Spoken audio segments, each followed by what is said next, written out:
I merely utilized the abilities of the Gold Lion's fluffy fruit during the war atop the summit. Unexpectedly, the nearby green pheasant and yellow ape were so frightened that they fled in disarray. Whitebeard, who was prepared to rescue Ace, hurriedly returned to the Moby Dick. It was merely due to my arrival in the world of pirates that I awakened the inheritance system. By engaging with the deceased, one can acquire all the abilities that the individual possessed during their lifetime. Therefore, my foremost aspiration is to acquire the formidable power of the legendary pirate, Gold Lion. After a prolonged period of anticipation, I have finally encountered the opportunity one have long awaited. Beholding the paralyzed golden lion sprawled upon the ground, I found it ensnared in recollections. Without uttering a word, I rushed forward. The golden lion, regaining his senses, inquired, "Youngster, what do you intend to do? Or do you seek to exchange my head for the bounty?"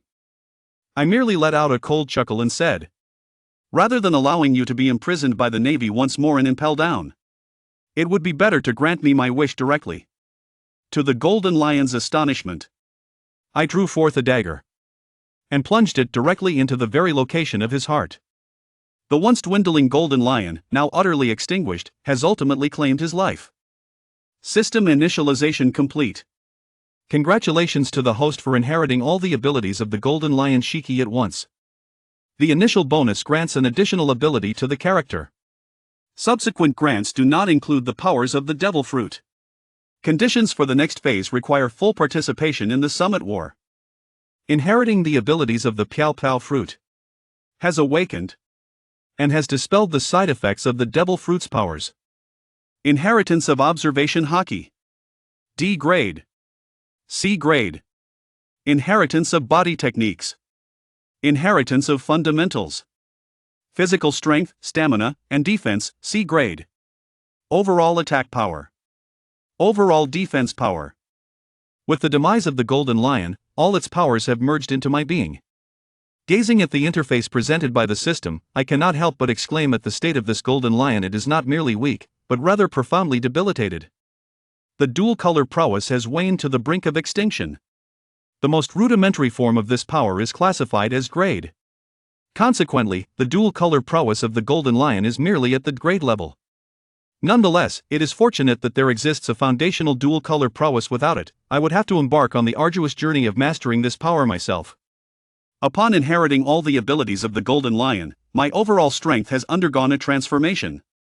In that moment, I gradually crouched down, extracting two weapons from the golden lion's legs: the magnificent sword, Sakura 10, and the withered wood. Subsequently, I extended my right hand to lift the golden lion. Having inherited all of its capabilities, it is only fitting to provide the golden lion with a proper resting place. In the original work, after the golden lion was vanquished by Straw Hat Luffy, he was subsequently apprehended once more by the Navy. The Navy seems only capable of engaging in such underhanded tactics. I grasped the golden lion's body, wielding the powers of the float fruit, and soar in a specific direction. After I departed with the golden lion, the Navy arrived at the scene with 5 warships. Despite their thorough search, they were unable to find any trace of the golden lion. Ultimately, the Navy categorized this incident as the escape of the golden lion. Otherwise, how could they have searched high and low without locating the presence of the golden lion? As I plan to soar beyond the East China Sea, passing through Rog Town, I gaze upon the islands below and softly muse. Since I am passing this way, I shall descend and behold the sights. Meanwhile, at the Naval Division base in Rog Town, Smoker sat in his chair, puffing on a cigar, and spoke. "The Straw Hat Kid. Has that young lad's bounty now risen to 300 million berries? Colonel Smoker, are we truly planning to mobilize?" Since returning to Lode Town from the Kingdom of Buston alongside Colonel Smoker, Toshiji has been contemplating this matter incessantly. Smog exhaled a plume of smoke in response, affirming, "Indeed, remaining here in Rogue Town offers no opportunity for genuine training." Thus, I applied for a transfer from Rogertown to the new territories, for it is there that the true battlefield lies, a place where one can cultivate oneself and thereby enhance one's strength. However, Colonel Smog, do you believe that Fleet Admiral Sengoku would acquiesce? Dasky inquired anxiously from the side. Smoker slowly rose and approached the window, gazing out at the streets of Rogue Town as he remarked, "This place is far too tranquil. One cannot encounter truly formidable pirates here. Furthermore, my application was directed to Admiral Aokiji." Upon hearing this, Tashiji's mind conjured the image of Aokiji, one of the three admirals. Suddenly, standing by the window and gazing at the misty landscape outside, I beheld a figure descending gracefully from the sky. Smog exclaimed in astonishment, "What is that? What are you talking about?" Colonel Smoker, puzzled, inquired. He was uncertain about the meaning of Colonel Smoker's recent statements. Without uttering a word, Smoker grasped his trusty weapon and dashed towards the entrance. She quickly followed, sensing the urgency. Perhaps pirates had descended upon Log Town. After all, it was not uncommon for numerous pirates to traverse Log Town daily. She seized her weapon, Shioshibu, and hurried to catch up with Captain Smoker. As Dash hurriedly exclaimed while running, "Wait for me. I can't keep up." Daisuke observed the increasingly distant figure of Colonel Smoker, growing increasingly anxious, fearful of losing sight of him altogether. Just as I was about to approach the execution platform of the Pirate King, Gold Roger, a multitude of footsteps echoed behind me. I turned my head in confusion and discovered that the leader was Smoker, followed by a considerable contingent of naval soldiers. I chuckled softly, indifferent to the situation. It was only upon my arrival in Rogue Town that I was discovered. Smog approached me and inquired, "Who are you? What brings you to Rogue Town?" In Smog's perspective, those who are capable of soaring through the skies are undoubtedly not to be taken lightly. It is imperative to discern their true intentions. Daki hastened alongside a group of naval soldiers, racing down the path until he finally caught up with them. Taking a deep breath, Daisuke gazed at me, then proceeded to sift through a stack of wanted posters. After a thorough search, she was unable to find any information regarding the individual before her. Approaching Admiral Smoker, I whispered, "That individual is neither a pirate nor a wanted criminal." Smog furrowed his brow and remarked, "Neither a pirate nor a bounty criminal." With my hands tucked into my pockets, I chuckled and remarked, "What is it with you sailors? Are you prepared to resort to violence without discernment?" Smog gazed at me with evident displeasure and remarked, "Since you are neither a pirate nor a wanted criminal, the Navy naturally has no authority to apprehend you. However, it would be prudent for you to refrain from causing a commotion in Rogue Town, lest I be compelled to escort you into the depths of the city." "Since I have been cautioned by your Navy, should I not also express a modicum of gratitude in return?" I remarked with a smile, my lips curving upwards. "I do not intend to engage in swordsmanship, rather, I wish to spend some quality time with Smog and enjoy the experience. My dual-colored prowess is rated at sea level, while my physical techniques reach C+. When combined, they are approximately close to B level, but just shy of it. My combat strength is roughly equivalent to that of a naval colonel. This natural-type Devil Fruit ability user, Smoker, serves as an excellent sparring partner. If I were to employ my swordsmanship alongside the powers of the Float Fruit, I could effortlessly dispatch a novice like Smoker within moments. Precisely, this marks the first official battle since my arrival in the realm of pirates." Smog, observing the individual before him assume a combat stance, promptly remarked, "It appears you intend to oppose the Navy. A person like you, even if not a pirate at present, will inevitably become one in due time. Step back, do not let my battle ensnare you." "It is Colonel Smog," the Navy soldiers responded in unison alongside Daisuke. Smog's lower half transformed into a mist, as he drew on his snowy smoke and remarked, "Kid, let us see if you can still be arrogant after this." White smoke emitter. Suddenly, Smog lunged towards me. As Smoker's smoke-filled fist was about to strike me, I narrowly evaded his assault. In that fleeting moment, I perceived the overwhelming presence of color, relentlessly locking onto everything in my vicinity. As I deftly evaded Smoker's onslaught, I retaliated with a swift and powerful punch. Smoker lunged at me, his 10 hands poised menacingly at my throat. In his eyes, this individual must have flown here, which could only mean he was a Devil Fruit user. As long as one is a wielder of a Devil Fruit's powers, being struck by his 10 hands essentially signifies the conclusion of the battle. Just as Smog's 10 claws were about to strike my neck, this person intervened just in time, allowing me to evade the impending danger. Even Smoker, despite his sluggish reactions, now realizes that the individual before him possesses the formidable ability of Kenbunchaku Haki. Meanwhile, my fist struck Smoker's abdomen, sending him flying with a single blow. This scene took everyone present, including the naval soldiers and Daisuke, by surprise. Daisuke incredulously remarked, "How could Colonel Smoker, a user of a Logio-type Devil Fruit, be struck by this individual?" The naval soldiers, too, were in a state of great agitation, for Colonel Smoker was their esteemed leader. If Colonel Smoker were to be defeated, then how could they possibly contend with the individual before them? Smog, having been sent flying several dozen meters, rose to his feet and brushed off the dust from his body. After a prolonged absence from the sensation of pain, Smoker found himself exceedingly displeased. Smog lit another snow-white cigarette for himself and remarked, "Young one, it appears you are indeed quite extraordinary. Having mastered the dual colors with such grandeur, it seems I must ensure your presence today. Otherwise, allowing you to venture into the Grand Line would surely bring forth calamity," I remarked with a smile. It seems that Colonel Smog of Rog Town is utterly incapable of even mastering the dual-colored hockey. What a disappointment indeed. The wretched little brat. You seek your own demise. Upon hearing these words, Smoker was on the verge of exploding with rage. Drawing upon his powers, his entire being transformed into a cloud of smoke as he charged towards me. As Smog engaged me in a fierce battle, Dasky was simultaneously scrutinizing the two weapons that hung from my waist. Thus, Dasky continuously flipped through her notebook until she finally unearthed the information regarding the two blades. In astonishment, Dasky exclaimed, "Indeed, these two swords are far from ordinary weapons. They are both renowned creations from the prestigious 21st Institute of Technology Sakura 10 and Withered Wood. This suggests that the opponent is likely a master of swordsmanship. However, one must ponder why they choose to engage in combat using martial arts instead of their sword skills against Colonel Smoker."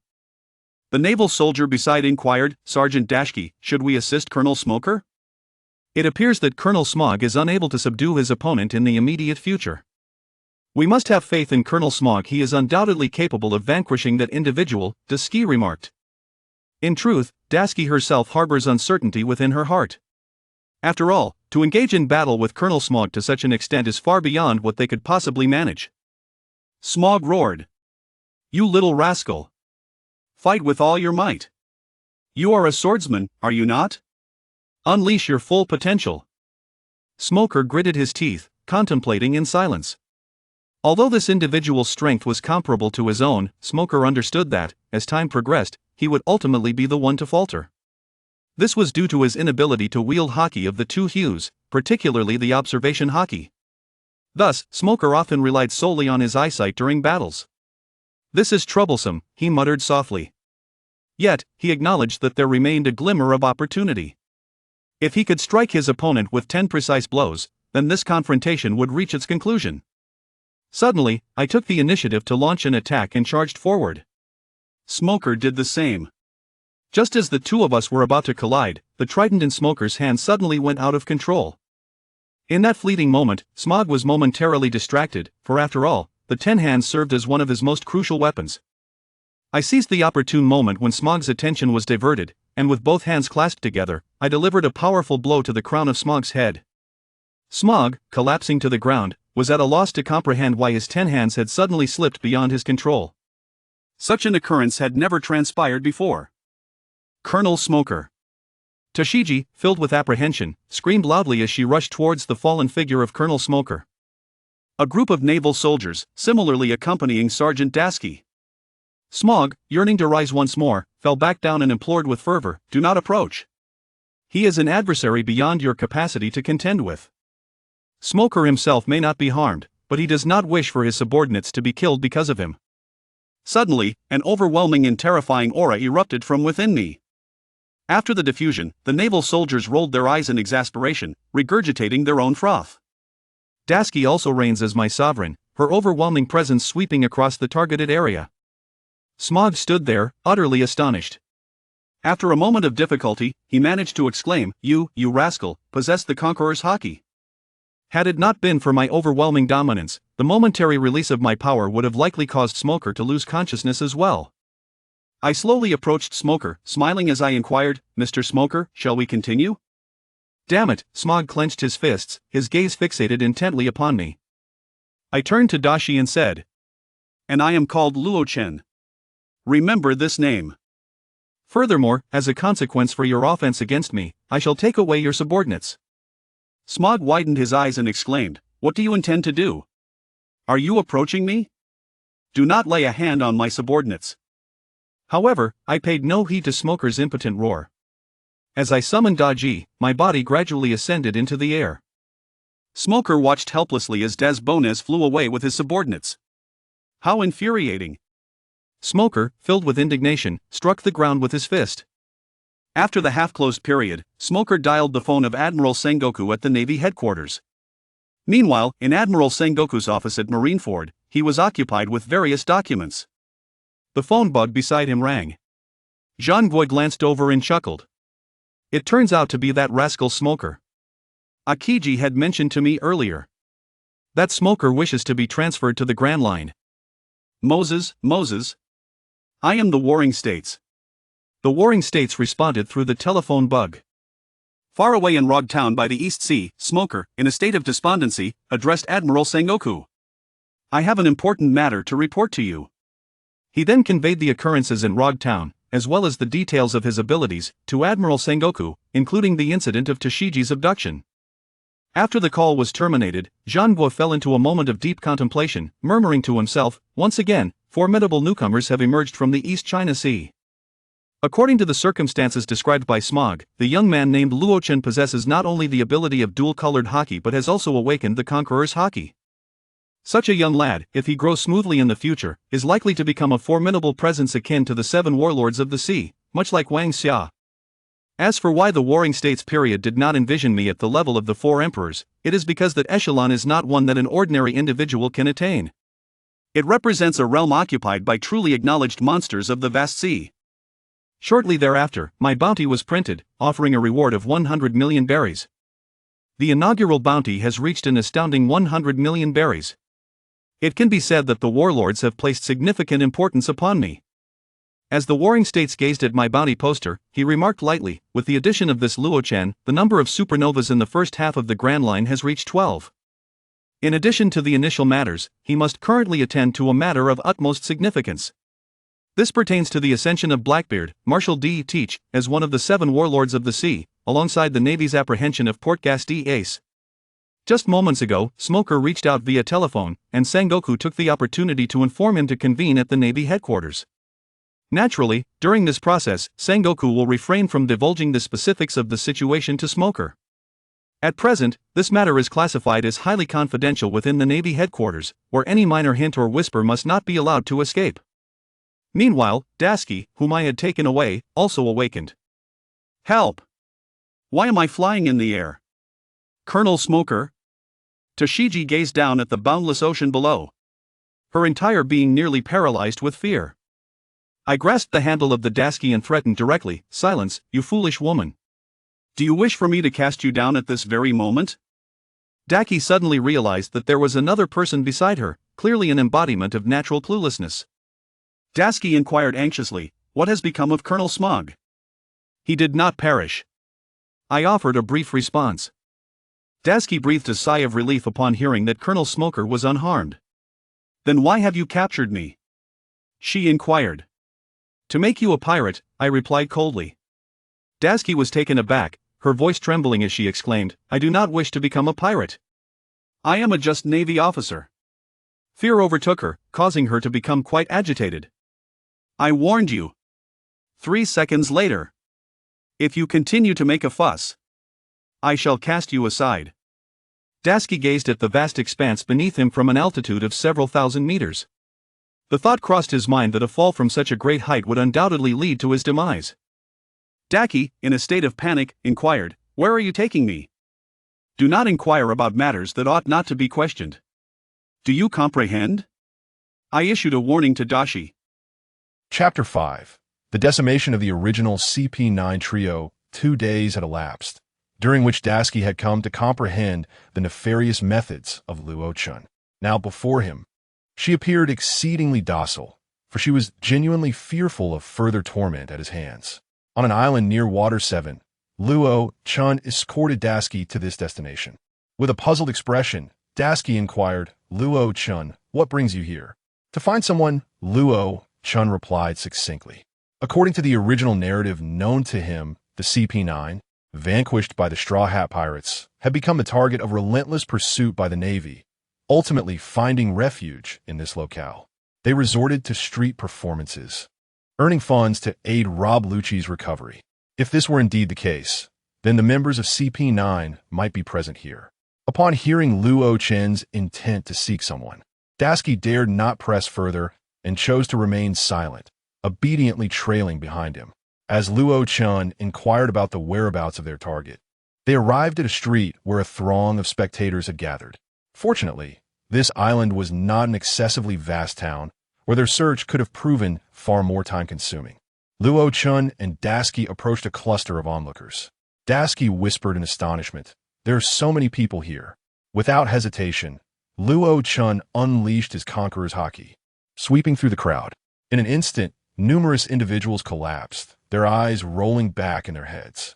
Kaku, Gabara, Bruno, the lioness embraced the owl, and Califa immediately heightened their vigilance. A smile crept across Luo Chen's lips as he proclaimed, "At last, I have found you. CP9, how the mighty have fallen, reduced to street performers. Conqueror's haki? How can such a powerful individual be here?" The lion's embrace exclaimed in shock. The others were equally taken aback. "Who are you?"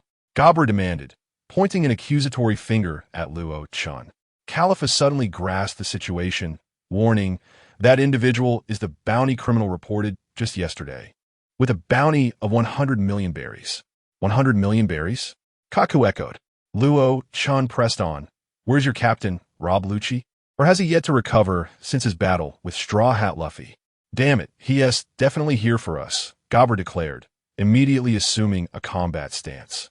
Bruno, with a blank expression, asked, "What do you want with us?" "We are no longer members of CP9. The owl added, "If you seek information regarding the world government, we could provide it." "Owl you?" Kaku gazed at the owl, incredulous. Had such words been spoken in the past, they would have swiftly drawn the ire of the world government. Standing resolutely before them, Luo Chen asserted, "Take me to Rob Lucci." "Are you jesting? There is no way we'll lead you to Rob Lucci." Gabra retorted without a moment's thought. Bringing this person to Rob Lucci would be tantamount to placing him in danger. Currently, Rob Lucci has not yet fully recovered from his injuries. Gabra shares the same sentiment as the former CP9 members. In a peculiar tone, the lion-like figure remarked, "Do not think that because you are a pirate with a bounty of 100 million berries, we are intimidated by you. With so many of us against a single individual, do you truly believe you stand chance?" The owl followed suit with a mocking laugh indeed. "And what a frail woman. Does she dare to confront us? As if a bounty of 100 million berries holds any weight." In an instant, a blade flashed through the air, severing the head of the owl. Just as Gabra was about to speak, another stroke of the blade cut him in two. In less than a second, 2 members of the former CP9 had perished. Bruno, sensing the dire situation, quickly activated his door fruit ability to assist Kaku and Califa. But in the process, he hesitated to grasp the lion-like figure. Terrified, he withdrew his arm. The lion-like being also fell, slain by Lucien. Within a mere 2 seconds, 3 members of the former CP9 lay dead, a scenario they would never have dared to imagine previously. Daz Bones remained in a state of shock, taking a full 7 seconds to respond. Such exceptional swordsmanship. I see now why you wield 2 formidable blades. Daz was not astonished by Lucien's ability to take 3 lives, but rather by the sheer prowess of his swordplay. Being a person deeply enamored with swordsmanship and renowned blades, she approached Lucien and inquired, "Why did you allow those 3 to escape?" "Well, what do you think?" Lucien replied with a smile, turning the question back to her. Daz continued, "With your skill, they surely could not have fled successfully. Therefore, your actions were intentional. Your analytical skills are commendable." Lucien acknowledged her insight with a nonchalant response. Meanwhile, Bruno, along with Kaku and Califa, fled to another street, their expressions betraying their fear. Califa, pale as a ghost, remarked, "That person's swordsmanship is terrifying. For a fleeting moment, I truly believed I was going to die. We cannot afford to linger. We must find Lucci immediately. We cannot remain on this island any longer. We risk becoming targets," Kabu declared. Bruno concurred. "I agree with Kabu's decision." Califa had no objections. It was clear to them that they could not stay on the island any longer, with that formidable individual potentially pursuing them. Thus, Kaku, Califa, and Bruno cautiously made their way to where Lucci was resting. Unbeknownst to them, this was a deliberate maneuver orchestrated by Luo Chen, aimed at luring Rob Lucci out.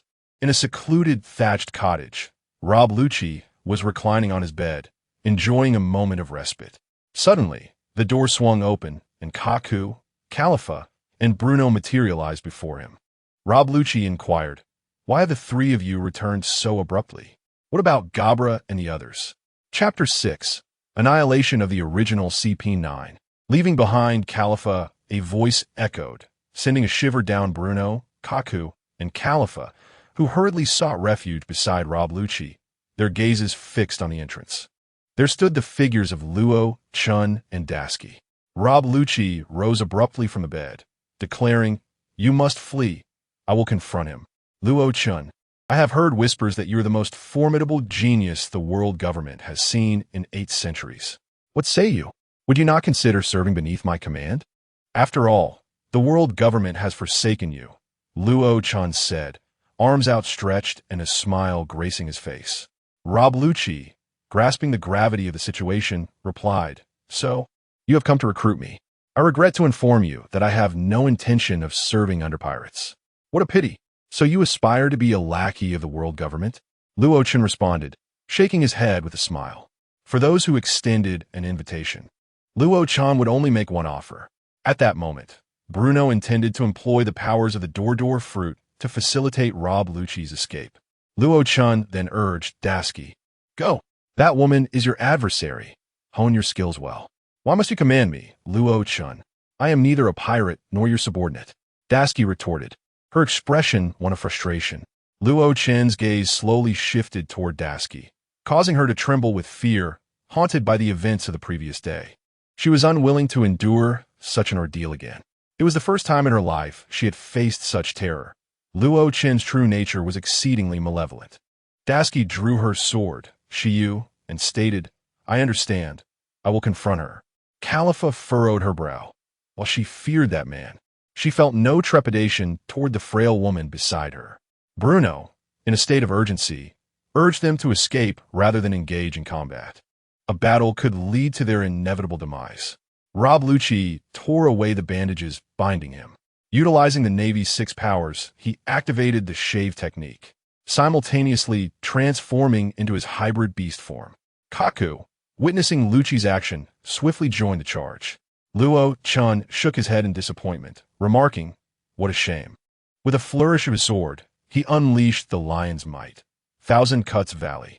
The mighty blade carved the air, sending a barrage of slashing strikes towards Rob Lucci and Kaku. The swordsmanship of a grandmaster enveloped the vast expanse, and the first to bear the brunt were Rob Lucci and Kaku. Kaku realized that such reckless aggression was ill-advised, while Rob Lucci remained oblivious to the formidable swordsmanship possessed by the man before him. Rob Lucci and Kaku swiftly evaded the multitude of flying slashes. However, lacking observation haki, they found it nearly impossible to evade.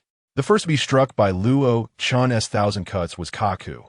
In that fleeting moment, he was immediately met with another wave of sword energy, followed swiftly by yet another flying slash. A pain scream escaped Kaku's lips. "Kaku!" Rob Lucci shouted. But after calling Kaku's name, he too was struck by Luo Chen's 1,000 cuts. Thus, both Rob Lucci and Kaku fell victim to the relentless barrage of flying slashes, akin to a torrential downpour. Gradually, they succumbed to unconsciousness, their vitality rapidly depleting from countless wounds. Meanwhile, Khalifa, who had just engaged with Dasky, was momentarily disoriented. Dasky urged, "Focus on your opponent. Don't lose your concentration." Bruno observed in disbelief as Rob Lucci and Kaku were easily dispatched. Without a second thought, he lifted his hand to harness the powers of the Door fruit, intending to escape. However, his attempt was abruptly interrupted by a sword strike, causing Bruno to fall to the ground in terror. Luo Chen chuckled. "Did you really think that after escaping once, I would allow you to flee a second time? Besides, your previous escape was by my design. Please don't kill me. I am a devil fruit user. I can serve you," Bruno pleaded, realizing that his only chance of survival lay in aligning with this formidable figure. Otherwise, he would meet the same fate as the rest of CP9, now reduced to only him and Khalifa. Resistance was surely a path to demise. Luo Chen responded bluntly, "No. While you may possess a devil fruit, your strength is far too inadequate. What if the world government seeks to reclaim you? That won't happen." Bruno hastily denied, unwilling to accept such an accusation. Wave slash. Luo Chen swung the formidable blade, Kuroki, unleashing a tremendous flying slash. Help! Bruno's eyes brimmed with despair. Boom! In the direction Luo Chen struck, a gash hundreds of meters long smoldered. Bruno's fate was sealed. He was utterly doomed. Califa abandoned her confrontation with Dasky and fled, realizing that everyone else had been slaughtered, leaving her alone. Even if escape seemed futile, she had to try. What if she truly succeeded in fleeing? If you dare to venture even a single step further, then Luo Chen lifted his formidable blade, poised to unleash a strike, declaring his intent. Karifa immediately executed an abrupt halt, overwhelmed by the sheer force of Luo Chen's intimidation. His mere utterance rendered her utterly motionless. The naturally naive Dasky suddenly pondered. Had Luo Chen summoned this woman for a particular purpose? Having experienced such an ordeal herself just the day before, Dasky understood that Luo Chen was, in essence, ultimately. She dared not voice her thoughts, nor allow them to linger in her mind. Chapter 7. The appearance of Fujitora in the sky. A ship soared gracefully. Califa exclaimed in disbelief, "My goodness! Luo Chen, your devil fruit ability is indeed the float fruit of the notorious pirate, Golden Lion Shiki. If this news spreads, it would be monumental." At this moment, Califa had come to terms with her situation. She was the last surviving member of the former CP9. Even if she were to return to the world government, she would likely be overlooked and possibly even assassinated. Given such circumstances, it seemed far more appealing to join Luo Chen's pirate crew with a clear conscience. Califa's newfound clarity stemmed largely from her recent encounter with Luo Chen. Like Dasky, this was her first experience. Dasky, puzzled, remarked, "I never agreed to join the ranks of pirates. Why do you assume, Califa, that I am already part of the crew?" Califa responded with a teasing smile. "Oh, what a naive girl you are. Others certainly won't see it that way. So let us embrace our roles as pirates." "I refuse to be a pirate. I was forcibly brought aboard by Luo Chen." Dasky protested loudly. Califa chose not to reply, for as time passed, even if Dasky denied it, few would heed her words. Califa had witnessed the true face of the world government too many times to be naive. However, she thoughtfully remarked, "Our pirate crew is rather weak indeed." "Perhaps that's for the best," Dasky mused, her mind racing with thoughts of Colonel Smoker coming to her rescue, as she genuinely feared Luo Chen's grasp. Meanwhile, Luo Chen sat at the bow of the ship, soaring in an altitude exceeding 5,000 meters, deep in thought. Before intervening in the War of the Best, he had one more opportunity to inherit a person's ability, though this did not include devil fruit powers.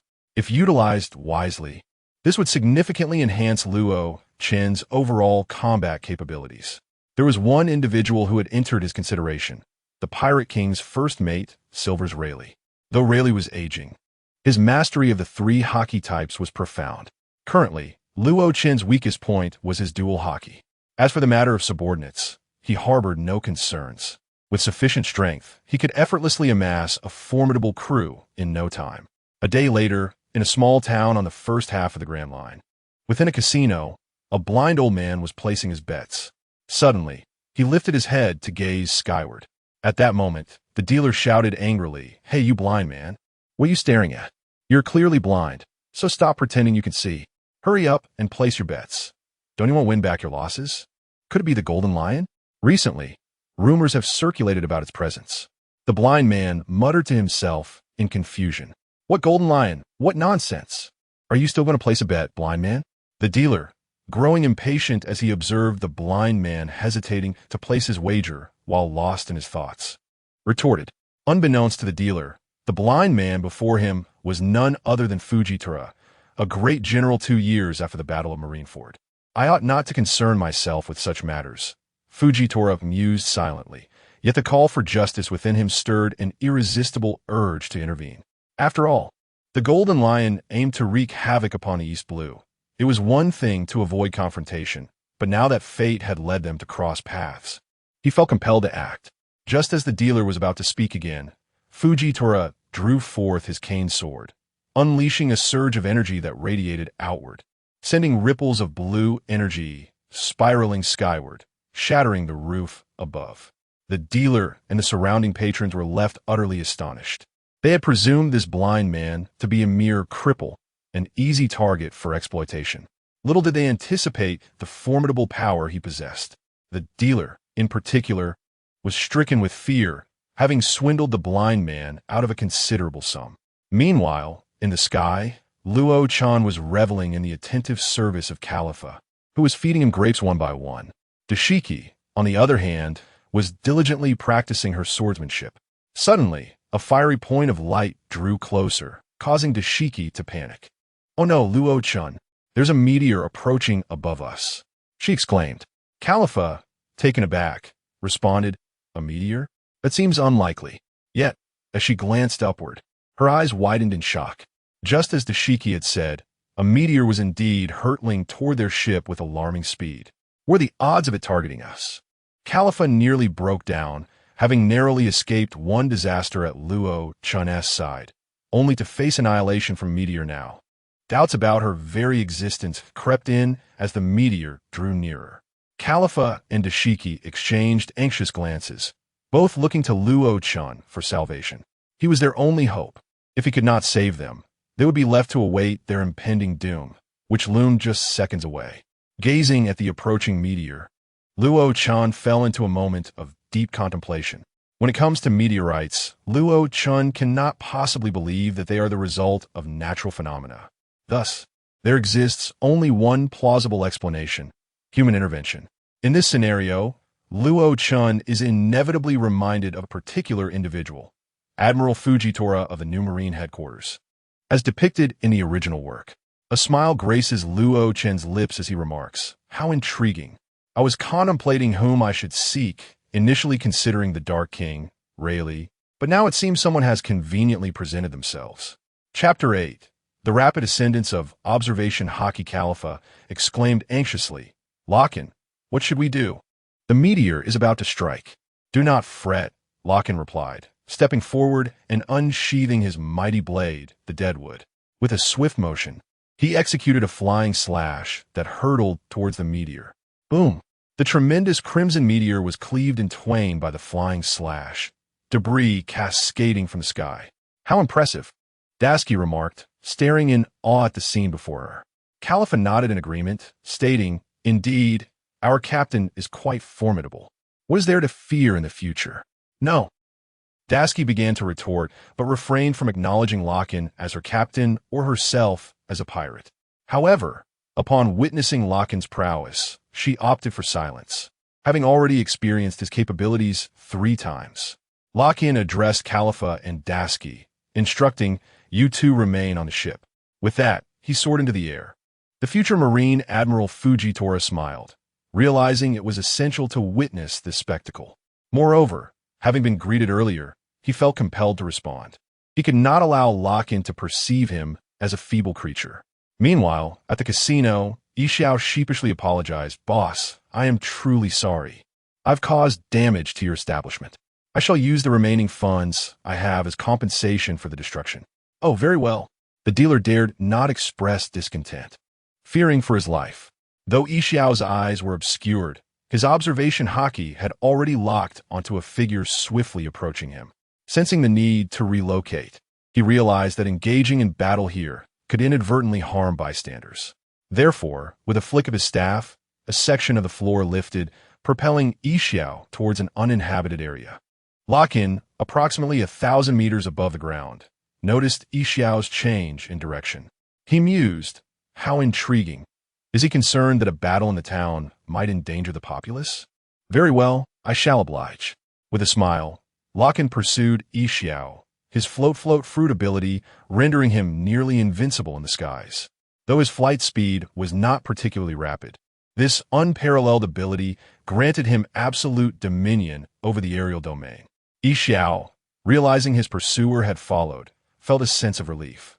He had feared that if Lochin did not follow, it could lead to complications. Upon reaching a forested area, largely uninhabited on the island, Lochin greeted, "It is an honor. Mr. Yixiao." "Ah, it appears I was mistaken. You are not the esteemed Lord Shiki." "I apologize for my earlier actions," Yixiao responded, expressing his regret upon learning that his visitor was not the Golden Lion. It can be said that this was his blunder, and he was indeed perplexed by the fact that the other party recognized him. Luo Chen continued, "This is not something that can be smoothed over with a mere apology. If my strength is insufficient to shatter the meteorite, then it would be my demise, Sir Yixiao." As Luo Chen spoke, he also utilized the system to bring up Yixiao's panel. Inherit a certain ability of the character once. Excludes the power of devil fruits. Inheritance target, Yixiao, superhuman gravity fruit ability, awakened. Observation Haki, SS level. Armament Haki, SS level. Martial arts, S level. Swordsmanship, S level. Basic endurance. Stamina, defense, SS level. Overall attack power, SS level. Overall defense power, SS level. Gazing at the panel of the future Admiral Fujitora Yixiao, Luo Chen marveled at his prowess. Truly, he was a formidable figure.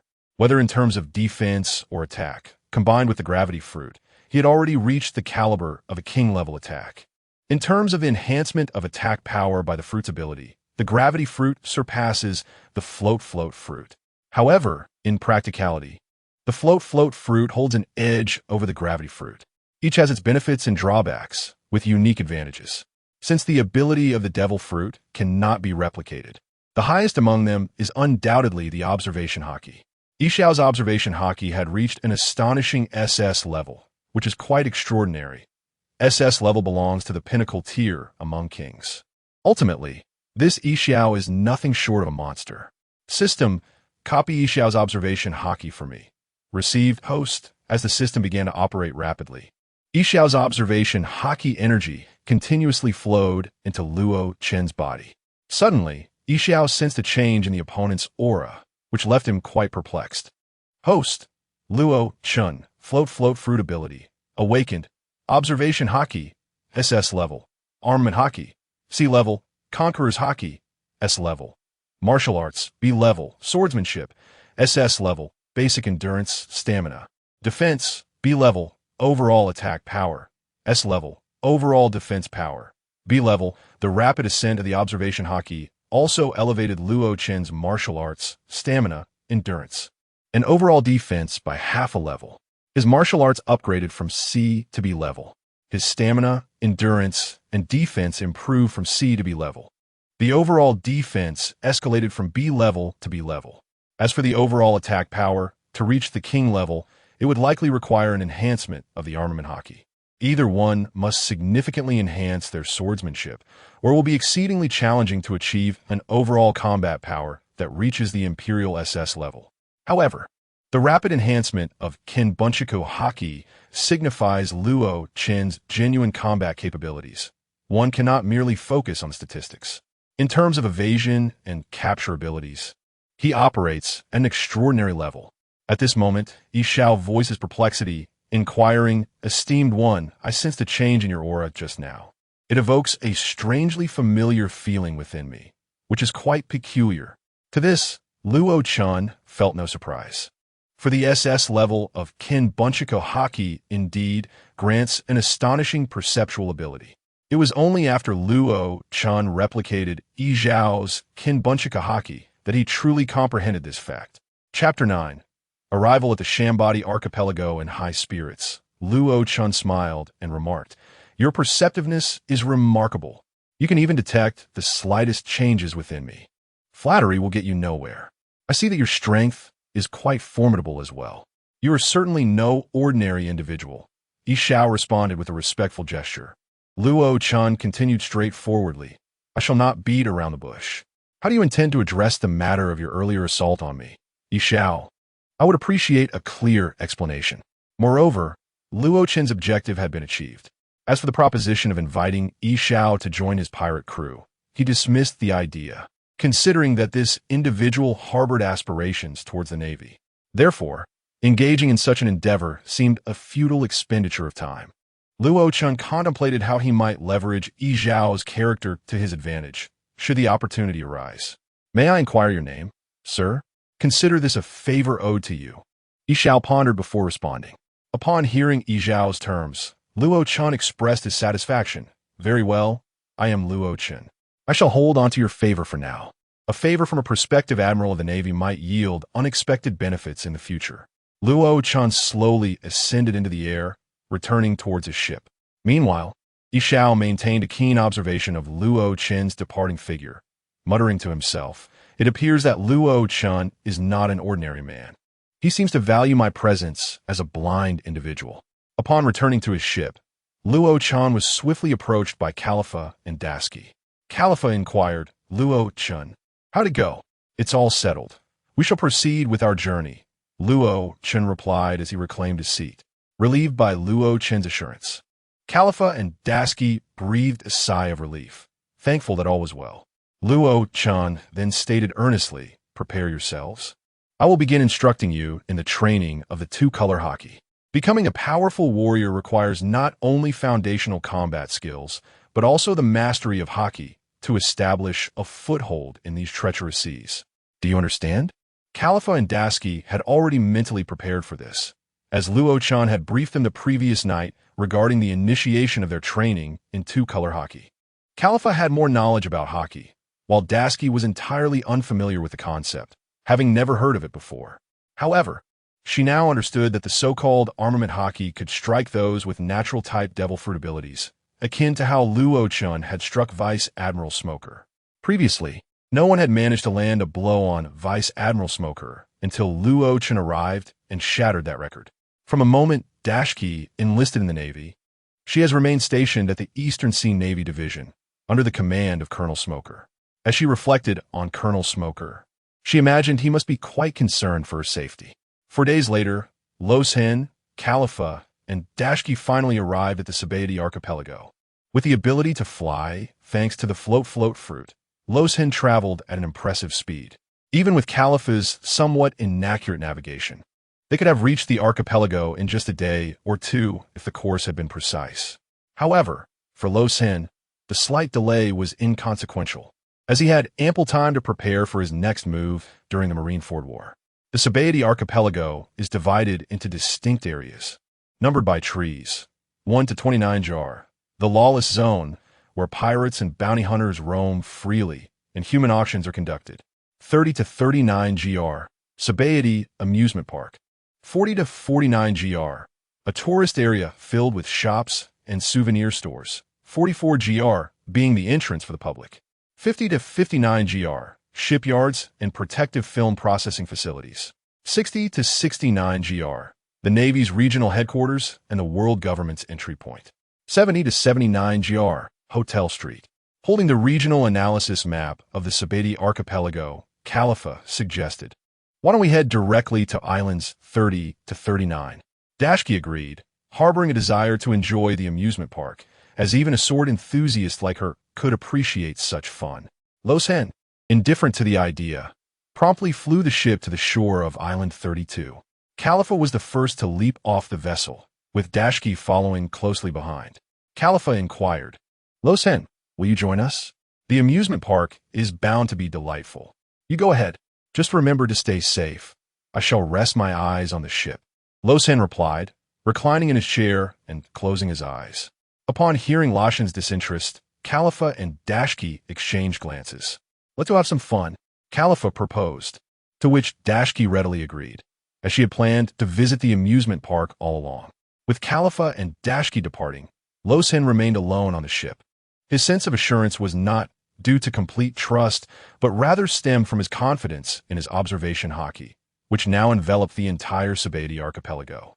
Thus, he would be alerted to any danger that might befall Khalifa and Dasky. Furthermore, Khalifa carried a transponder snail, alleviating any concerns he might have. As Dasky strolled along the path, she inquired, "Khalifa, shall we simply frolic around the vicinity? If we venture too far, Luo Chen might grow anxious." "Fear not. I have the phone insect with me," she replied confidently. "Moreover, our abilities are not to be underestimated. We are sufficiently equipped to handle a few adversaries. And if we encounter insurmountable challenges, we still have Luo Chen to rely on." To this, Khalifa appeared rather untroubled. Dasky conceded very well. Chapter 10. An encounter at the amusement park 2 hours later, at noon, the Straw Hat Pirates arrived at the Sabaody archipelago, specifically at Island 41. Luffy, raising his hands in exuberance, exclaimed, "Fantastic! We have finally reached the Sabati archipelago." The crew members of the Straw Hat Pirates wore smiles of joy, sharing in the collective delight. However, Octopus Little 8, adopting a serious demeanor, interjected, "Everyone, I have something of utmost importance to convey." With his words, the group's laughter faded, including Luffy's.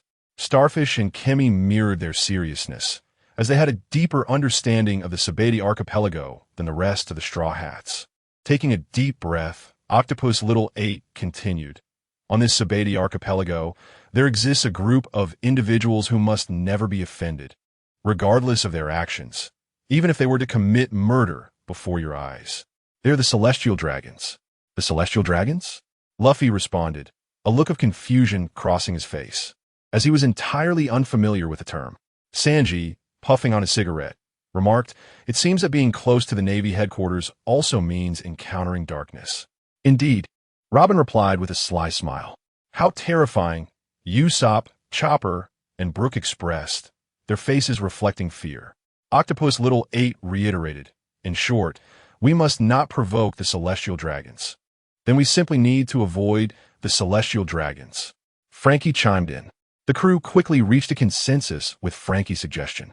Luffy, however, broke into laughter and declared, "Ha, never mind that. Let us head to the amusement park. What do you say?"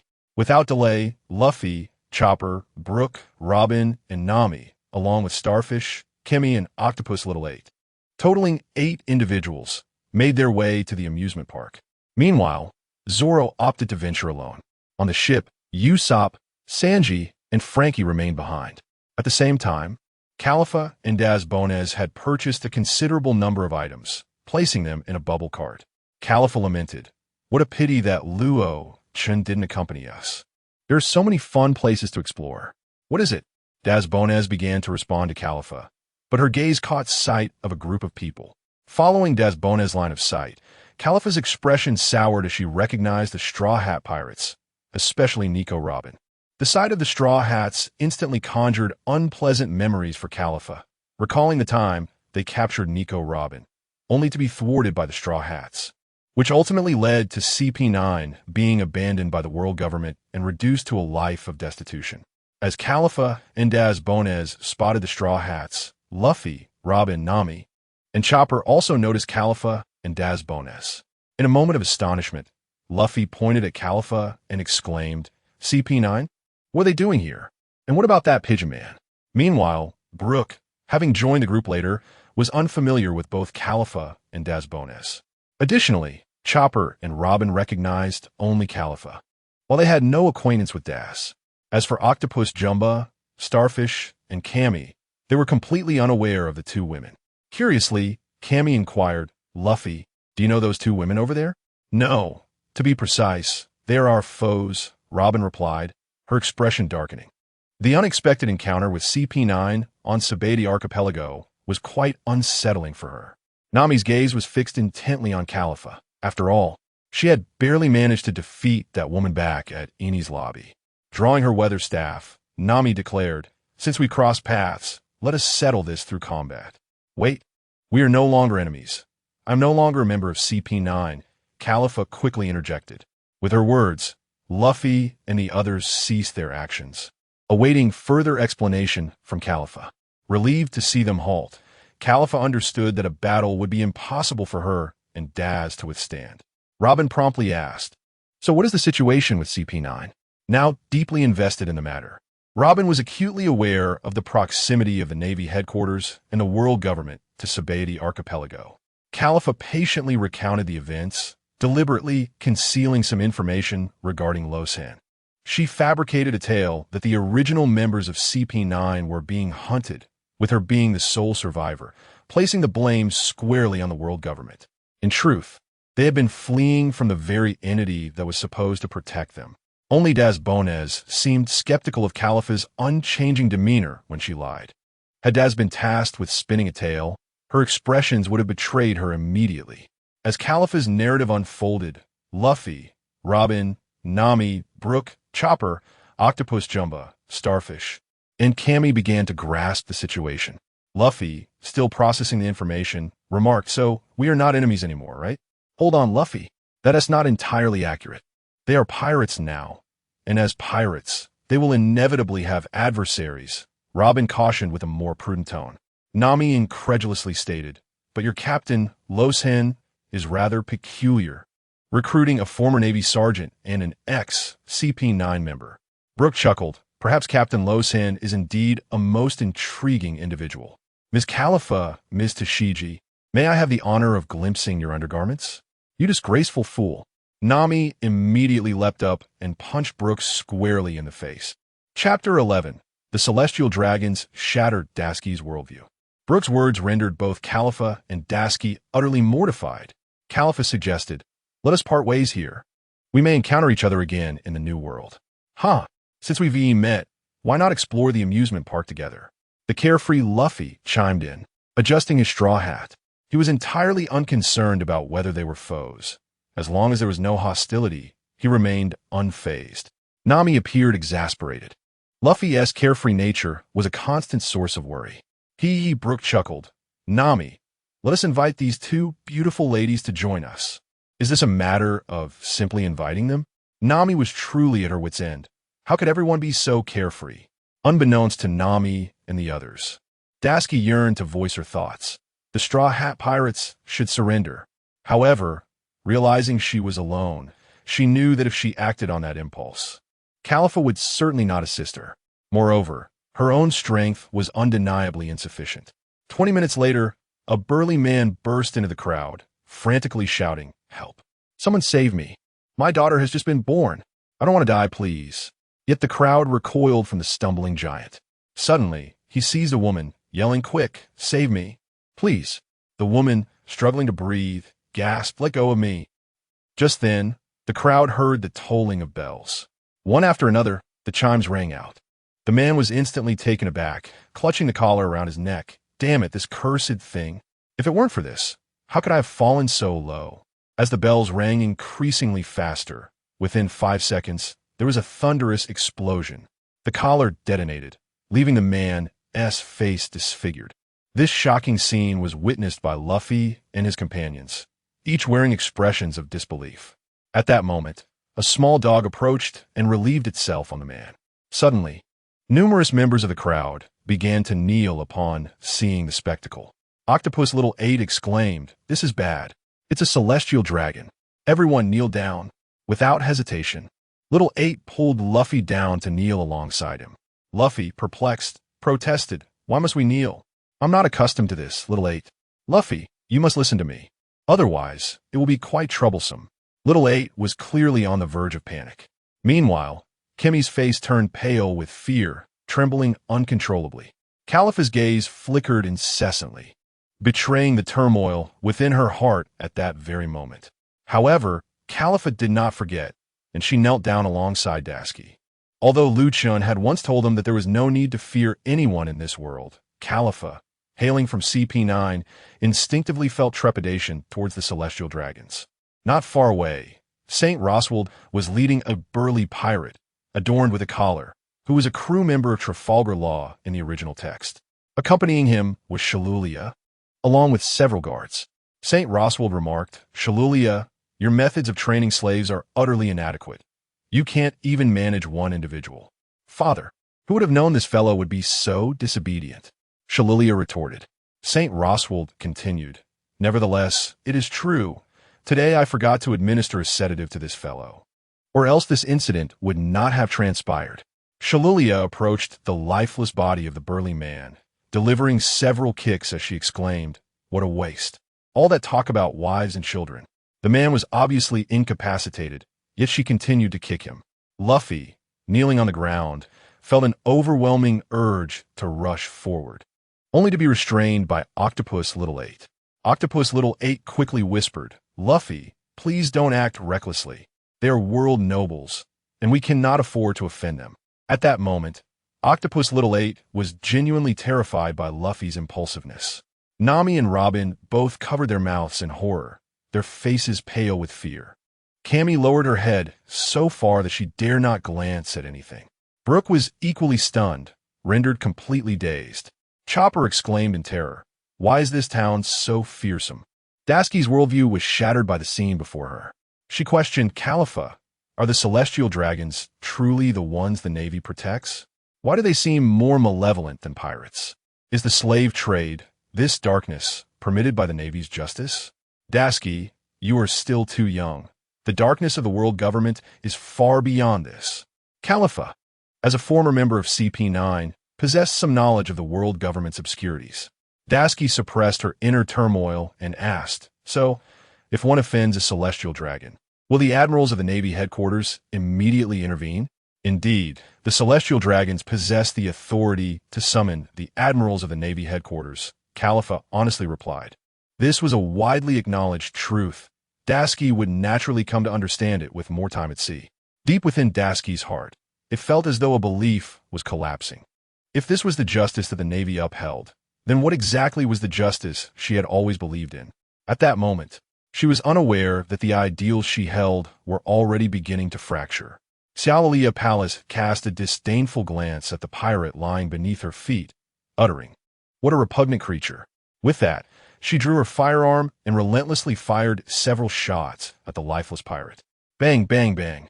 Roswald Saint approached, leading the enslaved man, and remarked, "Let us procure another slave. This time, ensure you train him properly. Do not ruin him again. Yet, he is merely a slave. If he dies, so be it." Xiaolia Palace responded indifferently. Roswald Saint, too, was unfazed. To them, the celestial dragons, a mere slave was of little consequence. Chapter 12.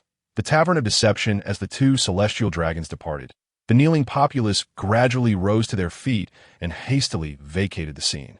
After all, the crowd feared lingering too long, lest they be misunderstood. Octopus Xiaoba sighed in relief, stating, "Well, now that the celestial dragons have left, we can finally relax. They truly are a terrifying breed." Brooke, having lived for so many years, remarked that it was his first encounter with beings who regarded humans with such disdain.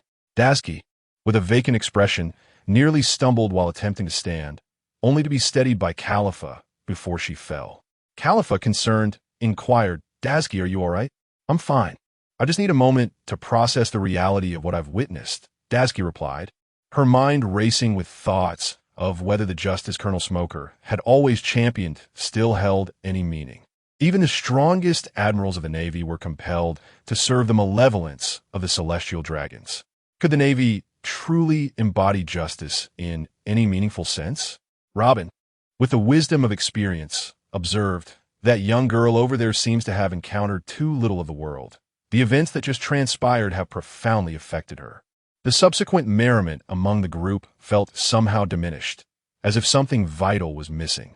In contrast, Monkey D., Luffy, carefree as ever, had seemingly forgotten the earlier incident and was now reveling in the festivities. In a nearby amusement park, Octopus Xiaoba and Cammy trailed behind the others. Watching Luffy and the crew enjoy themselves, the starfish decided to join in their merriment. Suddenly, as Cammy walked, one of her shoes slipped off. "Oh no!" Startled, she quickly crouched to put it back on, realizing that if she didn't act swiftly, her identity as a mermaid would be exposed. What Cammy was unaware of, however, was that in that very moment, a pair of eyes had fixed upon her. It was a human trafficker who roamed the Sabedi archipelago, constantly on the lookout for potential targets. Among the 5 women in the group, one was unexpectedly a mermaid. This revelation ignited an insatiable greed within the trafficker. Capturing her and selling her would undoubtedly yield a substantial profit. Concerned, Octopus Xiaoba asked, "Cammy, what happened just now?" "I'm fine. Perhaps I've just been walking too long and need a moment to rest," Cammy offered, fabricating an excuse, not wishing to alarm Xiaoba further. She continued, "Xiaoba, I'm going to sit on the bubble cart for a while." "All right," Xiaoba agreed, relieved, for he understood the peril Cammy's identity posed in the Sabedi archipelago, especially as he was riding the bubble cart. Meanwhile, Khalifa, Daski, and the others seized a rare opportunity to engage in conversation with Nico, Robin, and Nami. Previously, it was indeed a relationship fraught with hostility. However, at present, the tensions have temporarily eased. Nami, in utter disbelief, inquired, "Darsky, you know Zoro?" "How astonishing." "Indeed," Robin replied with a sly grin. Kimmy sat atop the bubble vehicle, gently massaging her fishtail, for prolonged walking had become somewhat burdensome for her. "Everyone," exclaimed Octopus Little 8, "we are heading to island number 13, where an exceptionally skilled coding master resides. Surely, he will assist you with the coding." "How wonderful! A coding master!" exclaimed Straw Hat Luffy, his eyes sparkling with anticipation at the thought of meeting this formidable artisan. Before long, under the guidance of Octopus Little 8, the group arrived at the Bamboo Tavern on island number 13. "We've arrived," announced Octopus Little 8. Brook responded, "Who would have thought that such a secluded place would host a tavern? Quite a rarity." In a hushed tone, Darsky inquired to Califa, "Are we truly following the Straw Hat Pirates? Will there be any repercussions?" "Not at all. It's a perfect opportunity to observe," Califa mischievously smiled, revealing that her intentions were somewhat deliberate. Additionally, Califa, hailing from CP9, always prioritized intelligence gathering, which explained her decision to accompany the Straw Hat Pirates. Meanwhile, on the shores of island number 32, Luo Chen, with half-open eyes, expressed his surprise. "Califa and Darsky are mingling with the Straw Hat crew?" After releasing the observation hockey he had maintained, he was indeed astonished that in such a vast expanse of the Sabati archipelago, they could encounter one another so swiftly. Such luck was unparalleled. He closed his eyes once more, dismissing any concern for Califa and Darsky, as long as they remained safe. At the Bamboo Tavern on Island No. 13, a voice boomed, "If you lack the coin to drink, then get out." Shortly thereafter, 3 pirates were unceremoniously ejected, landing harshly on the ground. Nami, taken aback, remarked, "I have the distinct impression that the tavern's owner is rather ruthless." At that moment, a woman emerged from the tavern, puffing on a cigarette. Octopus Little 8 eagerly approached her, exclaiming, "Shaki, it's me, Little 8. "Oh, Little 8, what brings you to my establishment?" Shaki replied with a smile, cigarette in hand. Little 8 succinctly explained the situation to Shaki, who then invited the Straw Hat crew inside to partake in the tavern's offerings. After pouring a drink for each member, Shaki informed them, "Although you have come to seek Rayleigh for coding, he is unfortunately not here at the moment. In fact, he has not returned for 6 months." 6 months? Such a lengthy absence? What shall we do about coding our ship? Upon hearing this, Nami found herself in a predicament. After all, if the ship cannot be coded, it signifies an inability to reach Fishman Island. Without access to Fishman Island, the latter half of the Grand Line would remain unattainable. Chapter 13. The 12 Supernova Saki, elegantly smoking a cigarette, surveyed the youthful faces before her and remarked with a smile, "The individual you seek, Rayleigh, is likely at a casino or an auction house. Do take a look. You should be able to locate him. Luffy, shall we proceed? Let us find the uncle who specializes in coding," Chopper proposed enthusiastically, bouncing on his feet. Brook, raising his glass, approached the bar and inquired, "My dear lady, before I take my leave, could you enlighten me on the color of your undergarments today?" Nami erupted in fury, swiftly delivering 2 resounding blows to Brook's head, leaving him incapacitated on the floor. Saki, exhaling a plume of smoke, glanced over and quipped, "I believe today she is wearing black." Chopper, in disbelief, exclaimed, "Did she actually tell Brook?" Kimmy and Dashki exchanged awkward glances, while Robin and Califa appeared less perturbed, as if the revelation held little shock for them. Saki flicked the ash from her cigarette and continued, "However, there is one matter I must convey to you. At present, this island is home to 12 pirates, each with a bounty exceeding 100 million berries." "What? 12 pirates with bounties over 100 million berries?" Nami responded, utterly astonished by the staggering figure. Chopper was left speechless, while Dashki widened her eyes in disbelief. 12 pirates with bounties surpassing 100 million berries? Octopus Hachi, having once been a pirate, understood the significance of such bounties in Sabati archipelago. Robin remarked, "Saki, your sources of information are quite impressive. Indeed, young lady, your powers of observation are commendable." Saki acknowledged Robin's analytical skills with a smile. Not one to keep her audience in suspense, Saki revealed, "Among them, young Luffy, you rank second in bounty." "What? There is someone with a bounty higher than Luffy's?" Chopper gasped in astonishment. Saki continued, "Among the 12 pirates with bounties exceeding 100 million, 2 are you, Luffy. And your swordsman, Zoro, you comprise 2 of the 12. Furthermore, Califa and Dashki, your captain, Locken, is also among them, boasting a bounty of over 100 million berries. That's true. Captain Locken's bounty is precisely 100 million berries. Califa nodded in agreement. This time, Dashki refrained from contesting the fact that Locken was not her captain. After finishing one cigarette, Saki lit another and stated, the 12th rank bounty belongs to the captain of the Locken pirates, Locken, with a bounty of 100 million berries. Califa and Dashki were aware that Locken's true strength could not merely be assessed by his bounty. They recognized his prowess as nothing short of monstrous. Xiachi continued her introduction. Urki, with a bounty of 108 million berries, ranks 11th among the 12 supernovas of Sabaody Archipelago. He is the captain of the Broken Monk Pirates and was born on Sky Island, hence the wings on his back. Next is Roronoa Zoro of the Straw Hat Pirates, with a bounty of 120 million berries, placing him 10th among the 12 supernovas. Capone Beej follows, with a bounty of 138 million berries, ranking 9th among the 12 supernovas of Sabaody Archipelago. He is a user of the Castle fruit and the captain of the Fire Tank Pirates. Next is Jewelry Bonnie, with a bounty of 140 million berries, known as the Big Eater. Bonnie is also a devil fruit user, capable of aging or rejuvenating individuals, and is the captain of the Bonnie Pirates, ranking 8th among the 12 supernovas. Killer, with a bounty of 162 million berries, holds the title of the Slaughtering Warrior. He is a subordinate of Kid and a fighter in the Kid Pirates, ranking 7th among the 12 supernovas. Then we have Scratchman with a bounty of 198 million berries, known as the Sound of the Sea. He is one of the 12 supernovas, ranking 6th in Sabaody Archipelago, and possesses the ability to transform any part of his body into a musical instrument due to his paramecia-type devil fruit powers. Trafalgar Law boasts a bounty of 200 million berries, known as the Surgeon of Death. He is the captain of the Heart Pirates and ranks 5th among the 12 supernovas.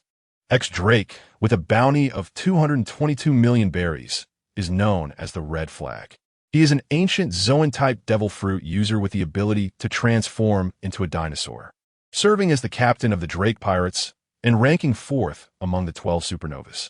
Basil Hawkins holds a bounty of 240 million berries, known as the Magician. His bounty places him 3rd among the 12 supernovas of Sabaody Archipelago, being only surpassed by the little pirate Luffy.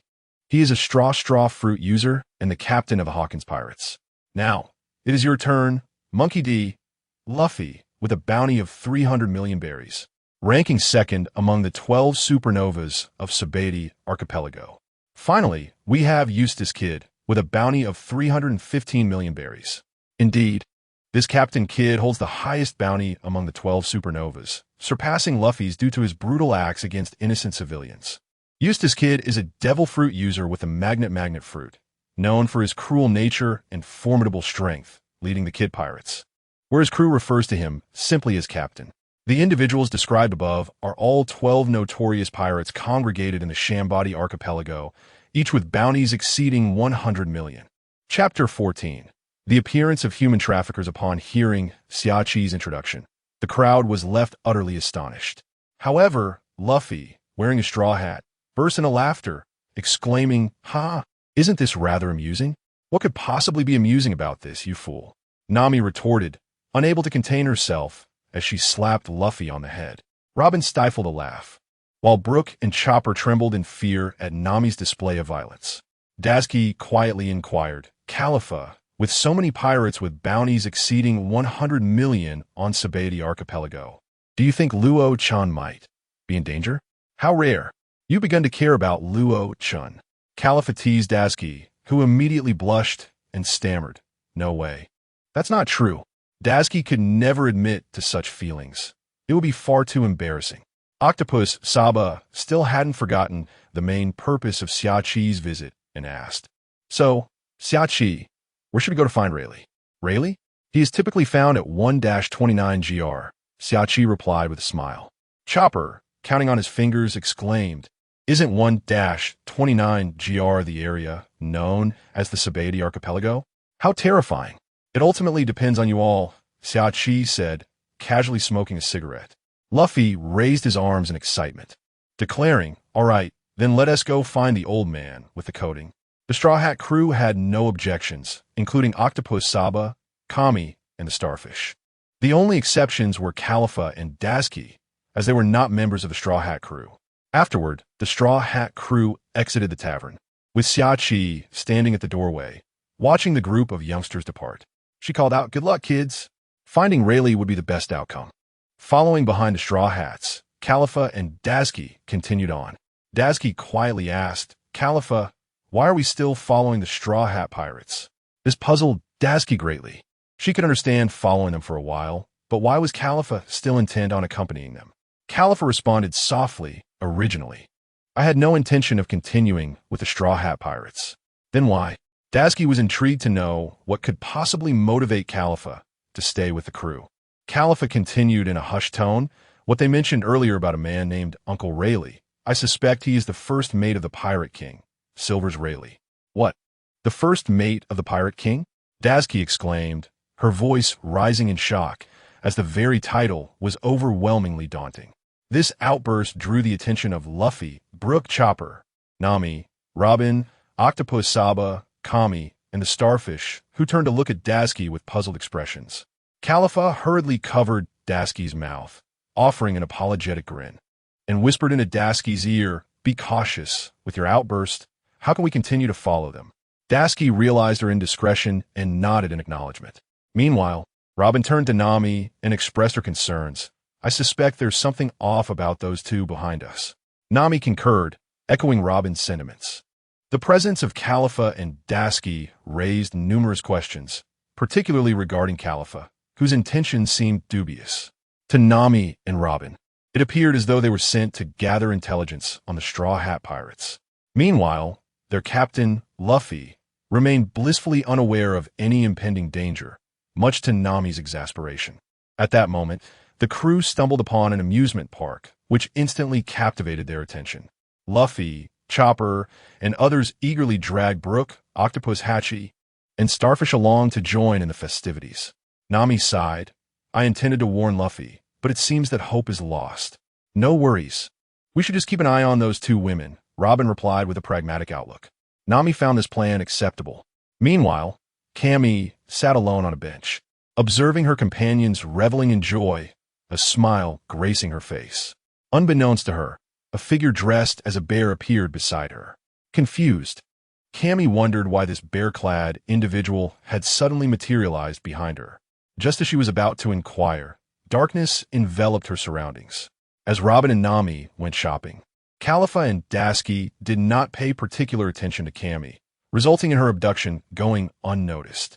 It was only after more than half an hour, when the group reconvened, that they discovered Kami's absence. Nami promptly approached Califa and Dasky, inquiring, "Have you seen Kami?" "I'm afraid we haven't," Califa replied honestly, confirming they had not spotted the mermaid. "Kami," echoed Luffy, Brook, Chopper, Nami, Robin, Octopus Hatchie, and Starfish in unison. Even Califa and Dasky felt compelled to assist, joining the search. However, after scouring the area, they found no trace of Kami. The Starfish expressed its concern, saying, "What should we do? We cannot find Kami anywhere. Surely, she wouldn't wander off on her own. There's also the possibility that she has fallen into the hands of human traffickers." Califa, as a former member of CP9, possessed some understanding of the darker aspects of the world and thus shared her speculation. Instantly, the expressions of Luffy and the others shifted to one of seriousness. This was no trivial matter. Luffy raised his hand to adjust his straw hat and declared, "If that is indeed the case, we shall go and rescue Kami." Chapter 15. Dasky's decision. After much deliberation, they finally discovered that Kami had been transferred to Auction House Number 1.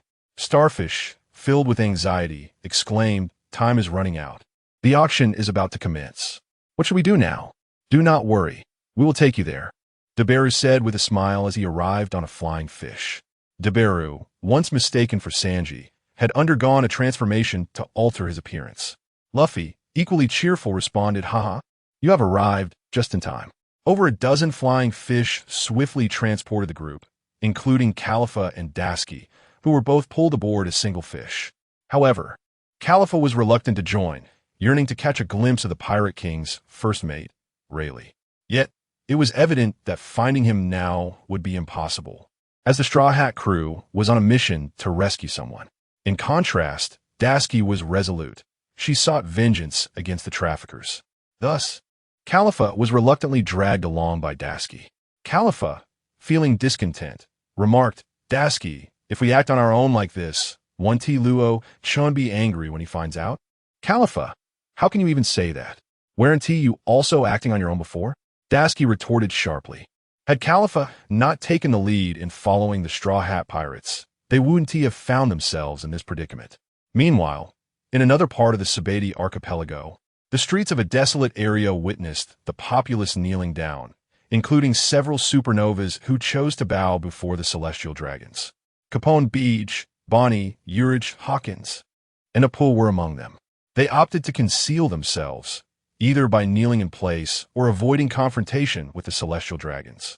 St. Charlos sat upon a crawling slave, his gaze vacant, when he suddenly noticed a few individuals rushing by, carrying a stretcher. "Wait, who permitted you to stand before me?" His voice startled them, for the authority of the celestial dragons was formidable. One of the female nurses pleaded, "Please let us pass. The patient is on the brink of death." St. Charlos furrowed his brow and approached the patient, glancing down and remarking, "It appears he is indeed nearing the end." Just as the nurse was about to express her gratitude, Charlos raised his foot and kicked the stretcher over, declaring, "Since he is close to death, let him be liberated." Urich, kneeling on the ground, chuckled softly, "The world nobles, the celestial dragons, truly are merciless." After surveying the nurse twice with satisfaction, St. Charlos commanded, "Take this woman back with me. She shall become my 13th wife. The 5 wives before me I shall cast aside and relegate to the status of slaves." "Very well, Lord Charlos," the bespectacled butler responded with utmost respect. "Please no." The nurse's face turned pale, fear etched across her features as she felt utterly helpless. In the midst of her panic, a man burst forth, exclaiming, "That is my wife. I implore you to release her." "Damn it, another dares to stand before me." Lord Charlos had never before been so confronted by a mere mortal. Raising his pistol, he fired twice. Bang! Bang! In an instant, the man who had rushed forward lay lifeless on the ground. Gathering her courage, the nurse rushed to her husband's side, crying out desperately, "Someone, please save him. Who will come to his aid?" Yet, the streets remained eerily silent, as no one dared to respond. For to do so would mean incurring the wrath of the celestial dragons. Suddenly, the sound of footsteps echoed. "Capo, that man is the East Blues pirate hunter, Roronoa Zoro." A pirate whispered to Capone Beach. Capone's gaze fixated on Roronoa Zoro as he remarked, "I have heard tales of this crew's lawlessness. They are indeed as notorious as rumored." Ulki smiled and inquired, "What will you do about the unfolding events?" Roronoa Zoro, Apu, with a mischievous glint in his eye, remarked, "A spectacle awaits." Bonnie, exasperated, retorted, "That fool is going to get us all killed. If this affects me, I shall not let you off easily." Roronoa Zoro. Hawkins, calculating with his tarot cards, mused, "Strange. No matter how I calculate, Roronoa Zoro shows no signs of death." Zoro, sipping his drink with one hand in his pocket, suddenly noticed a peculiar individual staring intently at him and asked, "What is it? Do you need directions?" For the first time, Lord Charlos found himself at a loss, firing his gun twice more. Bang! Bang! As Zoro dodged the bullets, he instinctively reached for his sword, the Shu Sui. Just then, Bonnie leaped forward, tackling Zoro to the ground. As Zoro was about to question her, Bonnie whispered, "Stay down and don't move." Lord Charlos, perplexed, remarked, "How odd. It felt as though I did not hit my mark. No matter, dead is dead. Let us depart. Otherwise, my sister and father will chide me for being tardy." After seating himself back upon his slave, Lord Charlos relentlessly kicked the unfortunate soul beneath him. "You wretched slave, so slow. I should have been at my father's side by now." The slave, crawling on the ground, was on the verge of collapse, yet persisted in his struggle to move forward. Once the celestial dragons had departed, Zoro curiously touched the sauce smeared on his face and mused, "Is this ketchup? You fool, you imbecile." Do you have any idea what your actions just now could provoke? You are inviting trouble. Do you truly comprehend the gravity of the situation? Bonnie scolded Roronoa Zoro, her finger pointing at him with indignation. Zoro, lifting the fallen man, inquired, "Where is the hospital?" "You absolute nincompoop. It is utterly hopeless. Do you think there is any sense in pirates aiding the wounded?" Bonnie regarded Roronoa Zoro with a look of sheer incredulity. Chapter 16. Reunion. As Apper gazed at the departing figure of Roronoa Zoro, he remarked, the aura he exuded in that fleeting moment was as fearsome as that of a ferocious beast. Urki, brimming with excitement, exclaimed, "The second in command of the Straw Hat Pirates possesses such formidable presence." Capone Beej lit a cigar and declared, "It is time to depart. This island has become a gathering place for too many pirates, and the Navy will undoubtedly take notice." "Indeed, Godfather," a chorus of his subordinates replied in unison. Hawkins, stowing away his tarot cards, mused, "The Straw Hat Pirates, you say? The Sabati Archipelago, Island 1GR. At that moment, Luffy and his crew had already arrived at the location. They sought out the auction house manager, only to be informed that in order to take someone back, they must purchase them first. Finally, Nami asserted, "In that case, we shall buy back Kami. After all, we possess 200 million berries, which should suffice." "Thank you, Nami." Octopus Hachi expressed his heartfelt gratitude and remorse. The Fishman pirate crew, led by Arlong, had once inflicted great harm upon Nami, yet now she was extending her assistance to them, deeply moving Hachi's heart. Nami replied, "All right, let us proceed. We will acquire Kami through legitimate means." "Kami, wait for us. We are coming to rescue you." Luffy clenched his fists, looking towards the auction house. The group approached the entrance, ready to step inside, with Daz Bonez and Califa following closely behind. Daz, increasingly confronted by darkness, felt a profound transformation within his senses. Califa smiled and inquired, "Daz, you seem quite different today. Is that so?" "Perhaps it is," Daz acknowledged, sensing a shift in his mindset. At that moment, Sanji, Frankie, Usopp, and Zoro, members of the Straw Hat Pirates, arrived aboard the Flying Fish. Zoro was brought along as Sanji, Frankie, and Usopp had encountered him on their way. Luffy joyfully exclaimed, "Zoro, Sanji, Frankie, Usopp, you made it. This is fantastic. Isn't that a woman from CP9? Usopp gasped, staring at Califa in shock. Frankie's expression soured upon encountering a member of CP9. Zoro pointed at Daz and stammered, "Why? Roronoa Zoro." Daz called out loudly. Sanji, completely bewildered, exclaimed, "You idiot green algae head. How do you know that beautiful lady?" The mutual recognition between Zoro and Daz astonished Califa and the rest of the Straw Hat crew, as this unfolding scene was utterly unfathomable. After a brief explanation from Dasky and Zoro, the others began to grasp the situation. Zoro, incredulous, inquired of Dasky, "I never imagined you would leave the Navy and instead become a pirate." Dasky did not provide a direct answer, but conveyed her sentiments nonetheless. Indeed, Zoro acknowledged her response with agreement. Usopp whispered to Frankie, "Don't you find their partnership rather peculiar? One is a former Navy officer, and the other a former CP9 agent who has joined the ranks of pirates. That individual named Luo Chen seems quite formidable." "Huh, indeed. We should take the opportunity to get to know them better," Frankie replied, though he appeared surprised yet not overwhelmingly so. As the doors of the auction house swung open, the entire Straw Hat Pirates, including Califa and Dasky, entered. Upon their arrival, they observed that the auction hall was filled with people. The moment they stepped inside, two groups took note of the Straw Hat Pirates. Trafalgar Law adjusted his hat and, with a focused gaze on Monkey D, Luffy remarked softly, "So, that is the captain of the Straw Hats." On the other side, Kid chuckled, "Ha, that's Monkey D, Luffy." "Indeed, Kid," responded Killer beside him. Kid continued, "I've been eager to meet them. They've certainly stirred up quite a buzz in the Grand Line."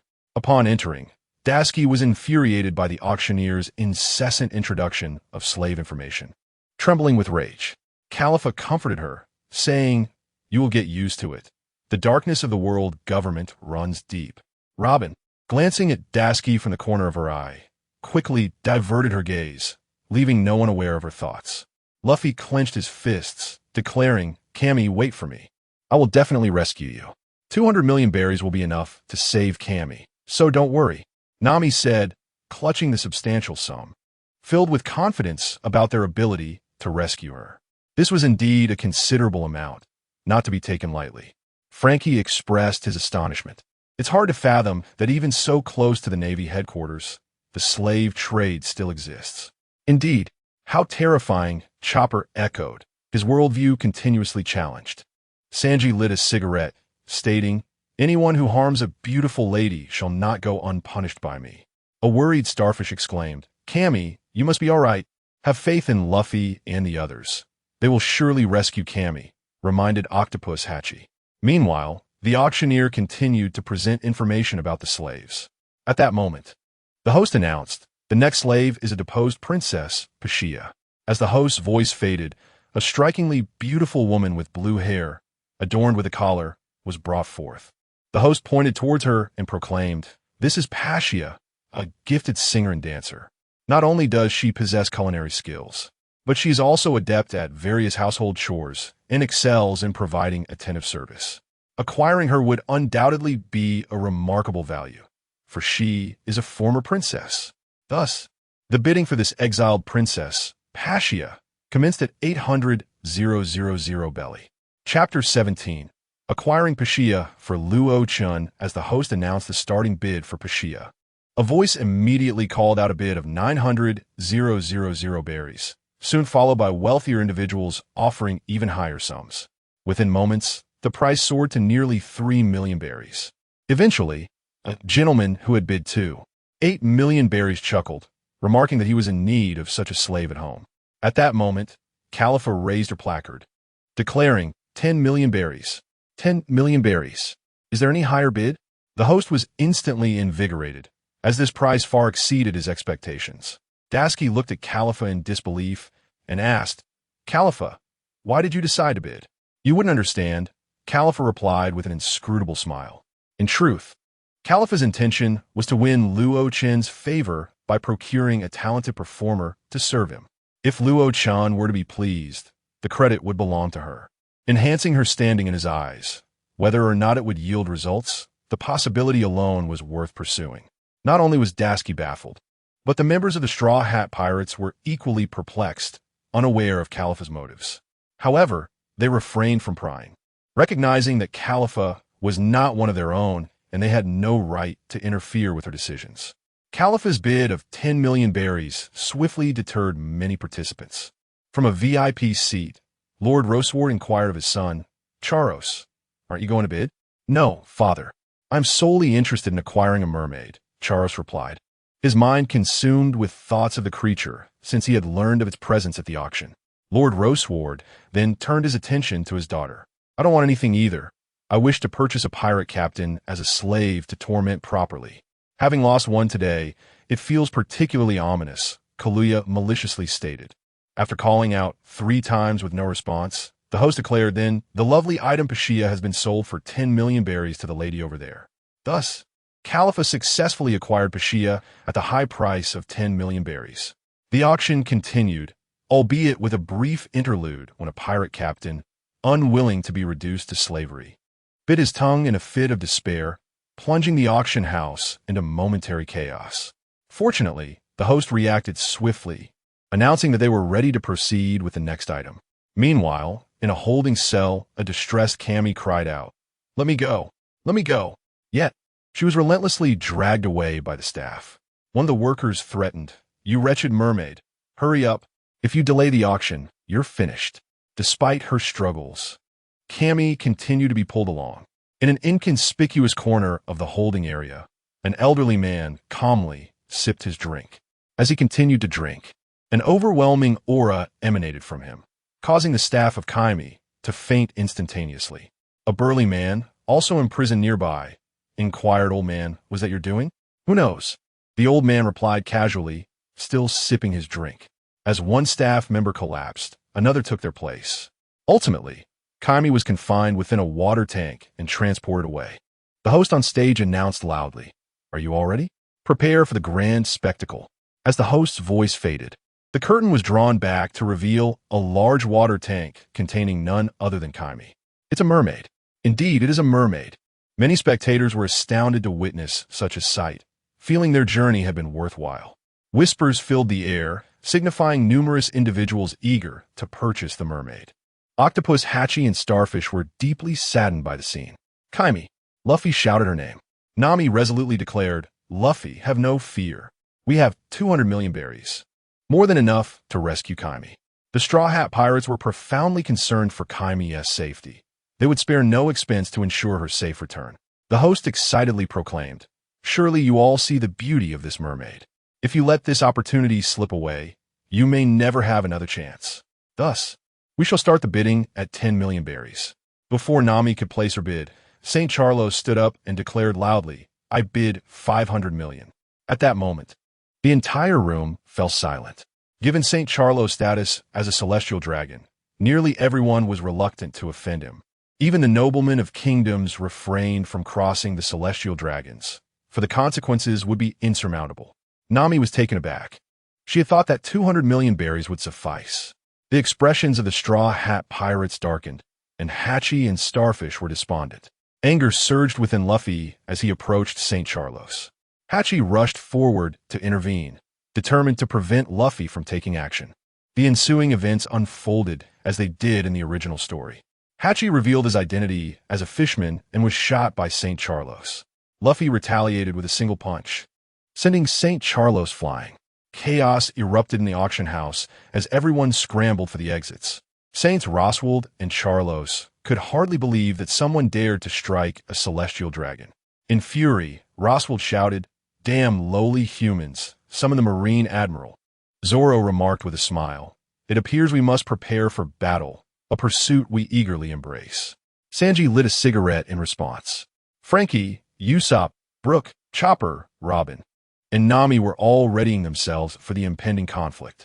Trafalgar Law observed Monkey D., Luffy, and quietly mused, Truly, the captain of the Straw Hats dares to confront the celestial dragons directly. What a chaotic affair indeed. Kid arrogantly leaned back in his chair, asserting his boldness. Chapter 18, The Arrival of the Big Shots. The auction house was instantly thrown into chaos. Hundreds of suited guards of the celestial dragons surrounded the Straw Hat Pirates and their companions. Even Khalifa and Daz Bonez were not spared. Outside the auction house, a multitude of naval soldiers continued to encircle the area. However, these naval soldiers posed no challenge to the Straw Hat Pirates. Kid grumbled, What a stroke of bad luck. Am I really caught up in this? Captain Kidd, don't you find this rather amusing? Trafalgar Law replied with a smile. The culprit is Monkey D., Luffy. Do not let him escape, shouted the suited guards of the celestial dragons, relentlessly declaring Luffy as the perpetrator. Meanwhile, at Marine headquarters in Marineford, Sengoku was preparing for the imminent war against the strongest man in the world, Whitebeard. Thus, Sengoku was not daring to let his guard down. A single misstep could lead to their defeat. The consequences of a naval failure were unimaginable. Just then, a din-din mushi began to ring. Sengoku answered, Moshi Moshi.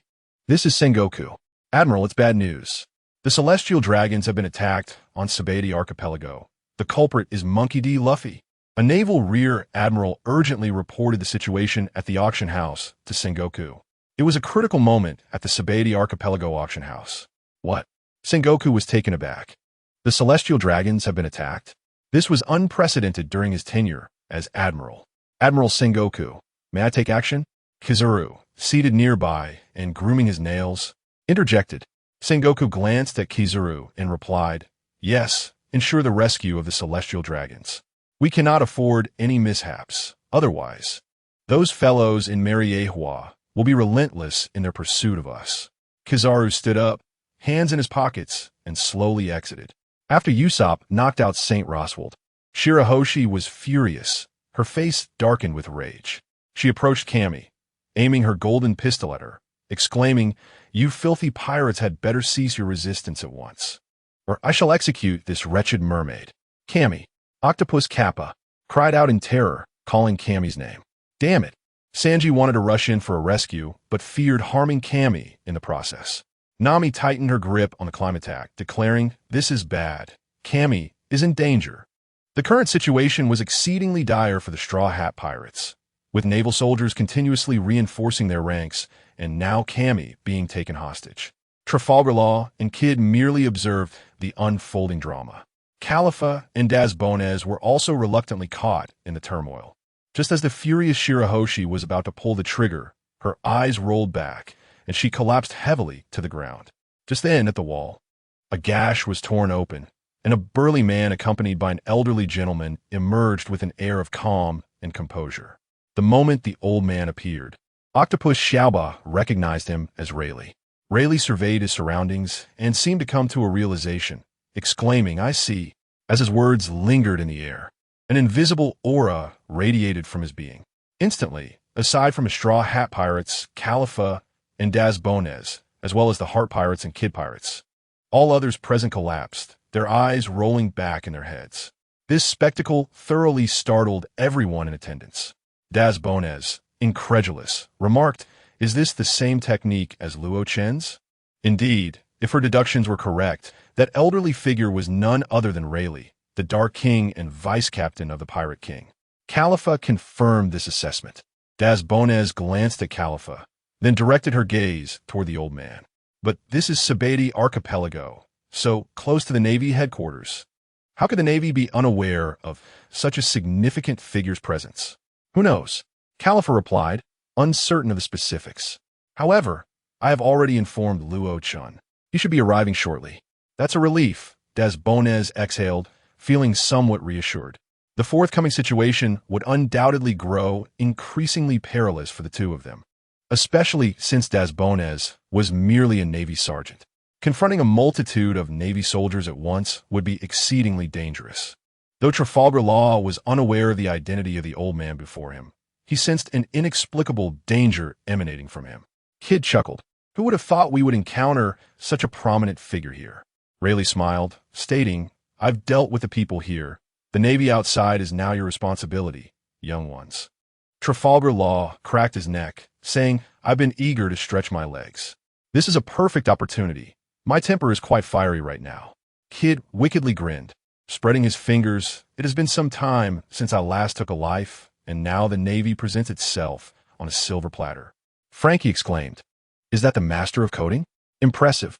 Indeed, that terrifying aura from earlier is still fresh in my memory." Brooke chimed in with a laugh. Nami quickly interjected, "Now is not the time for idle chatter. We must make our escape." Luffy stepped forward, declaring, "Everyone prepare to flee. I will hold off the Navy outside." Moments later, at the entrance of the auction house, over 1,000 Navy soldiers had gathered, led by a Navy headquarters commodore. The rear admiral of the naval headquarters, clutching a microphone, proclaimed, "Pirates within, you are encircled by our Navy. Surrender at once." Afterward, he urged the soldiers behind him to circle around through the back entrance to rescue the Celestial Dragons.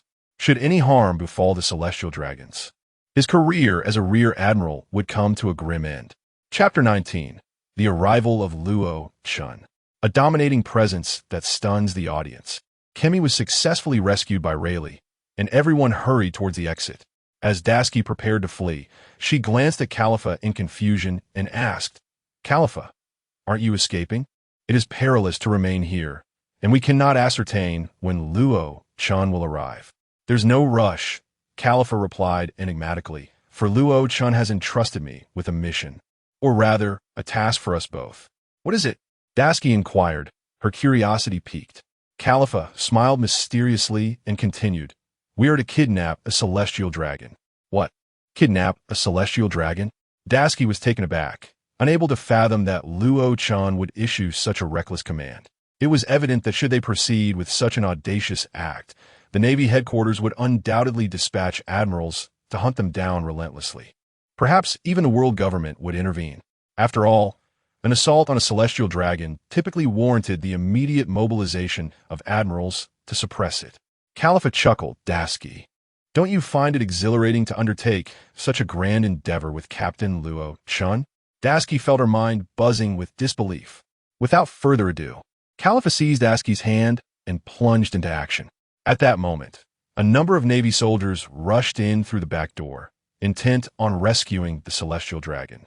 However, most of the Navy soldiers were thwarted by the trio of captains, Luffy, Kid, and Law, at the front entrance. Consequently, the soldiers at the back were not particularly formidable. Faced with Khalifa's mastery of the six forms and Daski's swordsmanship, the Navy soldiers stood little chance against the two women. Meanwhile, at the entrance, Luffy, Kid, and Law engaged in banter, teasing one another about the peculiarities of their devil fruit abilities. On board a ship, Luo Chen stood at the bow with his hands in his pockets, speaking languidly. After just a brief slumber, Khalifa and Daski have managed to stir up such chaos with the Straw Hat Pirates. Little do they know that Luffy is quite the troublesome fellow.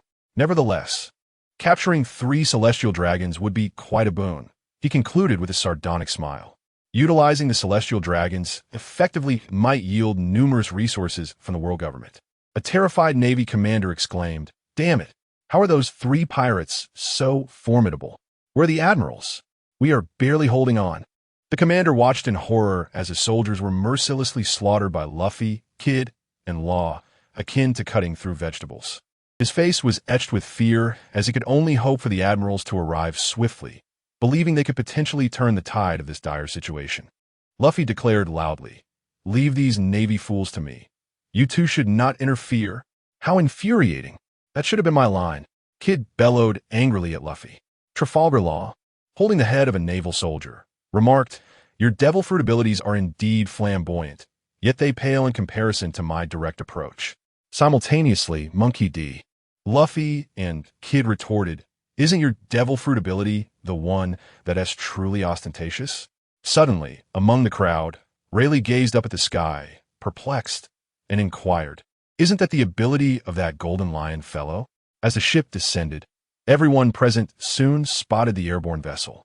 Kid, astonished at the approaching figure above, exclaimed, "That person is Luo Chen. Indeed, he is a pirate with a bounty exceeding 100 million, just like us." Trafalgar Law added in agreement. Sanji, puffing on a cigarette, mused, "Is that guy the captain of the Ladies Khalifa and as Bones? Trudy idiot, what on earth are you envious of?" Nami shot him a dangerous glance. Instantly intimidated, Sanji ceased his banter, aware that inciting Nami's wrath could be quite perilous. Usopp, wide-eyed, remarked, "How terrifying. Why does that guy's devil fruit ability remind me of that golden-haired old man?" Frankie concurred, "Indeed it does." Luffy's gaze remained fixed on Luo Chen, sensing something formidable, and commented, "That guy is strong."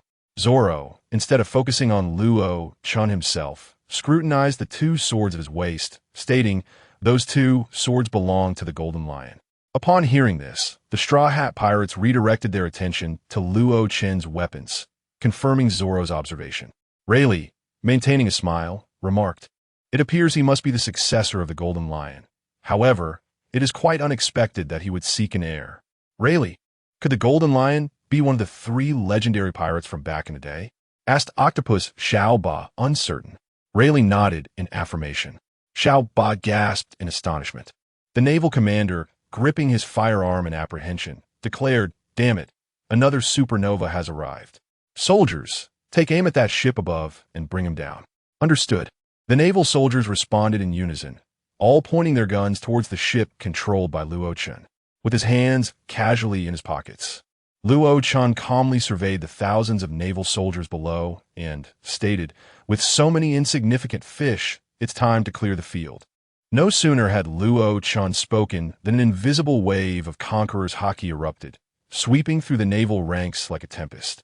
In an instant, numerous naval soldiers collapsed, eyes rolling back, frothing at the mouth, while even a naval commander struggled to brace himself against the ground in agony. Stahl hat Luffy exclaimed in astonishment. "Is this the same technique that the uncle just employed? Conqueror's haki, damn that fellow." Kid promptly grew alert, recognizing that anyone capable of wielding such a technique would undoubtedly be a formidable adversary. Trafalgar Law, equally unsettled, remarked, "It seems the Navy's bounty of 100 million berries for Captain Luo Chen is gravely underestimated." Chapter 20. Luo Chen prepares to make a move chopper. With a mix of innocence and fear, exclaimed, "How terrifying.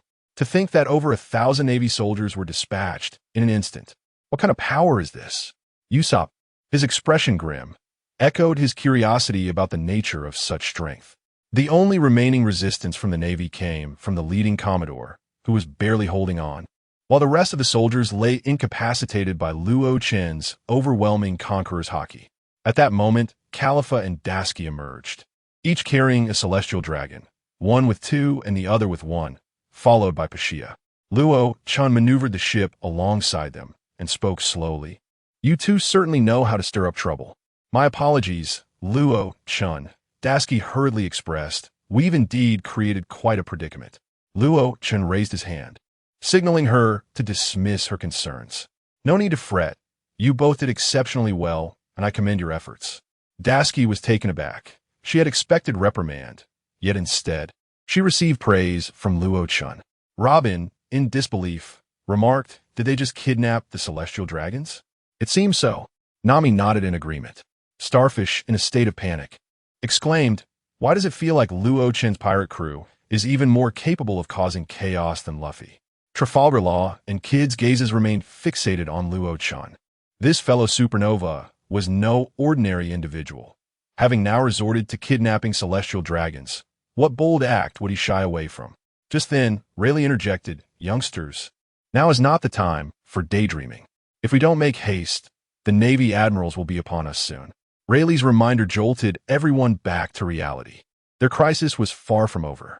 If they lingered any longer, the admirals would indeed arrive. Kid grasped the dagger at his waist and declared, "Straw Hat Luffy, we shall meet again in the New World. When that time comes, I assure you, I will show no mercy. And as for Luo Chen, I will prove that I'm the strongest among the supernovas." I'm not afraid." Luffy responded with a boisterous laugh, seemingly unfazed by Kid's threat. Kid instructed his crew, "Let us move onward to the New World." Trafalgar Law, hoisting his weapon, Guan Yu, added, "As for you, Straw Hat, I too must depart. It's still too early to encounter the Navy admirals, so I bid you farewell until we meet again in the New World." "All right, Trafalgar," Luffy grinned, showing his teeth. "Don't go giving things nonsensical names." Trafalgar Law retorted, exasperated. It had been quite some time since he had been so speechless before someone, and that someone was none other than the reckless Straw Hat Luffy. Without further ado, Trafalgar Law disregarded Luffy and the others, leading his crew away. As Trafalgar Law departed, he cast a deliberate glance at Luo Chen, the recent spectacle leaving a profound impact upon him. Within a minute, only Luo Chen, Khalifa, Dasky, Pashia, and 3 unconscious celestial dragons remained, accompanied by a throng of dazed Navy soldiers. As for the Navy Commodore, at this moment, he had opted to feign death. Khalifa inquired, "Luo Chen, are we to depart from Sabati Archipelago now?" "No, we shall not leave just yet," Luo Chen responded enigmatically. However, Khalifa voiced her concerns. "That Straw Hat Luffy has assaulted a celestial dragon, and we have also abducted one. While our actions may not yet be exposed, it is only a matter of time. Moreover, a Navy admiral may be en route." Indeed, the Navy admiral is reputed to be the pinnacle of naval combat strength. "I fear for your safety," Dasky began, yet her words trailed off, her implication clear. "Do not fret," Luo Chen assured them. "You all board the ship first. I will employ my devil fruit abilities to elevate the vessel to an altitude of 10,000 meters. There are still matters here in Sabati that require my attention." Luo Chen's expression gleamed with excitement. Since they had arrived at this juncture, it would be remiss not to stir things up. This was the perfect opportunity to diverge from the original narrative and steer events in a direction altogether different. Such a prospect was indeed intriguing. Having made his decision, Khalifa and Dasky dared not dissent, merely hoping for Luo Chen's safe return. Elevating the ship to an altitude of 10,000 meters was a trivial task for one who had awakened the abilities of the float fruit. Once the arrangements were finalized and Khalifa and Dasky had ascended to the lofty height, Luo Chen approached the Navy Commodore, who was still feigning death. "How long do you intend to maintain this charade, Navy officer? Please do not kill me. I am not ready to die," the Commodore exclaimed, hastily rising and retreating. He had initially believed that pretending to be dead would suffice, yet Luo Chen stepped closer and patted the Commodore's shoulder, saying, "Be sure to inform your fleet admiral about my abduction of the celestial dragon afterward. Furthermore, let him know that if he wishes to redeem the celestial dragon, He must prepare ample bargaining chips. Do you understand? I understand. The Commodore dared not utter a single word of dissent. Should he have done so, he likely would have met his demise by now. Excellent, Luo Chen concluded, delivering a powerful blow that rendered the Navy Commodore unconscious. Sending messages was not to be done at this moment. And now, the main event unfolds. Luo Chen harnesses the power of the floating fruit, allowing his body to ascend gracefully into the air, soaring towards a specific destination. Meanwhile, the Straw Hat Pirates have returned to the Bamboo Joint Tavern, where Shachi resides. However, this time, they are accompanied by Sanji, Usopp, Frankie, and Zoro, while Khalifa and Dazbones are notably absent. Chapter 21. The Great Crisis of the Straw Hat Pirates as the Red Heart Pirates and the Kid Pirates prepared to depart from the Sabeti archipelago. They were intercepted by the pacifistas. Initially, Trafalgar and Kid mistakenly believed these formidable foes to be the warlord of the sea, Bartholomew Kuma. Meanwhile, Urquiapua Drake and Hawkins also faced the wrath of the pacifistas and Admiral Kizaru. Had Kizaru been fully attentive, their demise would have been inevitable. As he toyed with them throughout the encounter. At the 13GR Tavern, Rayleigh, Shaki, the Octopus, the Starfish, and Cammy bid farewell to Luffy and his crew. With a smile, Rayleigh waved and said, "Wishing you a safe journey." "Thank you, Uncle Rayleigh," replied Straw Hat Luffy, also waving goodbye. Nami insisted, "We must leave quickly." "Hee. Or should we spend a little more time at the amusement park before we go?" Luffy suggested. Suddenly, Nami struck Luffy on the head, causing a large bump to form. Angrily, she shouted, "Do you even realize the situation we're in? You're still thinking about the amusement park?" As Luffy, Zoro, Sanji, Usopp, Chopper, Brook, Frankie, Nami, and Robin frantically fled, a figure appeared before them. It was a pacifista. Zoro's eyes widened in shock as he exclaimed, "That guy is the warlord of the sea, Bartholomew Kuma. Why is he here?" Luffy, puzzled, inquired, "Who is this guy?" Nami, Robin, and Usopp briefly explained the situation to him. Frankie stated seriously, "In any case, this guy is incredibly strong. We must handle him with caution. If he's strong, then we should go all out from the start," Luffy declared, entering his Gear second state. With that, Luffy, Zoro, and Sanji launched a fierce assault on the pacifista. Their combined efforts sent the pacifista flying. Did we succeed? Usopp wondered, gazing in the direction where the warlord had been struck. "It's not that simple," Robin remarked, confident that a warlord of the sea would not be so easily defeated. The pacifista re-emerged, standing defiantly before the Straw Hats. Luffy stared in disbelief. This guy is so sturdy? Zoro had always found the warlord peculiar. Yet he couldn't articulate what was strange about him. After what felt like an eternity of battle, the entire Straw Hat crew united their strength and finally overcame the pacifista. Exhausted, they collapsed to the ground, gasping for breath. Usopp, fatigued, remarked, "I'm so tired, but we finally defeated him." "Indeed, the crisis has finally been averted," Frankie responded. "Unbelievably," Luffy exclaimed. "If this fellow is not the warlord of the sea, Bartholomew Kuma, then who could he possibly be? Could he be the so-called twin?" Nami reminded everyone, "Let us not dwell on this. We must leave at once.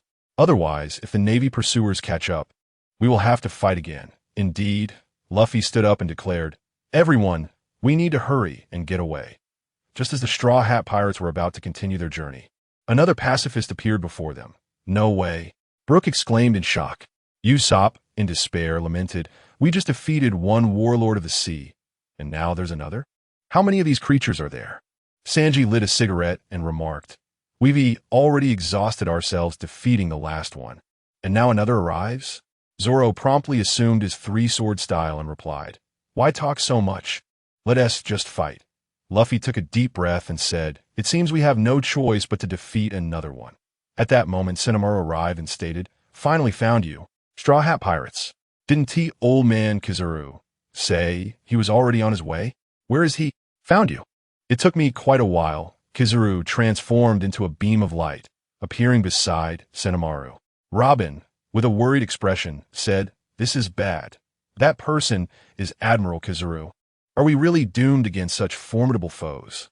Usopp's eyes filled with despair as he exclaimed, "How can we face so many terrifying enemies?"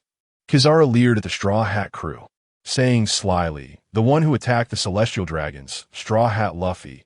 We in the Navy have yet to locate the Celestial Dragons. Your crimes are quite significant." Rookie Straw Hat Luffy. "Everyone, we are not their match at the moment. Let us split up and regroup later," Luffy announced loudly.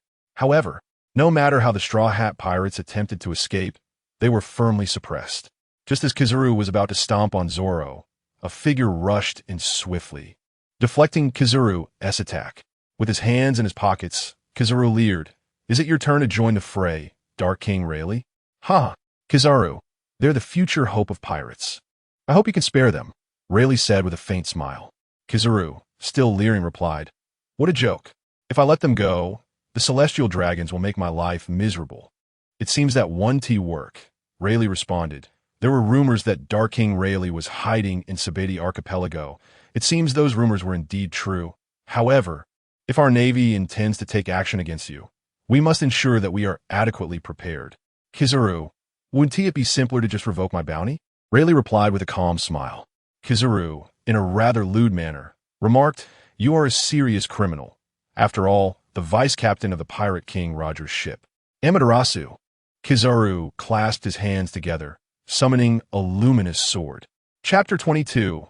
Luo Chen unleashes the swordsmanship of a great swordsman, vanquishing War Peach Maru. Luffy gazed at Uncle Rayleigh, who stood in the way of Admiral Kizaru, and remarked, "That uncle is incredibly formidable. He managed to strike a body we couldn't even touch just moments ago." "Quick, Luffy, we must flee," Usopp urged, carrying the exhausted Zoro on his back. War Peach Maru pursued them, declaring, "Do you think I will let you escape?" "PX2 pursue them." Upon receiving the command, the Pacifista immediately set its sights on the Straw Hat pirates. Struggling against Kizaru, Rayleigh lamented, "It appears I truly am getting old.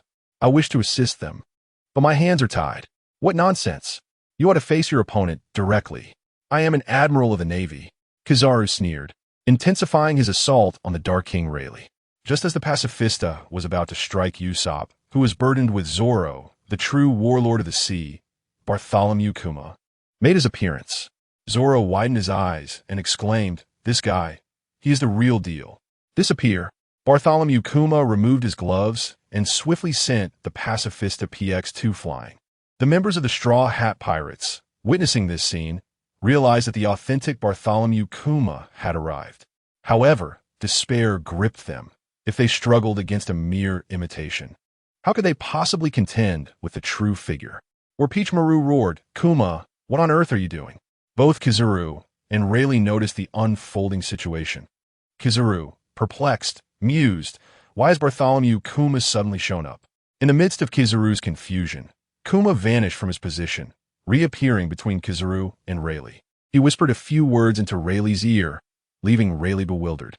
Why would this warlord of the sea, Bartholomew Kuma, wish to aid Luffy and his crew? Regardless of the truth, it at least alleviated some of his pressure. Facing Kizaru alone was nearly impossible. After speaking, Kuma vanished again, heading toward the Straw Hat Pirates. Kizaru, filled with intrigue, could not decipher Kuma's intentions.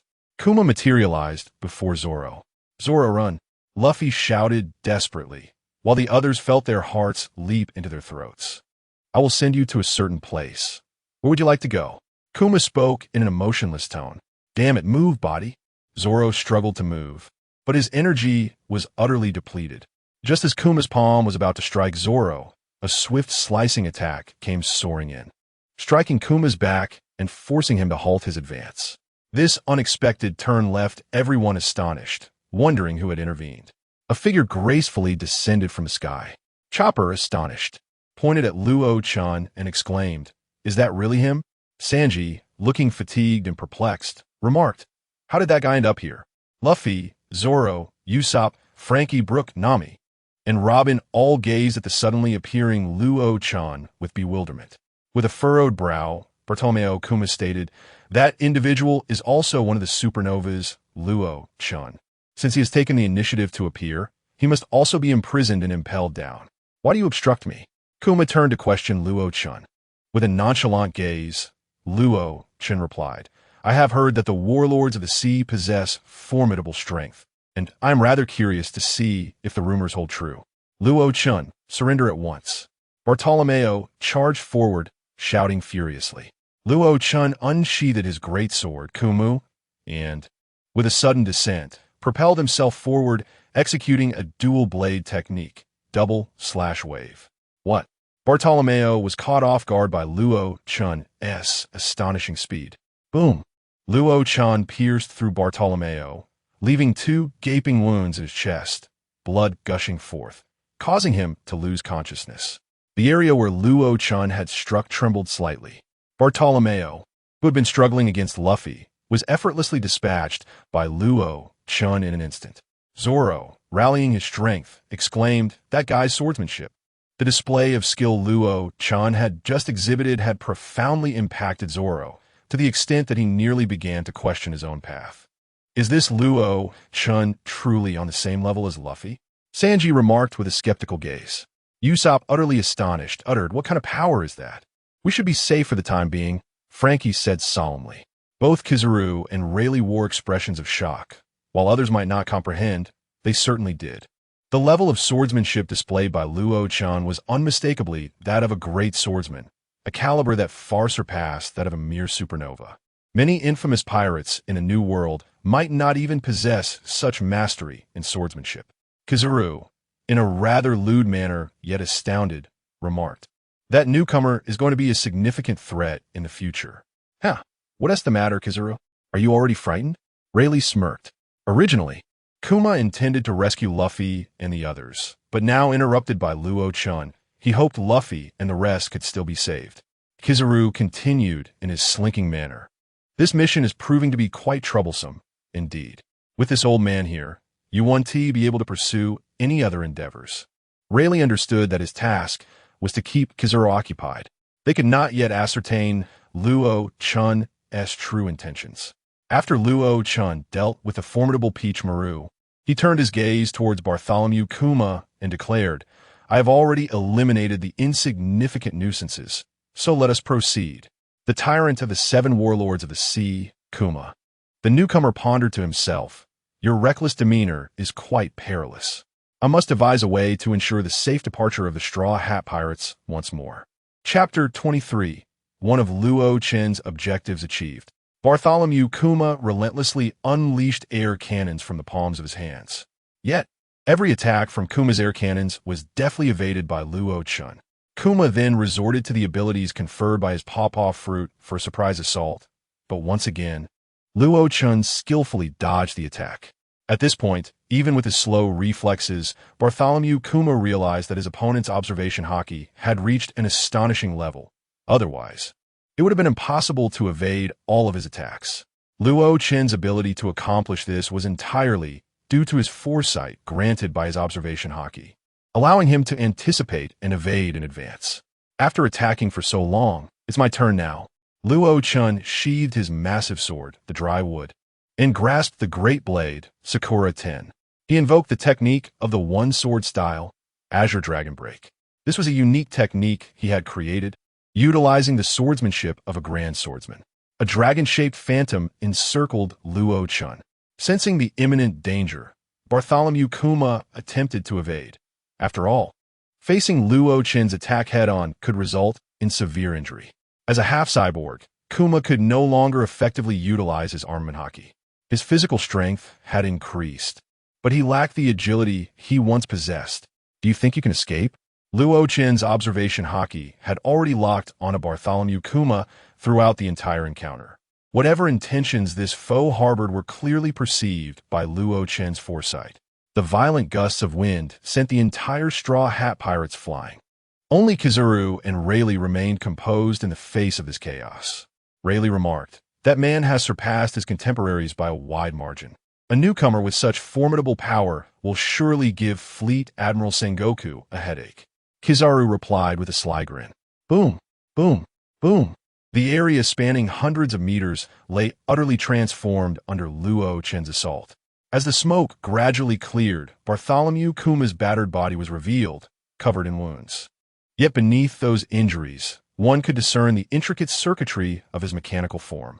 A smile crept across Luo Chen's face as he remarked, "The cyborg's body is quite resilient.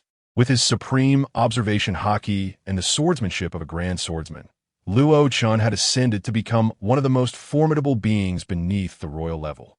Meanwhile, the members of the Straw Hat Pirates lay scattered, defeated. Is he truly only worth a bounty of 100 million berries? Brook mused, suspecting that Luo Chen's bounty was, in fact, 1 billion berries rather than merely 100 million. Zoro, filled with frustration, exclaimed, "The disparity between my swordsmanship and his is vast. It's infuriating." However, Robin offered a balanced assessment, stating, "Regardless, we owe our salvation to Luo Chen." Chopper, trembling in fear, exclaimed, "That man named Luo Chen is truly terrifying." Nami felt an overwhelming sense of despair. What had she truly experienced in just one day? Debris and fragments continuously rained down from the sky. Bartholomew Kuma, undeterred, suddenly noticed Luo Chen approaching him. As he prepared to utilize the power of his pawpaw fruit to evade, Luo Chen spoke directly. "You are an undercover agent of the revolutionaries, Bartholomew Kuma. It would be wise for you not to act recklessly, lest you provoke my ire against your organization. Additionally, you need not worry about your leader, Monkey D. Dragon's son, Monkey D. Luffy. He will remain unharmed today. Now, I suggest you depart." Kuma was momentarily taken aback, astonished that this man could unveil so many of his secrets in one breath. For a fleeting instant, he doubted whether Luo Chen was affiliated with the world government. However, he quickly dismissed the thought. His initial venture had been to rescue the son of his leader, Dragon, but it seemed that concern for his identity was now unnecessary. Kuma, rarely inclined to speak, finally said, "Though I am unaware of your true intentions, I find your proposal agreeable." "Exactly," Luo Chen replied with a smile.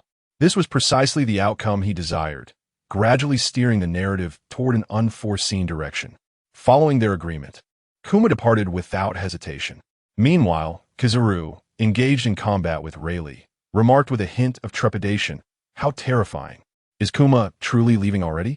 This complicates matters for me." With War Peach Maru gravely injured, Rayleigh had yet to respond when Luo Chen's voice echoed, "Old man Rayleigh, let us join forces to take down Kizaru. Defeating an admiral should prove to be quite an exhilarating endeavor, wouldn't you agree?" Luo Chen flew low, approaching the vicinity of Rayleigh and Kizaru's battle. Rayleigh laughed heartily. "Your suggestion is indeed a viable plan." Kizaru, listening to their exchange, sensed something amiss. At this point, he had grown weary of the ongoing conflict. Although he held no fear of facing Rayleigh and a newcomer united, after all, he was one of the Navy's highest-ranking admirals. Ultimately, Kizaru found the situation bothersome. He could easily concoct an excuse for Fleet Admiral Sengoku upon his return to headquarters. Thus, he sheathed his sword, speaking with a hint of mockery. What a frightful prospect. The Dark King Rayleigh, accompanied by a newcomer wielding the swordsmanship of a great swordsman. It appears that our mission today cannot be completed. Let's each take a step back. The old man departed the Shambadi archipelago accompanied by his subordinates, granting a temporary reprieve to the Straw Hat Pirates. "What are your thoughts, Brother Luo Chen?" inquired Rayleigh, his face adorned with a gentle smile throughout. In truth, Rayleigh had already acquiesced to Kizaru's suggestion. Yet there remained the presence of Luo Chen beside him. It was evident to Luo Chen what intentions both the Yellow Monkey and the venerable Rayleigh harbored. "Very well," Luo Chen replied. Chapter 24.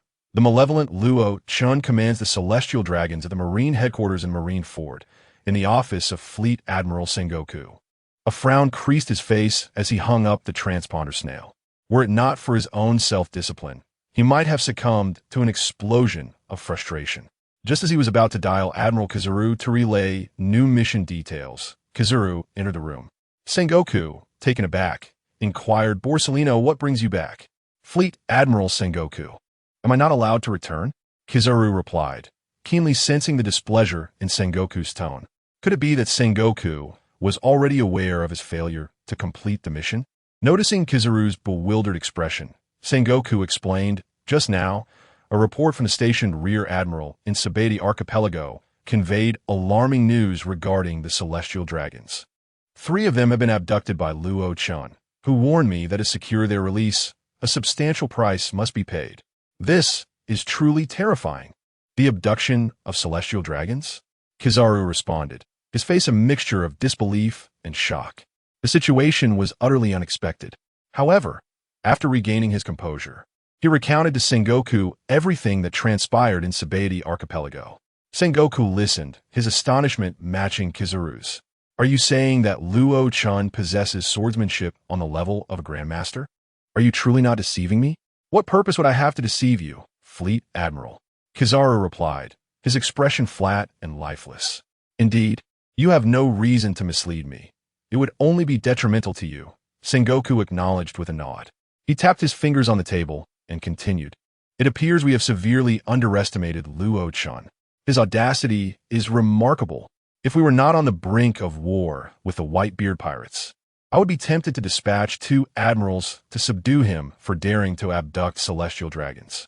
Kizaru, still wearing a sardonic grin, remarked, I initially thought that newcomer was merely powerful. It seems he possesses audacity to match. Quite alarming indeed. Sengoku's demeanor shifted to one of grave seriousness as he stated. Based on the current intelligence, Luo Chen wields all 3 forms of haki and is an adept of the float fruit.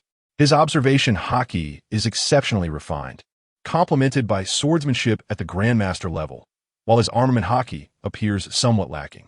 Overall, his strength is alarmingly close to that of an admiral. It is clear that one day, Luo Chen will ascend to the ranks of the 4 emperors. I wonder, who is this young man, and from whence does he derive such formidable power? Fleet Admiral, we currently lack the resources to address the situation with Luo Chen, Kizaru replied as he settled into a chair.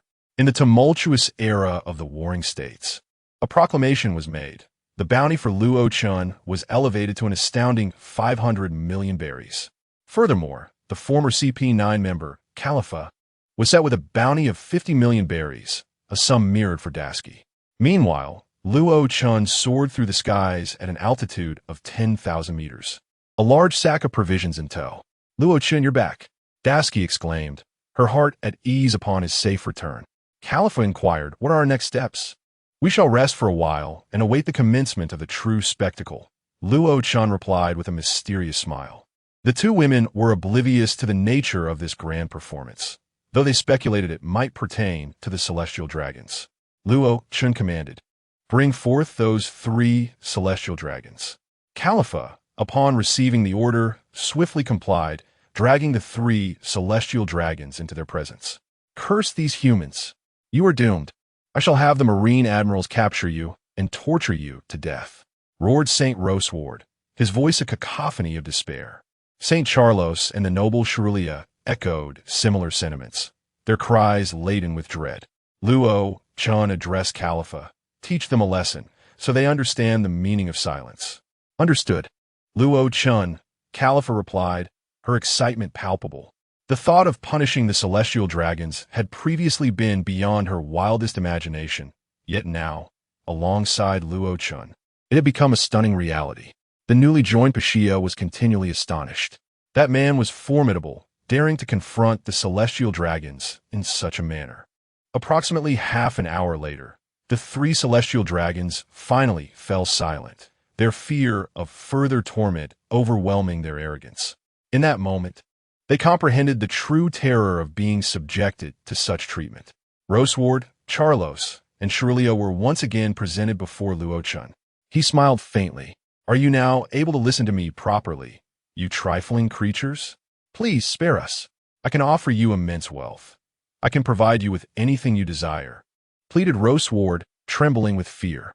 Charlos quickly echoed, I possess countless slaves to offer you, or berries, whatever you wish. Shirulia, equally terrified, chimed in, I too can fulfill your desires. Just name it. Luo Chen erupted in a laughter. Ah, celestial dragons, how laughable you are. Others may fear you, but I do not. Do you understand? My first condition is that you serve me. You must ensure my happiness.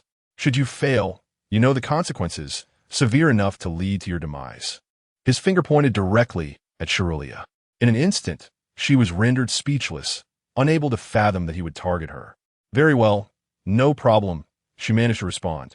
Still in shock, Roswald Saint did not hesitate to agree immediately. Charles Saint, overwhelmed by terror, also came to his senses and concurred, saying, "You may handle my sister as you wish. Father, brother, you?" Shalalia felt utterly despondent. How could her father and brother so casually abandon her? It was unimaginable what horrors awaited her next. Chapter 25. The great event unfolds with the latest report on Luo Chen in the following 2 days. Xiaolia truly experienced the feeling of being unable to rise from bed due to relentless torment. In stark contrast, Roswald and Charles, the two saints, dared not utter a word. Their silence stemmed largely from Luo Chen's frequent admonishments directed at them, courtesy of Khalifa. Both Roswald and Charles secretly conspired in their hearts, vowing that upon their return, they would dispatch CP0 and the Navy admirals to capture that detestable human, Luo Chen, allowing him to experience the true essence of a slave's life, though they would never dare voice such sentiments aloud. Meanwhile, Xiaolia found her mindset subtly shifting under Luo Chen's influence. As another day passed in the Shabandi archipelago at the 13GR Tavern, after completing his tasks, Rayleigh returned and, upon entering, saw the Straw Hat Pirates gathered together. He smiled and said, "I've taken care of the ship's coating for you."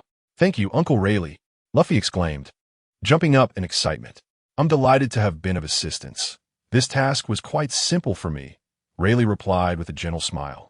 Zoro, Sanji, Usopp, Nami, Robin, Chopper, Frankie, and Brook all wore smiles as well. The completion of the ship's coating signified that the Straw Hat Pirates could officially set sail for Fishman Island. At that moment, a man donning a black hat hastily entered, delivering a newspaper to Xia Qi before swiftly departing. Although Xia Qi had yet to peruse the content, she surmised that the matter was of great significance, as it warranted a personal delivery from her intelligence network, indicative of urgency. Upon opening the newspaper, Xia Qi's eyes widened in shock as she read aloud. "The Navy will publicly execute Portgas Ace, the commander of the 2nd Division of the Whitebeard Pirates. In 1 week's time." Luffy, who had been happily indulging in food, froze in disbelief, almost questioning whether he had misheard. The members of the Straw Hat crew, aware that Ace was Luffy's brother, immediately cast concerned glances in his direction. Xia Qi and Rayleigh sensed that something was amiss. Nami explained, "Xia Qi, Rayleigh, the commander of the 2nd Division of the Whitebeard Pirates, Port Gasti, Ace, is Luffy's brother." Now it all made sense to Xia Qi. She continued, "Additionally, there are reports regarding Luo Chen's abduction of a celestial dragon, which has increased his bounty to 500 million berries. However, due to Luo Chen's actions in kidnapping the celestial dragon, the incident where you, Luffy, assaulted a celestial dragon has been somewhat downplayed. In a way, Luo Chen has indirectly drawn the fire away from you." Rayleigh, having experienced similar situations before, could clearly discern the expression on Luffy's face at that moment. Rayleigh took a sip of his drink and remarked, "It seems that your departure to Fishman Island must be postponed." Luffy clenched his fists and resolutely declared, "Everyone, I intend to rescue Ace." "Luffy, we had anticipated that you would do this," Sanji replied, puffing on his cigarette. Though Zoro remained silent, his stance was unmistakably supportive of Luffy's decision. This sentiment was echoed by Usopp, Frankie, Brook, Chopper, Nami, and Robin, all of whom rallied behind Luffy's resolve. "Thank you all." Luffy smiled. At that moment, Nami suddenly recalled, "Oh, I have Luo Chen's phone number. He mentioned that we could reach out if we needed assistance." "Indeed," Usopp exclaimed, striking his fist against his palm in agreement. Shaki gazed at Rayleigh and remarked, "However, the Navy is making significant moves this time. They are pressuring Whitebeard to act. Sengoku aims to create a breakthrough in the New World. Thus, defeating Whitebeard would indeed instill considerable fear among pirates." Rayleigh could surmise Sengoku's intentions with a mere glance. Having resolved to contact Luo Chen for assistance, Nami promptly dialed his number. In the high skies, St. Roseward and St. Charlos were suffering from hunger, their eyes glazed over, receiving only a bun and a bottle of water each day. Even after a mere 3 days, both felt as though they were enduring an eternity. Only Shalalia, accompanying Luo Chen, was able to indulge in fine food and drink. Luo Chen reclined in a chair, flanked by Shalalia and Pasha, who were attending to him. Meanwhile, Khalifa and Dasky were diligently training their haki, aware that only with enhanced strength could they truly assist Luo Chen. At that moment, the snail phone rang. Ring. Luo Chen answered, saying, Moshi Moshi, this is Luo Chen. Nami here. You mentioned before that if our Straw Hat crew needed assistance, you would provide it. Is that offer still valid? Nami inquired cautiously from the Kambaka Tree Tavern in Sabeti Archipelago, anxious that Luo Chen might renege on his promise. Of course it stands. Please provide your location. I will head over now, Luo Chen replied. Upon hearing that Luo Chen was willing to help, the members of the Straw Hat crew in the Kambaka Tree Tavern rejoiced. After ending the call, Luo Chen stood up and instructed Khalifa, Dasky, you two will be in charge of all operations on the ship from here on. I must depart to engage in a grand battle, and I may not return for approximately a week. Very well, both Khalifa and Dasky responded simultaneously. Upon realizing Luo Chen's formidable strength, Khalifa and Dasky appeared less concerned about his safety. However, Pashia and Shalia felt a twinge of reluctance at the thought of Luo Chen leaving for several days. Chapter 26. Luo Chen immersed himself in the waters. The reason Luo Chen chose to assist the Straw Hat Pirates this time was primarily to witness firsthand a narrative divergent from the original tale. In the original storyline, it was solely Monkey D. Luffy who infiltrated Impel Down and subsequently advanced towards the Marine headquarters, while his crew was dispersed across the globe. However, in this instance, the divergence piqued Luo Chen's interest. It is not to suggest that Luo Chen was particularly inclined to aid the Straw Hat Pirates. Rather, it was a matter of morbid curiosity. Moreover, Luo Chen had his own intentions, as he sought to invade Impel Down to recruit a few crew members. Otherwise, relying solely on a handful of women would hardly sustain a pirate crew. Simultaneously, Luo Chen returned once more to Sabeti Archipelago. Upon entering the 13 GR Tavern, Luo Chen pushed open the door. Rayleigh, observing Luo Chen's entrance, smiled and remarked, the ability of the Gold Lion's float fruit is indeed practical. It proves to be quite convenient wherever one goes. You flatter me, Mr. Rayleigh, Luo Chen replied with a smile. At that moment, the members of the Straw Hat Pirates expressed their gratitude towards Luo Chen for his assistance. To be candid, the Straw Hat Pirates owed him a considerable debt of gratitude. Luo Chen stated publicly, you intend to rescue Portgasty, Ace, but it's not as simple as merely wishing to do so. As it stands, Ace is likely imprisoned within Impel Down, and choosing to invade the facility at this juncture will undoubtedly alert the Marine headquarters, thereby diminishing the chances of success. Such considerations must be made. What should we do then? Luffy asked anxiously. Meanwhile, Rayleigh and Shikoku listened intently to Luo Chen's analysis, recognizing that a young man with such analytical acumen was indeed remarkable. Luo Chen continued, the moment when the Marine forces concentrate their strength at Marine headquarters, particularly at the Plaza of Marineford in preparation for confronting the Whitebeard pirates, presents the optimal opportunity to infiltrate Impel Down. If the timing is executed flawlessly, it may be possible to intercept the military ship transporting Ace mid-journey. How impressive! How do you know so much, Luo Chen? Usopp exclaimed in astonishment. The insights provided by Luo Chen garnered admiration from the entire Straw Hat crew, including Shikiyaku and Rayleigh, who nodded in approval. Robin, with a playful smirk, remarked, I suspect that your knowledge, Luo Chen, extends beyond what you've shared. Luo Chen laughed heartily in response. It's not wise to speculate on others' thoughts, Nico Robin. By the way, regarding Ace's lineage, I assume you're the only one who knows. Luffy? Luffy, bewildered, was unsure why Luo Chen was broaching Ace's background at that moment. His confusion did not imply that others were oblivious to the significance of Luo Chen's words. The fact that Luo Chen brought up Ace's identity indicated that it would indeed play a crucial role in the unfolding events. Zoro took a sip of his drink and said, Lockin, stop keeping us in suspense.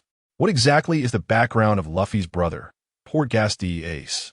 Lockin chuckled and waved his hand dismissively. Oh, you impatient bunch. Just looking at Rayleigh, I must tell you that the captain of this old man, Roger, is none other than Portgasty, Ace's father. Upon hearing this revelation, everyone was taken aback, with only Luffy remaining relatively composed, for he had previously heard stories from Ace. An hour passed, during which numerous events transpired. Shaki inquired, "Rayleigh, have you truly made up your mind?" "Indeed, if ignorance was bliss, it would be one thing. But now that we are aware, to turn a blind, I would be a disservice to Roger," Rayleigh replied as he removed his glasses and wiped them. Rayleigh then countered Locken, "I can't help but suspect that you're doing this on purpose. First, there was the kidnapping of the celestial dragons, and now this old man has joined the fray. It seems the Navy will have quite the headache facing opponents like you." "Indeed, young Locken, your strategies are numerous," Shaki chimed in while puffing on a cigarette. Chopper exclaimed joyfully, "With such a formidable ally as Uncle Rayleigh joining us, our chances of rescuing Big Brother Luffy have certainly increased." "Ho ho ho." Brook laughed. "It appears we still have hope." Sanji remarked, "Speaking of which, we must continue to wait for the next few days." "It seems so," Frankie responded. Locken poured himself another glass and stated, "I understand that you seek my assistance to leverage my devil fruit abilities to infiltrate Impel Down or the Navy headquarters. However, in return, Luffy, you owe me a favor." "Not a problem." Luffy agreed without a second thought. Nami, Robin, Zoro, Sanji, Usopp, Frankie, Brook, and Chopper all understood that asking Locken for help would inevitably come with conditions. Yet, compared to the matter of rescuing Luffy's brother, it seemed trivial, a favor, grand in some respects, yet minor in others. At that moment, Zoro stood up and approached Locken. The Straw Hats could likely guess that Zoro was motivated by Locken's swordsmanship. Otherwise, it was hard to fathom any other reason. Zoro solemnly requested, "Locken, let us spar once. I wish to gauge the extent of the gap between our swordsmanship." "Very well," Locken replied with a smile. "Zoro possesses considerable potential, and in the future, he may awaken the Conqueror's Haki during the events in Wano, ultimately triumphing over Kaido's Calamity, the Ember Calamity King. His prowess is tantamount to being exceedingly close to the realm of the Sovereign. It can also be interpreted as having one foot firmly planted within that exalted tier. Sincere gratitude is expressed as Zoro bows deeply to Luo Chen.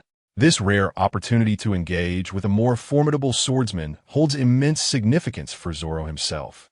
Simultaneously, the entire world has plunged into a state of profound panic. Chapter 27, Port Gas D, Ace, and the Reluctance of Admiral Hancock across the globe. The populace is abuzz with speculation. Is the Navy truly serious this time? Are they really going to publicly execute Port Gas D, Ace, the second in command of the Whitebeard pirates? Moreover, another notorious pirate has made headlines by audaciously abducting a celestial dragon. The state of the world is uncertain whenever a significant event occurs. It seems to trigger an avalanche of upheaval. Who can argue otherwise? Surely, the Navy possesses the might to crush all opposition, as they stand as the beacon of justice. If justice were to falter, what safety would remain in this world? The citizens are engulfed in a myriad of emotions: anxiety, fear, and terror. At Marine headquarters in Marineford, elite naval forces from various branches have been summoned in response to the escalating crisis. Just then, a naval ship docked, and Don Quixote da Flamingo, draped in a pink cloak, swaggered down the gangway with an exaggerated gait. The atmosphere at Marine headquarters is quite displeasing, he remarked with a chuckle.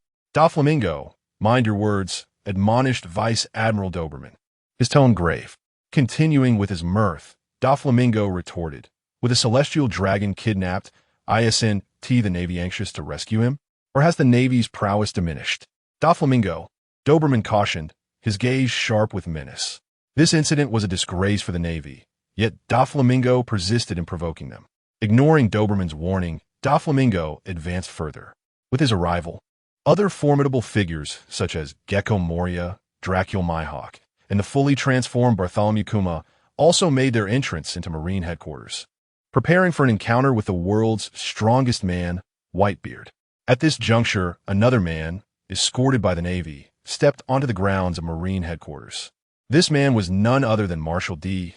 Teach, known as Blackbeard, who had triumphed over Ace and ascended to become a member of the Shichibukai. Gazing upon the majestic edifice, he exclaimed, "Ha ha! Truly, Marine headquarters is an architectural marvel. Had I not become a Shichibukai, I would have never had the chance to behold such grandeur. Vice Admiral Fire Fist, standing nearby, remarked, "This is the bastion of justice. How could we allow pirates to roam freely?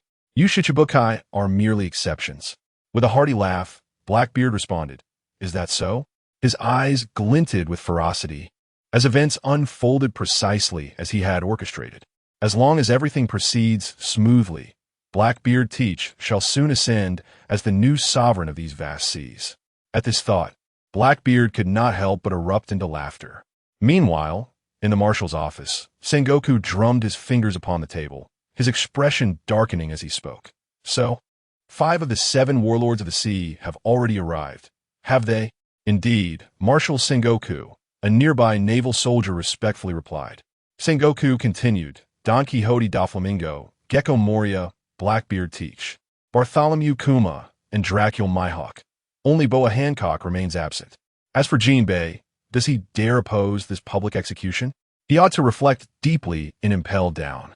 By the way, does Boa Hancock still refuse to attend the summons?" "Yes," Marshal Sengoku, the naval soldier, reported. "Aside from Vice Admiral Sandora, all others have been petrified by Boa Hancock's devil fruit ability. Given the time constraints, even if Vice Admiral Sandora were to reach Boa Hancock, it would be too late." "That woman," Sengoku narrowed his eyes, stating, "It seems that Boa Hancock no longer wishes to serve as one of the 7 warlords of the sea. Alas, it truly has been a tumultuous season. Not only are the celestial dragons yet to be rescued, but now we face consecutive issues with the warlords.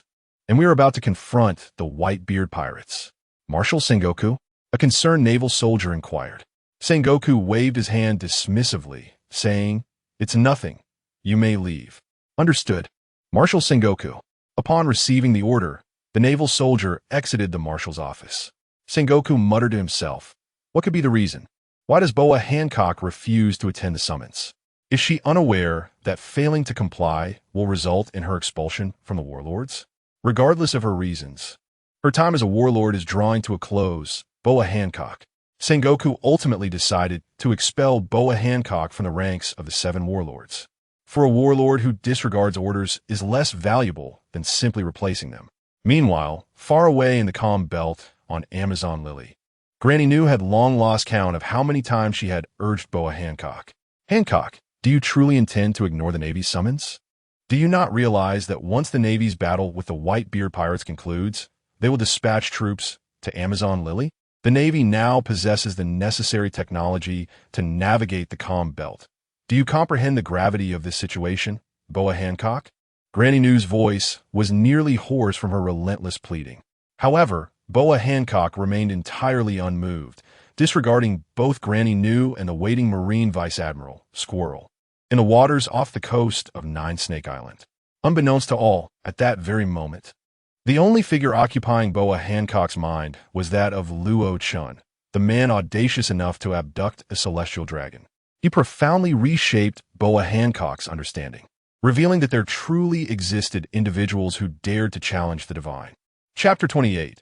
Whitebeard takes action. Old Lady Nu was so infuriated by Boa Hancock that she was on the verge of a hypertensive episode. Meanwhile, on the surface of the sea outside Snake Island, Rear Admiral Mongoose sat alone aboard a military vessel, surrounded entirely by petrified naval soldiers. At that moment, the den mushy in Mongoose's pocket began to ring. After answering, he heard the voice of Admiral Sengoku. "Hello, this is Sengoku. Do not concern yourself with Boa Hancock. Mongoose, return to Marine headquarters immediately. There is still time. I regret to inform you, Admiral Sengoku, that I cannot return. All naval soldiers here have been petrified, and I alone cannot navigate the ship through the calm waters," Mongoose reported candidly. What does that woman, Boa Hancock, intend to do? Is she openly defying the Navy? We cannot spare any vice admirals at the moment. Otherwise, I would dispatch one immediately to capture her. Mongoose, await my further instructions. At Marine headquarters in Marineford. After Sengoku hung up, he took out another den mushy, this one connected to the Shichibukai, Boa Hancock, with a loss of 1 Shichibukai's combat prowess, and now a vice admiral. The impending battle was fraught with considerable risk. On Snake Island, amidst a quarrel with Old Lady New, Boa Hancock's sister, Boa Sonia. Rushed overholding den Mushi. Sister, it's a call from Admiral Sengoku. In that moment, both Old Lady New and Boa Hancock ceased their argument.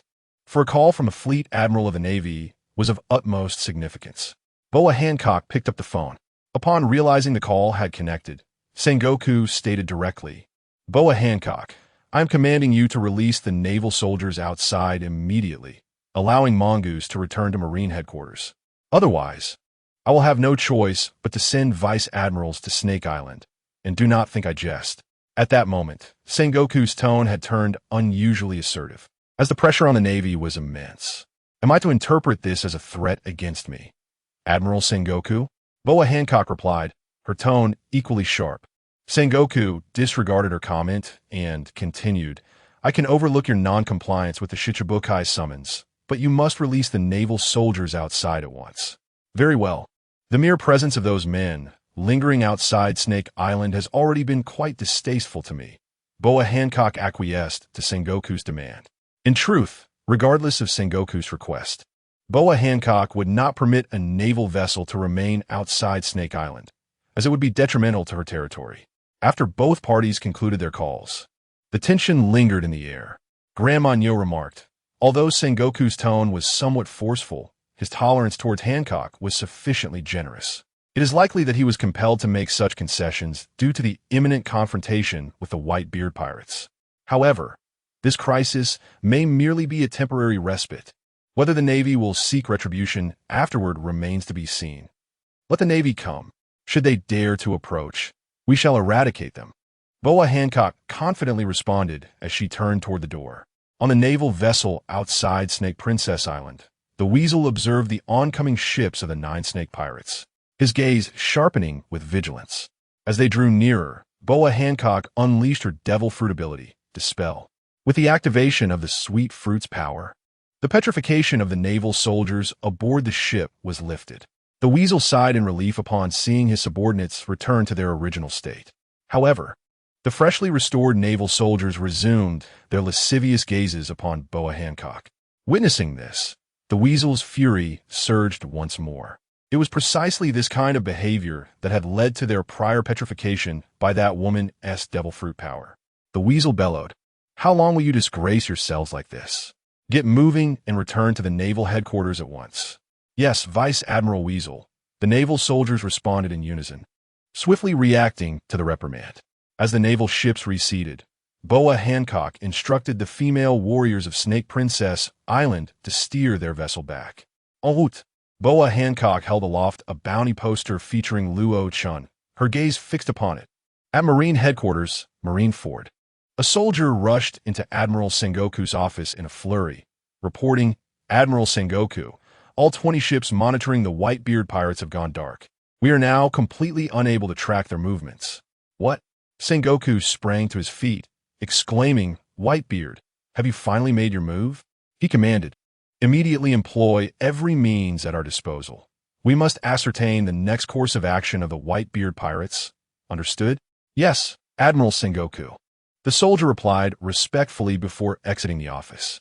The office was bustling with naval personnel coming and going, delivering reports. At this moment, Sengoku was utterly engrossed in his duties.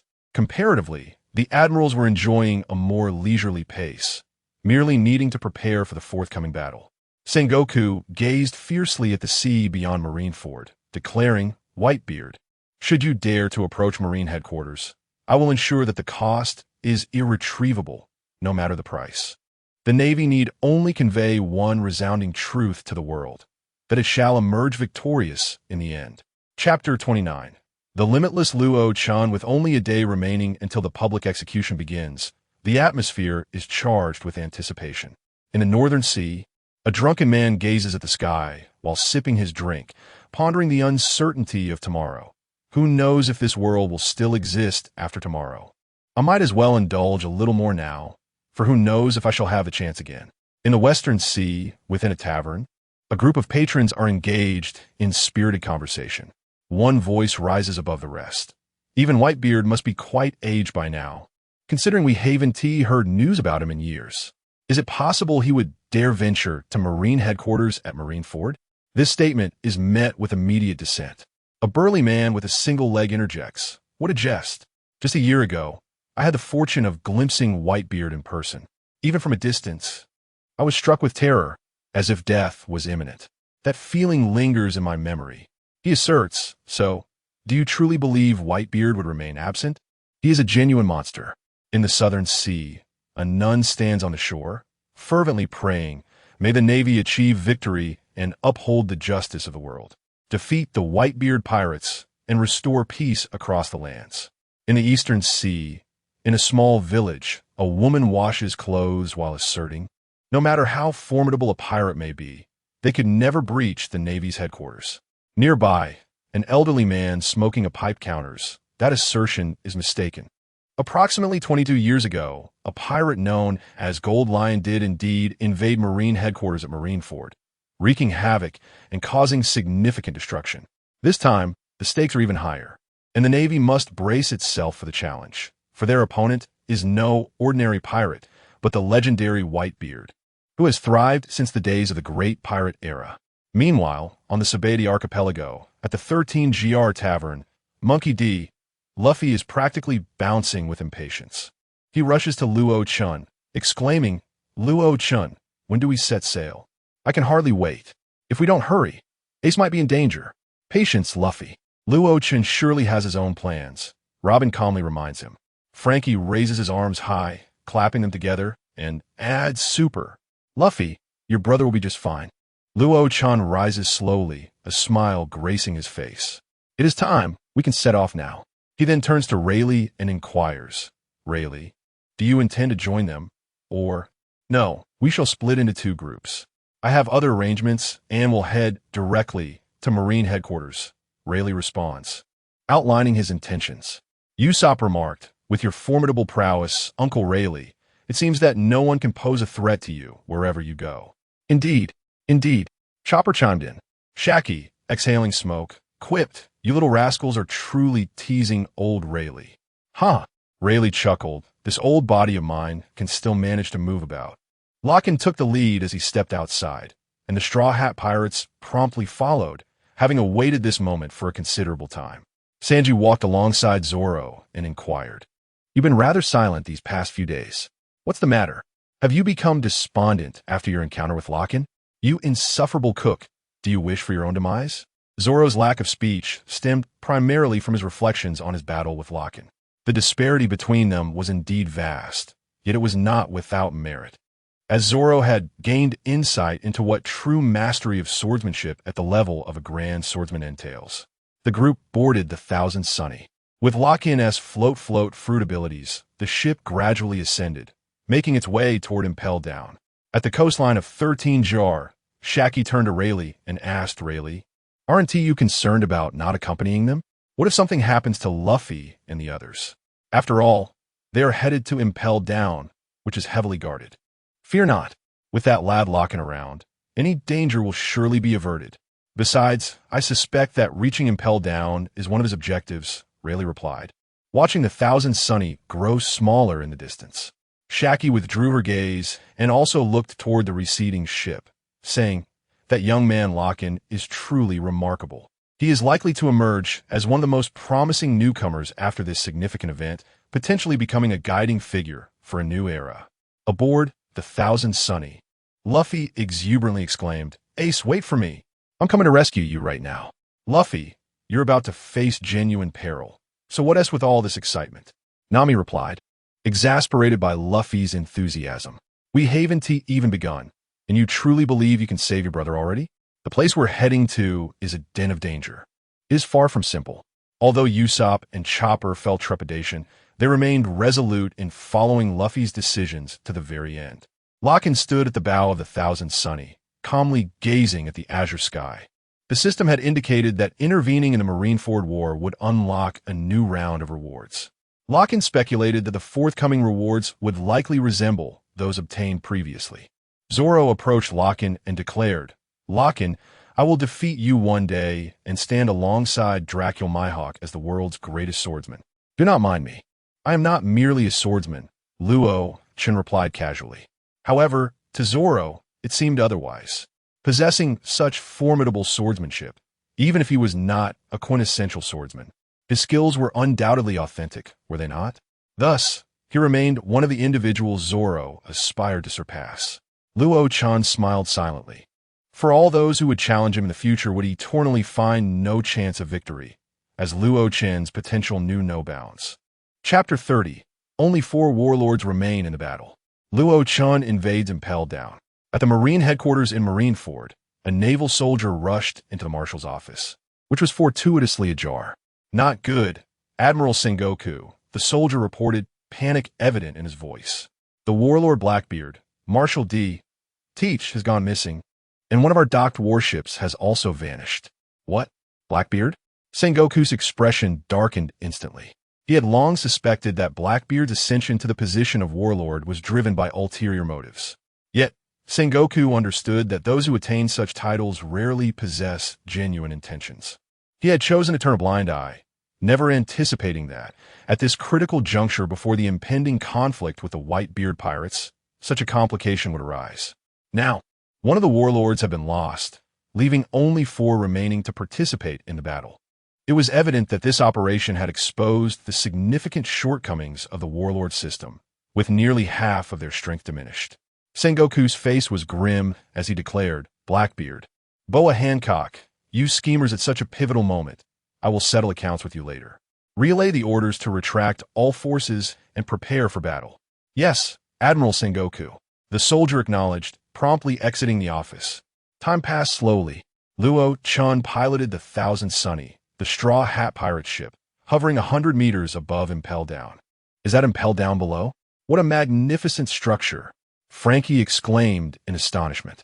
Yes, I've heard it holds countless formidable criminals. Usopp replied, his voice trembling with fear. All right, everyone, let us prepare to board Impel Down, Luffy declared, his fists clenched in determination. The members of the Straw Hat Pirates smiled in agreement. While Luo Chen gazed down at Impel Down with a detached expression, Luo Chen began to float slowly, moving towards the entrance of Impel Down. Luo Chen, wait for us, Luffy shouted. How are we supposed to get down? It seems we'll have to figure it out ourselves, Sanji responded, lighting a cigarette. Robin observed, Luo Chen likely has his own motives for bringing us to Impel Down.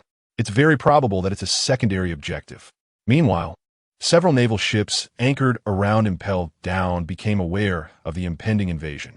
Alarms blared immediately, as an incursion upon Impel Down was a grave matter. As Luo Chen descended at the entrance of Impel Down, his conqueror's haki instantly surged forth, incapacitating the naval soldiers aboard the nearby ships.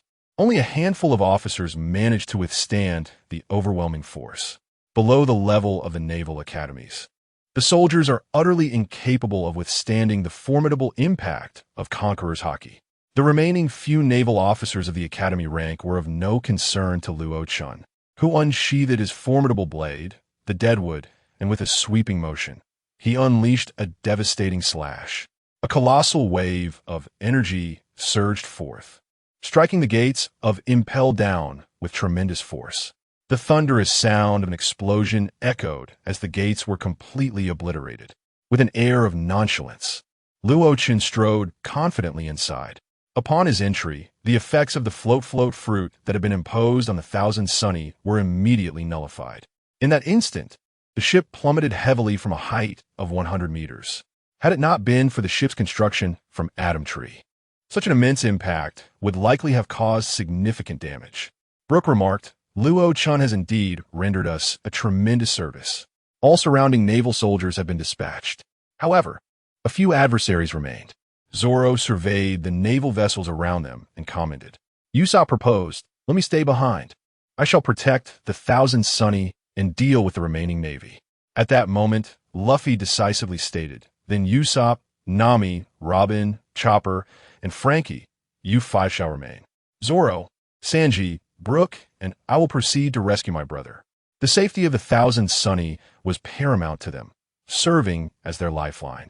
It was essential to leave someone behind to safeguard it. In the control room on the 4th level of Impel Down, the Warden Magellan fixated on the screen and remarked, the intruder, Luo Chen, alongside the Straw Hat Pirates? Truly audacious. Fortunately, 2 days prior, Admiral Sengoku dispatched personnel to transfer Port Gas D, Ace to the Navy headquarters. Otherwise, this invasion could pose a considerable risk. For the moment Luo Chen and the Straw Hat Pirates infiltrated Impel Down, they had been under constant surveillance. After all, being the world's largest prison, Impel Down boasted nearly complete omnipresent monitoring. Vice Warden Hannibal stepped forward, declaring, "Warden, allow me, your Vice Warden, to suppress the intruders." Hannibal's eagerness was driven by his own ambitions. He sought to quell these intruders to gain accolades that could potentially displace Magellan from his position, allowing him to ascend as the new Warden of Impel Down. The mere thought of this made Hannibal almost giddy with excitement. However, Magellan responded, "No, Hannibal, you are to remain on guard to prevent any oversights.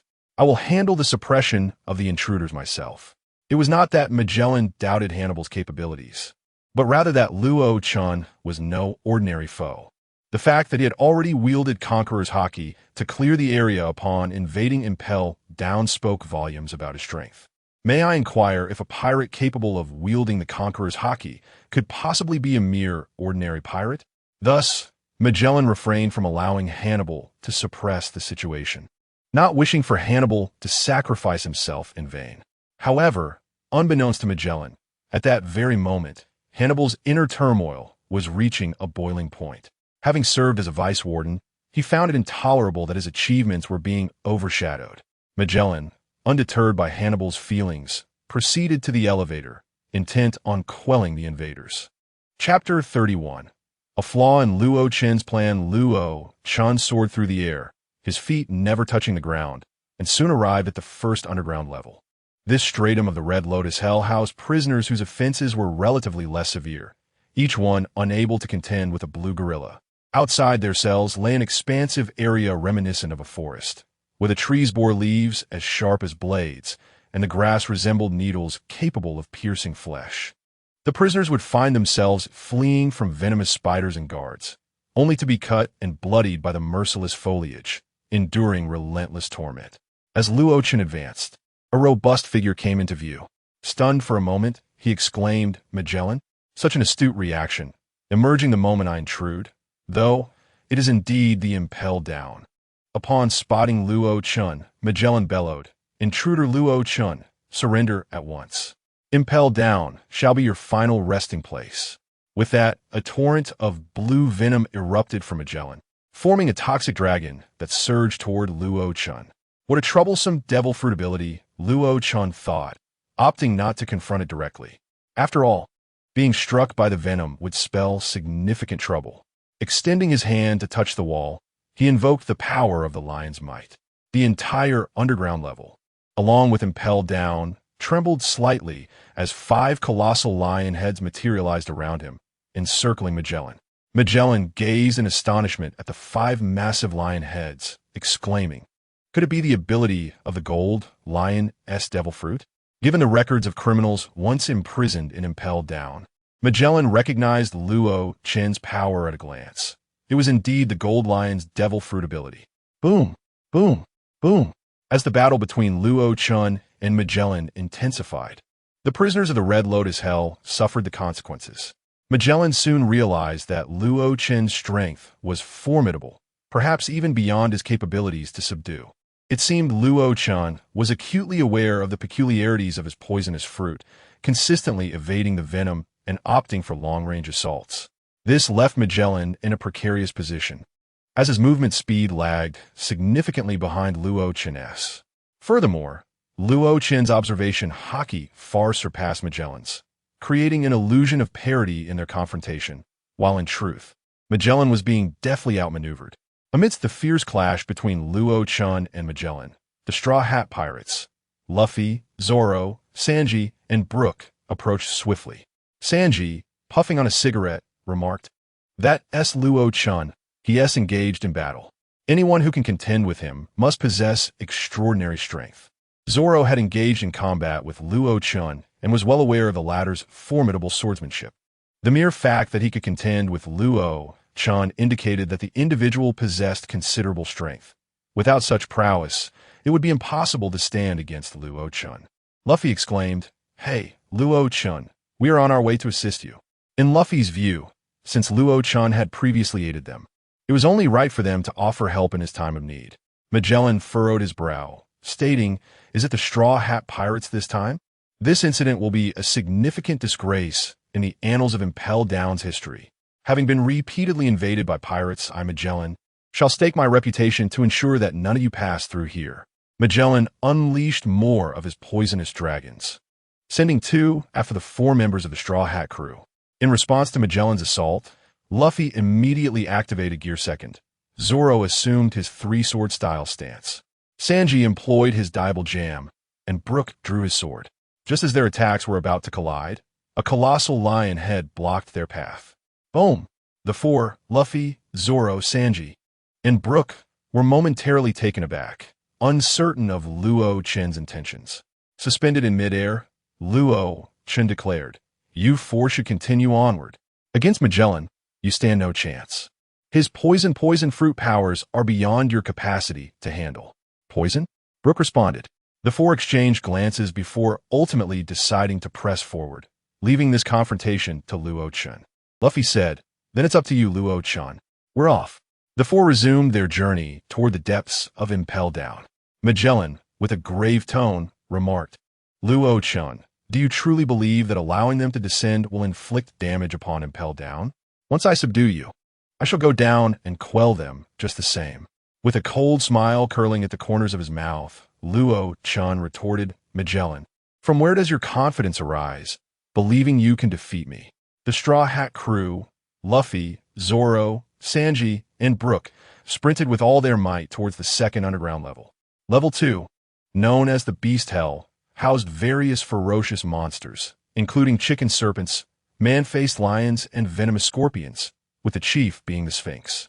The prisoners confined in this level knew they would eventually become fodder for the beasts, leaving them too paralyzed by fear to even resist. Brook queried, "Luffy, is it all right to leave Luo Chen behind?" "It's fine.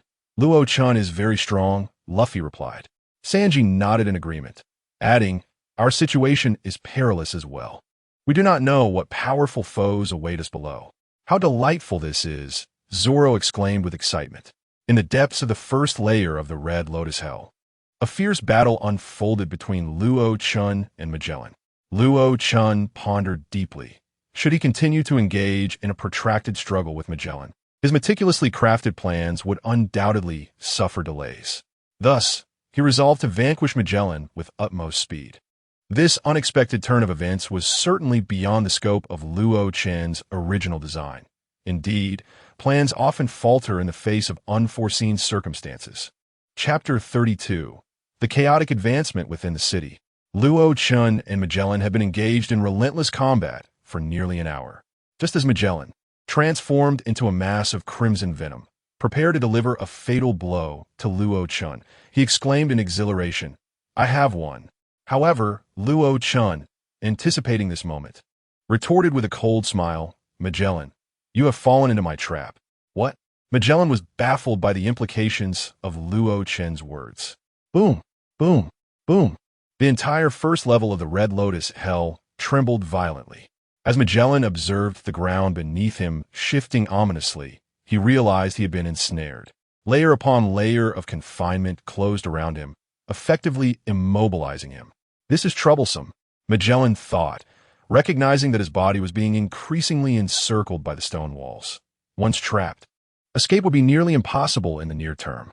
As the tremors subsided, a magnificent new pyramid rose before him, with Magellan trapped within its confines. Luo Chen exhaled in relief, having temporarily contained the troublesome adversary. Continuing to engage with Magellan would only squander time, and he had already expended considerable energy. Assessing his physical state, Luo Chen murmured softly to himself. He then ascended to the 2nd underground level. As he advanced, he noticed that the prisoners' cells had been opened. How interesting, he mused. Releasing the prisoners to incite chaos, is it? Meanwhile, on the outskirts of the advancing city, a military vessel approached.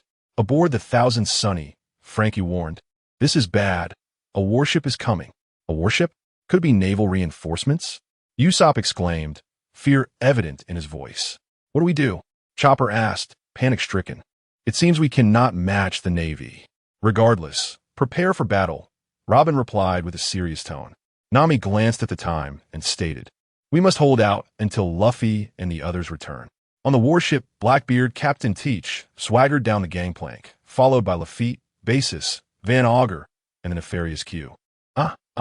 Captain, it seems that is the Straw Hat Pirates over there. Basis laughed heartily, raising his arms. Van Augur, shouldering his sniper rifle, chimed in, so, we are not the only ones with intentions to invade the advancing city. Shall we eliminate those aboard the Straw Hat ship?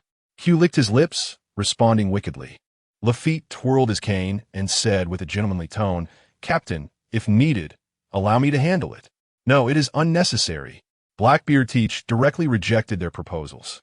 As the Blackbeard pirates descended into the first level of the Red Lotus Hell, they beheld the unfolding scene. Blackbeard Teach chuckled, ha ha ha, look at this scene. It seems the previous battle was quite fierce. Wouldn't you agree, my companions? Lafitte, twirling his sword, replied earnestly, Captain.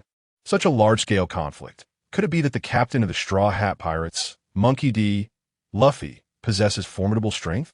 Blackbeard Teach's expression darkened significantly. Before defeating Fire Fist Ace, his primary target had been Monkey D. Luffy.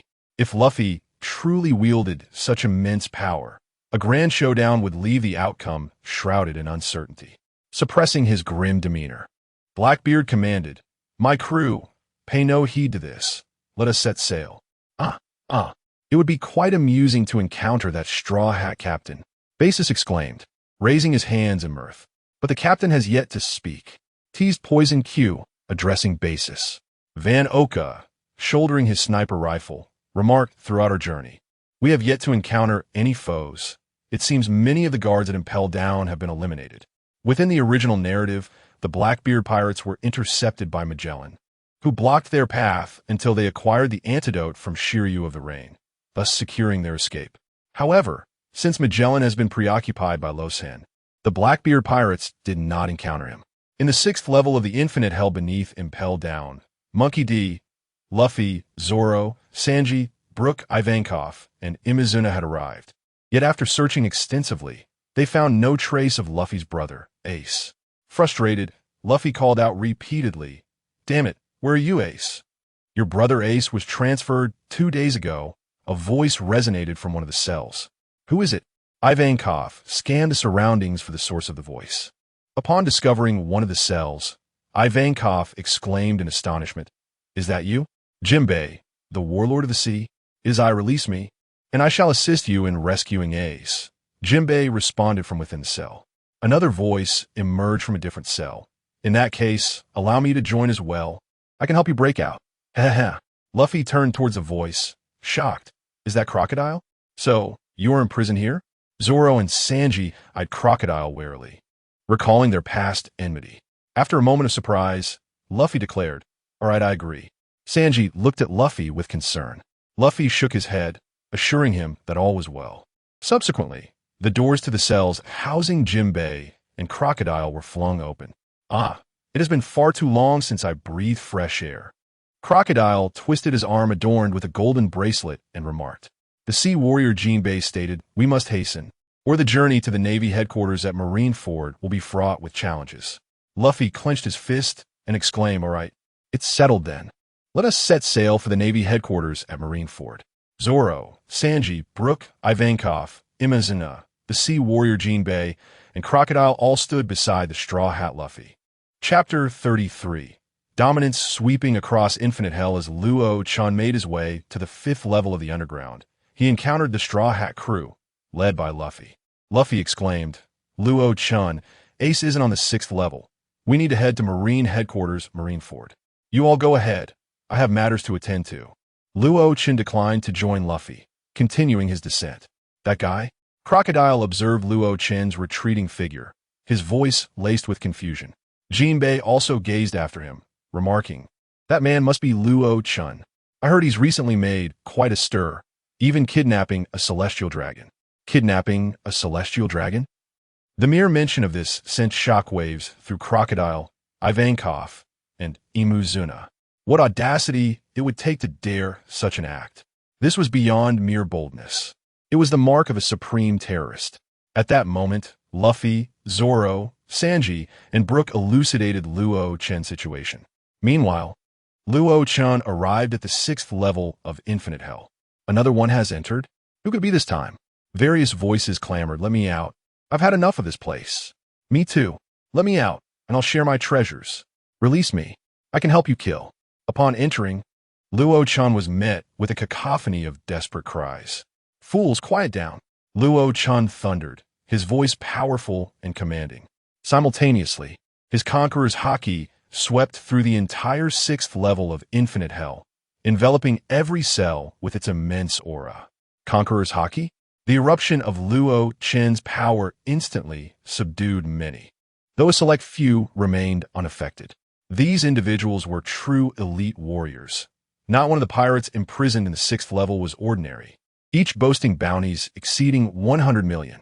As Luo Chen observed the now slightly subdued crowd, he began to stride forward, carefully scrutinizing each cell.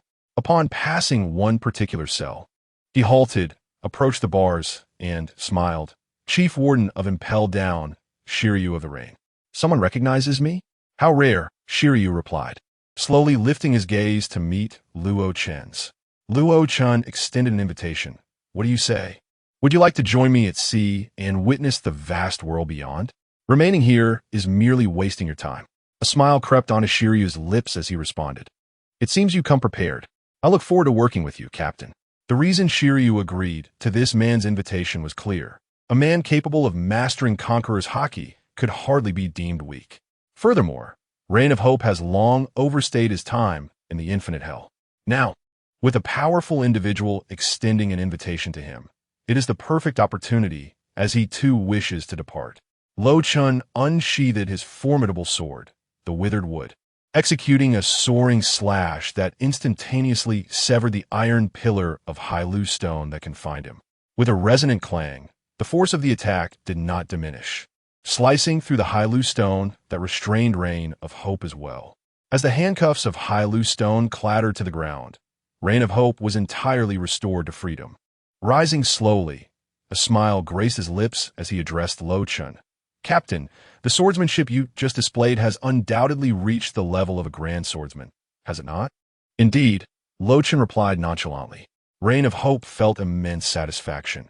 It signified that the captain he followed possessed extraordinary potential, and at such a young age. It seemed he was destined for greatness.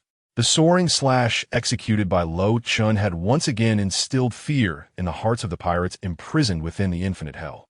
A wielder of Conqueror's haki and grand swordsmanship was undoubtedly among the elite of the seas. Following closely behind Luo Chen, Reign of Hope remained silent, choosing to observe quietly. For he was unfamiliar with this new captain, and silence seemed the wisest course of action. As Luo Chen traversed one cell after another, the air was thick with a cacophony of cries and shouts.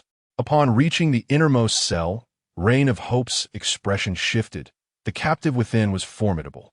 Little brat, do you wish to invite me to join your crew? Let me tell you, I look down upon someone like you." A voice echoed from within the cell. Luo Chen, arms crossed and demeanor relaxed, replied, "Douglas Barrett, former member of the Roger Pirates. You aspired to become the strongest in the world, yet you now find yourself imprisoned and impelled down. Your current predicament signifies that you are a failure. As a failure, from where do you derive the audacity to be so arrogant?" "What did you say, brat?" Barrett roared, attempting to charge from his cell, his fury palpable after such a long time. The Hailu stone chains rattled, causing the entire cell to tremble. Beside him, Reign of Hope marveled at the boldness of his captain, whose words were striking. Such bravado resonated with him. Luo Chen extended an invitation. "Join my crew, and I shall offer you a future where you can soar high." "Ha ha ha." Douglas Barrett laughed heartily, retorting, "Little brat, in the end, you are indeed inviting me to join your crew. However, I have no interest in someone like you. There is no one in this world who could be my captain. I am the strongest." Such foolish confidence. Narrowed his gaze and commented. Thus, he disregarded Douglas Barrett and continued onward with Yuji Shilio. As Yuji Shilio passed by Douglas Barrett's cell, his eyes were firmly fixed on him. Likewise, Douglas Barrett's gaze was intently locked onto Yuji Shilio. The two shared a silent confrontation across the space that separated them. Chapter 34. The Allure of the Old Era Strongman. Raidfield at this moment, Douglas Barrett, fixated on Reign of Shiru, spoke up. Though your prowess as the warden is commendable, I never anticipated that you would choose to follow such a mere child. With an air of nonchalance, Reign of Shiru procured a cigar from seemingly nowhere and replied with a smile, My choices do not require your approval. Barrett Locken, ignoring the exchange between Reign of Shiru and Douglas Barrett, continued his forward march. Upon reaching another cell, he gazed at an elderly man, frail and decrepit, slumped against the ground. Folding his arms, Locken addressed him. My Lord Raidfield, how does it fare after so many years in Impelled Down? Reign of Shiru, trailing behind Locken, was struck with astonishment. He had not anticipated that his new captain would be acquainted with someone of Raidfield's stature. Indeed, Raidfield was a pirate from a time long past. It seems there are still those who recognize this old man, Raidfield murmured, his face a tapestry of wrinkles as he opened his eyes. Raidfield could scarcely recall the last time he had spoken or the duration of his confinement in the 6th level of Impelled Down, a place devoid of light where time lost all meaning. He then inquired, Young man, I understand your intentions. You wish for me to join your crew? I have never served under another in my lifetime, so I must decline. Locken chuckled. There is no need to hasten your rejection. I am well aware of your desires. My Lord Raidfield. Intrigued, Raidfield pressed. Then enlighten me. What is it that I desire? To reclaim your youth, to restore the peak of your former power, Locken declared, directly articulating Raidfield's deepest longing. Upon hearing this, Raidfield's gaze flickered with a subtle change, one that did not escape Locken's keen perception. After a moment's pause, Raidfield inquired, Do you possess the means to restore my youth and my former might? Locken refrained from providing a direct answer, instead returning the question to Raidfield. Raidfield responded, I owe you a favor. Tell me how I may regain my youth. In truth, Raidfield harbored another thought. One he kept to himself. There existed a devil fruit whose powers could restore his youth, though its location remained a mystery to him. Locken, cutting straight to the chase, stated, A devil fruit, of which you are already aware of its capabilities, correct, my Lord Raidfield? Moreover, I am privy to the whereabouts of that very fruit. Ah, I see. It appears you have come well prepared, young one. Riderfield finally revealed a rare smile and said, Luo Chen drew the great blade, Kumu, shattering the prison cell and liberating Riderfield. Whether you can escape from this place depends solely on your own abilities, Your Excellency Riderfield. If you succeed in leaving, then return to me in a month, and I shall reveal the answers you seek, Luo Chen remarked. No one knew the true purpose behind Luo Chen's actions. Only he was aware of his intentions. Riderfield, stretching his frail body, remarked on the severe decline of his strength. My power has indeed waned significantly. Luo Chen addressed Reign of Silence, stating, We must depart from Impelled Down. Captain, allow me to retrieve my weapon. Reign of Silence responded respectfully. And let me out as well. I will become your most formidable subordinate. And I too have long suffered in this place. As Luo Chen and Reign of Silence exited the infinite hell, various voices erupted in screams from the prison cells. Within 5 minutes of their departure, another group entered the infinite hell, the Blackbeard Pirates. Due to Luo Chen's intervention, the events at Impelled Down diverged significantly from the original narrative. The Blackbeard Pirates encountered neither Magellan nor Reign of Silence, nor did they come across Straw Hat Luffy. Ha ha ha! We infiltrated the 6th level of Impelled Down, Infinite Hell, much more easily than expected. It's been a smooth passage. Blackbeard, Teach, exclaimed with excitement. This was far more effortless than he had anticipated. Lafitte, twirling his cane, with a pale face and a tone of reverence, remarked, It seems that fate is favoring the captain. More people have arrived. What on earth is happening today? This is already the 3rd wave, isn't it? Someone in the prison cell voiced their confusion, which was overheard by the Blackbeard Pirates. Ha ha ha! So we are indeed the 3rd group to arrive. No wonder our journey has been so seamless. Teach responded with a wicked grin. However, my plans remain unchanged. Let us commence. Lafitte, Basis, Van Augur, and Poison Q, each holding keys, set off from 4 directions toward the various cells. Blackbeard Teach spread his arms wide and declared, Ha ha ha! Listen well, those who wish to become my crew must engage in battle. Only the victors shall earn the right to join me. Teach's proclamation incited even greater turmoil among the already restless inmates of Infinite Hell, who would not wish to escape. They had long endured the suffocating darkness of this place. However, some reacted sluggishly, only to be swiftly met with demise. Blackbeard, Teach, reveled in the sounds of slaughter echoing around him. The violence escalated, and the number of combatants dwindled at a palpable pace. Meanwhile, on the first level of Impelled Down, Monkey D, Luffy, and his companions finally arrived at the exit. Chapter 35. Domino's plea for mercy. Luo Chen and Shiryu of the Rain arrived at the storeroom of Impelled Down. Along the way, every prison guard had been ruthlessly eliminated by Shiryu. Even without weapons, dispatched them with ease as if they were mere fish. Upon returning to tend to her wounds, Domino caught sight of the approaching duo. In astonishment, she exclaimed, "You are Shiryu, the chief guard?" "Ah, it is you, Domino. During my incarceration, did I not promote you to chief guard?" Shiryu replied with a chilling smirk while puffing on his cigar. At that moment, Domino felt a surge of anxiety.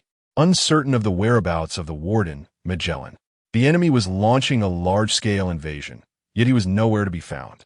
Injured from her encounters with Luffy and the Straw Hats, she now faced Shiryu and the pirate Luo Chen. Understanding Shiryu's intentions for visiting the storeroom, the astute Domino remarked, "Chief Guard Shiryu, you have come to reclaim your weapon, have you not?" "Indeed, my weapon must be within." Shiryu fixed Domino with a fierce gaze. "Yes," she replied candidly. Resistance was futile, and the risk of death loomed large. It was better to acquiesce. Turning respectfully to Luo Chen, Shiryu reported, "Captain, I shall retrieve my weapon." "Very well." Luo Chen nodded, acknowledging Shiryu's deference to him. At that moment, Domino truly regarded Luo Chen. A man who could command Shiryu's loyalty was surely extraordinary. As Shiryu emerged wielding his weapon, Thunder Rain, he chuckled, "Ha ha, Domino, as the first to obtain my weapon, you shall become his offering." Domino, upon hearing his words, was instantly struck with horror. She had thought herself spared, only to find that death was still inevitable. In that instant, despair enveloped her. With all her might, Domino cried out, "Wait, do not kill me. Captain Luo Chen, I am willing to obey your every command." "Shiryu, hold on," Luo Chen said calmly. At his words, Shiryu immediately halted his actions, replying, "Understood." Domino gasped for breath. Had she been even moments slower, she might have met her demise. However, she quickly added, "Captain Luo Chen, I wish to join your pirate crew and serve under you." "Oh, is that so? Very well. I accept," Luo Chen replied, a smirk playing at the corners of his mouth. Domino had yet to comprehend that her willingness to sacrifice for a greater justice was not at the forefront of her thoughts. "Let us depart. We have already squandered enough time," Luo Chen declared. As the trio approached the entrance of Impelled Down, they beheld over 200 figures, including Luffy and his crew, awaiting them. As Luffy beheld the return of Luo Chen, he exclaimed with uncontainable joy, "Luo Chen, you have finally returned. We have been eagerly awaiting your arrival for quite some time." However, Luo Chen remained silent, merely narrowing his eyes as he regarded the exuberant Straw Hat Luffy, whose peculiar charm was indeed infectious. Yet, this effect held no sway over Luo Chen. Crocodile, visibly displeased, remarked, "That Straw Hat bastard's suggestion has made me wait far too long." Jinbei, observing Rangy Shilio from a distance of several dozen meters, quietly noted, "The chief warden of Impelled Down, Rangy Shilio." Meanwhile, Rangy Shilio had also caught wind of Jinbei's gaze. Among the assembly, one individual was particularly sullen, Buggy the Clown, accompanied by a throng of newly recruited subordinates. Soon enough, everyone boarded the Thousand Sunny alongside a naval vessel. And under the influence of Luo Chen's float fruit powers, they soared towards Marine headquarters, Marineford. As Luo Chen guided both ships away from Impelled Down, he simultaneously released the massive cage imprisoning Magellan. The cage, with a diameter exceeding 100 meters, continuously repaired itself under the control of Luo Chen's powers. Despite Magellan's relentless attempts to wreak havoc from within, unless Magellan could break free in one fell swoop, the cycle would persist indefinitely. Naturally, such remote manipulation exacted a tremendous toll on Luo Chen, compelling him to relinquish his float abilities upon departing Impel Down. In the first level of the Red Lotus Hell beneath Impel Down, Magellan's furious roars reverberated throughout the facility. Luo Chen, I vow that you shall meet a most dreadful fate. Having burst forth from his confinement, Magellan was seething with rage. Luo Chen's devil fruit power was utterly shameless. The legendary Golden Lion had never wielded his devil fruit abilities in such an unscrupulous manner. However, a group was about to suffer the consequences, the Blackbeard pirates, who had ascended from the 6th level of hell. Infuriated, Magellan caught sight of the Blackbeard crew. Another band of invaders? And you dare to take prisoners? Stay right there. Venom Dragon. The terrifying crimson poison enveloped the entirety of the Blackbeard pirates. Captain, be cautious of Magellan's fruit powers. The newly recruited crew member, Admiral Pizarro, urgently warned. The prisoners held in the 6th level of hell were all too aware of the brutality of Magellan's devil fruit abilities. A mere touch of the venom could spell death. What? Blackbeard, still reeling from disbelief, had not yet fully comprehended the situation when Magellan's red venomous dragon targeted the Blackbeard crew. Admiral Pizarro swiftly activated his island fruit abilities, merging everything around him into his body to withstand Magellan's onslaught. Catherine Dapeng and the barrel-wielding Jot quickly assumed battle stances. Catherine Dapeng remarked, Captain, that is Magellan, the warden of Impel Down, a wielder of the Dokunomi. The nefarious Blackbeard, Teach, revealed an ominous grin and declared, so, it is the chief of Impel Down. It appears that to escape this place, we must first endure a fierce confrontation. Are you ready, my comrades? Chapter 36. The onset of the war at the summit at Marine Headquarters, Marineford, soldiers continuously assembled in the square. Inside a general's office, Admiral Aokiji lay sprawled on the floor in slumber. Suddenly, a Marine soldier rushed in, reporting, Admiral Aokiji, the assembly time has arrived.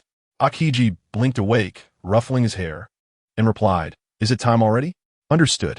He rose, donned his cloak, and stepped outside. Meanwhile, Admiral Kazuru was in his office, leisurely grooming his nails, exhibiting an utter lack of pre-war tension. A Marine soldier burst in, announcing, Admiral Kazuru, the assembly time has arrived. Kazuru slowly set down his nail clippers, smirking as he remarked, Not even a moment for a midday nap. This shift is truly exhausting. A nearby Marine soldier, filled with concern, cautioned, Admiral Kazuru, please do not jest. We are about to engage in battle with the Whitebeard pirates. I'll need to request a few extra days off from Admiral Sengoku. Kazuru shrugged on his cloak, hands in pockets, and ambled out with a nonchalant demeanor. Simultaneously, in the marshal's office, Admiral Akainu was discussing strategic tactics with Sengoku. Glancing at the time, Akainu adjusted his hat and said, It's time. I'll take my leave. With that, he turned and exited Sengoku's office. After Akainu departed, Sengoku rose to tidy up, fully aware that the impending adversary warranted no negligence. Across the globe, on the Sabeti archipelago, 3 large screens illuminated, displaying the scene at Marine Headquarters in Marineford. Among the gathered crowd of supernovas, with the exception of Law, Luffy, and Zoro, all others were present. After all, such a monumental event was not to be missed. It could herald the conclusion of one era and the dawn of another. At Marine Headquarters, the square was now filled with elite soldiers from all corners of the world.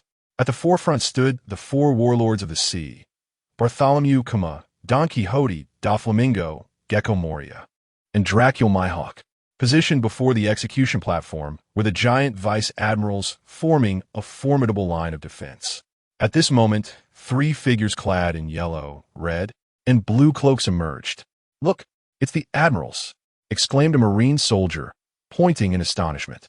Another soldier gazed at the admirals in awe, exclaiming, What an overwhelming presence. Is this what it means to be an admiral? Soon, the 3 admirals seated themselves on 3 chairs beneath the execution platform, solidifying the strongest line of defense. Sengoku, holding a transponder snail, stood atop the execution platform, his gaze fixed ahead as he addressed the device. Bring forth Porgas Dias. Asporgas de. Ace was escorted onto the stage. Sengoku publicly unveiled the lineage of Ace, declaring him the son of the Pirate King, Joel D. Roger, a revelation that sent shockwaves through the crowd. Everyone was astounded, unable to fathom the notion that the son of the Pirate King, Roger, still existed in this world. Thus, the public execution orchestrated by the Navy took on profound significance. Indeed, it was revealed that Portgas d'Ace, the Fire Fist, was the offspring of the Pirate King, Roger. No wonder he possessed such formidable strength. Yet now, he was to be judged by the Navy. The spectators on Sabeti Archipelago were largely elated, for they believed the Navy was undertaking a most righteous endeavor, executing the 2nd Division commander of the Whitebeard Pirates, Portgas d'Ace, the son of the Pirate King, in a public display. Suddenly, a frantic Navy soldier rushed to the execution platform, reporting to Admiral Sengoku. Admiral Sengoku, it's bad. The gates of justice have inexplicably opened. What? Upon hearing that the gates of justice had opened without cause, Sengoku immediately sensed impending doom. A thick fog began to rise over the waters directly in front of Marineford, obscuring visibility for the Navy soldiers. Almost instantaneously, pirate ships of various sizes emerged from the mist. The alarm at Marineford blared. The Whitebeard pirates had arrived. Squard, the Knight of the Sea, Marco, the brothers DeCarlo, and Whitey Bay. Oh my, these were all renowned pirate captains from the New World, a total of 43 fleets, all prepared for battle. They urgently sought the flagship of the Whitebeard pirates, the Moby Dick. At that moment, Navy commanders anxiously reported, "We have not located the Moby Dick." Sengoku, witnessing this scene, bellowed, "What are you doing? Find the flagship of the Whitebeard pirates immediately." The 43 pirate fleets under the Whitebeard banner relentlessly approached Marine headquarters, causing considerable panic among the Navy personnel. Beneath the surface, members of the Whitebeard pirates, led by the 5th Division commander, Bicky, declared, "Let us begin our ascent." Every crew member wore a serious expression, unyielding in the face of the impending battle. Suddenly, large bubbles began to rise from the bay's surface. Standing below the execution platform, Garp furrowed his brow, remarking, "It's possible that the Whitebeard pirates will emerge from an unexpected direction." However, Garp's nonchalance was noted by Vice Admiral Tsuru, who cautioned him against such flippancy. As the bubbles grew larger and multiplied, a colossal, gleaming Moby Dick burst forth from the water, landing on the surface of the bay at Marine Headquarters, Marineford. The colossal Moby Dick crashed heavily upon the surface of the sea, sending forth tremendous waves. "Is indeed Moby Dick," exclaimed numerous naval soldiers in a state of panic. As the first Moby Dick vessel descended upon the water, a second, third, and fourth vessel followed suit, emerging and landing on the surface, creating a pattern of emergence from all directions. Chapter 37. Luo Chen approaches the battlefield. The members of the Whitebeard pirates roared in unison, proclaiming, "Prepare yourselves, Marine headquarters. We shall annihilate the Navy and rescue Ace. We will seize Marine headquarters and eradicate the Navy." Their voices resonated throughout Marine headquarters, Marineford, clear and unmistakable. "What a terrifying force!" the Whitebeard pirates muttered. Kizuru, seated in the admiral's chair. At that moment, the soldiers of the Marine were met with the sound of thunderous footsteps echoing through the plaza. When the footsteps ceased, the imposing figure of Whitebeard stood at the bow of the Moby Dick, the strongest man in the world. With a commanding gaze directed at the execution platform, he called out, "Sengoku, it has been decades since we last met. My dear son, are you unharmed?" Sengoku, standing on the platform, replied with a grim expression, "Whitebeard, I never anticipated you would invade this close." A Marine officer pointed towards the Moby Dick, stating, "All 14 division commanders are present." Whitebeard, with a swift motion, drove his mighty blade, the supreme great knife, into the deck. Crouching down, he clenched his fists as the wind whipped through his cloak. With a sudden, forceful strike of his fists against the air, a thunderous boom resonated, causing the atmosphere to crack and the sea to tremble violently. "What is that? The air is splitting apart?" a Marine soldier exclaimed in shock, gazing at the monstrous Whitebeard. The fierce vibrations sent waves crashing throughout the waters surrounding Marineford. The 100,000 soldiers on the plaza were momentarily stunned. "What is happening to the sea?" Every Marine soldier widened their eyes in disbelief. As the tumultuous waves gradually calmed, one soldier observed the water level is receding. As the sea level diminished further, the entire Whitebeard crew fell into an eerie silence. What could have caused the Whitebeard pirates to become so quiet? Were they awaiting Whitebeard's command? Meanwhile, Luo Chen piloted the Sunshine alongside a Navy vessel, charting a course toward Marine headquarters.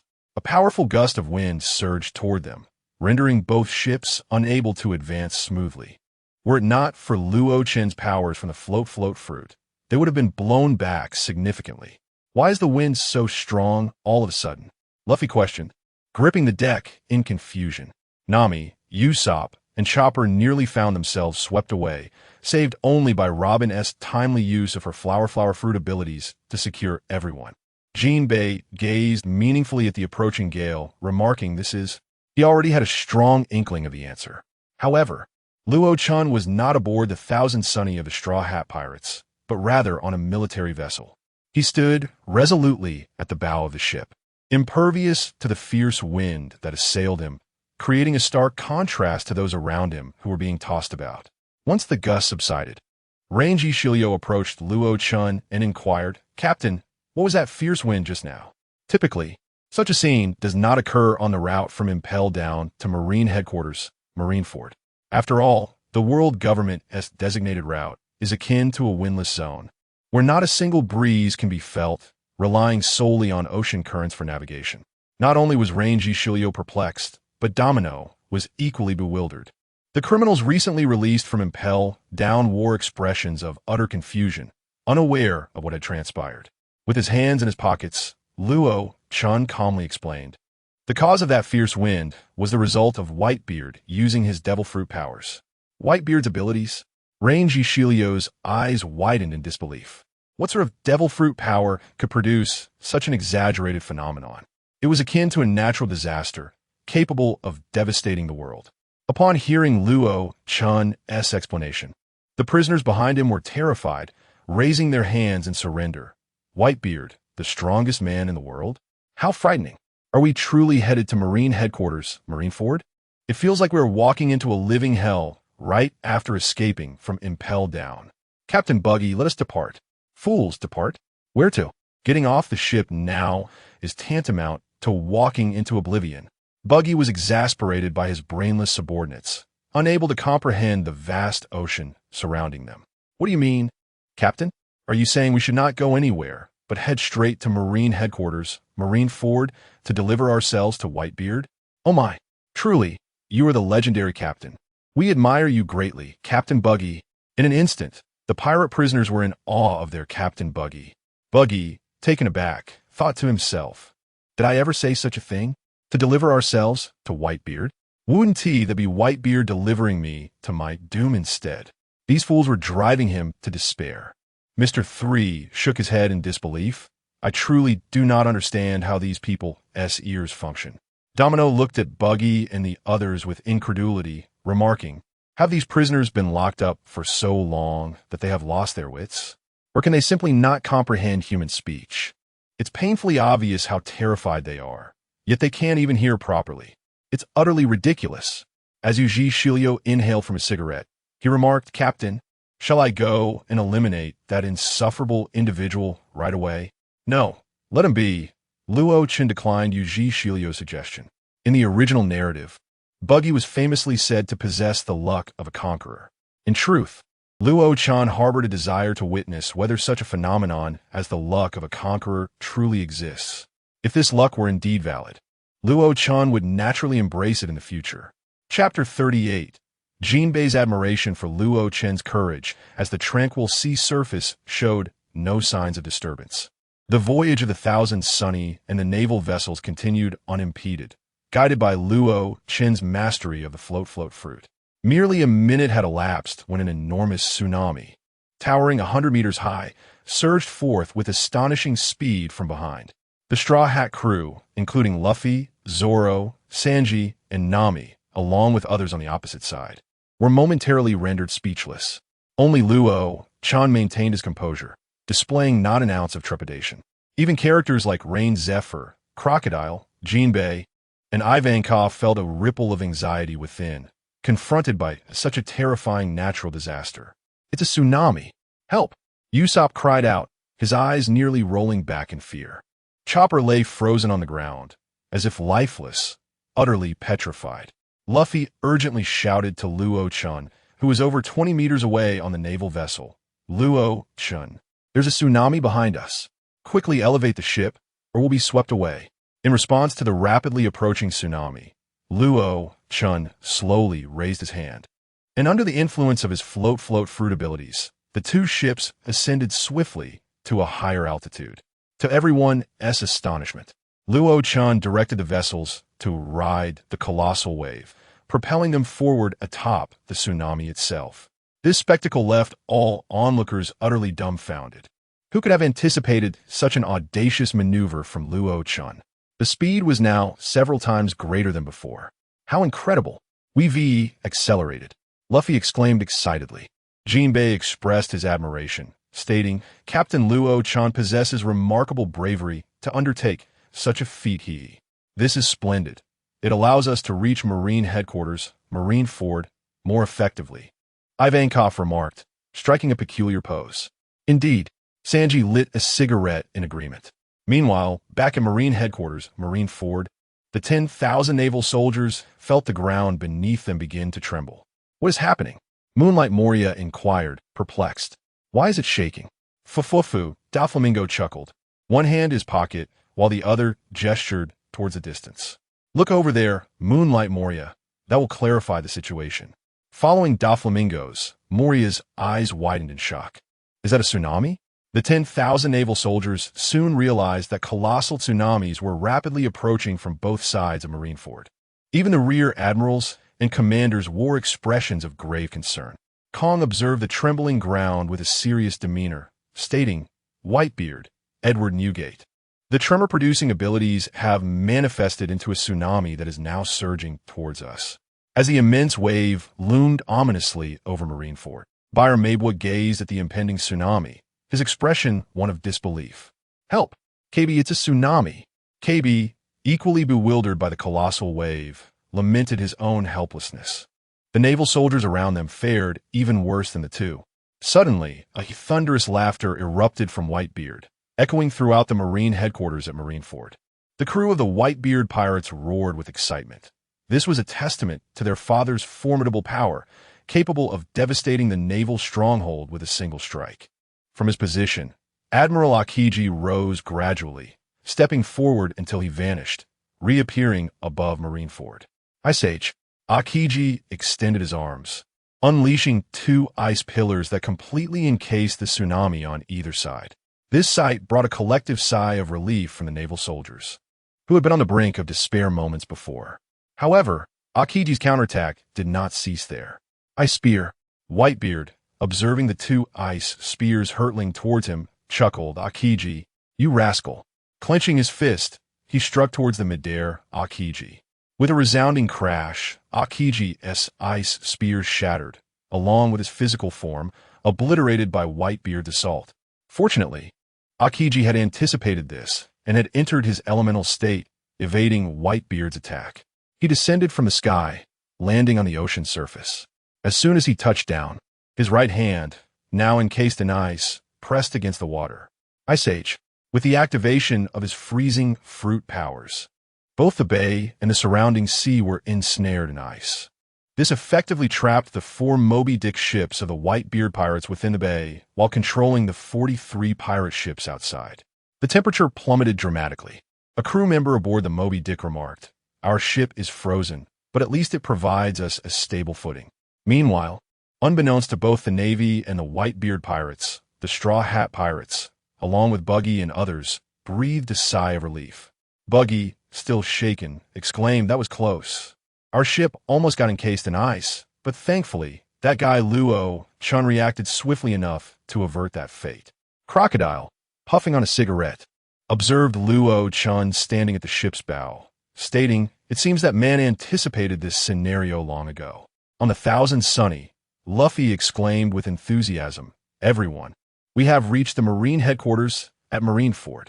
We will soon rescue Ace." Indeed, however, The true battle is about to commence, Zoro replied, gripping his weapon tightly with excitement. In such a grand spectacle, it is certain that numerous skilled individuals are present, providing an excellent opportunity to hone one's swordsmanship. Nami rushed to the deck and peered down, exclaiming in astonishment, below, a dense throng of Navy personnel? My heavens! With so many Navy soldiers, how shall we rescue your brother? Following Nami's alert, the others joined her at the edge of the deck, gazing downward in disbelief. Chapter 39. The System Reboot Gift Package. Luo Chen stood at the bow of the warship, his hands casually tucked into his pockets as he spoke in a calm tone. Are you ready? We are about to descend and join the battlefield. I have long anticipated this moment. Yuji Shilio licked his lips and replied. This time, Yuji Shilio felt certain that he would indulge in ample carnage. Domino seemed to be merely a bystander throughout, devoid of any sense of presence. She was fully aware of the reason for her enlistment in Luo Chen's pirate crew. Thus, under the influence of Luo Chen's Moku no Mi abilities, the Wanli Yangwang and the warship began their descent towards Marineford below. As the Whitebeard pirates prepared to launch their assault and the Navy braced for confrontation, they noticed two ships descending from the sky. Many members of the Whitebeard pirates were puzzled. One of them remarked, "Is that a warship? Could it be support from a navy? But why is there also a pirate ship alongside it? What is this peculiar combination?" The Navy personnel were equally perplexed, wondering if this was part of Admiral Sengoku's strategic plan to launch a surprise attack on the Whitebeard pirates' Moby Dick. Not only were the Navy soldiers confused, but even Sengoku himself was bewildered, pondering the origin of this warship, wondering why he had not been informed. Marco approached Whitebeard and inquired, "Old man, the location where those two ships are landing is adjacent to our Moby Dick. Should we initiate the attack first?" "No, wait," Whitebeard said, his gaze fixed on the two descending vessels. With a resounding crash, the Wanli Yangwang and the warship landed on either side of the Moby Dick. At that moment, everyone clearly discerned the identities of those aboard. A motley crew of individuals gathered, creating a rather chaotic impression. Sengoku, standing on the execution platform, shouted angrily down at Carp. "Damn you, Carp! Is it your family again?" Luffy? Carp, in shock, clasped his head with both hands, unable to believe that his grandson had ventured all the way to the Navy headquarters at Marineford. Did he not realize the perilous nature of this place? After recovering from his astonishment, Carp glanced at the unusual combination and said with confusion, "But speaking of which, doesn't this combination seem rather odd? There's the former warlord of the sea crocodile, alongside the sea hero Jinbe, as well as the revolutionary Ivankov, and a host of criminals from Impel Down, not to mention Luo Chen, who kidnapped a celestial dragon, along with the chief warden of Impel Down, Yuji Shilio, among others. Carp, our Impel Down may have been breached. Otherwise, those individuals would not have gathered together." Vice Admiral Tsuru responded solemnly, her expression filled with concern. The breach of Impel Down would have severe implications for the Navy. Sengoku no longer paid heed to Garp, redirecting his gaze to the front, ultimately fixing his eyes on Luo Chen. He loudly inquired, "Luo Chen, the one who has kidnapped 3 celestial dragons, how dare you come to Marineford? If you know what's good for you, release the celestial dragons at once. Otherwise, this place will become your grave." "Ha! Sengoku, who are you trying to intimidate? Whether I release them depends on your Navy's capability to compel me," Luo Chen replied with a mocking smile. His audacious words instantly ignited the fury of all the Marines present. What contempt he must hold for them to be so brazenly arrogant. Admiral Aokiji, seated in his chair, seethed with anger, exclaiming, "You're a fool who overestimates himself. How terrifying!" The infamous rookie pirate, Luo Chen, remarked Kizaru, who sat beside Akainu, his tone laced with sarcasm. Sengoku's face flushed red with rage. Luo Chen had publicly trampled upon the dignity of the Navy. With a boisterous laugh, Whitebeard declared, "Sengoku, it appears your Navy is truly inept. You can't even protect a celestial dragon. Be wise and release my son, or I shall sink Marine headquarters into the depths of the sea." Sengoku clenched the Den Mushi, announcing loudly, "All Marines, heed my command. We absolutely cannot let a single pirate escape today. Roar! We shall eradicate the pirates. Justice will prevail." The soldiers of the Navy echoed in furious unison. Crocodile surveyed the crowd before ultimately locking his gaze on Whitebeard. Transforming into sand, he swiftly flew toward him. Ivankov, looking around in confusion, wondered, "Where's that guy Crocodile?" Sanji pointed out Crocodile's location to Ivankov. As Crocodile approached Whitebeard from behind, he cheerfully remarked, "It has been a long time, Whitebeard." "You forgetful brat," Whitebeard replied without turning. For to him, Crocodile was indeed powerful, yet merely that. "Old man." On the Moby Dick, the main crew members of the Whitebeard pirates were filled with concern. However, Crocodile's ambush was thwarted by a figure, Marco, the 1st Division commander of the Whitebeard pirates. Just as Crocodile was intercepted, another figure charged toward him, forcing Crocodile to retreat several steps. Irritated, Crocodile glared at Luffy, noticing the water on him, and mused, "That Straw Hat Kid has already mastered the skills to fight me. Why are you helping Whitebeard when our cooperation ended upon arriving at Marineford? This gentleman, Ace, holds a special place in my heart, hence you must not harm him," declared Monkey D. Luffy with unwavering resolve. "This young lad," Whitebeard mused, a smile gracing his lips as he regarded the Straw Hat youth beside him. Tension enveloped everyone, while Luo Chen remained unfazed. At this moment, Luo Chen had already accessed his system panel. The activation of the gift prompt coincided with the onset of the Marineford War, and now that they had arrived at Marine headquarters, the system was triggered. Chapter 40. Choosing between Nika and the Phoenix.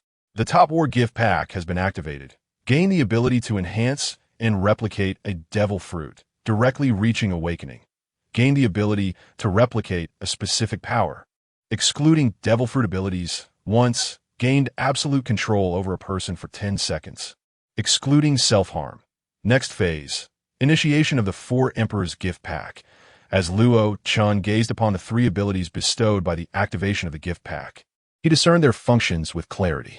The ability to replicate a specific power, excluding devil fruit abilities, was one he had previously acquired, using it to replicate a glimpse of the observation haki, which had led to his current SS level of mastery. The ability to exert absolute control over a person for 10 seconds, barring self-harm, was equally comprehensible at a glance. Even a mere 10 seconds, if utilized astutely, could yield godlike effects. Imagine multiple adversaries engaged in combat with you, only for a sudden backstab to occur. What would be the outcome? While it may not instantaneously alter the tide of battle, it would certainly confer a considerable advantage. The potential to achieve 1's objectives within that fleeting 10 seconds is not without possibility. Thus, a plan began to coalesce within Luo Chen's mind. The ability to enhance and replicate a devil fruit directly to its awakened state was particularly formidable. To find an exceptionally powerful devil fruit and replicate it instantaneously to its awakened form, if wielded wisely, Luo Chen's combat prowess would ascend to unprecedented heights. Now, in the midst of the ongoing Top War, if a choice must be made, only 2 devil fruit abilities piqued Luo Chen's interest: the Zoan-type mythical Phoenix form and the Zoan-type mythical Nika form. In terms of overall capacity, the Nika form undoubtedly offers a more comprehensive enhancement to combat effectiveness. It is likely that upon awakening, the Phoenix form would possess a genuine ability to evade death, albeit with the vulnerability of being sealed by Sea Prism Stone. However, this limitation does not apply to Luo Chen, as he is devoid of any adverse effects from devil fruit abilities. Thus, the Phoenix form remains a viable option for him. Otherwise, it would have been relegated to uncertainty. In the original narrative, the awakening of the Nika fruit granted Luffy the audacity to confront Kaido once more, and this time, Luffy, relying solely on his fruit S abilities, compelled Kaido to unleash his ultimate technique, transforming himself into a dragon of flame. It is undeniable that Luffy, upon entering Gear 5, possesses extraordinary offensive and defensive capabilities, along with remarkable regenerative abilities, allowing him to restore his batter body to full capacity in an instant. Such recovery prowess far surpasses that of most Zoan-type users. Regeneration is a distinctive passive skill inherent to Zoan-type users. All Zoan-type abilities come equipped with heightened recuperative capabilities, which is pivotal for sustained combat engagement. Among the myriad of remarkable animal-type abilities, one individual stands as the supreme sovereign of restoration: Marco, the mythical phoenix. His regenerative prowess is among the rarest among all animal-type practitioners. Both Luffy's Nika fruit and Marco's Phoenix fruit belong to the category of mythical zoan fruits. However, the primary ability of the Phoenix fruit is its unparalleled healing, while the Nika fruit possesses a more comprehensive range of capabilities. When considering the restorative powers of these two mythical fruits, it is evident that Marco's Phoenix fruit reigns supreme. Luffy's Nika fruit, while indeed more versatile, enhances various attributes such as offense, defense, and recovery upon awakening, making it a truly unique devil fruit in the vast ocean. Furthermore, the recuperative abilities of the Nika fruit are not to be underestimated, as Luffy can instantly recharge to full capacity, resembling an eternal motion machine. However, observations suggest that the Nika fruit may not only deplete physical stamina, but also prematurely exhaust one's life force. The Phoenix fruit, inherently focused on healing, can be likened to Bartolomeo's barrier fruit, which possesses a more specialized functional capability, yet boasts greater strength compared to other fruits. In contrast, Luffy's Nika fruit resembles an all-encompassing type of fruit.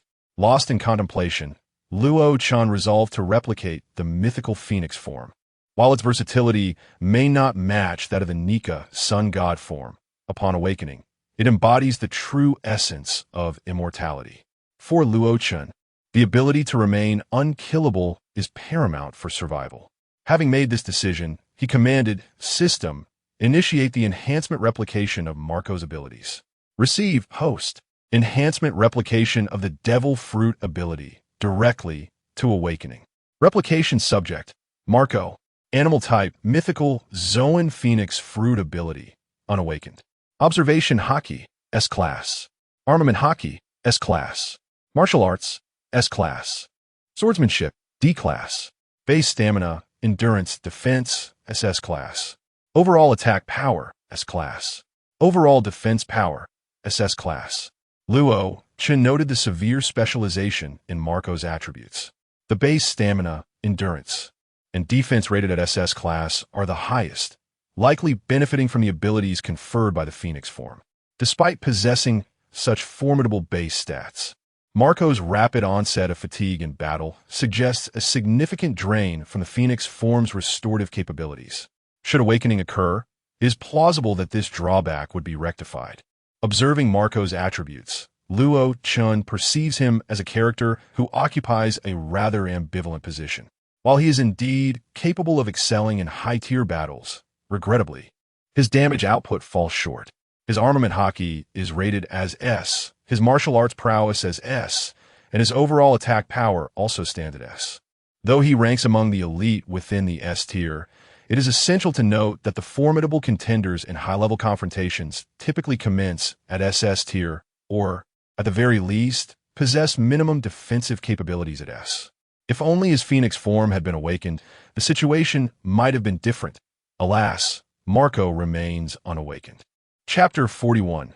Becoming a multifaceted monster with high offense, high defense, and infinite recovery.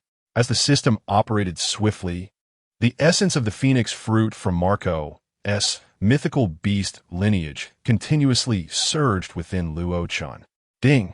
Strengthening replication successful. The ability of the Phoenix fruit has awakened. Host, Luo Chen, superhuman type float fruit ability, awakened.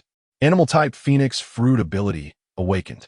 Observation Haki, SS level. Armament Haki, a level. Conqueror's Haki, S level. Martial arts, a level. Swordsmanship, SS level. Base physical endurance and defense, SS level. Overall attack power, S level. Overall defense power, SS level. The awakening of the mythical beast Phoenix form infused Luo Chen's body with extraordinary energy, elevating his base physical endurance and defense from B level to an astounding SS level, reaching the pinnacle of imperial strength. This remarkable internal energy would sustain him in battle for days on end without issue. Luo Chen marveled at the significant enhancement brought about by the awakening of the animal-type mythical beast. Indeed, The amplification was substantial. The awakening of the mythical beast spurred a rise in his fundamentals, consequently propelling his armament haki from sea level to a leap across 2 tiers. Simultaneously, the animal-type mythical beast purely augmented physical strength, rendering melee combat even more formidable, thus elevating his martial arts from B level to A level. The Conqueror's haki, reliant upon strength and charisma, similarly advanced from S level to S level. Overall defense surged dramatically due to the awakening of the Phoenix form, skyrocketing from B level to an Imperial SS level.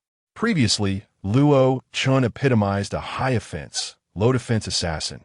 Now he had transformed into a comprehensive monster with high offense, high defense, and infinite recovery. While his attack power might still lag slightly behind that of formidable admirals like Akainu or Aokiji, Luo Chen now stood among the ranks of Imperial-level warriors, with 4 attributes surpassing SS level, 2 of which reached SS level. His energy consumption could potentially exhaust even the likes of Akainu or Aokiji. During the time Luo Chen replicated the Phoenix Fruit's abilities and examined his stats, Straw Hat Luffy engaged in a verbal spar with Whitebeard. Whitebeard raised his unrivaled Great Blade, the Yasakani no Magatama, spinning it rapidly before bringing it down heavily onto the deck, a smile curling at the corner of his mouth as he remarked, "Boy, you better not hold me back, or I won't let you off easily." "Enough chatter. I will devise my own plan to rescue Ace," Luffy declared boldly, gesturing with determination as he locked eyes with Whitebeard. This scene left both sides momentarily stunned. Luffy, nostrils flaring, gazed at Ace on the execution platform and shouted, "Everyone, let us go. Save Ace." As soon as Monkey D. Luffy's words fell, he took the lead and dashed forward, followed closely by his comrades on the Thousand Sunny. Zoro, Sanji, Usopp, Chopper, Frankie, Brook, Nami, and Robin, all leaping after him. Alongside them, Ivankov and over 100 other allies joined in the descent. Meanwhile, Diamond Jozu, the captain of the Whitebeard Pirates' 3rd Division, bellowed loudly as he leapt from the Moby Dick, proclaiming, "Whitebeard Pirates, we shall also advance." With that, all the members of the Whitebeard crew, alongside their division leaders, surged forth in unison. Jinbe, the fishman, chose to ally himself with the Whitebeard pirates as well. In an instant, only 2 figures remained aboard the Moby Dick, Whitebeard and Marco, while the rest had surged into battle. The Marines promptly reacted. "Engage, engage, engage. Fire upon the Moby Dick and eradicate Whitebeard. Justice shall prevail." Countless soldiers leaped from the plaza onto the icy surface, bracing themselves to meet the onslaught of the Whitebeard pirates. On the side of Luo Chen, Shiryu of the Rain and Domino stood behind him, awaiting orders. They would not act without their captain's command.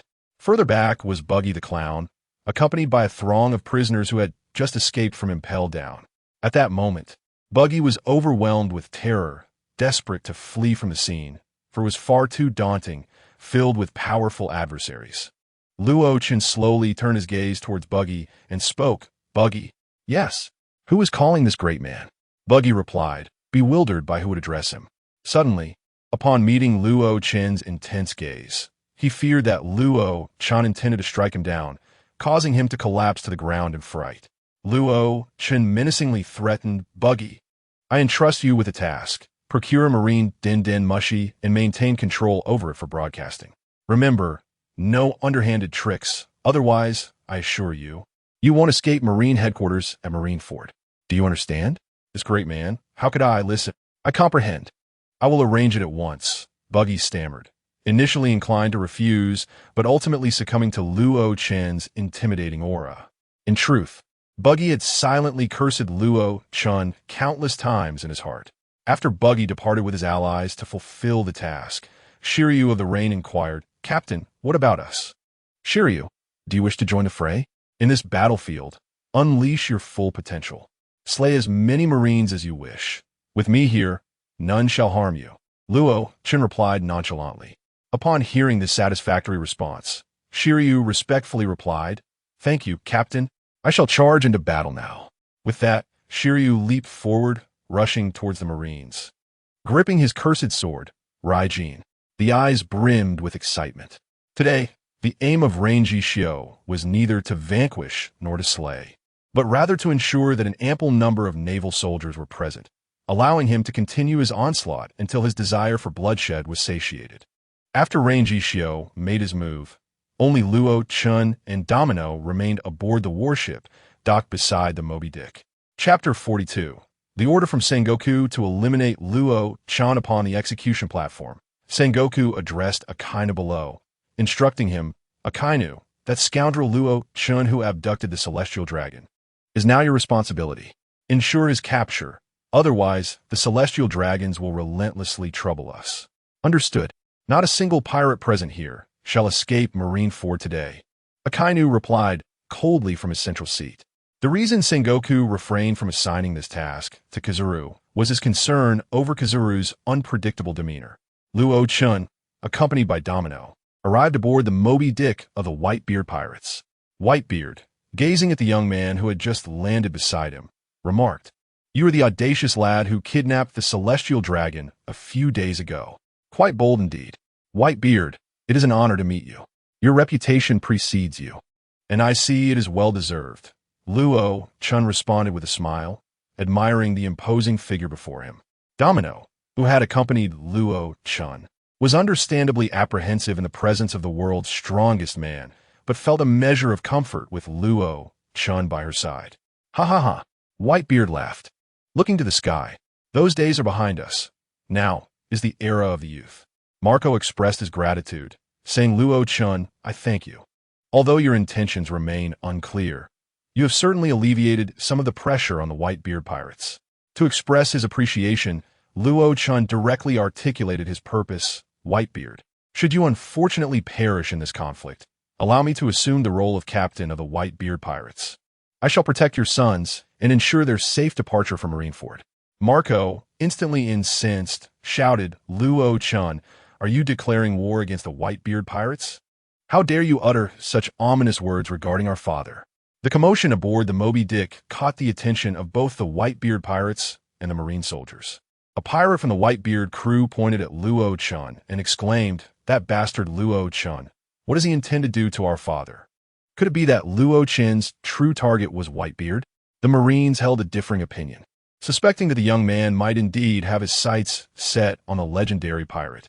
After all, Whitebeard's reputation was immense, and many were eager for his downfall. However, the anticipated confrontation did not materialize. Neither Luo Chen nor Whitebeard engaged in battle. Whitebeard halted Marco, turning to Luo Chen. "So, according to your words, I am destined to perish on this battlefield, am I?"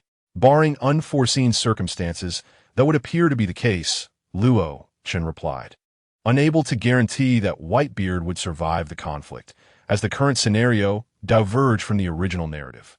"Ha ha ha." Whitebeard erupted in hearty laughter, declaring, "You certainly dare to speak your mind, worthy of one who would kidnap a celestial dragon. Rather than being passive, it is better to take the initiative. Perhaps this approach will yield superior results," remarked Luo Chen in an obscure manner. "Ha ha ha," chuckled Whitebeard. "If the circumstances permitted, I would truly relish the opportunity to engage in a good brawl with you, lad." "Old man, it seems that opportunity has slipped away," Luo Chen replied, casting his gaze towards the direction of the Navy. Marco, filled with concern, watched over Whitebeard, fully aware of his father's precarious health. Facing the overwhelming might of the Navy's formidable forces under such conditions, Marco had resolved that they must not allow their father to fight for an extended period. The mission to rescue Ace would be entrusted to them, his sons. Yet, Marco understood that he could not voice such sentiments in front of his father, for it was clear that Whitebeard would vehemently oppose such notions. After years of following him, Marco knew his father's character all too well. Meanwhile, at the position of the 7 warlords of the sea, Dracul Mihawk stepped forward, instantly capturing the attention of many. "Fufufu, how rare." Don Quixote, Doflamingo laughed, "I never expected you, Hawkeye Mihawk, to consider joining the fray. I merely wish to ascertain the extent of the disparity between myself and that man before me," Mihawk replied, tightening his grip on his supreme sword, the black blade Yuru, and drawing it forth. Akainu, seated among the 3 admirals, slightly raised his head and remarked, "That lone wolf has chosen to participate?" The Navy soldiers gazed at the imposing figure in astonishment. Bikita, the captain of the 5th Division of the Whitebeard pirates, smiled as he observed Mihawk, stating, "I have longed to test my mettle against him. Any swordsman worth their salt recognizes that Mihawk is the most formidable of them all." Suddenly, Mihawk unleashed a powerful slash, a colossal aerial attack that surged towards Whitebeard aboard the Moby Dick. The vast flying slash swept across the icy expanse, sending both Navy and pirates flying in its wake. "Father! Father! Father! Father! Father!" The pirates of the Whitebeard crew looked on with grave concern for their patriarch, as Mihawk's assault was directed squarely at him. The Navy held its breath, awaiting the outcome of the confrontation between Mihawk and Whitebeard. Zoro gripped his weapons tightly, his gaze fixated on Mihawk. That guy, Hawkeye Mihawk. To this day, Zoro vividly recalled the moment he was defeated by Mihawk in the East Blue. It could be said that in that duel, he was utterly vanquished by Mihawk's overwhelming prowess. Upon encountering Dracula Mihawk once more, Zoro felt an overwhelming desire to challenge him again. However, he was acutely aware that his current strength was still insufficient to rival the world's greatest swordsman.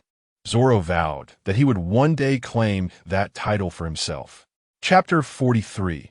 Luo Chen's interest in Hawkeye swordsmanship. Suddenly, a figure dashed forth, positioning itself in the path of the soaring strike, using its body to shield against the colossal attack. Diamond Jaws, with half of his face remaining, the rest transformed into diamond, roared with all his might, hurling the immense strike into the sky. The soaring slash erupted in the heavens. Was the world's foremost slash truly intercepted? A naval commander gazed in astonishment at the explosion above. Another naval major pointed towards the figure ahead, exclaiming, "That is Diamond Jaws, captain of the 3rd Division of the Whitebeard pirates." A smile crept upon Diamond Jaws' lips as he regarded Hawkeye Mihawk, who in turn observed Jaws but chose not to press the attack. Instead, he sheathed his supreme blade, Yuru. From the previous engagement, Mihawk discerned that those were members of the Whitebeard pirates, who would not afford him the chance to confront Whitebeard. Recognizing the lack of opportunity, Mihawk opted for withdrawal, understanding that to force the issue would inevitably lead to conflict with these captains of the Whitebeard pirates. Luo Chen squinted, gazing intently at Hawkeye Mihawk, contemplating the prowess of his swordsmanship. Now was not the time for distractions.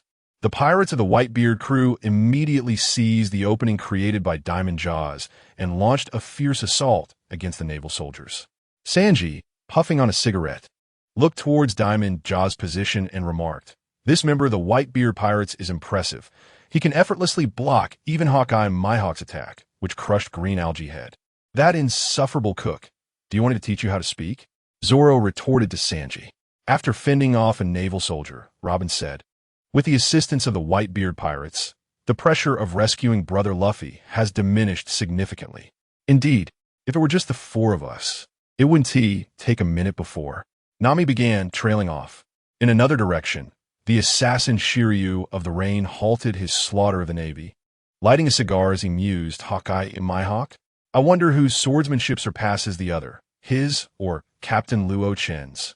Shiryu could clearly perceive that Captain Luo Chen's swordsmanship surpassed his own, and now he viewed Hawkeye Mihawk in the same light.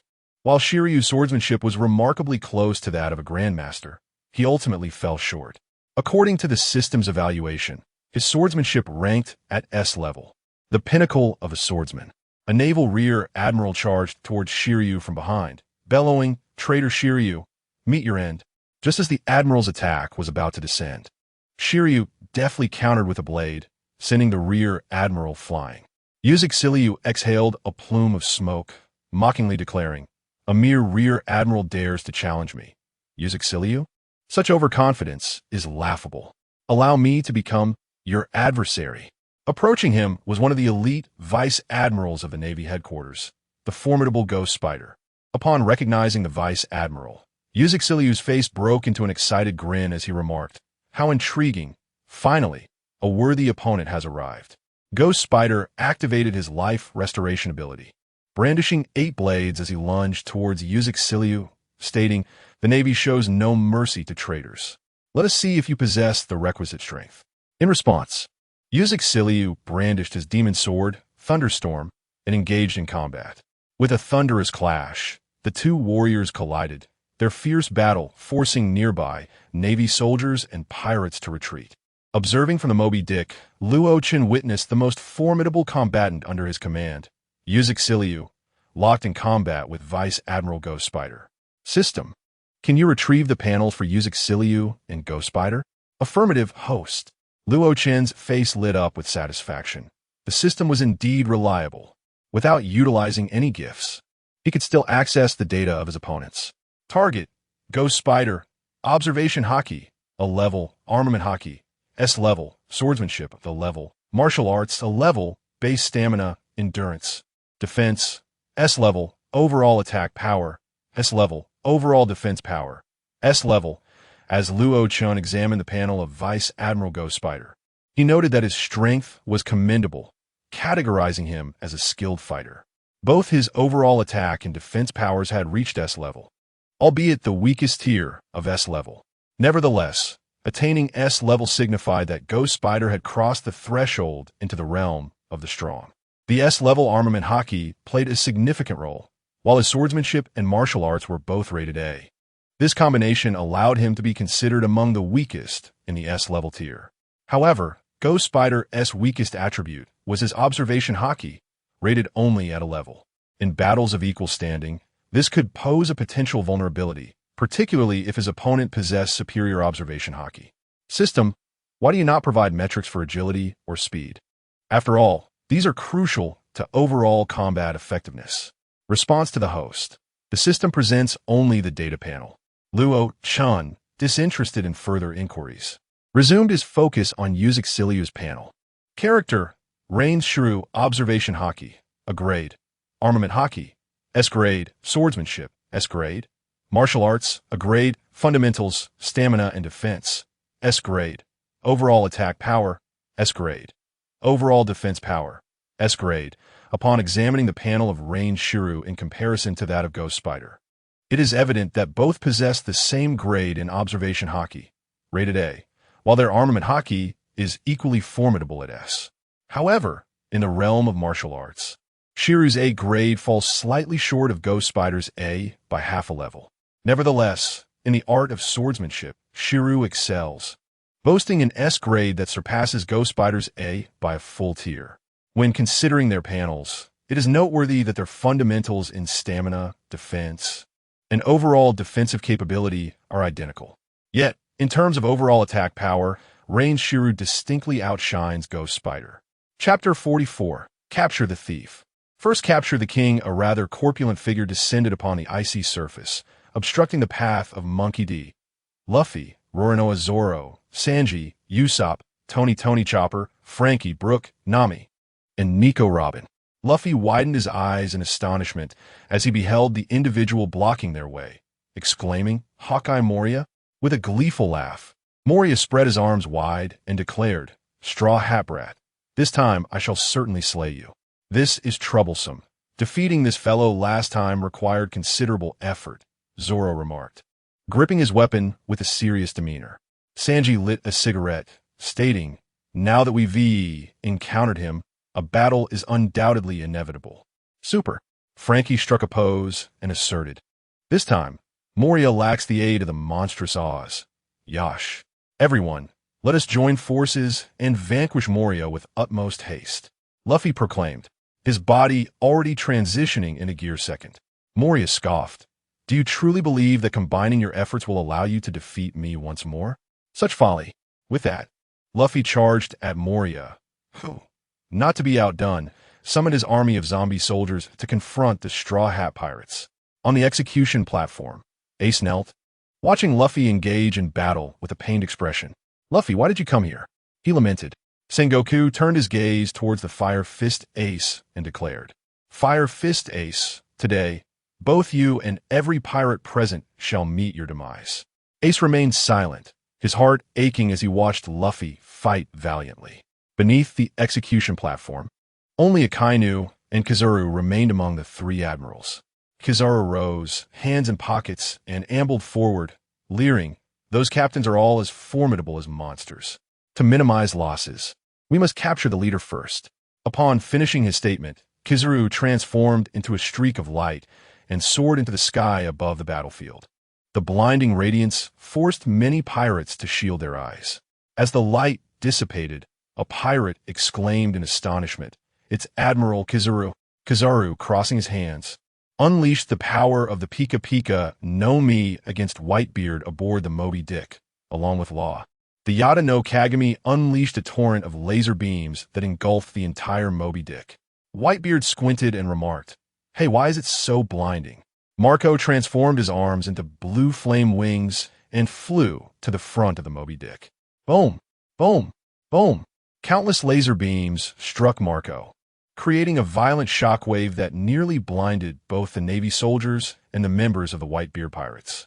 As Kizaru's assault ceased, the intensity of the battle hung palpably in the air. A naval soldier pointed toward the sky and proclaimed, "That man is Marco, the captain of the 1st Division of the Whitebeard pirates.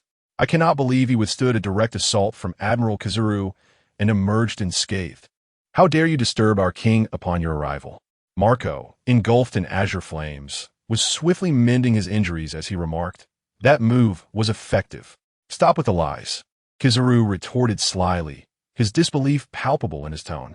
A smile crept across Whitebeard's lips. Kizaru continued with a mocking expression, "How terrifying the Whitebeard pirates are. Their mythical Zoan form, the Phoenix, is rarer than even the Logia type." Marco transformed entirely into a bird of blue flames, soaring towards Kizaru. Yet, Kizaru would not allow his foe to approach unchallenged, launching another attack. Yata no Kagami. Countless laser beams rained down upon Marco, but he continuously repaired himself at an astonishing speed, visible to the naked eye. Marco pressed on, closing the distance to Kizaru. Upon nearing him, Marco delivered a fierce kick, which Kizaru blocked with his hand. Kizaru, eyeing Marco with a smirk, said, "That move was effective too. You scoundrel, stop lying." Marco exerted even more force, sending Kizaru flying. The latter struck the wall of Marineford with a tremendous crash. "Is this real, Mr. Kizaru?" The naval soldiers could hardly believe that their most formidable admiral had been sent hurtling by a pirate. A streak of light reappeared in the soldiers' line of sight. In midair, Marco wore a smile as he looked down at Kizaru. After a brief exchange, Kizaru drew the attention of the marine giants, wary of being exploited by the Whitebeard pirates. Meanwhile, Luo Chen gazed up at Kizaru from a distance, mentally summoning the system. System, display Kizaru's data panel for review. Subject, Borsellino, Logia type Pika Pika no Mi. Awakened, Observation Hockey, SS rank. Armament Hockey, S rank. Swordsmanship, S rank. Physical Combat, S rank. Base Stamina, Endurance. Defense, S rank. Overall Attack Power, SS rank. Overall Defense Power, S rank. Luo Chen analyzed the data on Kizaru's panel, finding that he did not appear overly formidable. With Observation Hockey at SS rank and overall attack power bolstered by the Pika Pika, no Mi's lethality also at SS rank. Kizaru's true strength lay in the speed afforded by his fruit's abilities. Even without the awakening of the Pika Pika no Mi, he would still be a force to be reckoned with. Moreover, the current yellow ape has awakened the powers of the Glint Glint fruit. When faced with anyone beneath the level of an emperor, he can effortlessly exert a dominating advantage. Excluding the abilities granted by his devil fruit, one might argue that Yellow Ape is not particularly formidable when compared to those at the Emperor tier. However, this assessment only holds true against individuals of that caliber. With the addition of the Glint Glint fruit's capabilities, Yellow Ape can indeed stand shoulder to shoulder with those of Emperor-level strength. It is no wonder that he firmly holds his position as a Marine Admiral. There's a rationale behind it. Chapter 45. The mockery of Luo Chen darkened Akinu's countenance. The chaos of the battlefield intensified. "Everyone stand clear." Diamond Jozu, the captain of the 3rd Division, swiftly urged his comrades to make way. Observing the situation, the pirates of the Whitebeard pirates dispersed in all directions. Diamond Jozu unleashed a powerful punch upon the icy surface, causing a colossal circular crack to form. The naval soldiers were left in profound shock by the sheer force of Diamond Jozu's strike. Such terrifying strength. Diamond Jozu, lifted an enormous chunk of ice, his formidable power once again astounding the naval soldiers. With veins bulging, he hoisted an ice block larger than Moby Dick, bellowing, "Naval forces, if you possess the courage, then attempt to stop me." He hurled the ice block toward the Navy. As the massive piece of ice hurtled through the air, the naval soldiers exclaimed in despair, "It's too large. There's no way to intercept it." Even the giant vice admirals bore grave expressions. Akainu, seated in the commanding chair beneath the execution platform, rose and took a couple of steps forward, stating, "If those two derelict soldiers leave their posts, who will guard this place?" As he spoke, his right hand transformed into a magma-infused fist, unleashing a torrent of flames. The magma fist, rivaling the size of the immense ice block, collided with it. In an instant, the entire massive ice block was vaporized by Akainu's molten strike. Diamond Jozu widened his eyes in disbelief at the simplicity with which his attack was neutralized. Now, it was the Whitebeard pirates who were left astonished. How could such a colossal ice block be evaporated in an instant? In their line of sight, the magma fist exploded, transforming into countless molten projectiles hurtling toward the pirates. "We must flee. Those are magma bullets." The Whitebeard pirates scrambled to find shelter from the impending onslaught. Meanwhile, the Straw Hat pirates, engaged in combat with Gecko Moria, cast worried glances toward the Thousand Sunny. If the Thousand Sunny were struck, it would spell disaster, for it was the vessel that represented their dreams. Nami anxiously inquired, "What should we do? Luffy, if our Thousand Sunny is hit, then—" "Leave it to me. I will use the wind to divert the magma bullet's trajectory, and then I will guard the ship. You all focus on the battle," Frankie declared. "Absolutely, Frankie. We entrust the Thousand Sunny to you. Besides, Gecko Moria is on the verge of defeat." Luffy expressed his unwavering confidence in Frankie, believing he would successfully protect the ship. Meanwhile, the warlord of the sea, Gecko Moria, was already being driven back relentlessly. As the magma projectiles continually descended, numerous members of the Whitebeard pirates were struck, resulting in considerable casualties. And even the Navy could not escape the devastation. Among the projectiles, one was deflected just in time by Frankie, who skillfully manipulated the wind, thereby sparing the Thousand Sunny from being hit. Aboard the Moby Dick, Whitebeard gazed at an incoming magma projectile, raised his supreme blade, the Tornado Cut, and extinguished it with a gust of breath. With a grin directed at Akainu, he mockingly remarked, "Magma brat, go light the candles on the birthday cake. How brazenly you ignite the flames." Akainu, unfazed by Whitebeard's taunt, retorted with equal disdain. In a rare moment, Luo Chen lit a cigarette, his words laced with haki, stating, "What a pity! If only the magma had ignited the smoke, it would have been perfect." With a hearty laugh, Whitebeard exclaimed, "Luo Chen, you truly understand my taste." Hearing this, Akainu's expression darkened. Seizing the moment while the Navy stood momentarily stunned, the Whitebeard pirates sprang into action, their voices rising in a furious battle cry. "Seize the opportunity, eliminate the Navy, and rescue Ace." Doflamingo, hands in pockets, chuckled leisurely. "How amusing. In this battlefield, justice must prevail. Indeed, only the victor is worthy of justice." "Justice for the victor?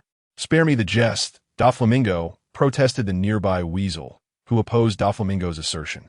According to Doflamingo's logic, if the pirates emerged victorious, then they would be deemed just. After speaking, Weasel glanced toward the battlefield where the Spider Demon was engaged in fierce combat, but increasingly found himself on the defensive. The Spider Demon bore another wound inflicted by Rain Shirey, yet his resilience kept him on his feet. Otherwise, he would have succumbed long ago. Rain pursued relentlessly, taunting, "Is this truly the extent of your power, Spider Demon?" In truth, Rain also bore 2 wounds from the Spider Demon, but the latter had sustained far more, totaling 9, especially with the recent addition. "Damn you, Rain Shirey, you traitor! Joining the pirate crew of the kidnapper of the Celestial Dragons, your fate is sealed." The Spider Demon continued to retaliate fiercely. Suddenly, he found another opening, and the flash of a blade marked his skin anew. "Spider Demon, I claim victory." Just as Rain Shirey was about to deliver the final blow, his strike was intercepted. Clang! Rain Shirey looked at his interloper and exclaimed, It's you, Weasel. Use Exiliu. The Navy cannot allow you to be so arrogant, remarked the Flying Squirrel. Use Exiliu maintained his distance. The Flying Squirrel then approached Ghost Spider, inquiring with concern, Ghost Spider, are you alright? Can you continue fighting? There's no problem. I was careless just now. Use Exiliu is formidable. Let's join forces. Ghost Spider replied, wiping the blood from his wounds. I had the same intention, the Flying Squirrel thought, without needing to be told by Ghost Spider. Chapter 46. The arrival of Pluto Rayleigh on the battlefield on the side of Rain Shiryu. He stood alone against two elite vice admirals, instantly feeling the weight of pressure increase. However, Rain Shiryu appeared exceptionally exhilarated as he declared, come forth. Ghost Spider, Flying Squirrel. Let me witness whether your combined might can indeed vanquish me. Having chosen to betray the Navy, you shall await judgment. The Flying Squirrel responded, indeed. On board the Moby Dick, Whitebeard turned to the young Law and inquired, Law, is your subordinate currently besieged by two vice admirals? Are you not concerned? There's no cause for alarm. Rain Shiryu is more than capable of handling two vice admirals, Law replied nonchalantly. The current prowess of Rain Shiryu renders it far from simple for two elite vice admirals to triumph over him. If the two vice admirals were of equal standing with Rain Shiryu, then indeed he would face defeat. Yet both Ghost Spider and Flying Squirrel fall just shy of his caliber. The outcome is unmistakable. Whitebeard had initially intended to probe into Law's ultimate objectives, but it appeared that such revelations would remain withheld for the time being. On the execution platform, Sengoku's expression darkened to an almost unbearable extent as he gritted his teeth and exclaimed, Cursed Rain Shiryu, arriving and immediately restraining two of our elite vice admirals. The most infuriating of all is Law. At that moment, Carp approached the execution platform, prompting Sengoku to question, Carp, what are you up to? I warn you, it would be wise to refrain from any reckless actions. Remember your own identity. I have always been acutely aware of my identity. I merely wish to spend these final moments with my family. Carp replied, his demeanor appearing particularly despondent and sorrowful. Kneeling, Ace looked up at his grandfather Carp. Opening his mouth to speak, old man, I say nothing. This is the path you have chosen. Right or wrong. You must persevere, Carp interjected, wiping away tears as he spoke. Sengoku rubbed his temples, hoping that Carp would not act impulsively, for his greatest fear was Carp's unpredictability. Suddenly, the ground of Marine headquarters at Marineford began to tremble with a peculiar frequency. The naval soldiers were filled with confusion. Meanwhile, the pirates of the Whitebeard crew erupted with excitement, exclaiming, At last, ours has arrived. Shortly thereafter, a massive silhouette began to emerge within the sight of all. A Marine lieutenant gasped in terror. What in the world is that? Its size is unimaginable, far exceeding that of a giant vice admiral. Leave it to us. The giant vice admirals declared as they began to mobilize, for only they possessed the capability to confront such a colossal entity. However, as oars drew ever closer, another figure perched upon his shoulder came into view, an undeniable presence. Both Sengoku and Carp's eyes flickered with tumultuous emotion. Cap was astonished, exclaiming, The Dark King Rayleigh has also arrived? Carp, we can no longer stand idly by. Sengoku has become acutely aware of the gravity of the situation. Initially, facing the world's strongest man, Whitebeard, the Navy had made considerable preparations.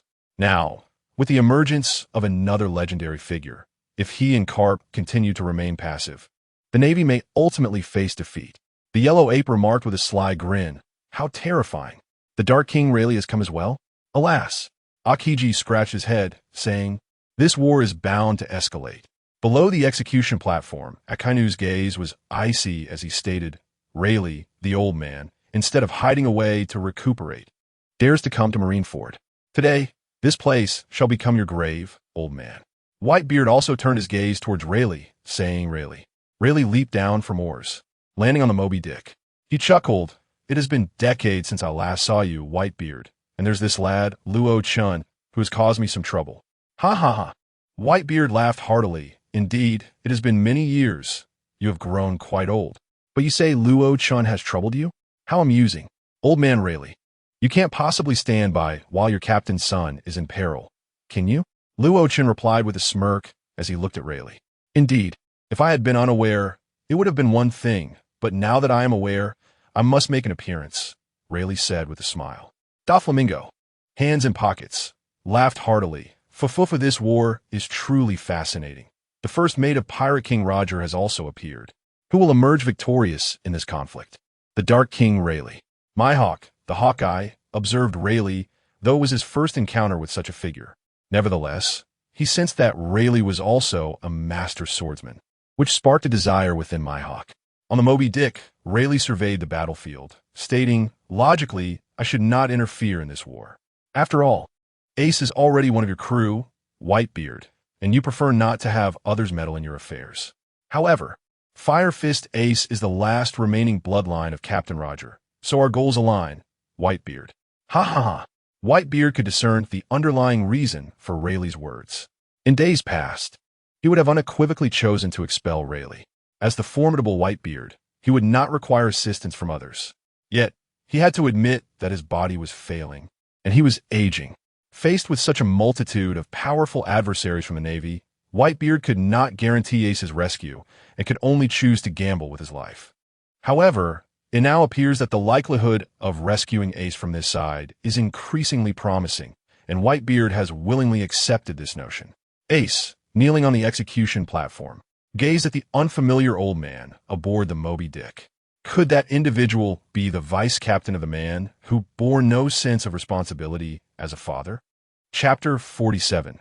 The Green Pheasant Strikes. Encasing Oz in ice, the arrival of the Dark King, Rayleigh, instantaneously intensified the pressure on Navy.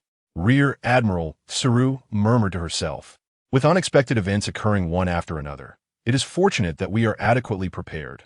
Otherwise, the consequences would be unimaginable. The monstrous Oz continued his relentless advance, and despite the efforts of the giant rear admirals to obstruct him, they were unable to halt his progress. The walls of Marineford were shattered as Oz raised a naval vessel and brought it crashing down. Following Oz, the Whitebeard pirates surged into the plaza, intent on seizing the Navy headquarters and rescuing Ace. The pirates roared with fury, "Engage! Engage! We must not allow the pirates to reach the plaza." The Navy soldiers rallied their spirits, steadfastly resisting the onslaught of the Whitebeard pirates. "Ace, I'm here to rescue you," Oz declared as he wielded his massive sword and continued his relentless advance. Several giant rear admirals were left in disarray by the might of Oz. In the original story, Bartholomew Kuma, Gecko Moria, and Don Quixote Doflamingo took turns intervening to halt Oz's rampage. Now, Gecko Moria had been defeated by the Straw Hat Pirates, and Bartholomew Kuma was held at bay by Ivankov. Only Don Quixote Doflamingo remained, leisurely observing the chaos. With his hands in his pockets, Doflamingo chuckled, "Fufufu, the defense is on the verge of collapse. What will the Navy do now?" It seemed that Doflamingo had no intention of joining the fray for the time being, choosing instead to remain neutral on this battlefield. Just as the monstrous Oz was about to lead the Whitebeard pirates into the Marineford Plaza, a man emanating a chilling aura stepped forward. "It seems we have no choice."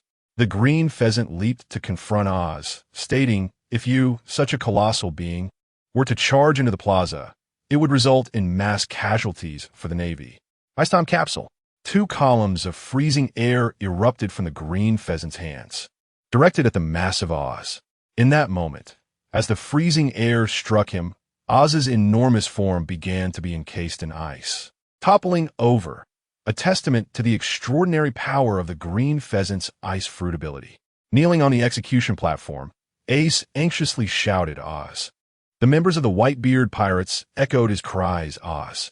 Oz! Oz!"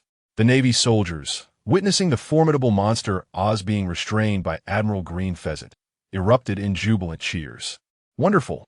This giant has finally been stopped, thanks to Admiral Green Pheasant. Indeed, we possess the highest combat strength with our 3 admirals. There is no need to fear the Whitebeard pirates," they exclaimed. "That's right. We have no reason to fear the Whitebeard pirates. Let's fight." The morale of the naval soldiers experienced a slight uplift as the advance of the Whitebeard pirates was thwarted. However, A breach had already been opened by the demon Oz. Whitebeard gazed sorrowfully at the ice-encased Oz, then glanced at the opening, proclaiming loudly, "My children, step on Oz and charge into the square."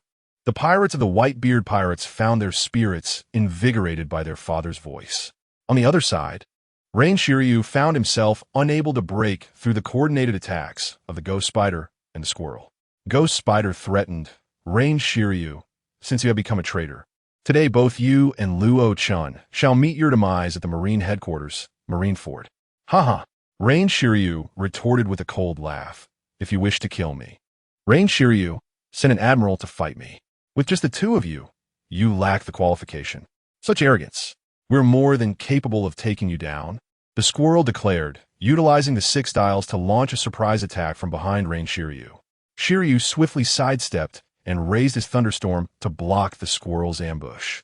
Meanwhile, Ghost Spider wielded 8 blades, descending from the air to strike at Rain Shiryu. Forced to retreat to evade Ghost Spider's assault, Rain Shiryu suddenly sensed another attack approaching from behind, causing a frown to crease his brow. In a moment of peril, Rain Shiryu barely managed to block the incoming strike with his leg. He turned to confront an individual bearing the insignia of a Navy brigadier general, demanding, "Who are you?" Smoker, puffing on a cigar, replied, "The one who'll capture you." Rain Shiryu chuckled, amused. Has the Navy grown so arrogant? "Do you think one person can take down Rain Shiryu, Smoker? What brings you here?"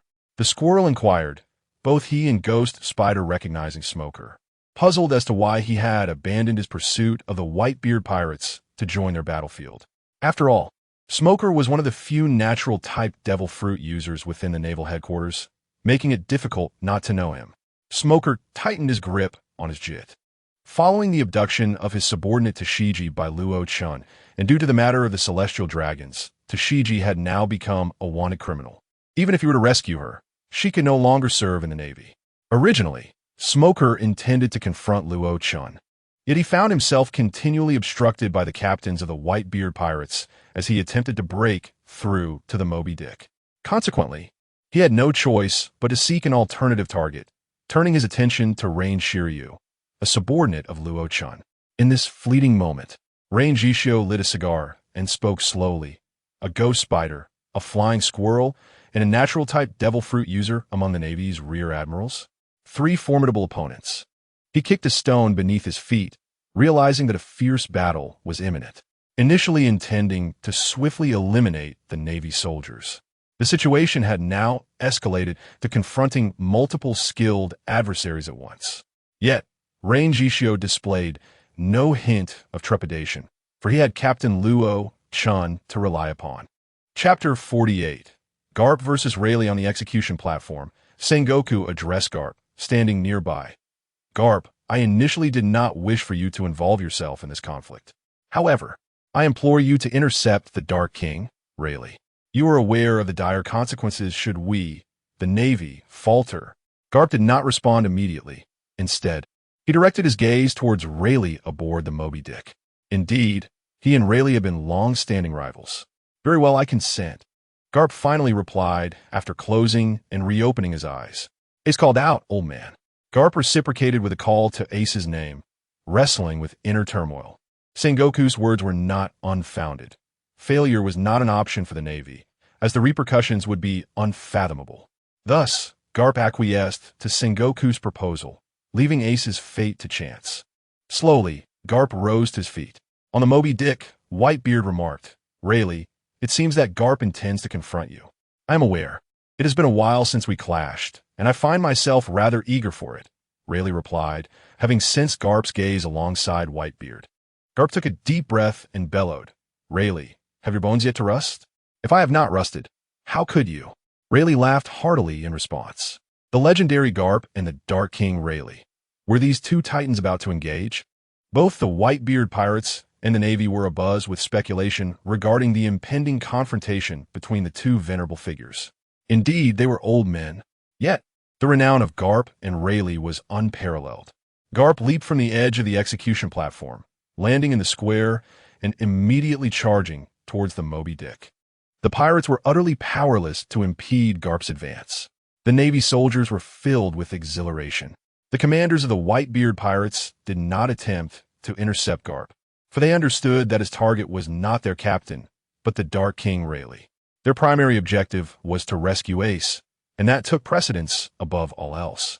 On the Moby Dick, Rayleigh stepped forward, stating, "Whitebeard, it appears I can assist you no further, as contending with Garp requires all my focus." With a confident laugh, Whitebeard replied, "These Navy men cannot best me." In an instant, Rayleigh dashed forward, his speed astonishing. It seemed as though Garp and Rayleigh had coordinated their movements, racing towards the edge of the battlefield. As the warring states observed the impending clash between Garp and Rayleigh, he secretly breathed a sigh of relief. After all, a formidable opponent like Rayleigh could pose significant challenges. It was fortuitous that Garp was there to intercept him, preventing the tide of battle from shifting unfavorably. The moment Garp and Rayleigh were merely 10 meters apart, they both launched their attacks simultaneously. One delivered a punch imbued with black lightning, while the other wielded a blade crackling with the same ominous energy. The collision resounded with a thunderous roar, shattering the ground beneath them. At the instant of the ground's destruction, Garp swiftly swung his fist, and Rayleigh retaliated with equal swiftness, his blade cutting through the air. Garp, amidst the scuffle, chuckled, "Rayleigh, you've grown old. Your strikes lack the ferocity of your youth."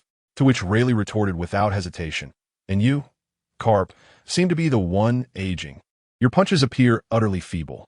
The confrontation between Garp and Rayleigh rapidly escalated into the most intense spectacle on the battlefield, unmatched by any other. The ferocity of their combat rendered both the Navy and the pirates unable to approach. Those who dare venture too close were met with either death or grievous injury. Luffy gazed at his grandfather and Rayleigh, exclaiming, "They're incredible. Grandpa and Rayleigh are both so powerful." To this, Sanji replied, after dispatching a Navy soldier with a kick. Zoro, gritting his teeth, remarked, "But we face an overwhelming number of Navy forces. It won't be easy to break through to the execution platform." On board the Moby Dick, Luo Chen observed the battlefield between Garp and Rayleigh. He noted that the two seasoned fighters were not genuinely striving to the death. Rather, it resembled a friendly spar between long-lost comrades. Intrigued, Luo Chen whimsically commanded the system to display the data panels for Garp and Rayleigh. Subject, Garp, special status, entering Mad Dog state. Brief enhancement of armament haki, observation haki, SS level, armament haki, SS level, Mad Dog state. Ultra SS level, Conqueror's haki, SS level, swordsmanship, D level, physical combat, SS level, base stamina, endurance, defense, S level, overall attack power, SS level, overall defense power, SS level. After reviewing Garp's data panel, Luo Chen turned his attention to Rayleigh's. Subject, Rayleigh, observation haki, SS level, armament haki, SS level, Conqueror's haki, SS level, swordsmanship, SS level, physical combat, SS level, base stamina, endurance, defense, S level, overall attack power, SS level, overall defense power, S level. Upon examining the capabilities of these two venerable warriors, Luo Chen could not help but draw in a sharp breath. Their prowess is indeed astonishing, particularly with Garp's mastery of the haki and martial arts, which epitomizes the pinnacle of royal strength. Rayleigh, too, exhibits an extraordinary versatility. His mastery of the three types of haki, swordsmanship, and martial arts has reached the royal tier, leaving no apparent weaknesses. However, it must be noted that both Garp and Rayleigh, despite their remarkable skills, may not possess the foundational stamina and defensive capabilities characteristic of the royal level. Yet, considering their advanced age of 76, it is a fallacy to presume that their physical endurance has diminished. Their combat efficacy remains impressively intact. Chapter 49. The swordsmanship of Hawkeye, Mihawk Kapu's overall defensive capabilities remain at the level of a warlord, attributed to his SS grade haki, which surpasses Rayleigh's SS grade by half a level. His fundamental physical endurance and defense are also rated at S level, exceeding Rayleigh's S level by a similar margin. Thus, his comprehensive defensive strength persists at the warlord level, while Rayleigh's has diminished to S level, falling short of the SS level. It is estimated that in his prime, Rayleigh's overall defensive power was undoubtedly at the warlord level. Upon analyzing the data panel, Luo Chen observed that neither Kapu nor Rayleigh had diminished in their haki or martial prowess. The only decline was in their fundamental physical endurance and defense, indicating a reduction in physical vitality. In their prime, Kapu's fundamental physical endurance and defense must have been at SS level, while Rayleigh would have been at SS level. In their heyday, these two veterans certainly did not exhibit any weaknesses. At this moment, Luo Chen's gaze involuntarily shifted to the side, where Whitebeard was wholly focused on the battlefield, oblivious to Luo Chen's scrutiny. Given the impressive stats of Kapu and Rayleigh, what about Whitebeard? This thought prompted him to immediately summon Whitebeard's panel. Subject: Edward Newgate, Dark Illness State. Paramecia type, Tremor Fruit. Awakened. Observation Haki, S level. Armament Haki, SS level. Conqueror's Haki, SS level. Swordsmanship, SS level. Martial Arts, SS level. Fundamental Physical Endurance and Defense, S level. Comprehensive Attack Power, Ultra SS level. Comprehensive Defensive Power, S level. Luo Chen's expression revealed confusion as he scrutinized the panel. System: what does Ultra SS level signify? How does it differ from SS level? Response to the host: Ultra SS level is a rank that lies between SS level and SSS level, as SSS level represents a qualitative enhancement in power. Ultra SS level is stronger than the peak of Warlord level, but weaker than the Divine level.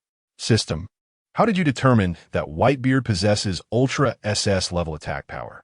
Response to the host: Whitebeard's awakened Tremor Fruit ability, when combined with SS level Conqueror's Haki, allows him to momentarily reach Ultra SS level attack power. However, given Whitebeard's current condition, using it once would trigger an immediate outbreak of his underlying illness.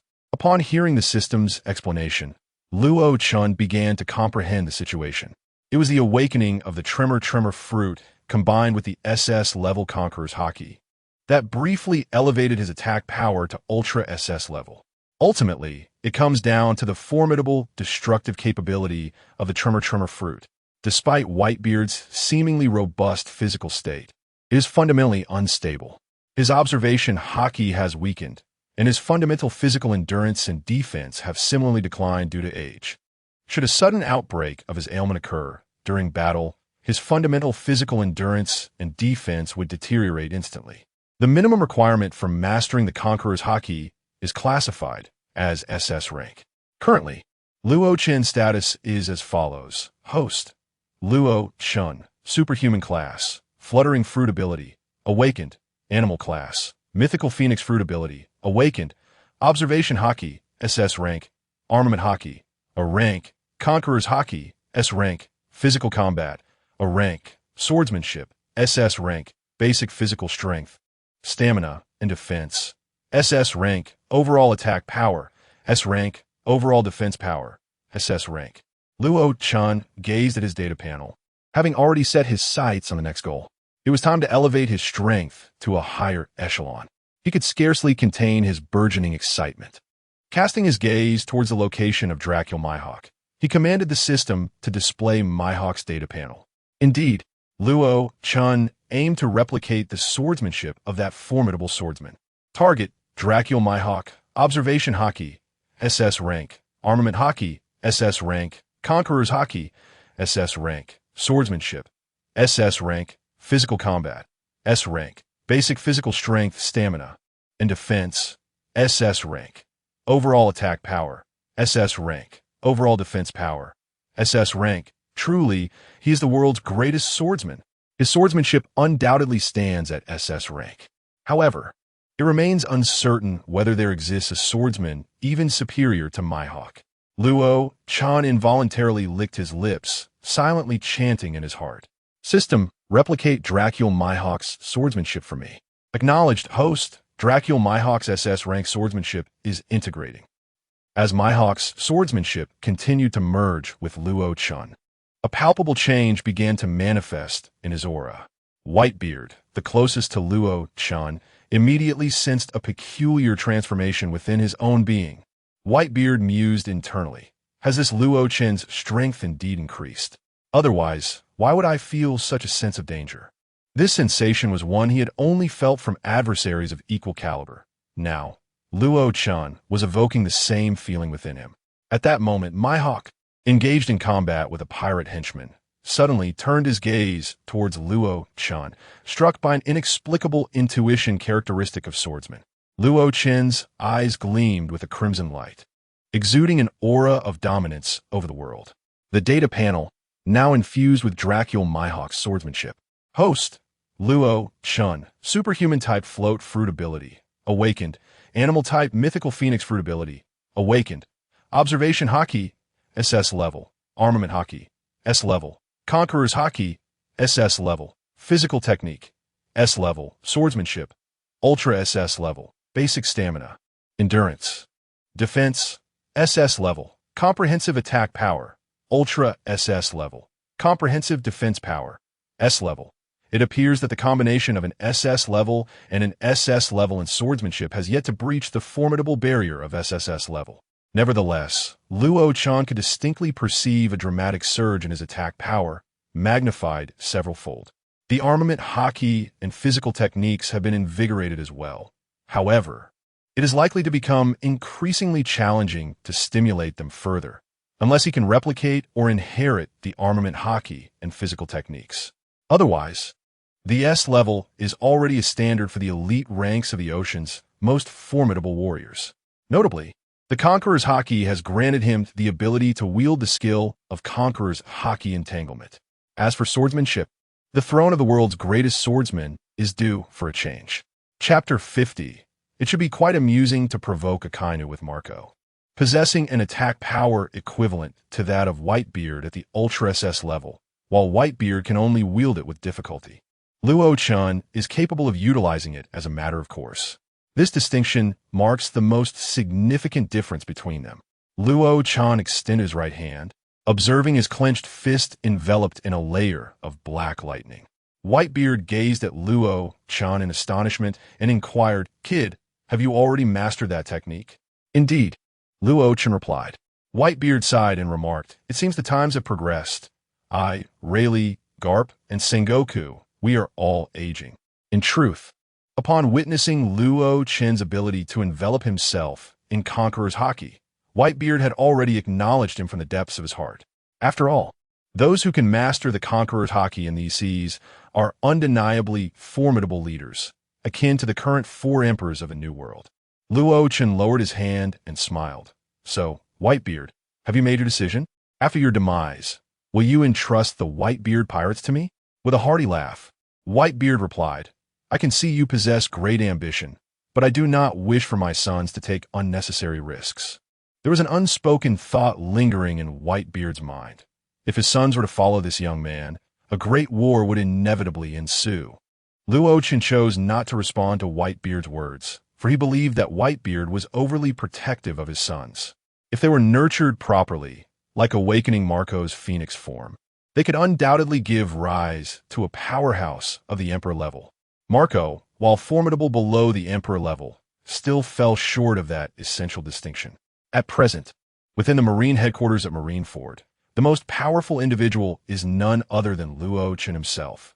With the awakened ability of the phoenix form, paired with his current lethality, he is more than capable of slaughtering his way in and out of Marineford.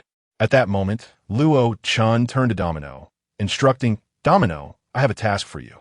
Find a clown buggy and inform him to hand over the transponder snail to you, stating that it is a message from me." "Understood, Captain Luo Chen," Domino replied, feeling a sense of purpose at last. No longer merely hiding behind Captain Luo Chen, she felt it was essential to contribute something, lest he take her lightly for having just joined his crew. On the execution platform, Sengoku observed the battlefield spiraling into a frenzied climax, his anxiety palpable. He then addressed Akainu below, saying, "Let us commence according to plan." "Understood," Akainu replied, adjusting his hat as he stood up, having long awaited Sengoku's orders, his impatience growing. After rising, Akainu descended from the execution platform, maneuvering around the structures, making his way to the battlefield beyond the bay. This plan was devised between Akainu and Sengoku before the outbreak of hostilities. Should this scheme be successfully executed, the formidable combat strength of Whitebeard would be significantly diminished. This was precisely Sengoku's objective, as he harbored grave concerns regarding Whitebeard's overwhelming destructive power, having had the fortune, or misfortune, of witnessing it firsthand. After issuing instructions to Akainu, Sengoku picked up the Din Mushi to convey another command, utilizing a prearranged code, instructing the naval soldiers to retreat in an orderly manner. Preparations were underway to activate the encirclement, at which point Whitebeard's crew would find themselves ensnared. This included not only the prisoners who had escaped from Impel Down, the revolutionaries, and the Straw Hat Pirates, but also the particularly notorious criminal, Luo Chen. Ultimately, the Navy intended to apprehend them all. Luo Chen observed as Akainu descended from the execution platform, likely intent on persuading Squard to assassinate Whitebeard, much like in the original narrative. Shortly thereafter, Marco, with wings of blue flames, soared back to the Moby Dick. Kneeling beside Whitebeard, he reported, "Father, we have just received intelligence that the Navy plans to execute Ace ahead of schedule." Whitebeard scoffed dismissively. Sengoku would not make such a juvenile blunder as to let intelligence leak. "Father, what should we do now?" Marco inquired. "And what of Squard and the others?" Whitebeard asked. "They are engaged in a fierce battle with the Navy outside the bay." "Father, should I fly over to assist Squard and his crew?" Marco replied. "No. I suspect that this so-called premature execution is the crux of the matter." After a moment of contemplation, Whitebeard declared, "Have Squard and the others spread out toward both sides of the bay." Just as Marco was about to respond, he was interrupted. At that moment, Luo Chen interjected, "Whitebeard, why not send Marco to support them outside the bay?" "Young Luo Chen, do you possess a different perspective?" Whitebeard inquired, unable to suppress his curiosity. Luo Chen did not directly answer Whitebeard's question. Instead, he stated, "Let Marco go and assist Squard. We will know the outcome soon enough." "Father," Marco said, looking at Whitebeard, awaiting his command. Initially, Whitebeard had no intention of sending Marco outside the bay, uncertain of Luo Chen's true intentions. However, given that Luo Chen had boldly voiced a suggestion in his presence, Whitebeard relented, saying, "Marco, go and assist Squard in breaking through the Navy's defenses." "Understood, Father," Marco replied, his hands transforming into wings of blue flames as he soared toward the bay. Meanwhile, outside the Marineford Bay, the battlefield was occupied by the Whitebeard pirates, comprising a fleet of 43 ships. Squad, leading the charge, relentlessly clashed with the naval soldiers, instructing his crew, "Remember, do not engage the Navy vice admirals alone." After delivering his orders, Squad gazed upon a breach previously created by oars and remarked thoughtfully, "If we penetrate through here, we can launch a pincer attack on the Navy alongside Father and the others." Chapter 51. The Plan Fails. Akainu versus Marco. Suddenly, Squardo felt a presence approaching from behind, prompting him to turn around, his eyes widening in shock. "You are."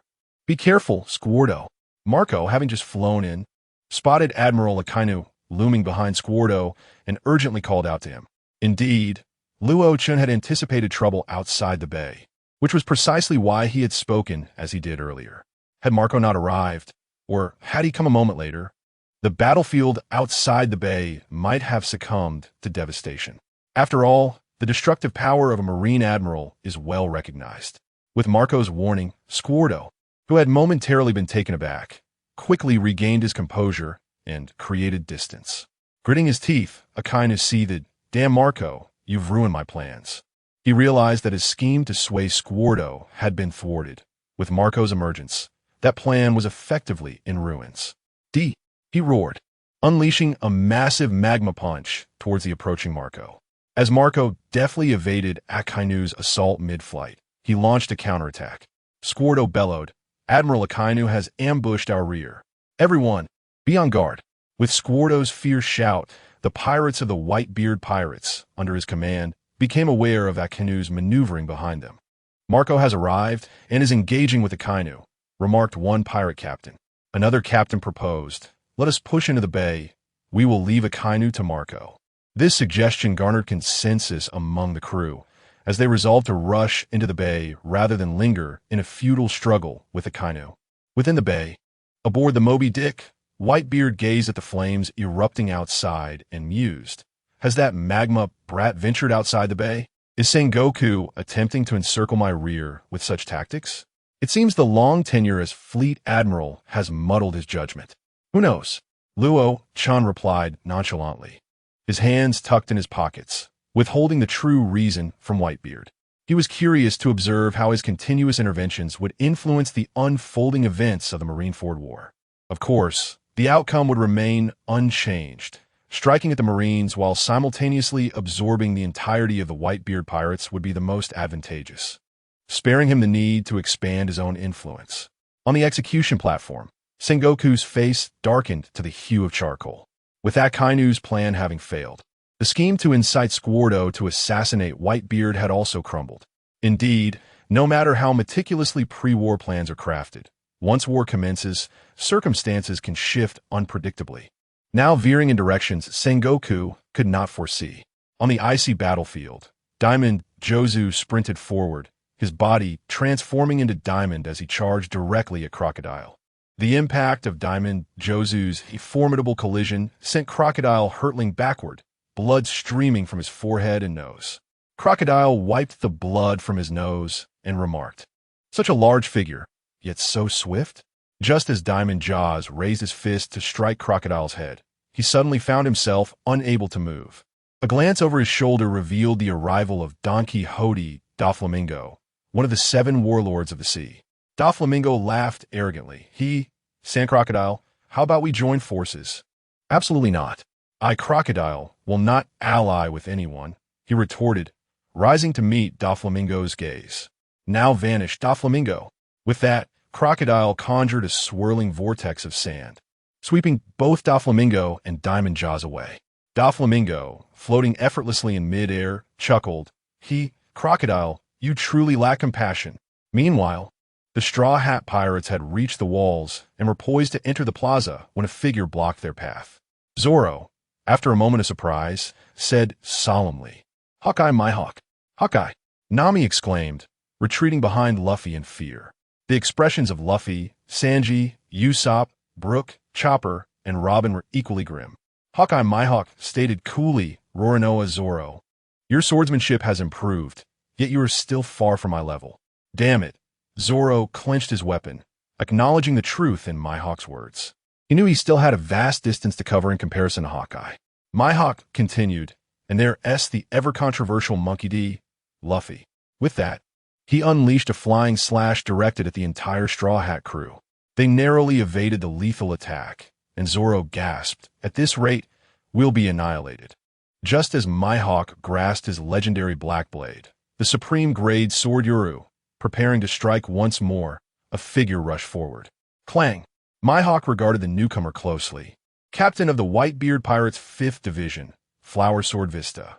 "First meeting, Hawkeye Mihawk," Vista said with a smile, then turned to the Straw Hat crew, urging, "You all should flee. I will handle Hawkeye Mihawk." "Thank you, sir," Luffy expressed, adjusting his straw hat in gratitude to the man who came to their aid. As the Straw Hat Pirates dashed away, Zoro glanced back at Mihawk and Vista, silently vowing to surpass them all and become the world's greatest swordsman. Marco was engulfed in blue flames, bravely facing Akainu's magma-infused fist amidst the fierce clash of their confrontation. Chapter 52. The mightiest man in the world strikes. Akainu gazed upon Marco, who stood defiantly against him, and muttered with irritation. What a troublesome ability that mythical Zoan-type devil fruit possesses. Even the damage inflicted by my magma can be restored in an instant. Marco let out a cold snort. Yet inwardly, he pondered the immense destructive power of Akainu's magma fruit. He was acutely aware of the sheer magnitude of damage that Akainu could unleash. It was precisely for this reason that Marco dared not let his guard down. Akainu's gaze shifted beyond Marco, sweeping over the pirates of the Whitebeard Pirates, who relentlessly stormed into the bay. If this continued, the pressure on the Navy soldiers would escalate exponentially. With a mocking tone, Akainu declared, "Marco, let's see how you shall withstand my next move." Upon uttering these words, Akainu raised his hands, transformed into searing magma, and directed them toward the sky at the boundary between the bay and the outside. Marco sensed the impending danger and inquired, Akainu, what are you planning to do? Volcanic meteor. His scorching magma hands erupted with a barrage of volcanic projectiles. Although this assault would inevitably inflict collateral damage upon his own navy. Such was the nature of war. Sacrifices must be made. To show mercy would only lead to failure. And the consequences of such a failure would far exceed the loss of a few Navy soldiers. Curse you, Akainu. Marco gazed upward at the rain of magma projectiles, feeling utterly powerless. After all, even if he attempted to intercept them, he could only manage to deflect a handful amidst the overwhelming onslaught. Thus, the only viable course of action was to disrupt the user. With a powerful flap of his azure, flaming wings, Marco transformed into the fiery form of the immortal phoenix and charged toward Akainu. Faced with the oncoming Marco, Akainu was compelled to cease his volcanic assault and turn his attention to the approaching threat. Meanwhile, the 43 pirate ships under the Whitebeard pirates continued their relentless advance into the bay. Suddenly, the sky became increasingly filled with crimson specks. Are those volcanic projectiles? Akainu's power. The Ice Witch, Weevil, gripped her weapon and solemnly warned, let us evade these volcanic projectiles and hasten to unite with the forces within the bay, urged the knight, Doma. Indeed, the Caliban brothers responded in unison. On board the Moby Dick, Whitebeard observed the fiery projectiles raining down upon the left flank of the battlefield, gripping his supreme blade. The Murakamajiri, as he furrowed his brow and remarked, that magma brat truly seeks his own demise. On the execution platform, Sengoku also observed the leftward direction beyond the bay. Perplexed, he questioned, why hasn't Akainu retreated? Instead, he engages further in battle? Very well, at this point, we can only proceed with the plan to activate the encirclement, trapping the entirety of the Whitebeard pirates within the bay.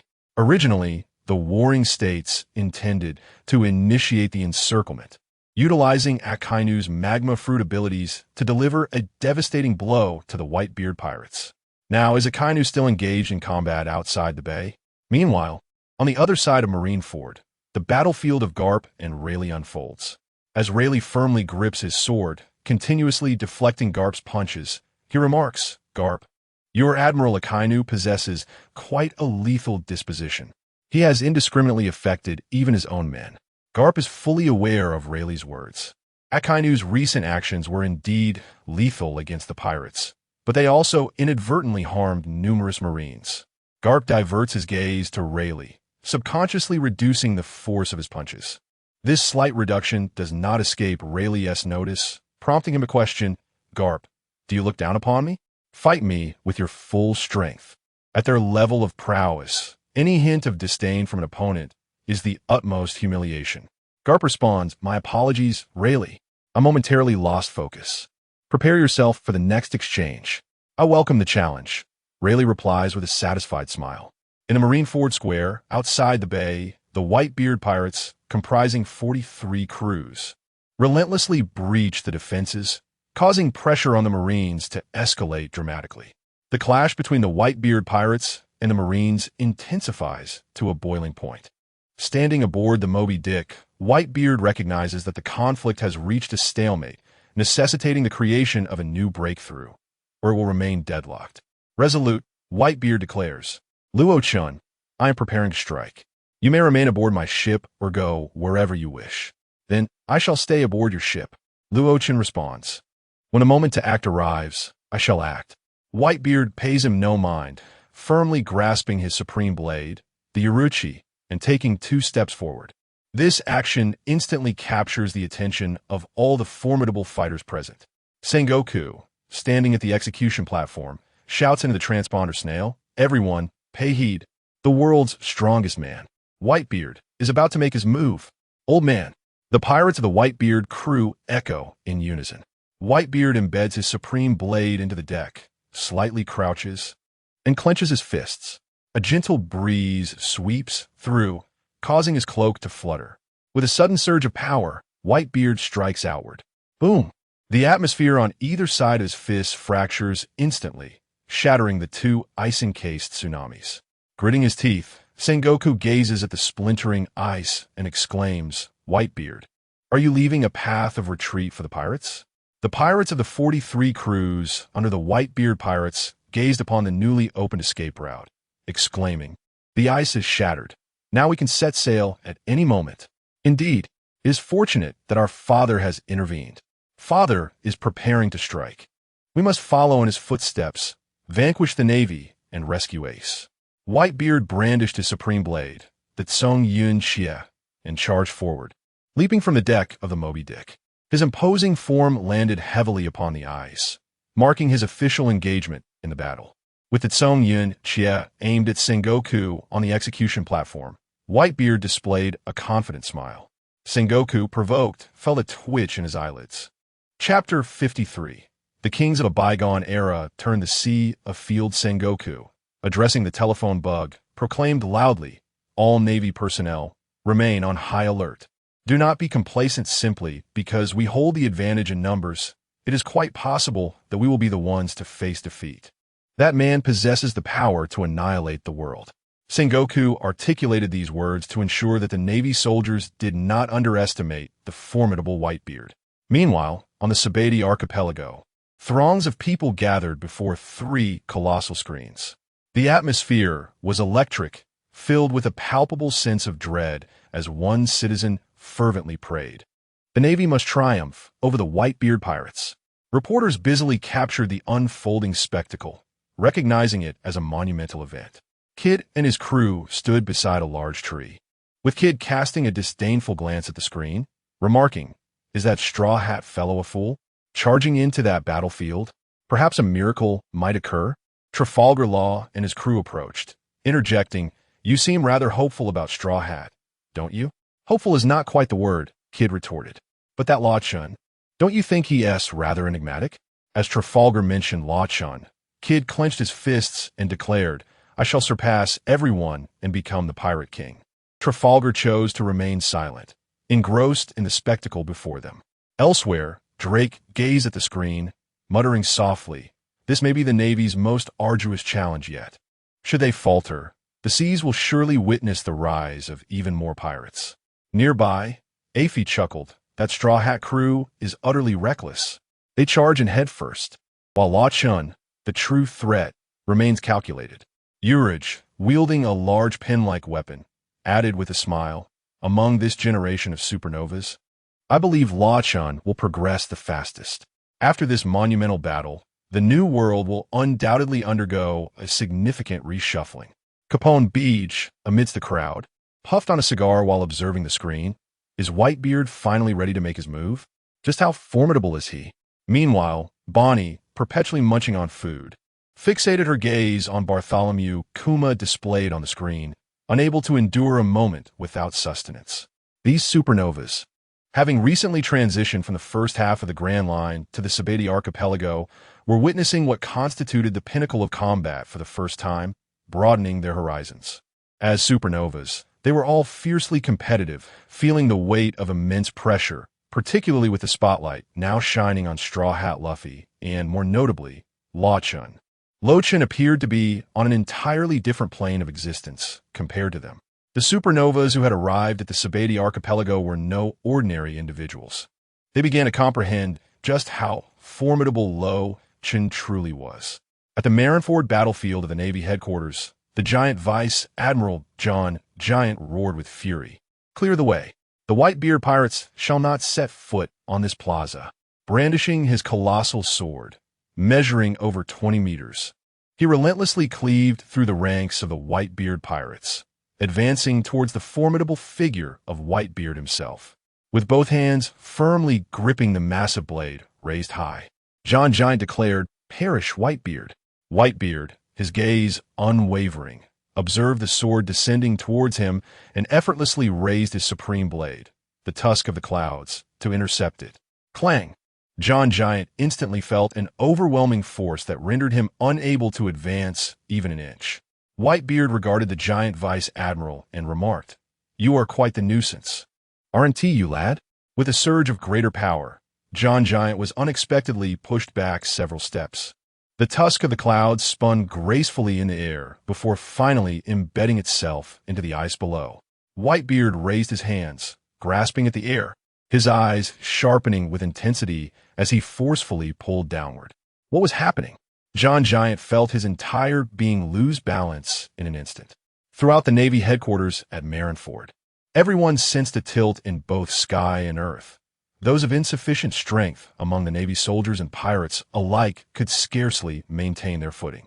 Within a radius of several dozen nautical miles from the Navy headquarters, the sea rose and fell dramatically, surging hundreds of meters high, with some areas nearly at a 90-degree angle, causing the waters to flow backward.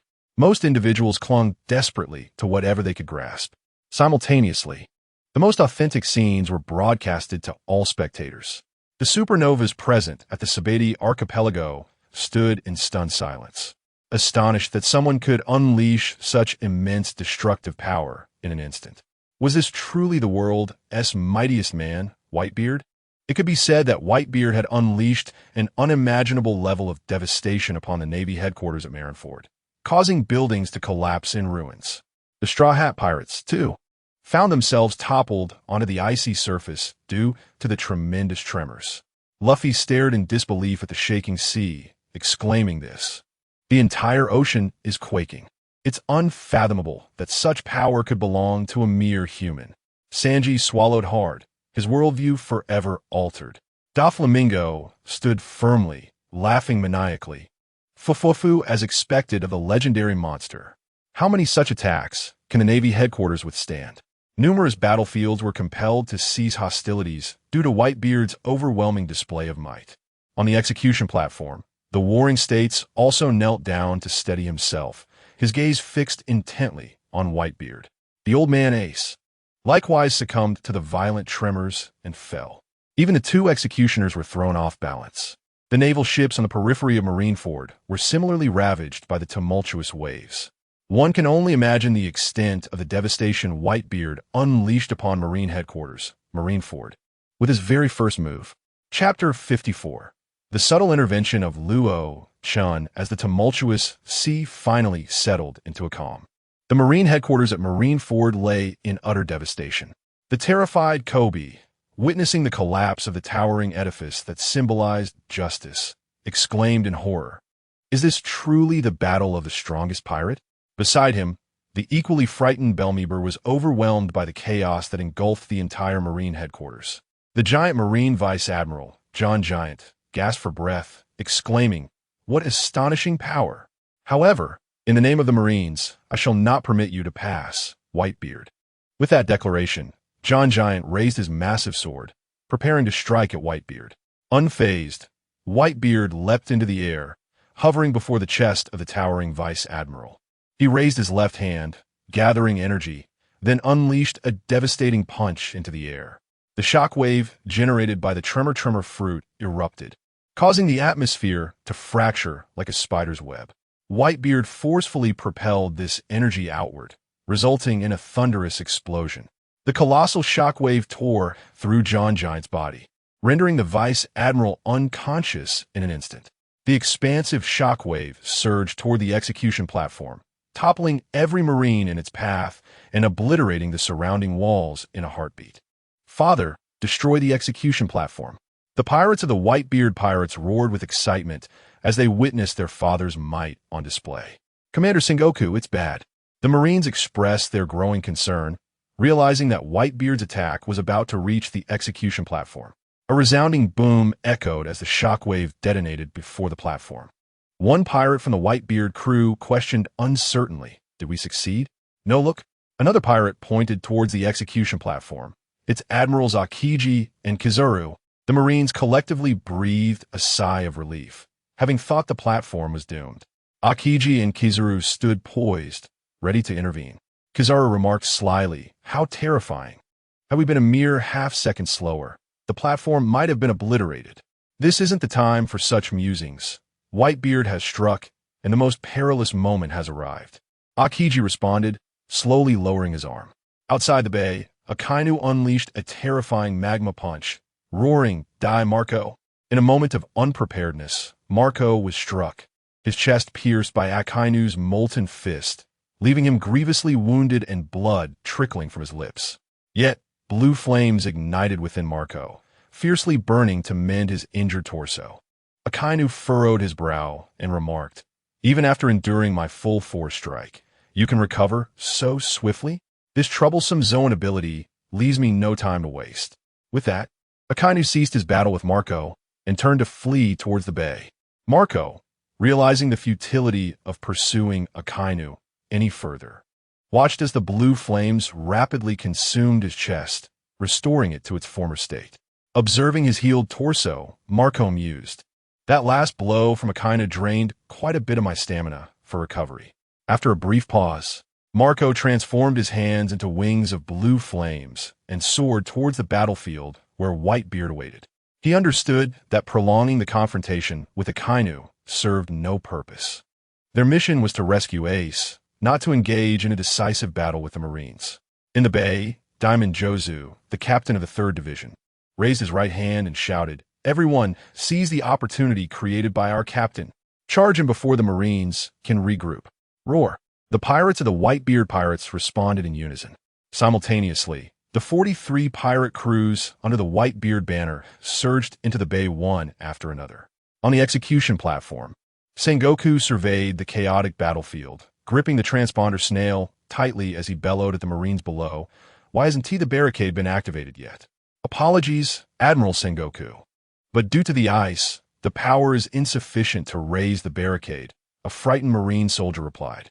This response left Sengoku momentarily speechless. Finally, he instructed, "Shut down all other power sources and devote everything to activating the barricade." "Yes, Admiral Sengoku." The Marine soldiers saluted in response. As Sengoku's orders were relayed, the power room immediately cut off all other power supplies, channeling all electricity into the barricade's activation. On the Moby Dick, Luo Chen sat at the bow, smiling faintly. "The Marines should be about to activate the barricade. However, I cannot allow you to succeed in this. If the Whitebeard pirates suffer greater losses, it translates to a loss of my own influence." With that, Luo Chen raised his hand and struck the deck of the Moby Dick. As the awakened capabilities of the float fruit were unleashed, he transmitted his power throughout the Marine headquarters at Marineford. As the combat strength surged, the devil fruit abilities similarly enhanced. When the float fruit's power enveloped the barricade, Luo Chen forcefully suppressed its activation. The Marine soldiers in the power room were perplexed, with a commanding major questioning, "What is happening? Why is the barricade stopped? Is the power still insufficient?" Meanwhile, the naval soldiers on the battlefield were steadily retreating in accordance with the plan. How could the Navy be in retreat? Many pirates from the Whitebeard pirates were perplexed, uncertain of the Navy's intentions. "Forget about it. Let us charge in directly," roared Diamond Jaws. On the execution platform, Sengoku observed the situation with growing unease. Were the men in the power room utterly incompetent? Had they faltered at such a critical moment? Chapter 55. Akainu and Aokiji at odds. The naval soldiers continuously retreated from Marineford Square, while the pirates of the Whitebeard pirates relentlessly pursued them. Akainu, having rushed back to Marineford Square from the bay, observed that the encirclement wall had yet to activate. Furrowing his brow, he questioned, "Why has the encirclement wall not been initiated yet?" Akainu's urgency in returning stemmed from the plan that required him to unleash his magma fruit abilities upon the Whitebeard pirates once the encirclement wall was in place. Now, with the wall's activation delayed, the execution of this strategy was jeopardized. The earlier attempt to sway Squard had already fallen through. Was the encirclement wall's activation doomed to meet the same fate? Approaching the execution platform, Akainu inquired of Fleet Admiral Sengoku, "What is the situation with the encirclement wall?" Sengoku replied, "It seems to be obstructed by ice. Even with all our power, we cannot get it to start." Sengoku was pleased that Akainu had returned. But the pivotal issue remained. Without the activation of the encirclement wall, their plan could not proceed. The orders previously given to the Navy to retreat could now turn against them, allowing the Whitebeard pirates to storm Marineford Square. Akainu glared at Aokiji nearby, asserting, "Your ice has caused the failure to activate the encirclement wall." Aokiji retorted, "Your plan has failed as well, so we are merely even." "How frightening," Kizaru remarked, his expression lecherous as he waved his hand dismissively. "This is not the time for your squabbling. The Whitebeard pirates have already breached the square. Let them come. I shall annihilate them all, Akainu declared, believing that dwelling on the encirclement wall's failure was futile. To him, since the pirates had invaded the square, their complete eradication was the only course of action. As the members of the Whitebeard pirates entered the square, they immediately began to roar. We have entered the square. Charge! Destroy the Navy and rescue Ace. The Navy soldiers were bewildered. Had not Fleet Admiral Sengoku just ordered a retreat? Now, it seemed to have turned into a breach for the pirates, leaving them in a disconcerting predicament. However, one location remained unaffected by these developments, the battleground of Garp and Rayleigh. Rayleigh, gripping his sword tightly, laughed. Garp, it appears your Fleet Admiral Sengoku has grown old. He continues to make erroneous judgments. What is that fool Sengoku doing? Garp cursed, acknowledging that Rayleigh could perceive the same mistakes he himself had noticed. Normally, Sengoku was adept at meticulous planning. Why then, in the midst of war, had he made such egregious errors? In truth, deep within his heart, Garp felt a sense of anxiety, torn between his principles and his grandson. Perhaps it was fortuitous to reminisce with Rayleigh and engage in a duel, leaving the rest to Ace's own fate. Meanwhile, in another location, despite being somewhat affected, the battle raged on unabated. After blocking the attack from Ghost Spider, Rain Shiryu expressed his displeasure. Are you three incapable of ceasing your antics? Smoker let out a cold chuckle, halting his assault on Rain Shiryu and instead soaring towards the Moby Dick where Luo Chen resided. This sudden shift left Ghost Spider and Weasel bewildered. Why did they abandon their alliance midway? Rain Shiryu, observing Smoker's departure, mused, is he truly seeking out the captain? Foolish. To Rain Shiryu, even with the powers of a Logia-type devil fruit, a mere Commodore daring to confront Captain Luo Chen was a path to self-destruction. Yet, allowing him to disrupt Captain Luo Chen under his very nose would be a blow to his pride. Clenching his thunderstorm, Rain Shiryu pursued Smoker. Weasel, realizing the gravity of the situation, cautioned, this is not good. We cannot let Smoker face Rain Shiryu alone, or he might perish. Ghost Spider was well aware of this, and thus, he and Weasel hastened to follow Rain Shiryu. Marco returned to his father's side. Whitebeard, observing Marco's slightly fatigued expression, inquired with concern, Marco, are you all right? I'm fine, old man, Marco replied. However, the Navy's large-scale retreat, though their intentions remain unclear, presents us with a splendid opportunity. Indeed, Whitebeard nodded in agreement. It is the perfect moment for a full-scale assault. Let me lead the charge, Marco requested earnestly. Whitebeard, noticing Marco's serious demeanor, erupted into hearty laughter. Ha ha ha, then I entrust this to you. Marco, strike boldly, with your old man backing you up. Understood, old man, Marco responded, a smile gracing his face. Marco's eagerness to take the lead stemmed from his intimate understanding of his father's health. He wished to shield Whitebeard from further strain, as it would be detrimental to his condition. On the execution platform, Sengoku's forehead was etched with veins as he commanded the soldiers below. Have Bartolomeo assemble all pacifists for the battle. Yes, Fleet Admiral Sengoku, the Navy soldiers replied respectfully. Upon receiving the command, Jean Tamaru exclaimed with enthusiasm, at last. It is our turn to take the stage. The eyes of the dozens of pacifists behind him sparkled with excitement, as a multitude of pacifists emerged onto the battlefield. Ivankov was left utterly bewildered, exclaiming, is this a joke? There are dozens of individuals who look exactly like the bear? Chapter 56. The Great Melee at Marineford Square. With the sudden emergence of dozens of pacifists, the Whitebeard pirates suffered substantial casualties. Ordinary pirates were utterly incapable of inflicting significant harm upon the pacifists, which greatly dampened the previously soaring morale of the Whitebeard pirates. Among the captains of the 43 pirate ships under Whitebeard's command, Captain Marco boldly stepped forward, declaring, leave these human weapons of the world government to us. We shall handle them. That would be immensely helpful. We entrust this to you, responded Captain Blenheim of the 9th Division. Subsequently, numerous pirate captains moved to intercept the pacifists, fully aware that allowing these peace advocates to wreak havoc would result in dire losses for the Whitebeard pirates. Whitebeard entered the square, and as he stepped onto the ground from a bay, The Navy immediately tensed up. Raising his supreme blade, the Tremor sword, he laughed heartily. Ha ha ha. My sons, step back and stay out of my firing range. The pirates of the Whitebeard crew swiftly spread out to the sides. If you have the ability, Navy, come try to stop me. The supreme blade, enveloped in a white tremor energy sphere, was hurled forth by Whitebeard. In an instant, a violent shockwave erupted, sending a multitude of Navy soldiers flying. Help! Some soldiers were even propelled hundreds of meters into the air. Only those of Vice Admiral rank and above could maintain their footing. All below that were severely affected. On the execution platform, Sengoku and Ace braced themselves against the fierce wind.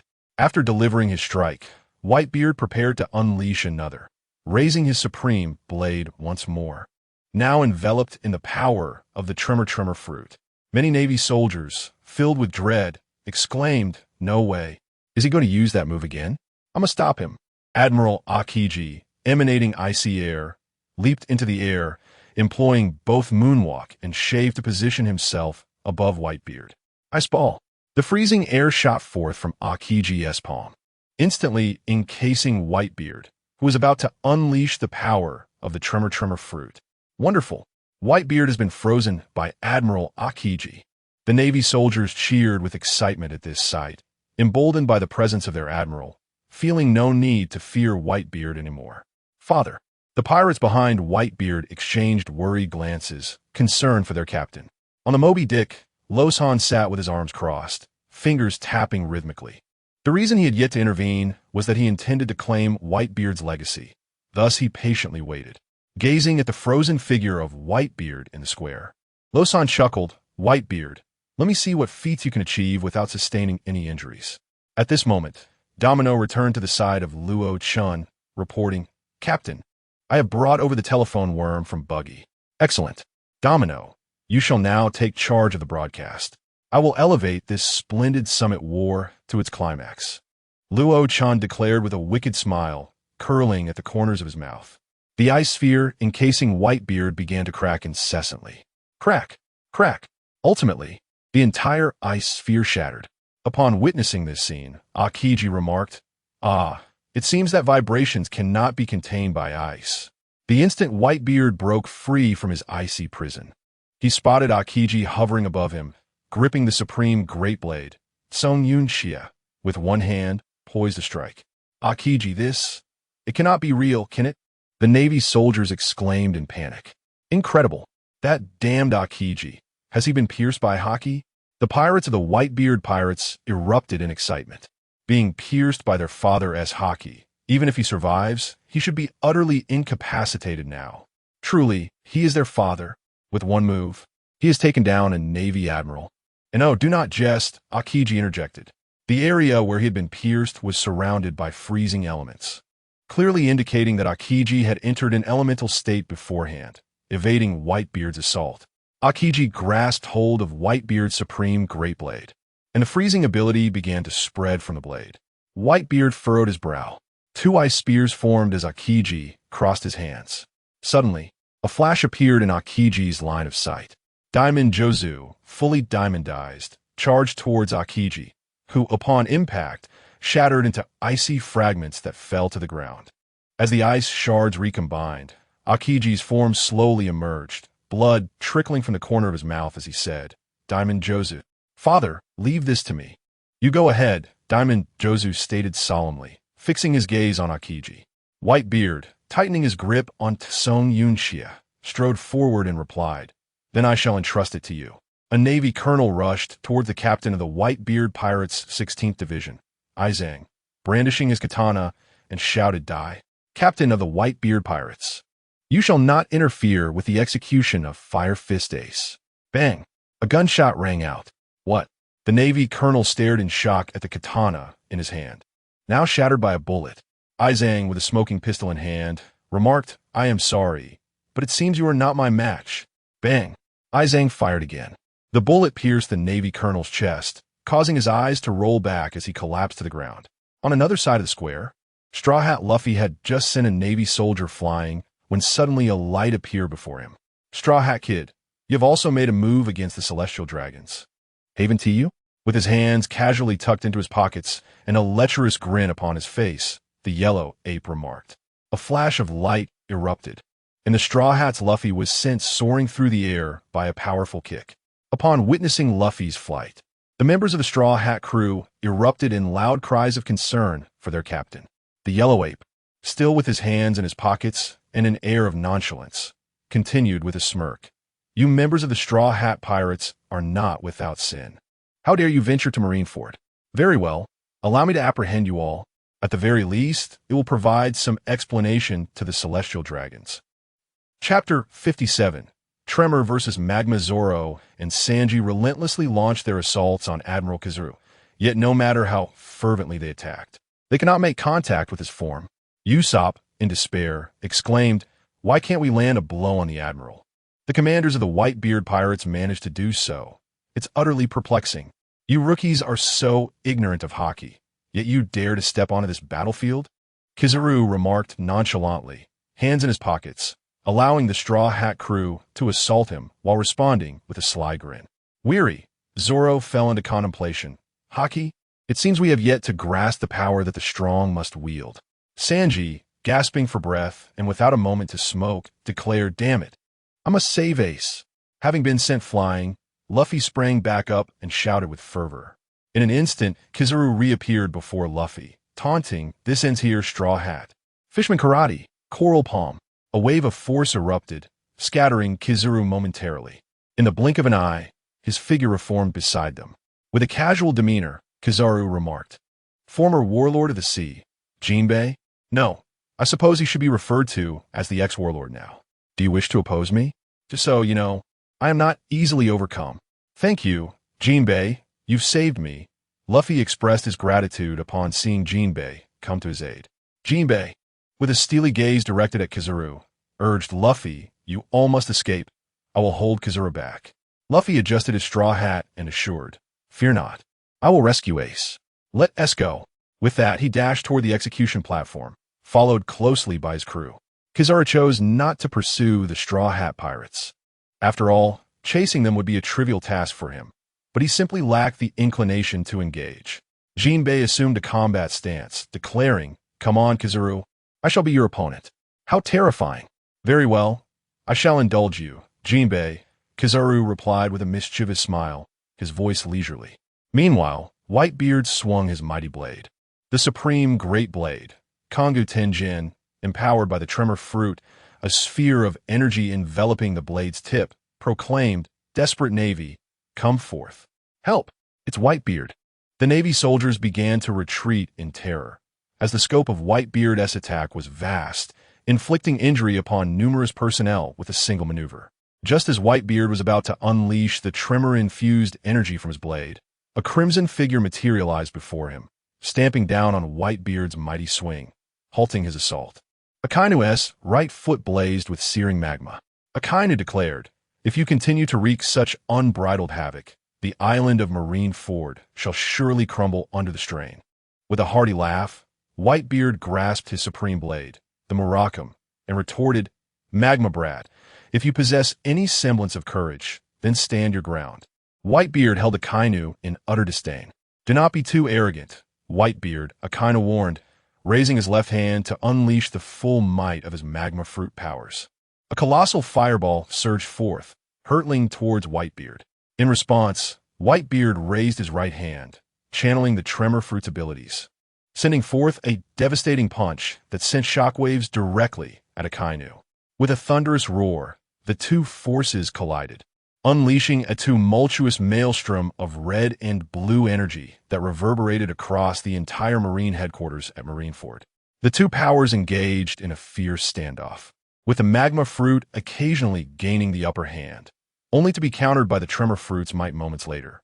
The skies above Marineford were filled with two opposing currents, one a brilliant white representing the tremor fruit, and the other a fiery red embodying the magma fruit. Both the pirates of the Whitebeard crew and the naval soldiers scrambled to vacate the perilous vicinity of the clash between these titans, as the area was thoroughly cleared by the ferocious energy radiating from their confrontation. "Hurry and retreat. Do not approach the old man's battle zone." urged the captains of the Whitebeard pirates as they hastily evacuated their crew. Seated at the bow of the Moby Dick, Luo Chen observed the fierce duel with keen interest. System, display Akainu's panel, he commanded. Understood, host, came the reply. Subject, Sakazuki natural type, magma fruit, awakened observation hockey, SS level armament hockey, SS level swordsmanship, a level martial arts, SS level base stamina, endurance, defense, SS level overall attack power, SS level overall defense power, SS level gazing at Akainu's panel. Luo Chen noted with astonishment that his overall attack power had reached the SS level. Typically, Akainu's armament hockey and martial arts were rated at SS level, failing to meet the criteria for SS level attack power. This indicated that the awakened magma fruit ability conferred a significant enhancement to his offensive capabilities. This, Luo Chen had to concede. Both the tremor fruit and magma fruit indeed provided substantial boosts to attack power.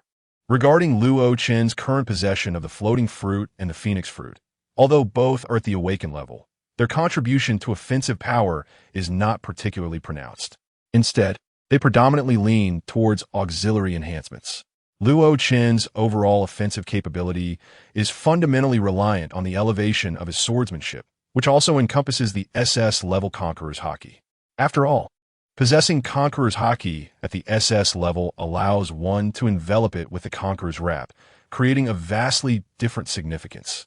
Should Akainu harness SS level Conqueror's Haki, it is conceivable that by combining it with the awakened abilities of the magma fruit, he could temporarily unleash a comprehensive offensive power that rivals the extraordinary SS level, akin to that of Whitebeard. Chapter 58. The Great Buddha of the Warring States. As Marco patiently awaited his opportunity, he witnessed the tense standoff between his father and Akainu, which captivated the attention of the majority present. Without hesitation, Marco transformed into his phoenix form, flapping his wings and soaring towards the execution platform. Marvelous! It's Captain Marco. Charge forth! The crew of the Whitebeard pirates erupted in exhilaration upon seeing their captain ascend. Diamond Jaws raised his right hand and shouted, "Marco, go! Save Ace! This is troublesome," remarked Aokiji, observing Marco's rapid flight towards the execution platform. Meanwhile, Kizura gazed at Marco with a sly expression and commented, "This is quite dire." He seized the opportunity. Akainu turned, his brow furrowing as he glared at Marco, exclaiming, "Damn you, Marco!" Whitebeard's eyes shone with hope, wishing for Marco's success in rescuing Ace. On the execution platform, Sengoku clenched his fists and bellowed, "What are you doing? Bring him down at once." The stunned naval soldiers quickly regained their senses and began firing at Marco. "This won't do. The firearms are utterly ineffective against Marco," a group of dejected naval soldiers lamented. Sengoku, undeterred, shouted, "No matter, continue the assault." Yet, even as the naval soldiers persisted in their barrage, their efforts bore no fruit. "Marco, you shall not interfere with the execution." Sengoku resolved to take matters into his own hands. Radiating a golden light, Sengoku's form began to swell, transforming into a colossal Buddha. The intense golden radiance illuminated the entire Marine headquarters at Marineford. Mid-flight, Marco gasped in astonishment. "Sengoku, is he also a Zoan-type devil fruit user?" Ace, kneeling, called out Marco's name. "Admiral Sengoku has activated his powers," a shocked naval lieutenant declared. Another lieutenant added, "It's the first time I've seen Admiral Sengoku utilize his devil fruit abilities. How formidable!" In his Buddha form, Sengoku towered like a giant, commanding, "Step back, Marco." With a mighty palm strike, a shock wave surged forth. Just as Marco neared the execution platform, approximately 10 meters away, he was struck by the powerful shock wave. The force jolted Marco's body, forcing him to halt midair. "Is this a shock wave?" Marco muttered to himself. With a thunderous roar, as the shock wave erupted, Marco was sent flying. Gritting his teeth, he managed to stabilize himself mid-air, flapping his wings of blue flames. Roar! With Admiral Sengoku as our strongest defense, there is no need to fear the Whitebeard pirates. Indeed, the Whitebeard pirates pose no real threat. Initially, the naval soldiers were quite apprehensive, but upon witnessing the formidable presence of Admiral Sengoku, their anxiety dissipated entirely. The Whitebeard pirates, however, felt a profound sense of regret, having lost this opportunity. They were uncertain when another might arise. Sengoku observed the golden figure upon the execution platform, murmuring to himself. Subsequently, Whitebeard raised his right hand and proclaimed loudly, "My sons, the adversary is merely an old naval officer. There is nothing to fear." As Whitebeard's voice resonated, the morale of the Whitebeard pirates began to rise. Akainu transformed his left hand into a magma fist and struck towards Whitebeard, declaring, "If you are indeed a relic of that era, then face your opponent with due formality." Whitebeard, eyeing the magma fist that was perilously close, gripped his supreme blade, Tornado, and cleaved it aside. Boom! The diverted magma fist split into two streams, crashing down upon the edifices of Marineford. Akainu glanced over his shoulder and remarked, "If you continue to wreak havoc upon this island, it will not withstand the destruction." With a hearty laugh, Whitebeard retorted, "Magma brat, that's why I challenge you to withstand it if you possess the capability. Cease your arrogance, Whitebeard. You are merely a remnant of a bygone age, a defeated failure. Prepare to meet your demise." Akainu's left hand morphed once more into a magma fist aimed at Whitebeard. In response, Whitebeard elevated his right hand, channeling the power of the Tremor fruit into a luminous sphere that he hurled forward. The confrontation between the red and blue explosions reignited. On the execution platform, Sengoku reverted from his Zoan form to his ordinary state, preparing to initiate the next phase of his plan. In due course, he intended to inform the world of the Navy's victory, rendering the details of the conflict insignificant. He instructed the signaling soldiers below, "Go and ensure that the 3 transponder snails are turned off."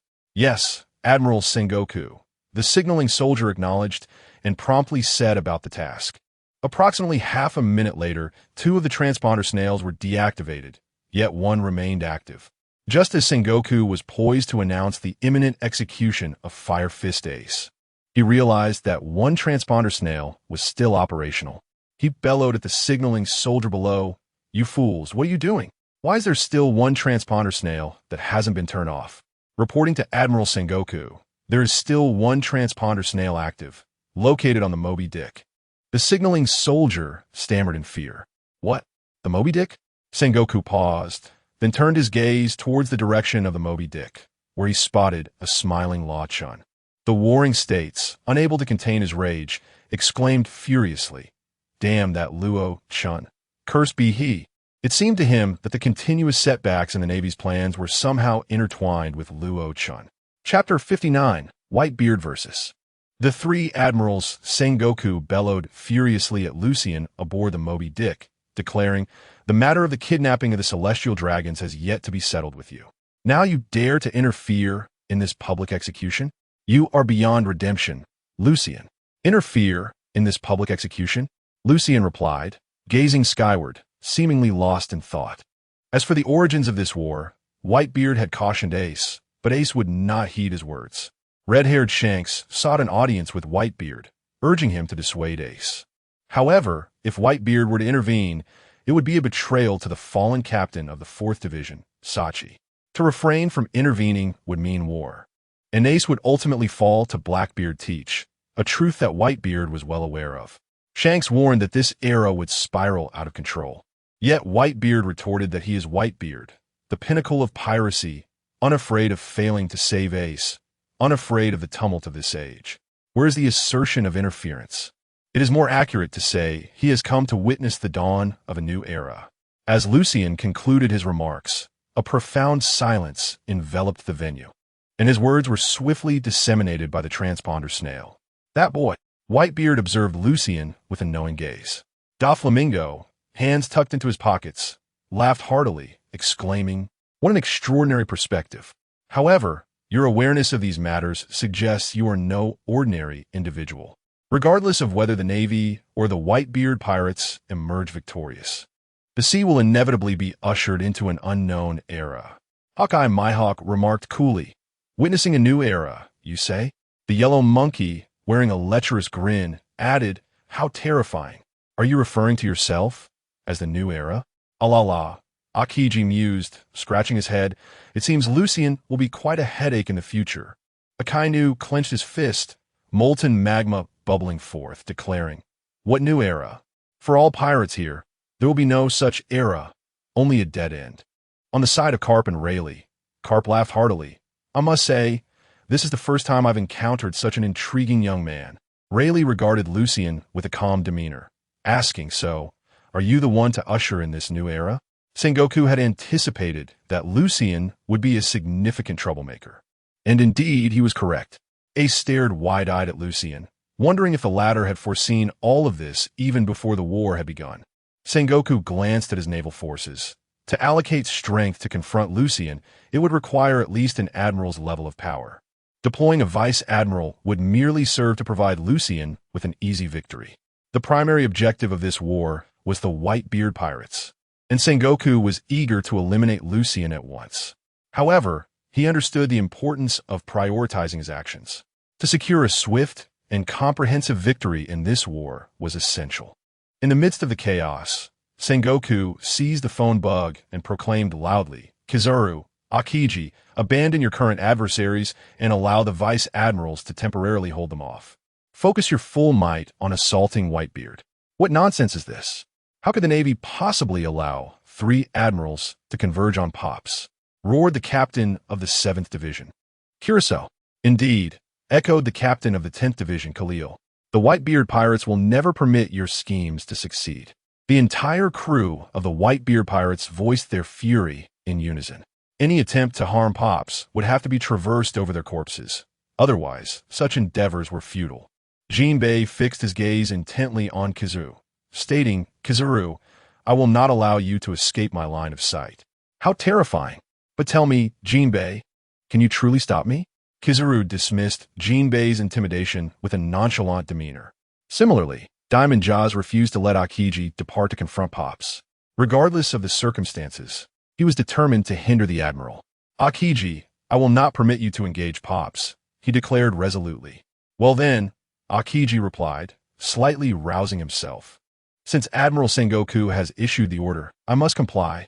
Sengoku's new strategy was to consolidate the 3 admirals to confront Whitebeard, swiftly subduing him, the quickest route to resolving the situation. Prolonging the conflict was not a viable option, especially after previous plans had failed. Otherwise, he would not have issued such orders, which were accompanied by the inherent risk that Fire Fist Ace might be rescued.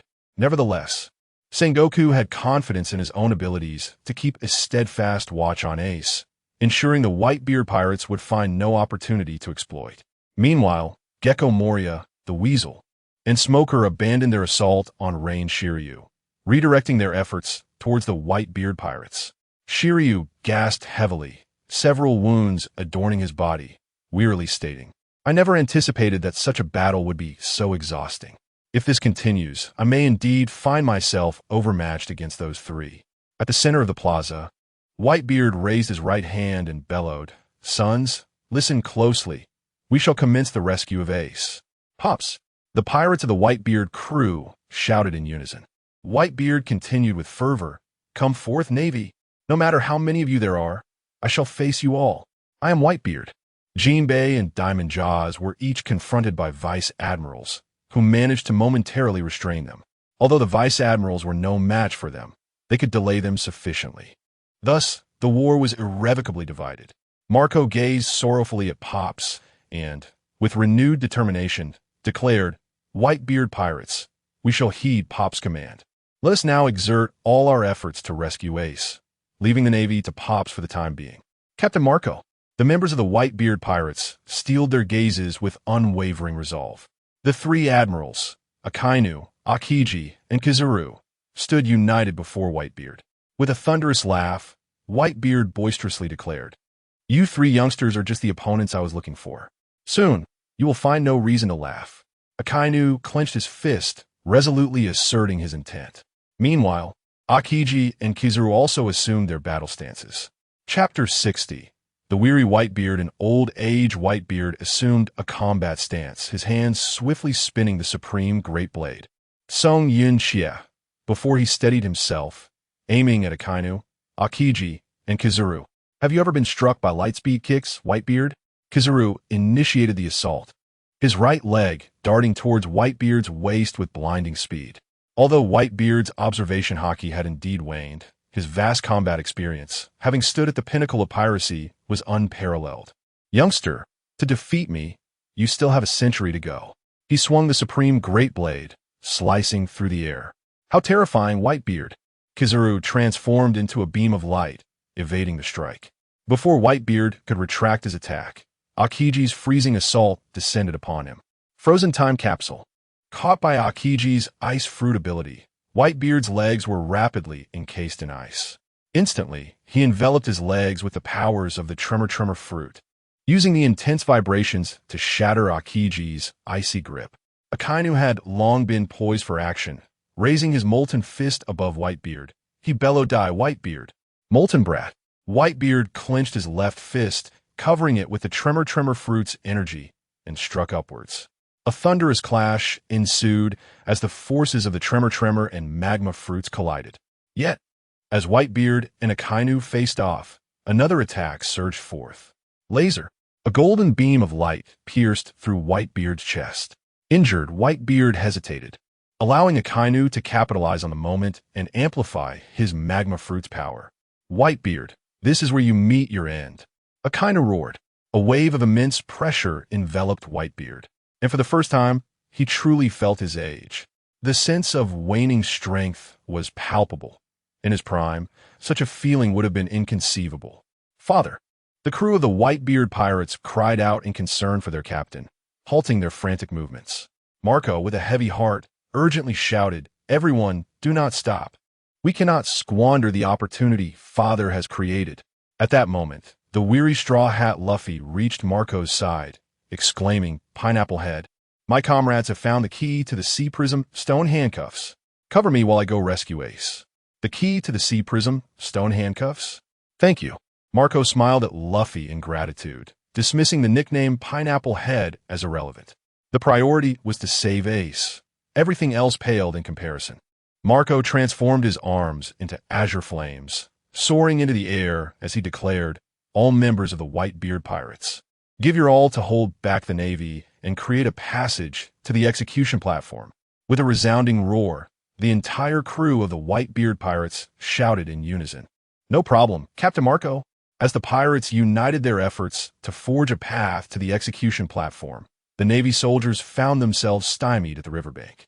The Navy Vice Admiral attempted to break through the line, yet was thwarted by the commanders of the Whitebeard pirates. Marco, alongside Monkey D., Luffy, and Ivankov, surged forward relentlessly. In this tumultuous scenario, even the Navy's chief strategist, Admiral Tsuru, joined a fray against the Whitebeard pirates. On the execution platform, Sengoku observed the increasingly dire situation and bellowed, "What are you doing? Break through the pirates' defenses at once." Vice Admiral Doberman raised his sword and commanded, "Concentrate your efforts and breach the pirate line." A section of the pirates was swiftly overwhelmed by the Navy's concentrated assault. After all, at the Marine headquarters in Marineford, the Navy's numerical superiority was several times that of the Whitebeard pirates. Diamond Jozu charged forward, delivering a powerful punch that sent a multitude of Navy soldiers flying. Meanwhile, Imizuna sprinted ahead to the base of the execution platform, utilizing his scissors fruit ability to carve a sloped path upward. "This is fantastic," exclaimed a weary Luffy. His excitement ignited upon seeing the newly opened route. Marco, however, cautioned, "We cannot let our guard down. Admiral Sengoku is still above us." Sengoku, observing Luffy and his crew ascending the slope, seethed with rage. Once more, Sengoku unleashed the powers of the mythical Zoan-type human fruit, transforming into a colossal, resplendent Buddha. Luffy gazed in astonishment at the towering figure, acutely aware that its strength was beyond his current capabilities. The disparity was overwhelming. Marco, unwavering in his resolve, declared, "Luffy, leave Sengoku to me. Your task is to rescue Ace." "Understood. I'll handle it," Luffy replied, his determination rekindled. "Charge! Luffy, save Ace!" Echoed the rallying cries of the Whitebeard pirates. Sengoku raised his palm and struck down with all his might. The Buddha-s shockwave surged forth. Sengoku, I want to allow you to harm Ace's brother. Marco transformed into his phoenix form, soaring upward to intercept the Buddha-s shockwave, buying precious time for Luffy. With a thunderous roar, the shockwave collided with Marco's phoenix form, creating a cacophony of explosions. Unfazed by Sengoku's overwhelming force, Marco gritted his teeth and endured, steadfast in his defense. As the situation took a dire turn, Sengoku swiftly commanded the two executioners, proceed with the execution of Fire Fist Ace immediately. Sengoku no longer cared whether the public execution would be broadcasted worldwide. For the Navy, victory was paramount, even if it meant incurring some infamy. The two executioners raised their long blades, ready to strike down. This scene sent a wave of terror through the members of the Whitebeard pirates and Monkey D, Luffy's crew. Chapter 61. Luo Chen's overwhelming conqueror's haki. Ace is rescued. Luffy's eyes widened in disbelief, mirroring the astonishment of the Whitebeard pirates. Even Whitebeard himself fixated his gaze on the two executioners, disregarding the presence of the three admirals. Carp and Rayleigh, too, instinctively ceased their combat. Suddenly, a terrifying and violent aura swept through the entire Navy headquarters, Marineford. In an instant, it felt as if time itself had come to a standstill within those walls. The two executioners collapsed, their eyes rolling back in unconsciousness, while a significant number of lower-ranked Navy officers fell to the ground, incapacitated by the sheer force of the conqueror's haki. Even the vice admirals were affected to some extent by that overwhelming pressure. Yet the Whitebeard pirates, along with the escaped prisoners from Impel Down and the cross-dressing crew, remained unscathed. Over 70,000 Navy soldiers were suddenly reduced by more than half. Among those present, only Whitebeard, Carp, Sengoku, Rayleigh, Akainu, Aokiji, Kizaru, and Mihawk directed their attention towards Luo Chen on the Moby Dick. The rest had yet to comprehend the situation. Whitebeard, bearing 2 laser wounds, 1 frostbite, and 1 burn, looked at Luo Chen and remarked, "That lad has rendered significant assistance." Akainu's veins bulged with fury as he declared, "The Conqueror's haki must be eradicated today. That Luo Chen must be eliminated." What a terrifying display. That Conqueror's haki was immensely powerful, Kizaru commented, his expression a blend of surprise and mischief. "Ah, indeed." Aokiji's demeanor turned serious as he stated, "Luo Chen is undoubtedly a contender for the new era." Mihawk, with eyes sharp as an eagle, regarded Luo Chen and noted his conqueror's haki and temperament are nearing that of Shanks. Rayleigh laughed heartily, exclaiming, "What a remarkable young man. The dawn of a new era upon the seas has arrived." "A new era?" "Rayleigh, pirates have neither future nor era," Carp retorted sharply. Yet Luo Chen had already piqued his interest significantly. Sengoku glared intensely at Luo Chen aboard the Moby Dick, nearly bursting with rage as he bellowed, "Damn you, Luo Chen. You have once again disrupted the Navy's operations. Today, you shall not leave Marineford as I, the Fleet Admiral, declare." "Quite effective," Luo Chen replied leisurely. Seated comfortably at the bow of the Moby Dick, a smile gracing his lips, seizing the opportunity to test the power of his SS-level Conqueror's haki. He was evidently pleased with the results. As for Sengoku's furious shout, Luo Chen disregarded it entirely, treating it as mere noise. In this moment, Luo Chen stood unrivaled within Marineford, as he possessed the strength to disregard anyone present. The remaining individuals in the plaza now understood that the one releasing that immense conqueror's haki was indeed Luo Chen. Crocodile, Jinbei, Ivankov, Marco Diamond Jozu, and Vista gazed at Luo Chen in astonishment. Rain-S Shiryu chuckled with delight, exclaiming, "Haha, truly worthy of my recognition, Captain. Such overwhelming conqueror's haki." Meanwhile, Don Quixote Doflamingo, with his hands tucked into his pockets, strode forward with a nonchalant gait, laughing heartily. "Fu-fu-fu, another monstrous figure has arisen. Come, let us plunge this world into further chaos. Only the victors are deserving of justice." Yet, amidst the astonishment of the crowd at Luo Chen's unleashed conqueror's haki, one individual remained resolute in his mission to rescue Ace. Monkey D. Luffy. Luffy, with a blend of concern and pride, gazed at his brother Ace, who spoke. "Luffy, I will save you right away," Luffy exclaimed, cautiously handling the key to Ace's sea-stone handcuffs. However, these were sea-stone cuffs, and he dared not touch them recklessly. A mere brush would sap his strength, necessitating utmost care in unlocking them. It was at this moment, with attention captivated by Luo Chen, that Sengoku snapped back to reality, exclaiming, "This is bad." As he turned to observe Luffy and Ace, he realized that the sea-stone cuffs binding Ace had just been released. Sengoku immediately recognized the impending disaster, an immense one at that. In the next instant, as Ace's cuffs fell away, flames erupted from his body. "This is fantastic. Ace has been rescued." The members of the Whitebeard pirates were overwhelmed with emotion, tears of joy filling their eyes. All their efforts had not been in vain. They had successfully freed Ace. Marco, witnessing this scene, let out a breath of relief.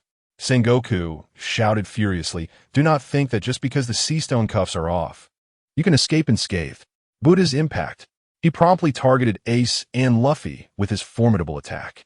Ace seized Luffy by the collar and leaped from the execution platform, urging, "Luffy, I never imagined I would be rescued by you one day.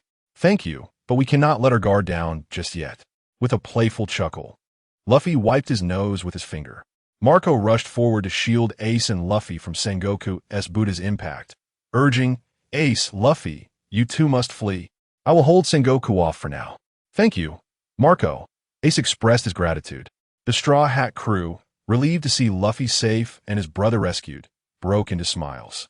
However, in another part of the battlefield, a fierce struggle raged on, the clash between Whitebeard and the three admirals. Both Akainu and Aokiji, along with Kazuru, understood the necessity of swiftly subduing Whitebeard. This is the way to swiftly turn the tide. As for Fire Fist, Ace, and Luo Chen, Akainu believes that the priority should be to eliminate Whitebeard first, before addressing the others. Otherwise, if these individuals manage to gather and flee, there is bound to be some who escape undetected. Chapter 62. The Unleashing of Luo Chen. The Super SS level swordsmanship erupts. Fire Fist. Ace unleashed a fiery punch, clearing the Marine soldiers in front of him, as he continued to dash forward with Luffy. Captain Harda of the 12th Division raised his sword and proclaimed loudly, "We will do everything in our power to protect Ace." How infuriating! Fire Fist Ace. "You shall not escape the Marine headquarters. You must perish here." A Marine major, gripping his sword tightly, charged towards Fire Fist Ace. Rocket cannon. Yet, before the Marine major could close the distance, he was sent flying by the Straw Hat Luffy. On the execution platform, Sengoku was filled with regret, exclaiming, "What a disgrace." However, regardless of the cost, the reputation of the Marines must remain untarnished. At that moment, Whitebeard had just blocked Akainu's attack when he was immobilized by Aokiji's freezing powers.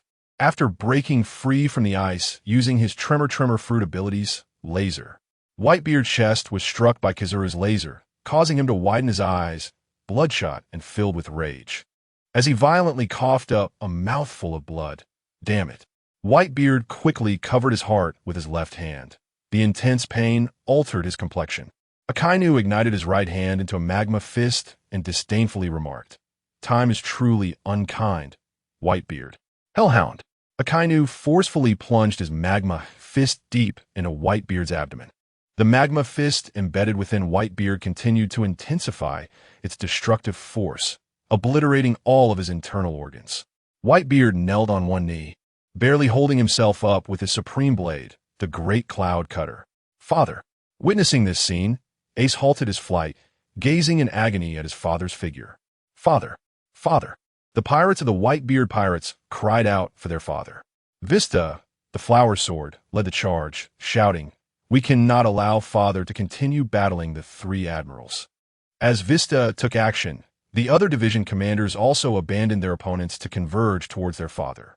Marco, who was resisting Sengoku, looked on with concern for his father and said, "Facing three admirals at once has forced father's hidden ailments to surface." Whitebeard opened his closed eyes, rose to his feet, and declared loudly, "Everyone, do not come over. This is my battle. Take Ace and leave the Marine headquarters at once." "Whitebeard, how much longer can your body endure?" Aokiji inquired, surrounded by icy air. Ha! Whitebeard laughed heartily, saying, Aokiji, you'll find out if you try. Father, we will not abandon you. The pirates of the Whitebeard pirates wept. Whitebeard shifted his gaze backward and continued to speak loudly. Do you not heed the captain's commands? Whitebeard, allow me to end your life right now. Akainu's lower body transformed into magma as he accelerated towards Whitebeard. Just as Whitebeard raised his arm to harness the power of the Tremor fruit for a counterattack, a ray of light struck his attacking arm, compelling him to halt his assault. Boom! Akainu's magma-infused fist struck deep into Whitebeard's body once more. Having endured relentless blows, Whitebeard found himself in a state of utter exhaustion. Particularly, the destructive power of Akainu's magma abilities was overwhelming. Now, you must be finished, Whitebeard, Akainu declared, pronouncing his death sentence. Whitebeard remained poised to strike, yet his body was rendered immobile, with 2 gaping wounds oozing blood from his abdomen and chest. Father! Ace cried out desperately, sprinting with all his might towards Whitebeard's location. The crew of the Whitebeard pirates was left in shock, akin to being struck by lightning. On the execution platform, Sengoku seized the opportunity and announced loudly via the transponder snail, all naval soldiers, commence your attack on Whitebeard immediately. He is on the brink of collapse. Akainu, Aokiji, Kizaru, you 3 must swiftly eliminate all pirates present. On the Moby Dick, Luo Chen gradually rose to his feet, prompting Domino to ask urgently, Captain Luo Chen, do you intend to join the fray? Yes. It is time to stretch my limbs, Luo Chen replied, cracking his neck. He had been waiting for the moment when Whitebeard was nearly defeated to act, for if he intended to claim Whitebeard's legacy, the man must be alive to yield it. Luo Chen's body began to levitate slowly. The battlefield was in disarray. Yet as Luo Chen made his move, he instantly captured the attention of all the powerful figures present. After all, that overwhelming conqueror's haki from moments earlier lingered vividly in their memories. Let's start with an opening act, Luo Chen declared, gripping the large blade Kuroki with his left hand, as Conqueror's haki entwined with dark lightning enveloped the sword. A fierce aura formed spirals of energy around his body. One sword style, Void Break. At the moment Luo Chen swung his sword, the entire space trembled as if seeking to shatter the confines of reality itself. A colossal, white arc of slashing energy surged from above the Moby Dick, hurtling towards Sengoku on the execution platform. As Luo Chen unleashed his attack, the formidable figures present were left astounded. It was not that they could not comprehend the might of the assault, but rather that their understanding of its power left them in sheer disbelief. Faced with the nearly instantaneous flying slash, Sengoku had no time for contemplation and immediately activated the defensive capabilities of the mythical Zoan Buddha form. In the instant the great Buddha's golden body initiated its defense, the warring states was swept away by a blade of energy capable of annihilating everything. The immensely resilient golden form of the Buddha was cleaved open by Luo Chen's soaring strike, leaving a gaping wound from which blood gushed forth. Boom! Boom! The warring states was hurled backward for several hundred meters, shattering every structure in its path. Among all witnesses, the most astonished was none other than the renowned swordsman, Hawkeye Mihawk. Just moments ago, his keen perception had been unwavering. Indeed, Luo Chen's swordsmanship surpassed his own. Chapter 63, Luo Chen vs. 5. Is it real? Qing Ji stared wide-eyed, his gaze filled with intense astonishment as he looked at Luo Chen, exclaiming, how can Luo Chen unleash such an attack? It's terrifying. We might be in trouble. Huang Yuan's previously lecherous expression now bore hints of fear. The sheer power and speed of the attack left him lacking confidence in facing Luo Chen with ease. Akainu gritted his teeth, tightening his magma fist, his heart tumultuously raging as he muttered, damn it, is this the strength one would expect from someone around 20 years old? What a joke. That kid, Whitebeard, with blood streaming down his forehead into his eyes, maintained a fierce gaze fixed on Luo Chen, his thoughts drifting into reminiscence. Such extraordinary attacking power. He had only witnessed it in his former captain, Rox. although Whitebeard himself could unleash similar devastating force during his prime. It required the awakening of the Tremor Fruit's abilities combined with the mastery of Haki, which ultimately led to his current afflictions. Yet, Luo Chen now achieved that pinnacle of attack solely through the fusion of swordsmanship and conqueror's Haki, akin to Rox himself. However, unlike Rox, who relied heavily on his formidable tricolor Haki, both reached similar heights of power, resulting in the same outcome. Carp and Rayleigh ceased their battle. Carp turned to Rayleigh with a serious expression, saying, "Rayleigh, let's halt our conflict."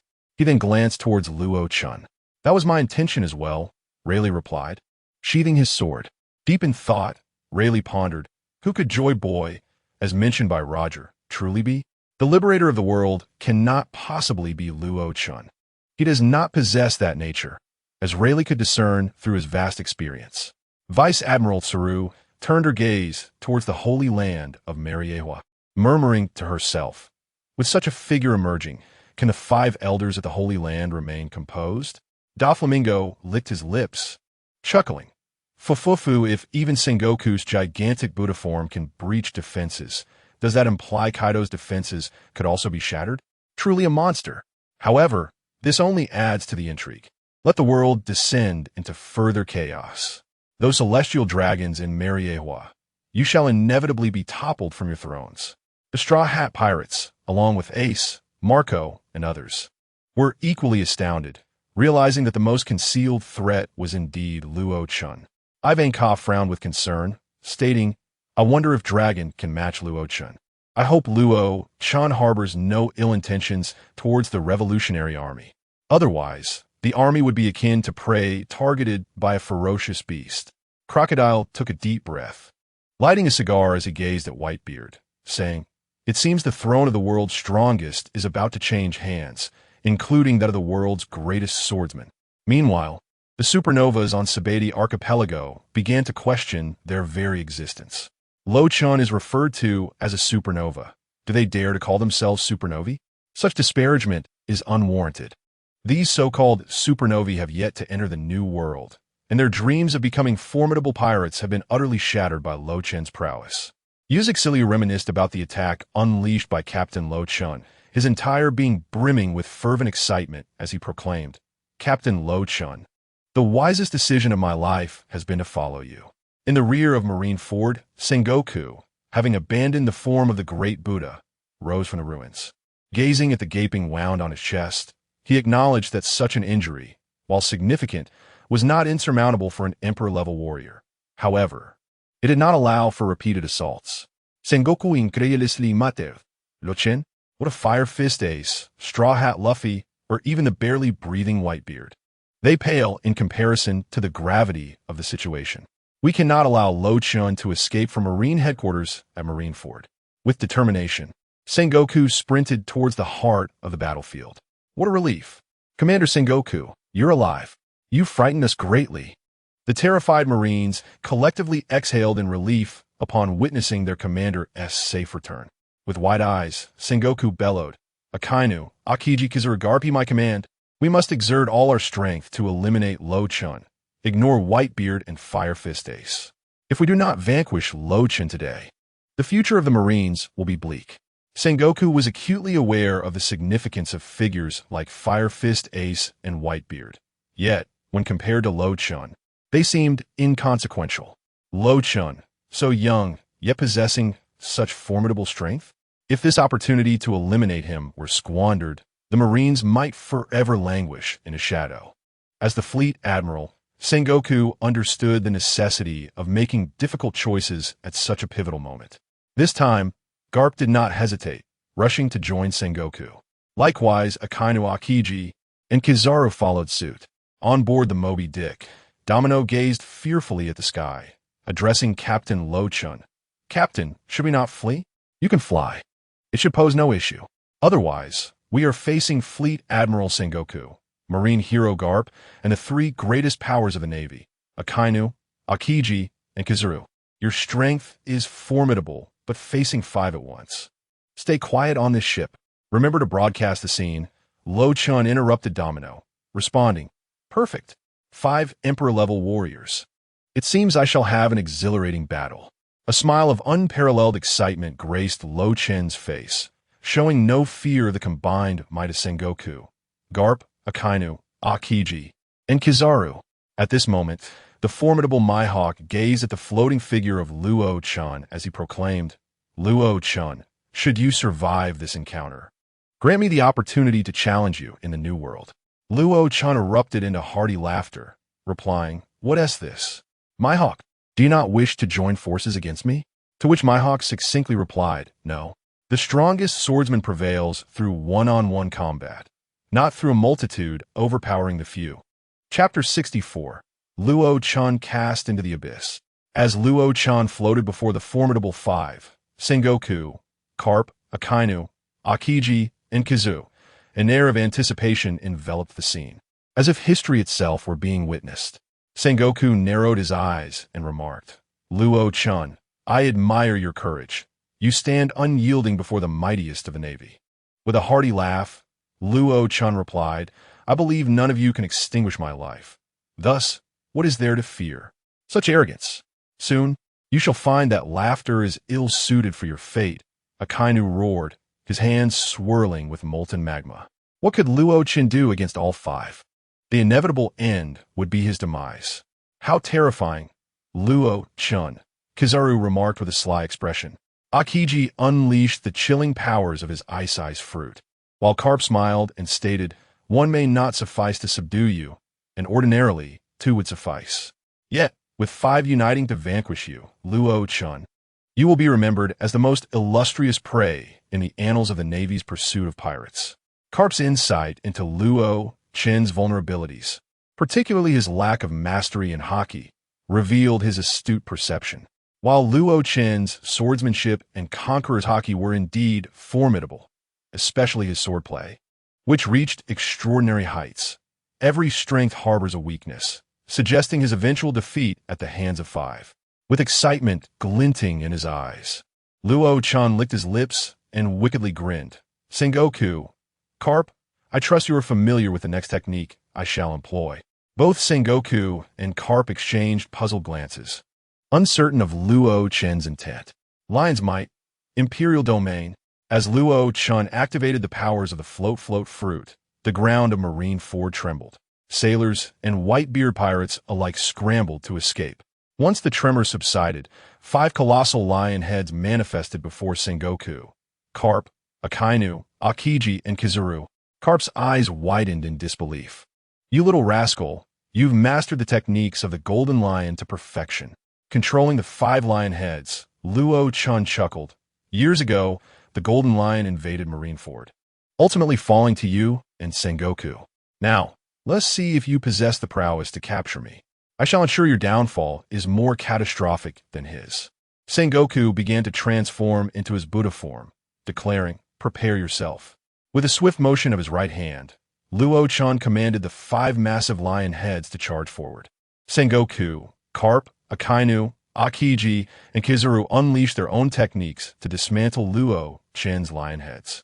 Sengoku was the first to attack, leaping high like a colossal Buddha, and aimed a palm strike at Luo Chen. Buddha Shockwave. In response, Luo Chen gripped his great blade, Sakura, and swung it with precision. Slash Wave. A thunderous roar resonated through the air. The clash between the Slash Wave and the Buddha Shockwave resonated through the air, resulting in a thunderous explosion. The poised Akainu unleashed a distant magma attack with his right hand, a massive eruption of flames. A colossal magma fist surged towards Luo Chen, who swiftly retreated while spinning his body, harnessing the momentum to execute a soaring slash. This aerial strike cleaved through Akainu's fiery assault, continuing its relentless trajectory towards him. "Damn it," Akainu muttered, realizing the imminent threat. He hastily transformed into an elemental form to evade Luo Chen's soaring strike. Had he not, he would surely have sustained injuries. However, before Luo Chen could regain his balance, another chilling assault approached from behind. Impressed by the seamless coordination of his adversaries, Luo Chen felt a surge of exhilaration amidst the perilous circumstances. With determination, he forcefully commanded the withered wood to unleash another soaring slash. Boom! The enormous ice bird was obliterated into countless shards. Luo Chen's ability to counter the combined attacks of Sengoku, Akainu, and Aokiji astounded the onlookers, who had never witnessed such a breathtaking battle before. It was truly an eye-opening experience. Kapu swiftly approached Luo Chen using the 6 styles, stating, "Kid, let's see how you withstand this." Grasping Luo Chen's head with one hand, he channeled all his might into the strike. With a resounding crash, Luo Chen was driven into the ground, creating a deep crater with smoke billowing around him. At that moment, Kizura hovered above the crater where Luo Chen had been struck. With a lewd grin, he crossed his arms and unleashed a barrage of lasers. Boom! Boom! Boom! As Kizuru's onslaught concluded, many gazed on in shock and confusion. Buffalo, captain of the 13th Division of the Whitebeard Pirates, voiced his uncertainty. Luo Chen, has he been killed? No, he likely hasn't. However, he may have sustained injuries, replied the captain of the 16th Division, Izang. Cheers erupted among the Navy ranks. Indeed, we're the strongest, exclaimed the jubilant Navy soldiers.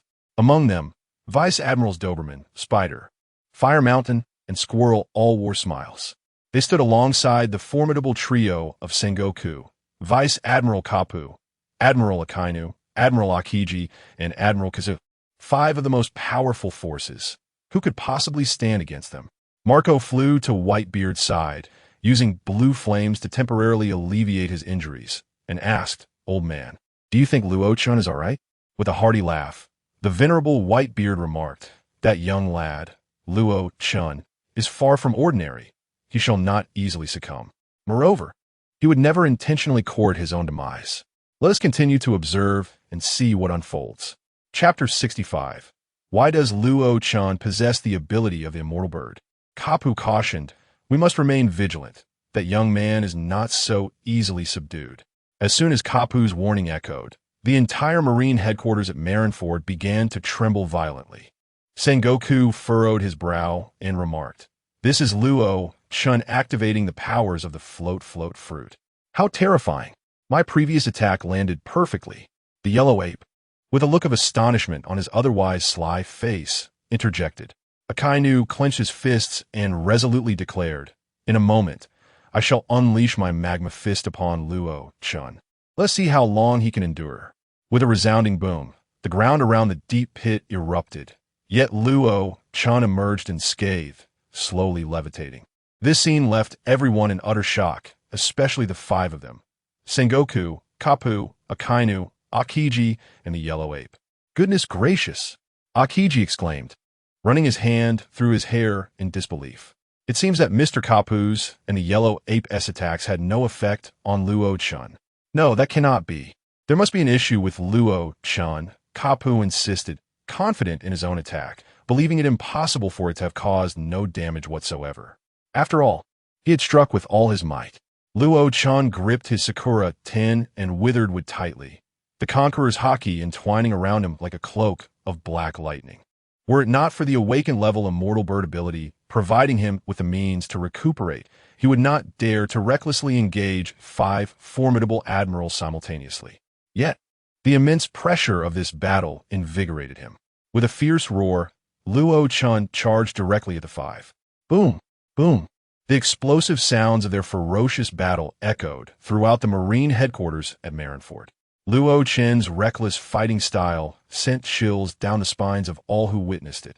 Surely, there must be a limit to such recklessness. Those with a keen eye could observe that Luo Chen had entirely forsaken defense, opting instead for an all-out assault. The visible injuries on him were rapidly accumulating. 7 minutes later, Ivankov was left aghast, his face contorted in disbelief. This is madness. At this rate, with those injuries, Luo Chen cannot possibly survive. Is he truly to perish like this, despite his swordsmanship being more formidable than Mihawk's? Zoro muttered while gripping his sword, Wad Ikamaji. Luffy, filled with determination, proclaimed, "I must become stronger than Luo Chen. Otherwise, I cannot become the Pirate King." Meanwhile, outside the bay, Buggy watched the battlefield with terror, exclaiming, "Marine, you better kill Luo Chen. That woman just threatened me. Buggy the Clown. How dare she? On the other side, Crocodile mused. What compels him to fight in such a manner? What is his reasoning? Doflamingo swaggered over to Crocodile, strutting with a swagger, and said, "Let us set aside the battle for now and join forces, shall we?" The Sand Crocodile, a once-in-a-lifetime opportunity. I shall not collaborate with anyone, Crocodile responded while puffing on a cigar. Suddenly, a thunderous explosion drew the attention of both Crocodile and Don Quixote Doflamingo. Their expressions mirrored one another's astonishment, a sentiment echoed by everyone in Marineford. As the smoke from the explosion cleared, the figure of Luo Chen emerged, barely recognizable. His dual swords, the dry wood and cherry blossom, lay scattered at a distance. His neck broken, legs severely burnt and frostbitten, one arm fractured and deformed, and 2 laser wounds marred his chest, with his heart pierced by magma, drenched in blood. Sengoku declared publicly, "Luo Chen, you are utterly finished. This is the consequence of opposing the Navy, no matter how formidable your strength may be." Though Sengoku, Garp, Akainu Aokiji, and Kizaru bore their own wounds, subduing Luo Chen sufficed. Victory was at hand. Luo Chen was on the brink of death. The Navy personnel were elated, already commencing their celebrations. At that moment, Rayleigh approached the Straw Hat Pirates, his urgency palpable. "Luffy, you must leave this place immediately. It is perilous here. Ace, you two must join the Whitebeard pirates and depart at once. If Sengoku, Garp, and the 3 admirals free their hands, trouble will ensue." "Understood," Luffy replied, displaying his awareness of the gravity of the situation. Ace expressed his gratitude to Rayleigh, saying, "Thank you, Rayleigh." Rayleigh smiled, content that Roger S. Son was successfully rescued. Meanwhile, Marco sought Whitebeard's counsel, urging, "Father, we should leave at once." However, before Whitebeard could respond, an even more shocking scene unfolded. Luo Chen was engulfed in azure flames, and as the flames danced around him, all his injuries healed instantaneously. He raised his hand, and the 2 swords, Cherry Blossom and Dry Wood, returned to him under the influence of his floating fruit powers. Luo Chen twisted his neck and chuckled. "That was close. Balancing my regenerative abilities while relishing the thrill of life-and-death combat nearly led to my undoing. Haha." Sengoku, Garp, Akainu, Aokiji, and Kizaru were left dumbfounded, having believed Luo Chen was on the verge of death one moment, only to witness his miraculous recovery the next. The oscillation of emotions was almost unbearable. Marco's eyes widened in disbelief, nearly popping out as he exclaimed, "I assent that my devil fruit ability? I'm not dead yet.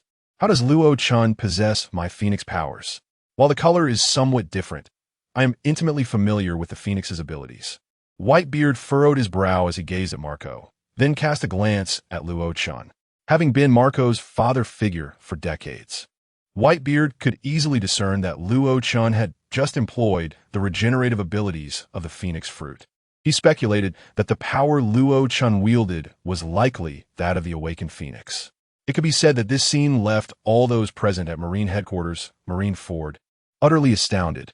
Chapter 66. The Indestructible Monster. Luo Chen Doflamingo's expression turned grave as he gazed at Luo Chen, remarking, "A dual devil fruit user? Has Luo Chen shattered the curse that forbids the consumption of 2 devil fruits?" Given Luo Chen's current prowess, there was no one formidable enough to challenge him. Crocodile retorted while puffing on a cigar. Rain S. Shiryu was overwhelmed with excitement, a feeling he had never experienced to such an extent in his lifetime, exclaiming, "Incredible! Captain Luo Chen, you are invincible." Kizaru displayed a shocked and somewhat lecherous expression, stating, "How terrifying! This truly is troublesome." The cursed ability of Luo Chen was indeed revolting, and Akainu felt as if he were in a state of extreme discomfort, having just pierced Luo Chen's heart only to find it all for naught.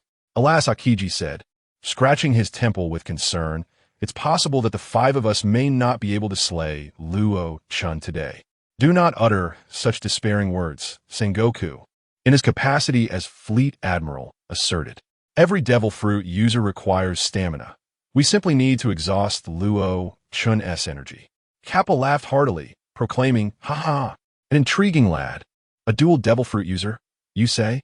It has been ages since my fists have felt such excitement.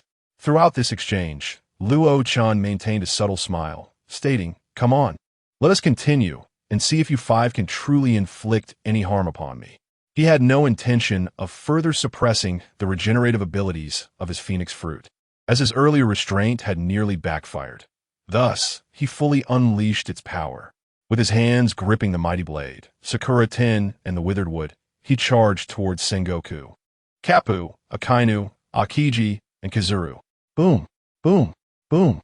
The battle erupted once more, and this time, every time Luo Chen sustained injuries, they were immediately mended by azure flames. This relentless cycle of injury and restoration led all present to perceive Luo Chen as an indestructible monster. Vice Admiral Saru, in disbelief, stated, in a sense, Luo Chen has become an indestructible monster, unless we deplete his stamina. But if he wishes to flee, even Sengoku and Kappu cannot stop him. With a sigh, she concluded her thoughts. Meanwhile, even with Marco temporarily suppressing his injuries, Whitebeard could not help but spit out a mouthful of blood. Marco rushed to support him, expressing concern. "Old man." The crew of the Whitebeard pirates echoed in unison, "Old man." "Do not worry. Everyone has their time to meet the end." Whitebeard waved his hand dismissively, urging his sons not to fret. In the meantime, at the rear of the Marine headquarters, the plaza of Marineford, Blackbeard Teach and his pirate crew finally arrived at Marineford. Blackbeard Teach grumbled with irritation. "That despicable Magellan has truly caused me no small amount of trouble." With a hearty laugh, Basis raised his arms and exclaimed, "No matter how troublesome Magellan may be, he ultimately falls prey to the oppressive power of your dark fruit. Captain." Blackbeard Teach revealed a wicked grin, declaring, "Then the time has come for me to ascend to the most powerful throne." However, before Blackbeard Teach could fully relish his excitement, the sound of fierce combat and explosions erupted from Marineford Square. The members of the Blackbeard pirates turned their gaze in unison. To their astonishment, they were nearly struck dumb with fear, especially Blackbeard Teach, whose forehead broke out in a cold sweat. Poison Q, unable to comprehend the spectacle before him, asked, "What I see must be an illusion, right?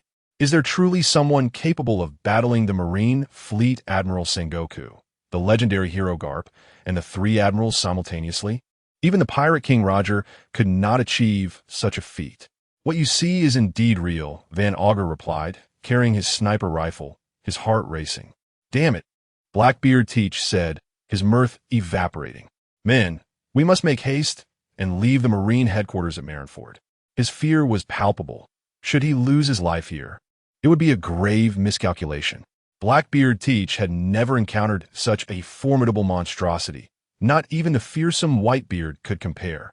Most crucially, he had discerned that the individual named Luo Chen was also a dual devil fruit user.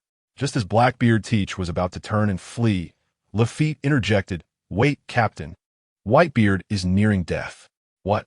Blackbeard Teach suddenly perked up, hastily glancing in the direction Lafitte pointed, and indeed, he witnessed the ailing form of Whitebeard. A ruthless smile spread across his face as he proclaimed, "Ha! It seems fate still favors me. Blackbeard Teach. Men, while the Marines' 5 elite fighters are engaged with Luo Chen, let us go and slay Whitebeard." The appearance of Blackbeard Teach and his crew did not generate significant commotion. The attention of the crowd was captivated by the battlefield where Luo Chen fought. In stark contrast, the members of the Whitebeard pirates seethed with animosity towards Blackbeard Teach. "That bastard Teach is the reason we've been plunged into this war with the Marines." They spat. "Indeed, let us unite and eliminate the traitor Blackbeard Teach." Especially Ace, who halted, his gaze icy as he fixed it upon Blackbeard Teach, saying, "Teach, how dare you show your face here?" "Ha ha ha!" Blackbeard, with a hearty laugh, exclaimed, "Isn't this my Captain Ace? I must say, your survival is quite the surprise." Ace, enveloped in flames, declared, "Then let us settle this once more right here." "I could not ask for more, Captain Ace," Blackbeard responded with a grin. "I wonder if your strength has progressed." The captains of the Whitebeard pirates swiftly gathered around. Chapter 67. Whitebeard declares Luo Chen as the new captain of the White Regiment and naval soldier inquired of Admiral Fireburn. Aren't we going to intervene in the conflict between the Whitebeard pirates and the Blackbeard pirates? Leave them be. Let the pirates engage in their mutual destruction.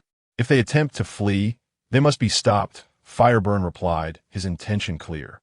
The marine forces, currently occupied with the 5 commanders led by Admiral Sengoku, could not spare their top-tier fighters. Hence, the most prudent course of action was to allow the pirates to annihilate one another. Marco, observing his father moving toward Blackbeard Teach, expressed his concerns. Father, your body can no longer withstand further combat. Marco, take Ace and the entire Whitebeard crew and leave the Marine headquarters immediately. Do not linger any longer, Whitebeard responded without turning back. Father, Marco called out desperately. As Whitebeard approached Blackbeard Teach, the latter also felt a twinge of anxiety, having witnessed Whitebeard's formidable prowess firsthand. Luo Chen, engaged in battle, also noted Whitebeard's arrival. Whitebeard took a deep breath and announced loudly, Whitebeard pirates, heed my final command as captain. Marco, take everyone away from the Marine headquarters. Father, what are you saying? After we defeat Blackbeard Teach, we must return to the New World together. The crew of the Whitebeard pirates was filled with tears. Marco, with tears streaming down his face, began organizing the crew's departure from the Marine headquarters. However, the Marines would not allow the Whitebeard pirates to escape so easily. Let us settle the debt incurred by Sachi. Teach, let us determine our fate. Whitebeard declared, raising his supreme blade, the Murakamijairi, towards Blackbeard Teach. Ha ha ha. Blackbeard Teach laughed with exhilaration. This suits me perfectly. Dark smoke began to emanate from his body. Father, Ace attempted to rush forward to aid Whitebeard, but was intercepted by Vista. Ace, I understand your anger. But father has made his decision, Vista urged. This is all my fault. Ace lamented, filled with self-reproach.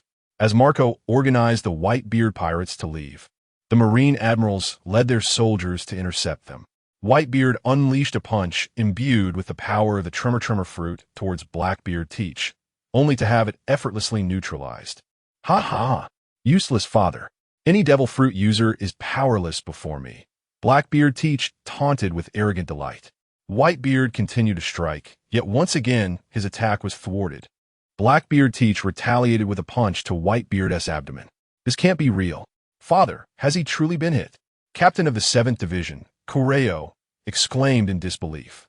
Blackbeard Teach was struck once more by a powerful fist to his chin, causing him to be propelled backward a full meter, along with the supreme great knife.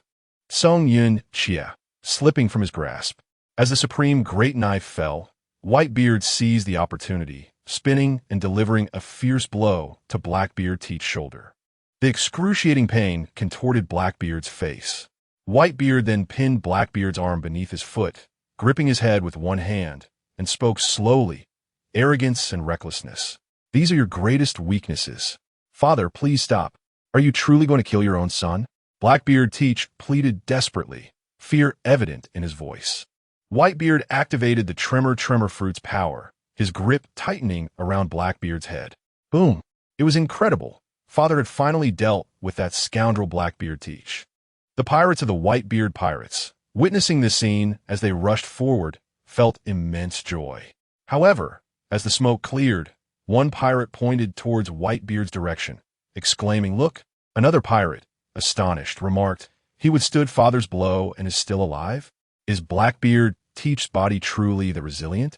Lying on the ground, Blackbeard gasped for air, realizing that Whitebeard's previous strike had nearly claimed his life. Father, deliver the final blow to Blackbeard Teach. Completely eliminate him. Yet, Whitebeard remained standing, unresponsive. Why is father not moving? Marco's tears flowed uncontrollably. He understood that father had long since reached his limits, relying solely on sheer willpower to persist. After a moment, Whitebeard, enveloped in red steam, steadily approached Blackbeard Teach.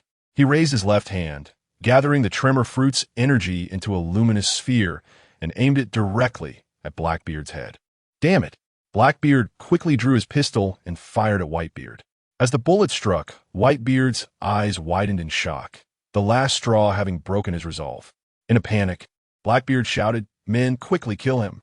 Following his command, all members of the Blackbeard pirates charged forward, unleashing a barrage of gunfire upon Whitebeard. Bang! Bang!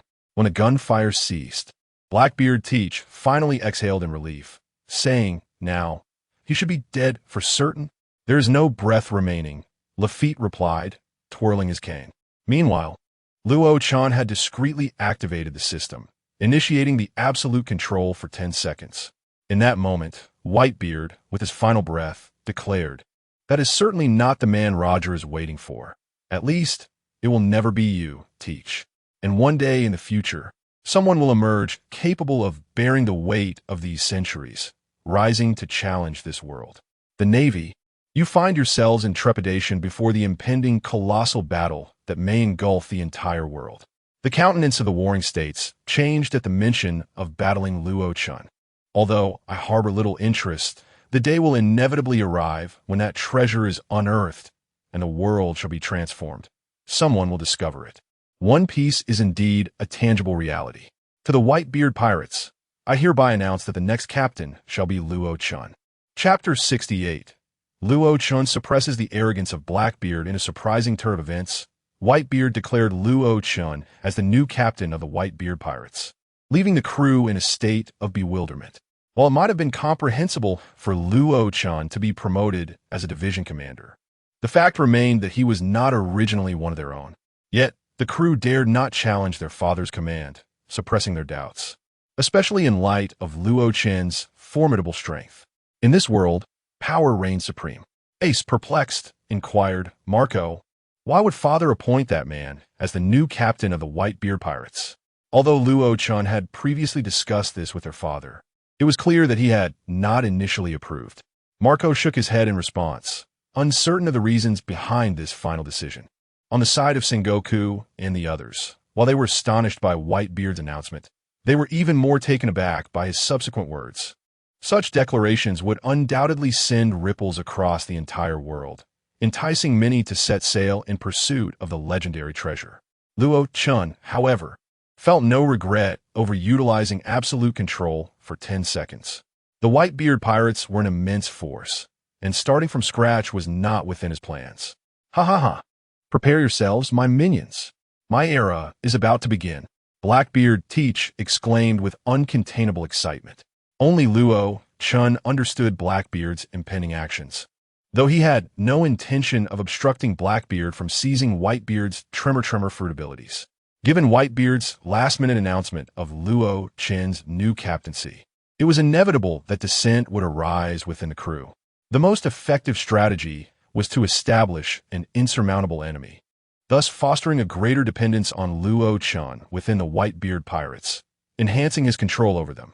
As for Blackbeard becoming a dual devil fruit user, Luo Chen remained unfazed. "Ha ha ha! Let us begin."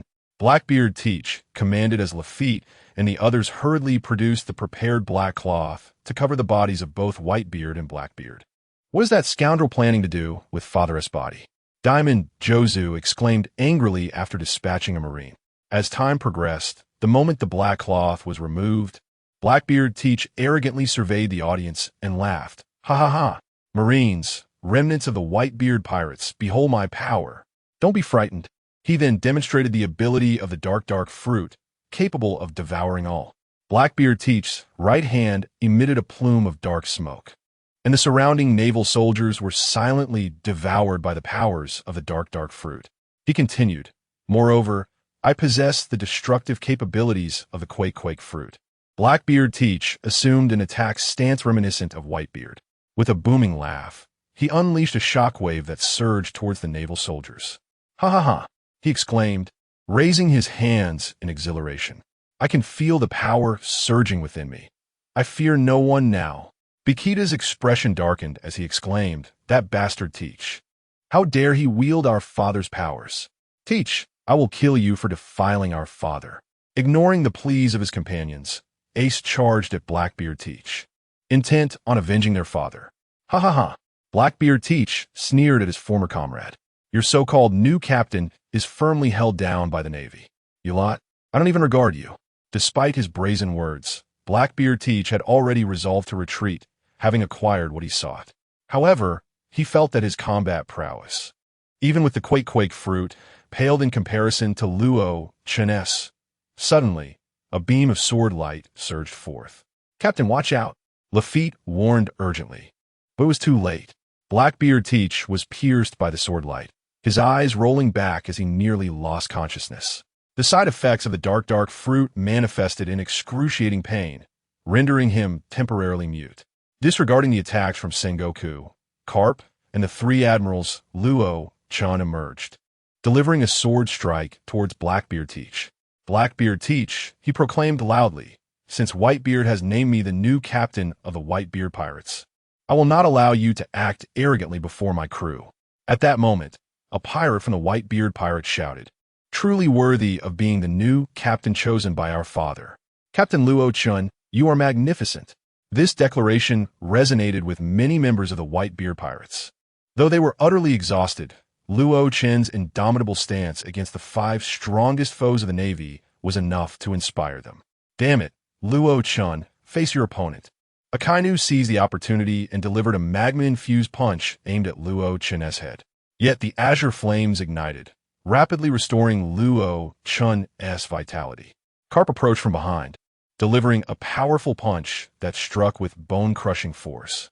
As the cap attack struck the back of Luo Chen, he felt his spine fracture. While he was propelled backward, azure flames ignited within him, mending his spine. Simultaneously, as he soared through the air, a pair of azure flame wings unfurled from his back, enabling him to fly at a speed several times faster than that of the float fruit, swiftly escaping the encirclement of the 5 warriors from the Warring States. It was too late for the Warring States to intervene. The awakened immortal phoenix did not need to transform its hands into wings. Its wings could extend from its back, rendering the battle far more agile and unpredictable. Chapter 69. Luo Chen declares an explosion across the world as Luo Chen soared away. Akainu let out a furious roar, urging Kizaru to pursue him immediately. How terrifying! I cannot dare to chase him alone. Kizaru waved his hand in refusal, expressing his unwillingness to engage. Although they had surrounded Luo Chen in their attack, Kizaru felt no sense of danger among his companions. However, he was not one to indulge in reckless endeavors alone. Luo Chen gracefully ascended above the Marine headquarters at Marineford, shedding his azure flame wings and utilizing the powers of the float fruit to hover in the air. He intended to echo the words spoken by Don Quixote da Flamingo to Vice Admiral Tsuru in the original narrative, infusing them with his own embellishments. All eyes were fixed upon Luo Chen, uncertain of his intentions. Silently, Rayleigh muttered, "I can't help but wonder what grand spectacle Luo Chen is about to unleash." Suspended in the air, Luo Chen spread his arms wide and proclaimed loudly, "People of the world, heed my call. A new era of fierce competition and heroes has arrived. Who among us can truly claim the title of king over these seas? Is it the Na'vi newcomers of the infamous generation, or the cunning warlords of the sea who navigate these waters? Perhaps one of the 4 emperors, the sovereigns of the seas? Or could it be the revolutionary army standing against the world government? Or even the Marines themselves? The pirate king, Joel D. Roger, unprecedentedly conquered the Grand Line. And though his rival, Whitebeard, never ascended to the throne, he nonetheless commanded authority in his time. Amidst the ever-increasing ranks of pirates, who shall seize the vacant throne? Fools! Those who stand at the pinnacle can rewrite history. Since the dawn of the great pirate era, there has been but one vacant throne, and this colossal whirlpool will engulf the entire world in a fierce struggle for supremacy, the greatest power contest in the annals of piracy. Let all of you across the globe rejoice and wail. Go forth and inform the celestial dragons of Marineford that they are destined to be toppled from their pedestals. The victor of this power struggle will wield dominion over the world. The empty throne shall be the ultimate prize. With these words, Luo Chen's declaration stirred tumultuous waves across the seas. His final statement was not merely a challenge for the title of Pirate King, but a quest for the empty throne, designed to incite the world into further madness. "Ahaha!" Doflamingo laughed heartily, exclaiming, "The celestial dragons will be brought down? How delightful that sounds!" Madman Crocodile remarked. Puffing on his cigar, having come to view Luo Chen as a complete lunatic. Mihawk, the Hawkeye, gazed at Luo Chen's silhouette and murmured, "The empty throne? The highest authority that has eluded the world government for 8 centuries?" Ivanov frowned, expressing his concern. "This is bad. Luo Chen's ultimate goal may pit him against Dragon." Blackbeard Teach lay on the ground, staring at Luo Chen with a mixture of terror and ambition, declaring, "Only I, Blackbeard Teach, can claim the title of Pirate King. I shall become the Pirate King." The Straw Hat Luffy bellowed in fury.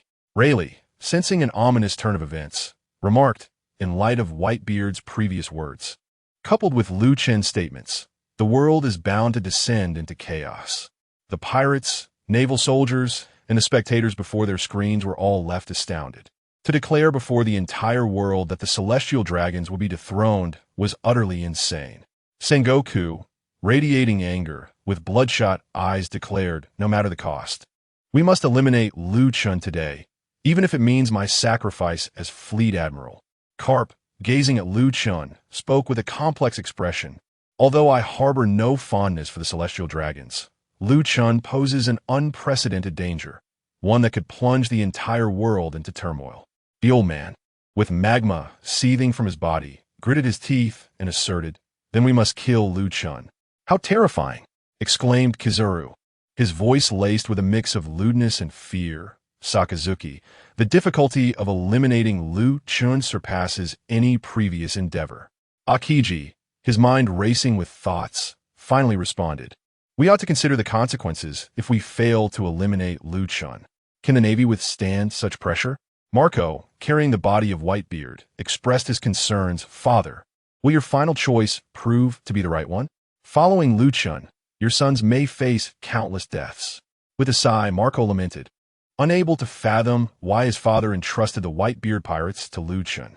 Even if entrusted to Ace, the crew might not regain its former glory, yet they would at least experience joy.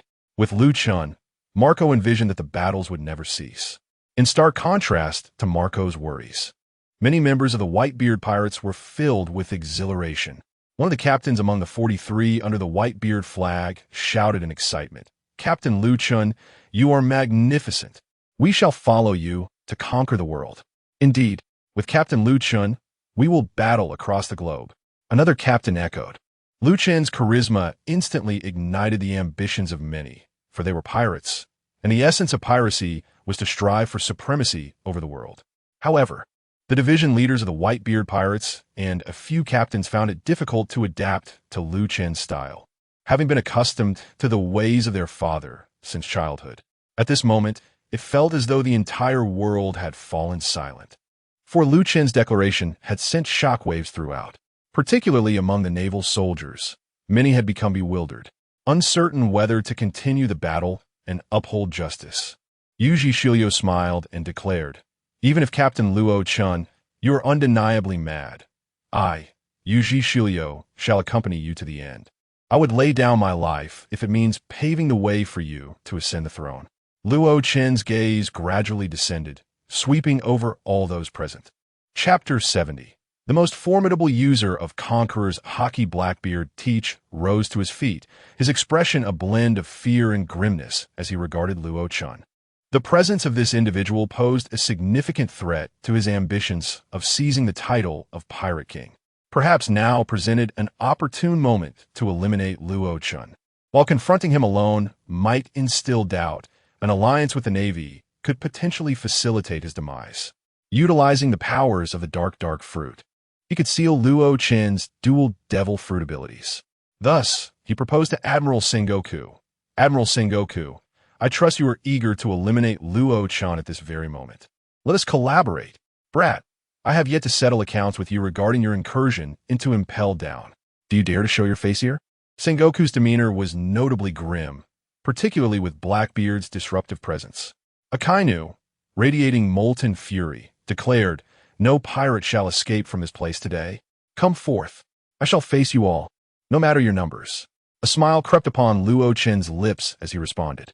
At that moment, a captain from the Whitebeard pirates called out in alarm, "Captain Luo Chen, trouble is at hand. The red-hair pirates have arrived in the New World." "What?" Navy Vice Admiral Doberman quickly turned his gaze towards the bay. confirming the sight of the red-haired pirate's ship, the Red Force, approaching steadily. The others followed suit, witnessing the arrival of Shanks and his crew. Garp's expression soured as he remarked, "The man who lured Luffy onto the path of piracy." Luffy exclaimed with excitement, "Everyone, look! Shanks is here. Who would have thought, Luffy, that you would be acquainted with the illustrious Emperor, red-haired Shanks?" Robin queried, astonished. Luffy proceeded to recount the events of years past to his companions. On board the Red Force, Beckman, puffing on a cigarette, surveyed the battlefield and stated, "It seems the tide of war has reached a critical juncture. Shanks, our arrival may very well exacerbate the situation. There's nothing to fear.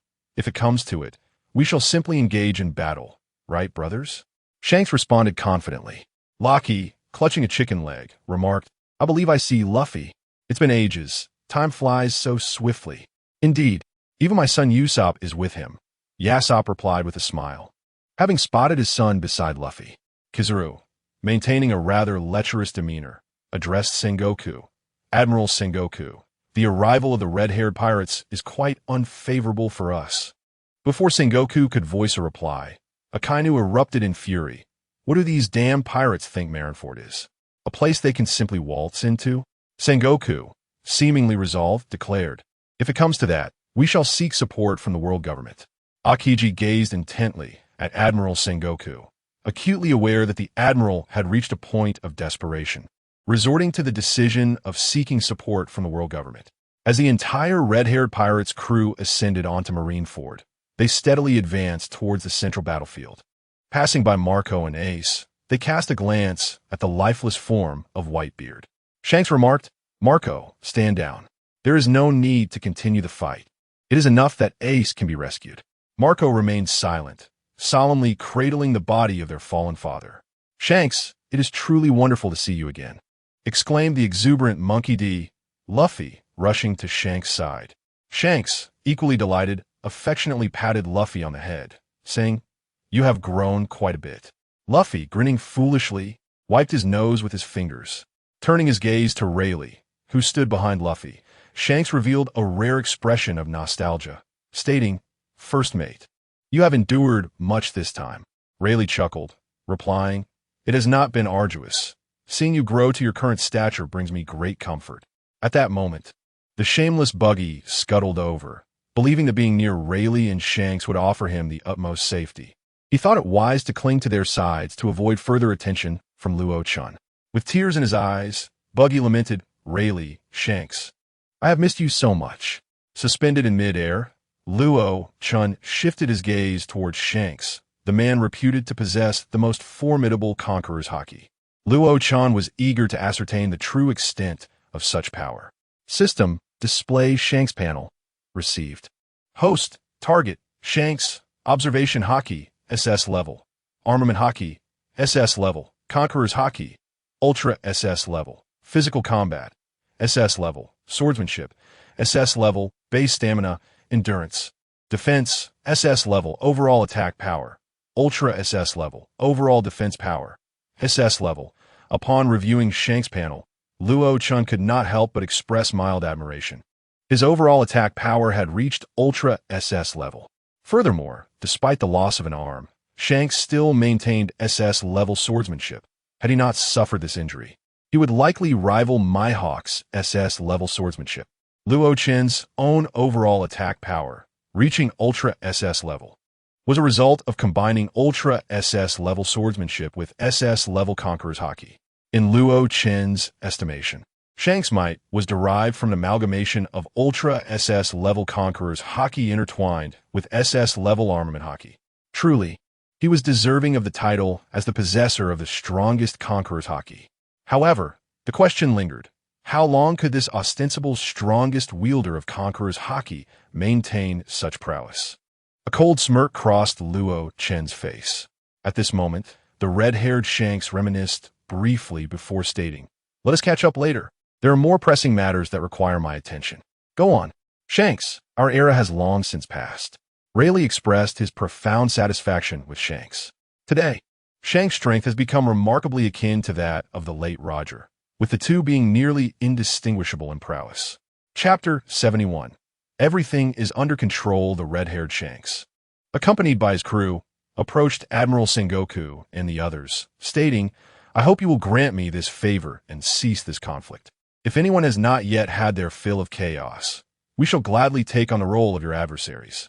As he spoke, Shanks directed his gaze towards the infamous Blackbeard, Teach, drawing forth his weapon, the Griffin. "Teach, no. From now on, you should be addressed as Blackbeard." The red-haired pirates and the Blackbeard pirates immediately found themselves in an impasse. However, having achieved my objective, there was no reason to linger any longer. Blackbeard signaled his subordinates to sheath their weapons, and the red-haired pirates reciprocated, putting away their arms as well. Sengoku stepped forward and remarked, "Shanks, it will be prudent for you to refrain from meddling today. Depart the Marine headquarters at once, and we shall overlook this incident. Specifically, Luo Chen must die." In the original narrative, Shanks intervened to halt the war, and Sengoku had shown him some deference, yet the circumstances were now starkly different. Shanks turned his attention to Luo Chen, who floated in the air, casting a bemused glance in his direction. Shanks was deep in thought, weighing the implications of his choices. At that moment, a pirate captain from the Whitebeard pirates boldly declared, "Marine, if you dare to target Captain Luo Chen, you will have to step over our corpses first." Another captain echoed, "Indeed, should you wish harm upon Captain Luo Chen, you must pass through us." The audacity of the Whitebeard pirates' captains astonished Shanks. Beckman whispered, "This situation is becoming increasingly precarious, Shanks." Just then, Akainu issued a direct warning. "Red-haired, if you insist on obstructing the Marines' actions, do not blame us for dealing with you as well." Shanks remained silent toward the Kainu and turned to Sengoku, asking, "Admiral Sengoku, will you truly show me no courtesy?" Meanwhile, the ground surrounding Shanks was enveloped in a powerful conqueror's haki, cracking the earth beneath him, a testament to its capacity for tangible destruction. Luo Chen laughed heartily, mockingly exclaiming, "You lot have wasted so much breath, yet achieved nothing. You five could not kill me earlier. Do you truly believe you can do so now? A mere assemblage of the so-called Marine elite, rendered useless?" Sengoku, Garp, Akainu, Aokiji, and Kizaru's expressions soured significantly at Luo Chen's derision, as he had demeaned them to the status of ineptitude. If they failed to eliminate Luo Chen, this psychological burden would linger, particularly for Akainu. In an instant, both the red-haired pirates and the Blackbeard pirates felt a shiver run down their spines. The audacity of Luo Chen was so extraordinary that it was hard to fathom. Those five individuals were no mere mortals. One was a fleet admiral of the Navy, another a legendary hero, and three were the highest-ranking admirals of the Navy. To ridicule them so brazenly? It was almost unbelievable had one not witnessed it with their own eyes. At that moment, a Navy major rushed to Sengoku's side to report, "Admiral Sengoku, we have received a response from Fleet Admiral Kong." Finally, the awaited communication had arrived. Upon hearing this, Sengoku felt a slight easing of his previously tense heart. He quickly connected the call and inquired, "Moshi Moshi, this is Sengoku. What is the response from the five elders regarding the request for assistance?" "Regrettably, Sengoku, the response was unfavorable. The five elders have declined your request for aid and instructed me to tell you to cease the conflict immediately. The ongoing situation is spreading rapidly and will further tarnish the reputation of the world government." Following this, the five elders stated they would handle it. Fleet Admiral Kong's tone conveyed a sense of helplessness. Sengoku, upon hearing this, wore an expression of disbelief and frustration as he confronted the snail phone, demanding, "How can the five elders act in such a manner? Are they not aware of the severe consequences this may entail?" "Enough, Sengoku. You must comply with the five elders' orders," Kong replied, though he too felt a sense of helplessness, not forgetting the directive he was given to convey. After hanging up, Sengoku slammed his fist angrily into the ground, roaring, "Reputation! Reputation! Five elders, you shall regret this. Release Luo Chen." Even a usually carefree Garp had become notably serious at this moment, stating, "If the five elders wish to meddle, let them do so." Unbeknownst to them, the five elders had convened an emergency meeting specifically concerning Luo Chen. The votes were divided, 2 in favor of taking action against Luo Chen, while 3 opposed it. The rationale behind this was that Luo Chen was neither of the D lineage nor the sun god Nika, as designated by Lord M. Consequently, the consensus reached was to refrain from confronting Luo Chen for the time being. The threat posed by Luo Chen's formidable strength was not lost on the five elders. Had he belonged to the D lineage, they would have undoubtedly dispatched the CP0 for support. At Marineford's Plaza, the entire situation had come to a standstill. Blackbeard Teach remained vigilant, scrutinizing everyone present, while red-haired Shanks gazed seriously at Sengoku, awaiting further clarification. In stark contrast, a smile perpetually adorned Luo Chen's face. As if he had everything under control, Akainu was filled with resentment, yet with the five elders' orders issued, he had no choice but to comply. Aokiji was less concerned with resentment, instead lost in deep contemplation. Kizaru, on the other hand, seemed indifferent to the unfolding drama. Zhanhua took several deep breaths before boldly proclaiming, "Everyone, the war has come to an end." At the moment of his declaration, the naval soldiers present collectively exhaled in relief as they were utterly exhausted. This sentiment was shared by the members of the Whitebeard pirates, who were even more burdened. "Thank you," red-haired Shanks expressed, regardless of the reasons behind it. The mere cessation of hostilities was sufficient. Luo Chen, with a serene countenance, gradually descended from the skies. Chapter 72, Luo Chen, the dual-titled Mightiest Warrior and Supreme Swordsman. Once all the pirates had vacated the Marineford Square, the area lay in disarray. Carp and the three admirals busied themselves organizing personnel to transport the wounded. Sengoku sat alone upon a stone, lost in thought. Although this conflict had resulted in the demise of Whitebeard, marking it as a grand victory, Sengoku was acutely aware that it was, in truth, a resounding defeat for the Navy. Rear Admiral Brandnew approached Admiral Sengoku to report, "Admiral Sengoku, we have compiled the casualty statistics. Do not report just yet." "I seek only silence for now," Sengoku interjected, interrupting Brandnew. The outcome of this war was undoubtedly a catastrophic failure for the Navy. As dawn broke the following day, a fleet of grand ships sailed across the sea, with the Moby Dick leading the charge. 3 celestial dragons, Dasbones, Khalifa, and Pashia, including Shiryu of the Rain, were aboard, while Luo Chen, having departed from the Navy headquarters, summoned the vessels to his side using the powers of the float fruit. The Straw Hat crew, alongside the Dark King Rayleigh, had left with the red-haired pirates. Luo Chen occupied Whitebeard's former seat, surrounded by the captains of the divisions and their respective pirate leaders. He addressed the assembly. "Since Whitebeard has entrusted me with the mantle of captain of the Whitebeard pirates, it is my duty to lead you all to greater heights." Upon his declaration, cheers erupted from the crowd, chanting the name of their new captain, Luo Chen. After gesturing for silence, Luo Chen continued, "The structure of the Whitebeard pirates remains unchanged, with 16 divisions intact. I intend to appoint Shiryu of the Rain as the captain of the vacant 4th Division.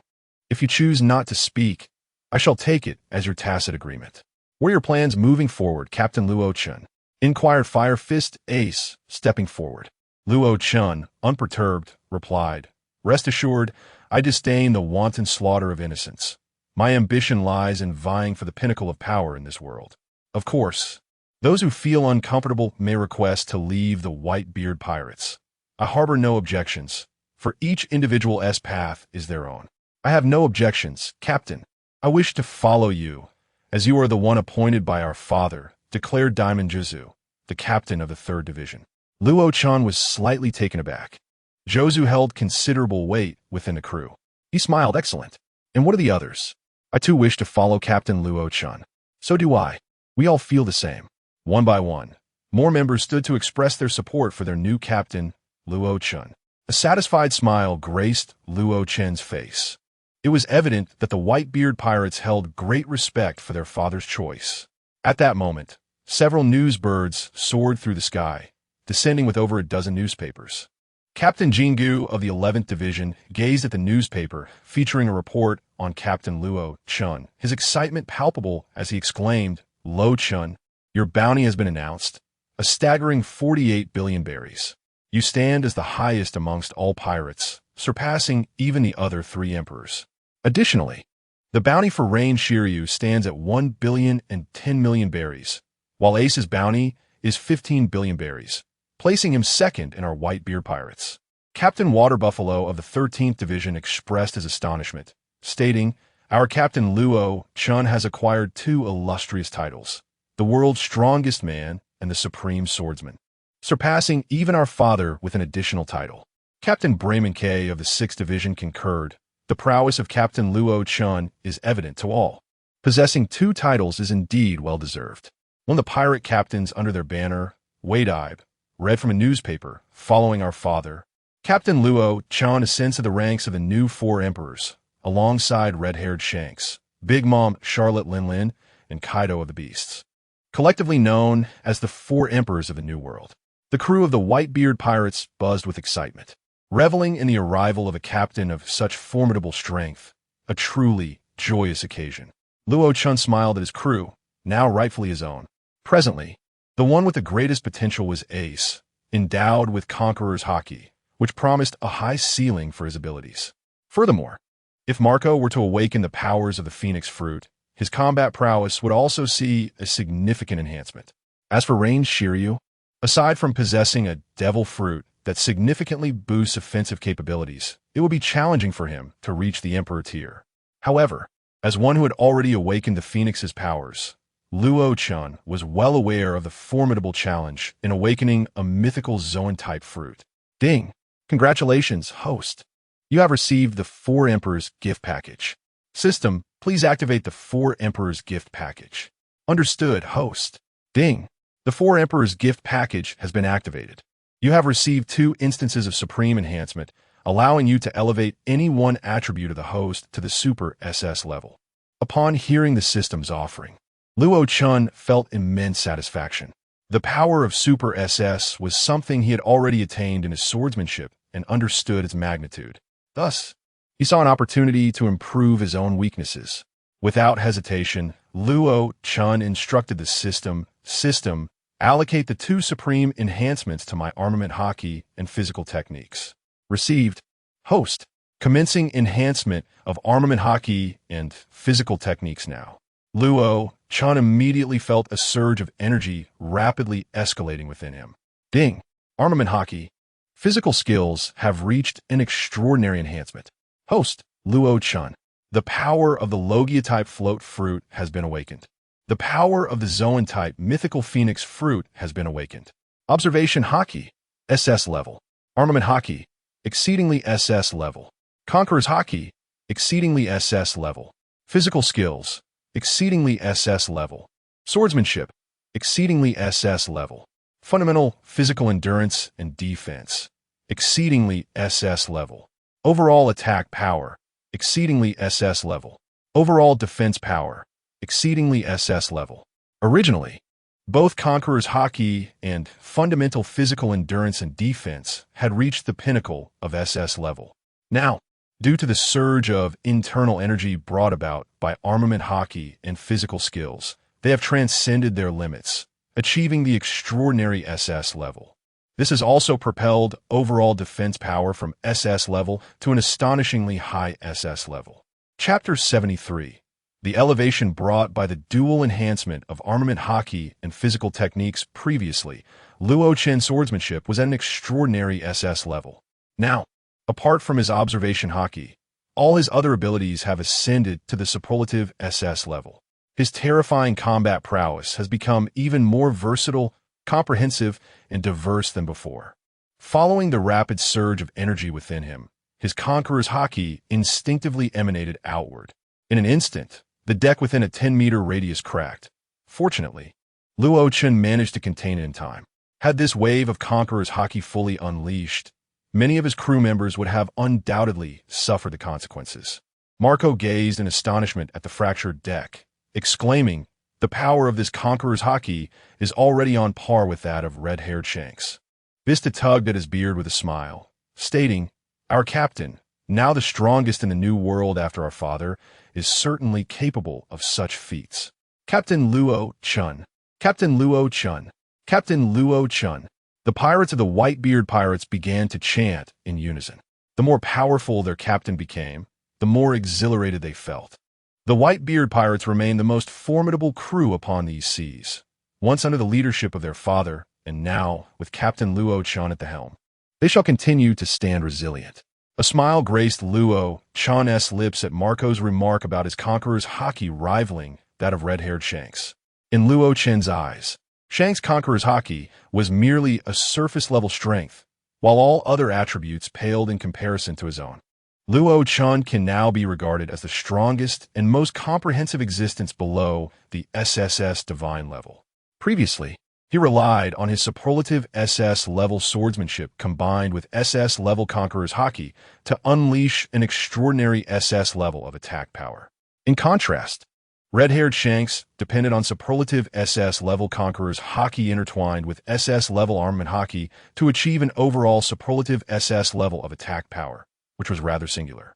Now, every move of Luo Chen's possesses superlative SS-level attack power, with a potency that is not only enduring, but also more formidable than a singular approach. Furthermore, his overall defensive capabilities have also reached the superlative SS level. Ding! Host, to unlock the next phase of the gift package, you must defeat a Marine Admiral. The reward is a divine enhancement. System, does the divine enhancement mean an immediate upgrade to the SSS level? Indeed, host. The SSS divine level represents a qualitative transformation compared to SS, SS, and superlative SS levels. The divine level belongs to an entirely new echelon of power. While the SS and SS levels are categorized as imperial levels, and superlative SS level is regarded as king-level combat strength. Luo Chen began to understand. No wonder his diverse powers reached the superlative SS level, after which he seemed to encounter an insurmountable barrier. Those who have reached the rank of monarch are indeed numerous across the vast seas, with at least several dozen existing within the same era. However, the number of formidable kings in any given age is seldom more than a handful. Concurrently, the world has been stirred by the declaration made by Luo Chen during the war on the summit, which has led to a surge of new pirate crews emerging across the globe within just a single day. On the Sabeti archipelago, after parting ways with the red-haired Shanks, Monkey D. Luffy was on the verge of summoning his companions to set sail for Fishman Island when he was halted by Rayleigh. Standing before the Straw Hat Pirates, Rayleigh spoke with significant gravitas. Luffy, do you believe you possess the qualifications to compete with those monsters in the New World? Shanks likely briefed you on the situation there, did he not? Luffy, cognizant of Rayleigh's truth, acknowledged that his current strength was indeed insufficient for the fierce battles that awaited him in the New World. Zoro, Sanji, and the others wore expressions of deep concern. Rayleigh then smiled and declared, I will dedicate a year to guiding you in mastering haki, ensuring that your foundational skills are solidified. Upon hearing this, Luffy felt a surge of excitement and turned to his comrades, inquiring, everyone, what do you think? The crew responded in unison, Luffy, we support any decision you make. With determination, Luffy clenched his fist and stated, then I entrust this to you, Rayleigh. Let's embark. Rayleigh prepared to lead the Straw Hat Pirates to a deserted island. After bidding farewell to Luffy, the red-haired pirates sailed across the ocean. Beckman stood beside Shanks and remarked, Shanks, the newly risen Blackbeard Teach and Luo Chen are both exceedingly dangerous individuals, each wielding the powers of two devil fruits. Particularly, Luo Chen is exceptionally formidable. Chaos may soon engulf the New World. Shanks nodded in agreement, responding, I understand. This reckless era cannot be halted. Our task is to prevent it from spiraling completely out of control. The emergence of Luo Chen is an unforeseen variable, and I am uncertain whether his arrival is a blessing or a curse. Boss, we've never seen you display such concern, remarked the jovial Aki while munching on roasted meat. Suddenly, Shanks erupted into laughter, exclaiming, indeed, there is no cause for worry. What is meant to come will eventually arrive. Meanwhile, in a certain area of the sea, the Blackbeard pirates were experiencing their own misfortunes. The disgruntled Bartolomeo stated, Captain Teach, our situation is dire. We don't even have a ship. Indeed, we cannot continue drifting like this, the tyrant Avalo Pizarro echoed, perplexed by their predicament. The colossal warship, San Juan, resembling the stature of a mountain, lamented, Alas, I am the most unfortunate of all. The nefarious Blackbeard Teach chuckled wickedly. It is precisely because of you, Warg, that our vessel lies in ruins, unable to continue our voyage upon the seas. Chapter 74. The Crisis of Fishman Island emerges. Big Mom's son. Upon returning to his kingdom of Dressrosa, Don Quixote Doflamingo immediately summoned all the family executives for a meeting. Once all the family members had gathered, Topple was the first to inquire, "Doflamingo, is this meeting called in light of Luo Chen becoming the new emperor?" The others also awaited their young master Doflamingo's response. Pouring himself a glass of red wine, Doflamingo took a hearty sip and declared, "I now bestow upon you a task, by any means necessary. Secure an alliance with the Whitebeard pirates. This is of utmost importance to our Don Quixote family." "But, Doflamingo, what about our collaboration with Kaido's artificial devil fruits? If Kaido learns that you are seeking alliances elsewhere, he will surely bring trouble upon us." Diamante articulated his concerns. Gladius interjected, "Indeed, Kaido is formidable, but does that mean our young master is not?" Doflamingo raised his hand, signaling for silence among his subordinates, and stated, "We shall continue our collaboration on artificial devil fruits with Kaido, but our partnership with the Whitebeard pirates need not rely on them. Luo Chen may not require them. Of course, if absolutely necessary, collaborating on artificial devil fruits with the Whitebeard pirates is not off the table." "I see," Pika responded in his characteristic high-pitched tone. The members of the Don Quixote family were well aware of Pika's unique voice, and thus no one laughed. Mahabais curiously asked, "Is Luo Chen truly that powerful?" The information in the newspapers could easily be fabricated. After all, the Navy has been known to do such things. Doflamingo, shielding his forehead with his left hand, remarked, "What if I told you that Luo Chen's strength surpasses even that of Kaido?" Instantly, the entire Don Quixote family gasped in disbelief. "Stronger than Kaido? What kind of monster is that?" During the Marineford War, the members of the Don Quixote family did not witness the events firsthand. Thus, they could only judge based on the information provided in the newspapers. Meanwhile, at the Revolutionary Army headquarters on Baldy Island, Ivankov expressed concern. "Ivankov, I saw your battle at Marineford. It's good to see you return safely." "Of course, I am a new type human," Ivankov replied, handing the latest newspaper to Dragon. As Dragon perused the newspaper, Sabo and Koala hurried over to join him. Upon seeing the introduction of Luo Chen, Koala gasped, "This person named Luo Chen is terrifying. He is only around the same age as you, Sabo, yet his strength is already so formidable. Poor Gas D. Ace? Monkey D. Luffy?" Sabo did not respond to Kira. Instead, he was lost in a reverie, muttering the names of Port Gas D, Ace, and Monkey D. Luffy. Suddenly, a sharp pain surged through Sabo's head, causing him to clutch it with both hands and roll on the ground, screaming in agony, my head hurts so much." "Sabo, are you all right? Don't scare me." Kira was utterly alarmed by Sabo's distress. Both Dragon and Ivankov hurriedly knelt beside him to check on his condition. After a minute or so, Sabo began to awaken slowly, sitting up abruptly and exclaiming, "I remember everything. I remember it all. Ace and Luffy are my brothers." "What?" Kira's eyes widened in disbelief as she gazed at Sabo. Upon hearing this, Dragon's mind raced with numerous thoughts, not solely regarding his son Luffy, but also concerning the matter of Luo Chen. Fire Fist Ace was aboard the Whitebeard pirate's ship, and Luo Chen had also set his sights on the Celestial Dragons. Although their intentions aligned, one could never be certain that Luo Chen would suddenly turn against them. Ivankov was equally astonished, realizing that Sabo held a significant connection with Fire Fist Ace and the Straw Hat Boy.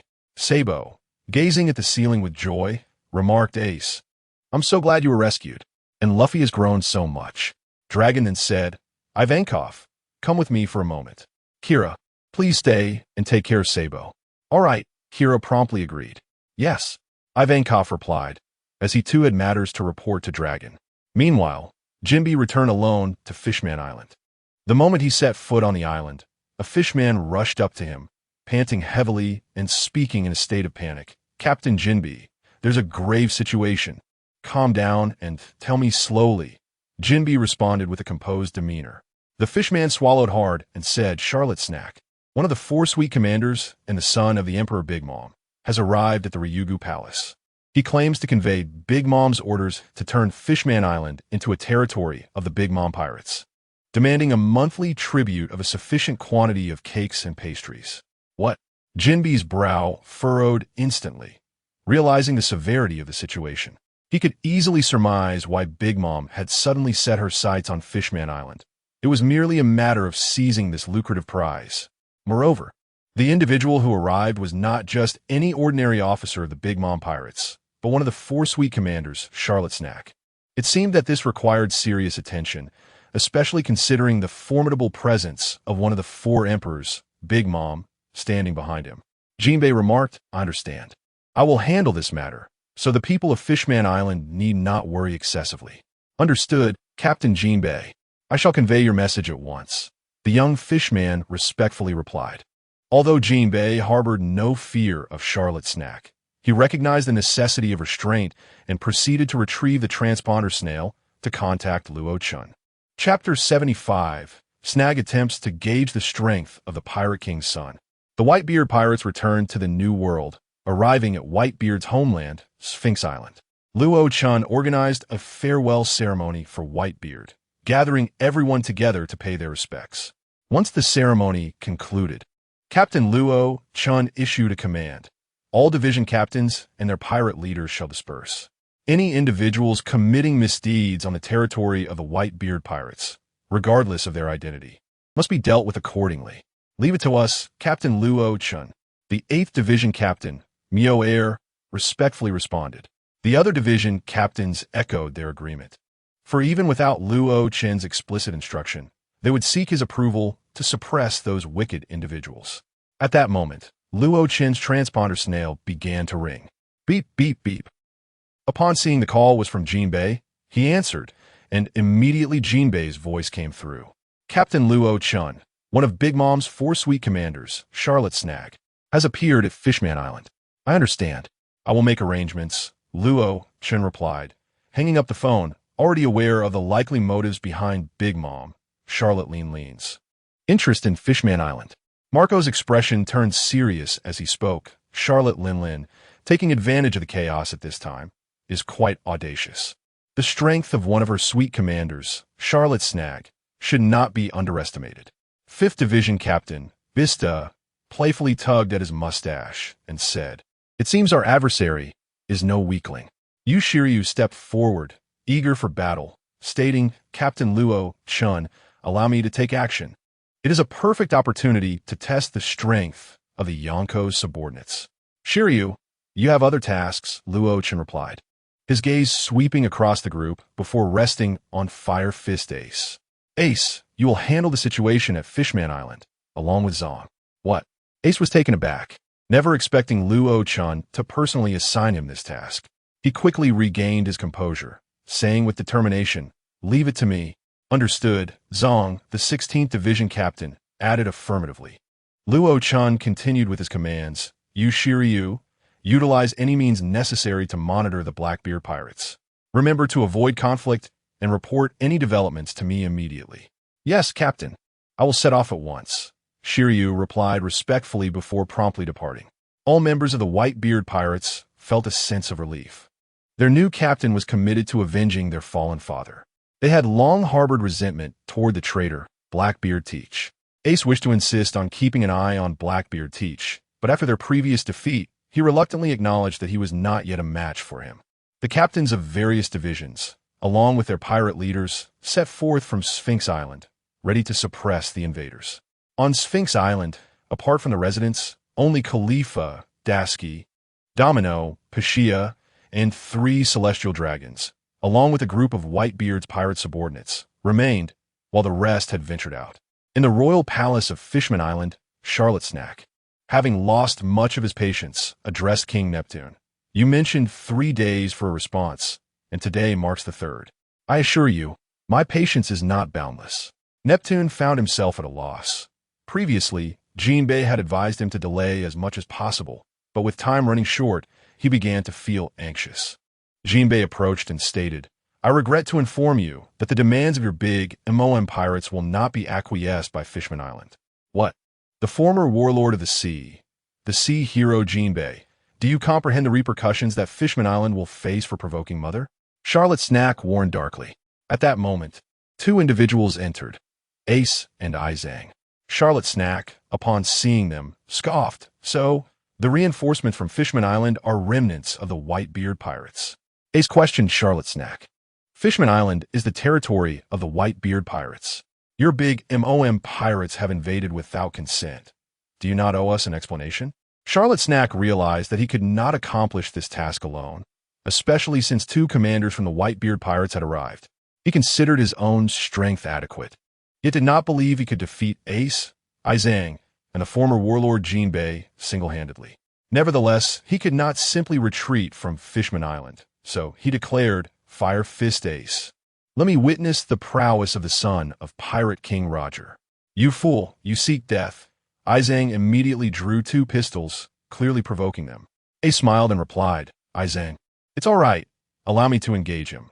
I too wish to ascertain whether the sweet commanders of the big MOM pirates are truly as formidable as rumored. Neptune hesitated.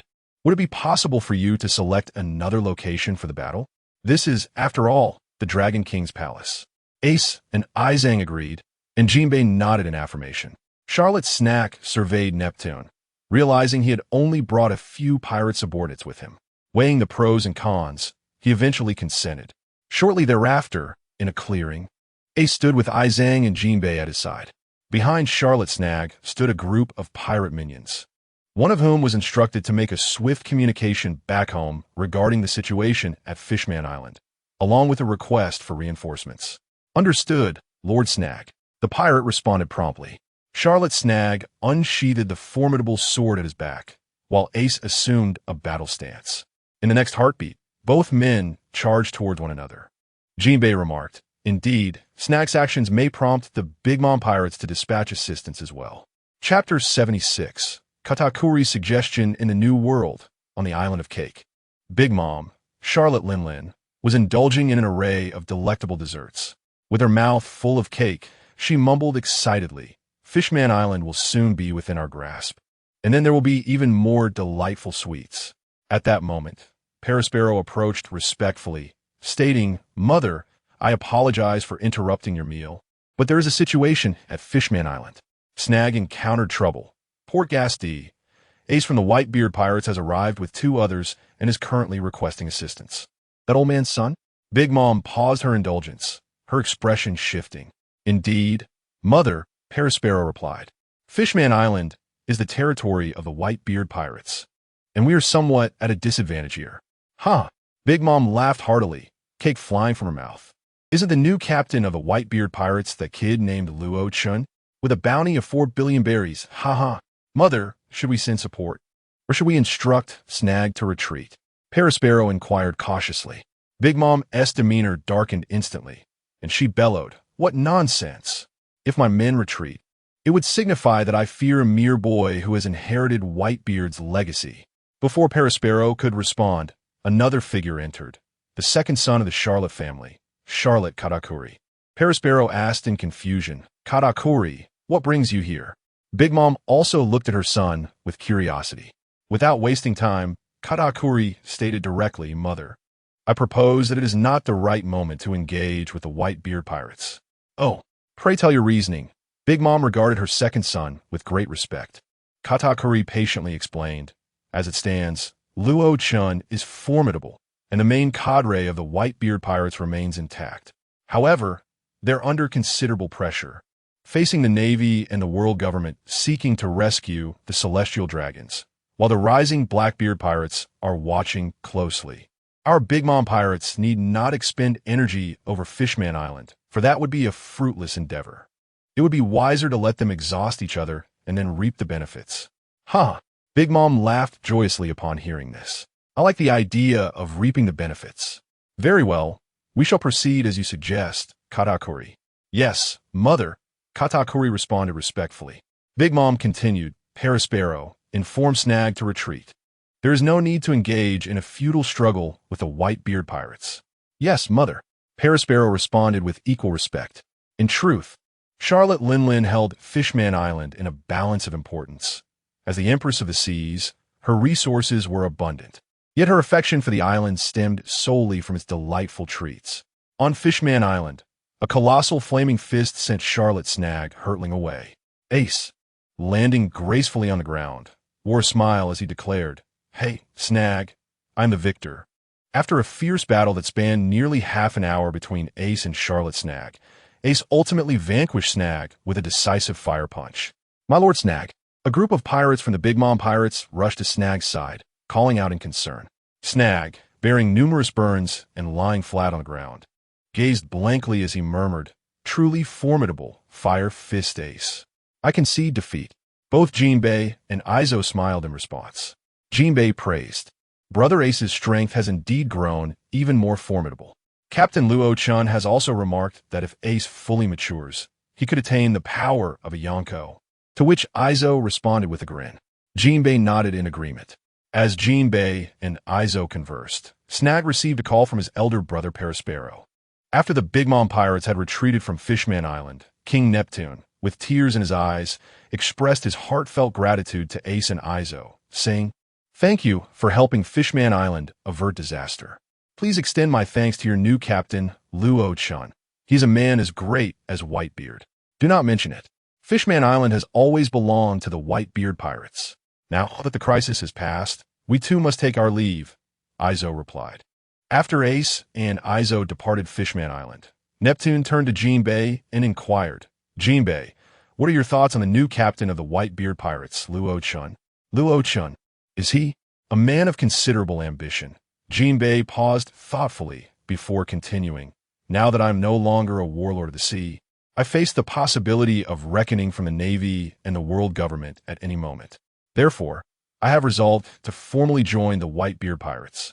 Indeed, joining the Whitebeard pirates is the best choice for you at this moment." Neptune supported Jinbei's decision.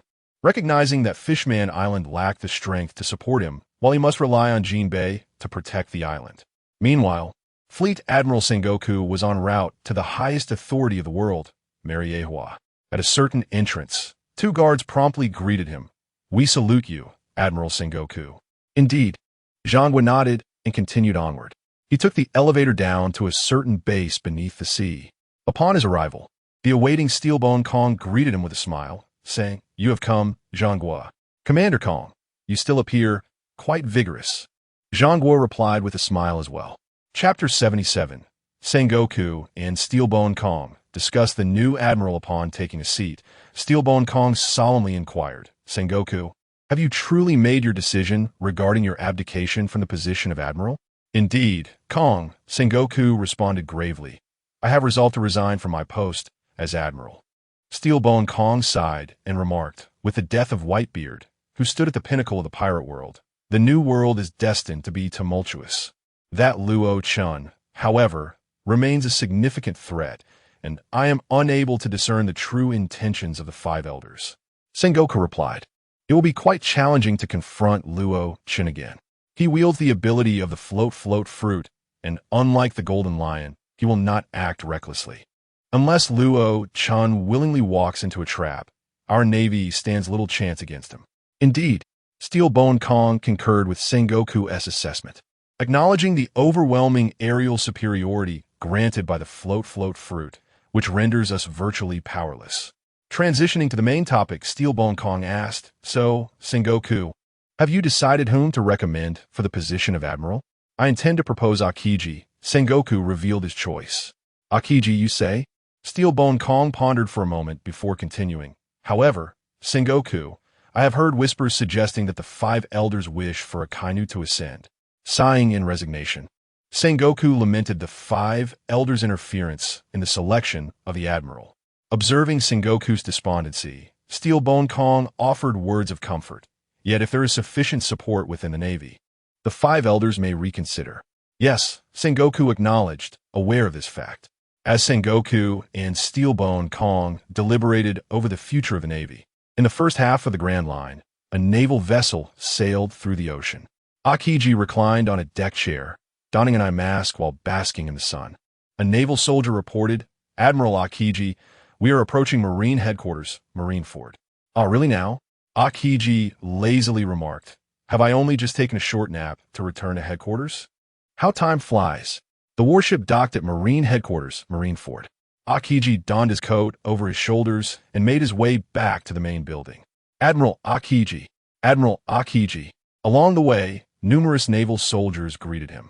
Upon returning to his office, Aokiji found a figure seated on the sofa. Smoker, puffing on a cigar, commented, "You've been away for quite a while." "Ah, my apologies for the wait," Aokiji replied. "What is it, Smoker? Have the arrangements for my transfer to the New World been made?" Smoker asked directly, getting straight to the point. Aokiji settled into his chair and slowly responded, "I have been making arrangements for you. You will be assigned to the G5 Division in the New World as a Rear Admiral. However, I must make it clear, the New World is not like the first half of the Grand Line. It is a territory where one must face the four emperors head-on. I am aware that I have long disregarded my own life," Smoker replied unflinchingly. Meanwhile, in the New World, the Blackbeard pirates had captured and kidnapped the supernova, Bonnie. Bonnie roared, "Damn you, Blackbeard Teach, I will not let you off the hook." "Ha ha," Basis chuckled. "Captain Teach, you certainly have it rough." Blackbeard Teach, seemingly indifferent, approached Bonnie and lifted her chin, saying, "So what do you think? Care to become my woman? Go to hell, you wretched monster." Bonnie spat defiantly at Blackbeard Teach. Infuriated, Blackbeard swiftly wiped away the spit and threatened, "What a vile woman, with such a terrible temper. Who would want you?" Busker Choate, sipping his drink, remarked, "Captain Teach, this woman clearly looks down on you." "How amusing." Blackbeard Teach, his expression darkening, retorted, "If it weren't for the need to exchange this woman for a warship, I would have killed her already. You had better kill me now, or I will make it my mission to hunt you down." Bonnie shouted at Blackbeard Teach with a venomous glare. Cotrin Dupont sneered, "If it weren't for Captain Teach needing this woman to procure a warship, I would truly relish the chance to torment her. It would certainly be entertaining." On a towering rock, Van Oka, using a telescope, spotted a warship and observed the cold-faced Admiral Aokiji standing at the bow. Van Oka turned to report to Captain Teach, "A warship is approaching us." "Oh, is that so? The warship has finally arrived," Blackbeard Teach responded with a grin. "Haha." However, Van Oka's subsequent words instantly dampened Blackbeard Teach's spirits. "But the one aboard is Admiral Aokiji." "What? Aokiji?" Blackbeard Teach, who had been elated, suddenly felt unwell upon hearing the name of the Admiral. He cursed, "Men, we need to retreat quickly. Now is not the time to confront Aokiji." With that, Blackbeard Teach took off running. "Captain Teach, are we going to drift at sea again? How unfortunate." Poison Q lamented, looking utterly unwell.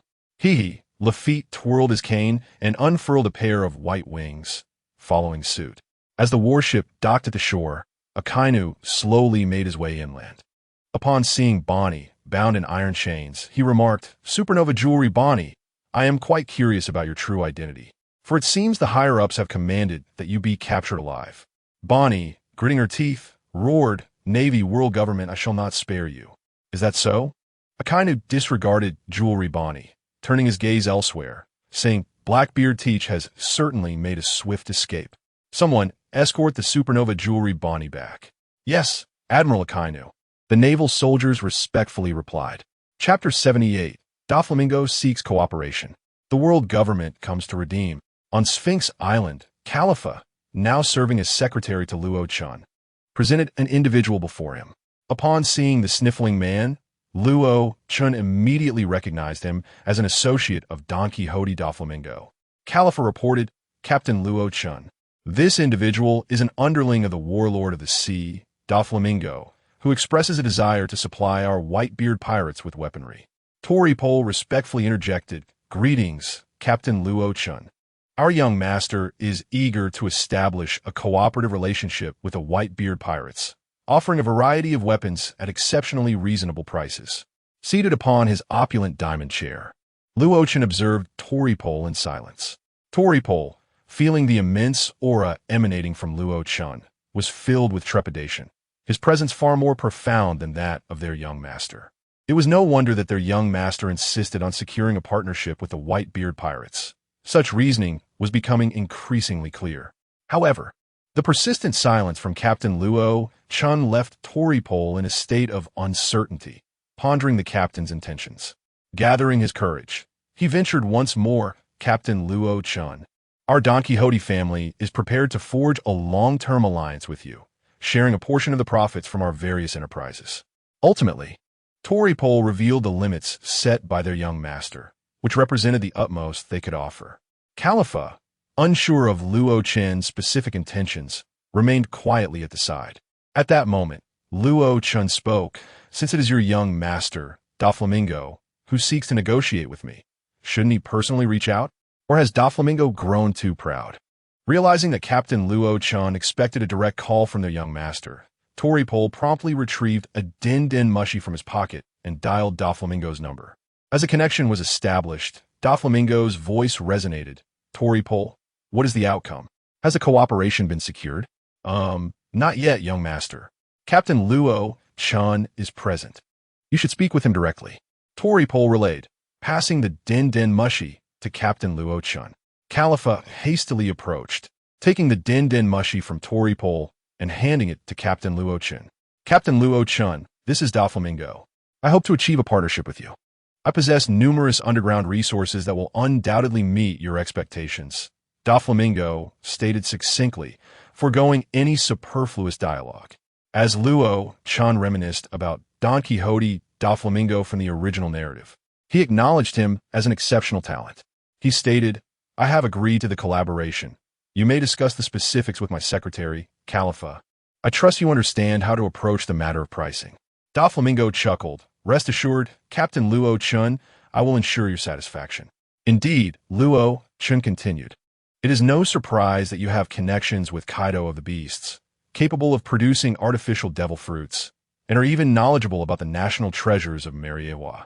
With that, Luo Chen abruptly ended the call, tossing the din-din mushi to Topple. In Dressrosa, Doflamingo stared in astonishment at the din-din mushi in his hand, momentarily lost in thought. His mind was a whirlwind, struggling to comprehend how Luo Chen had acquired knowledge of the national treasure of Marineford War.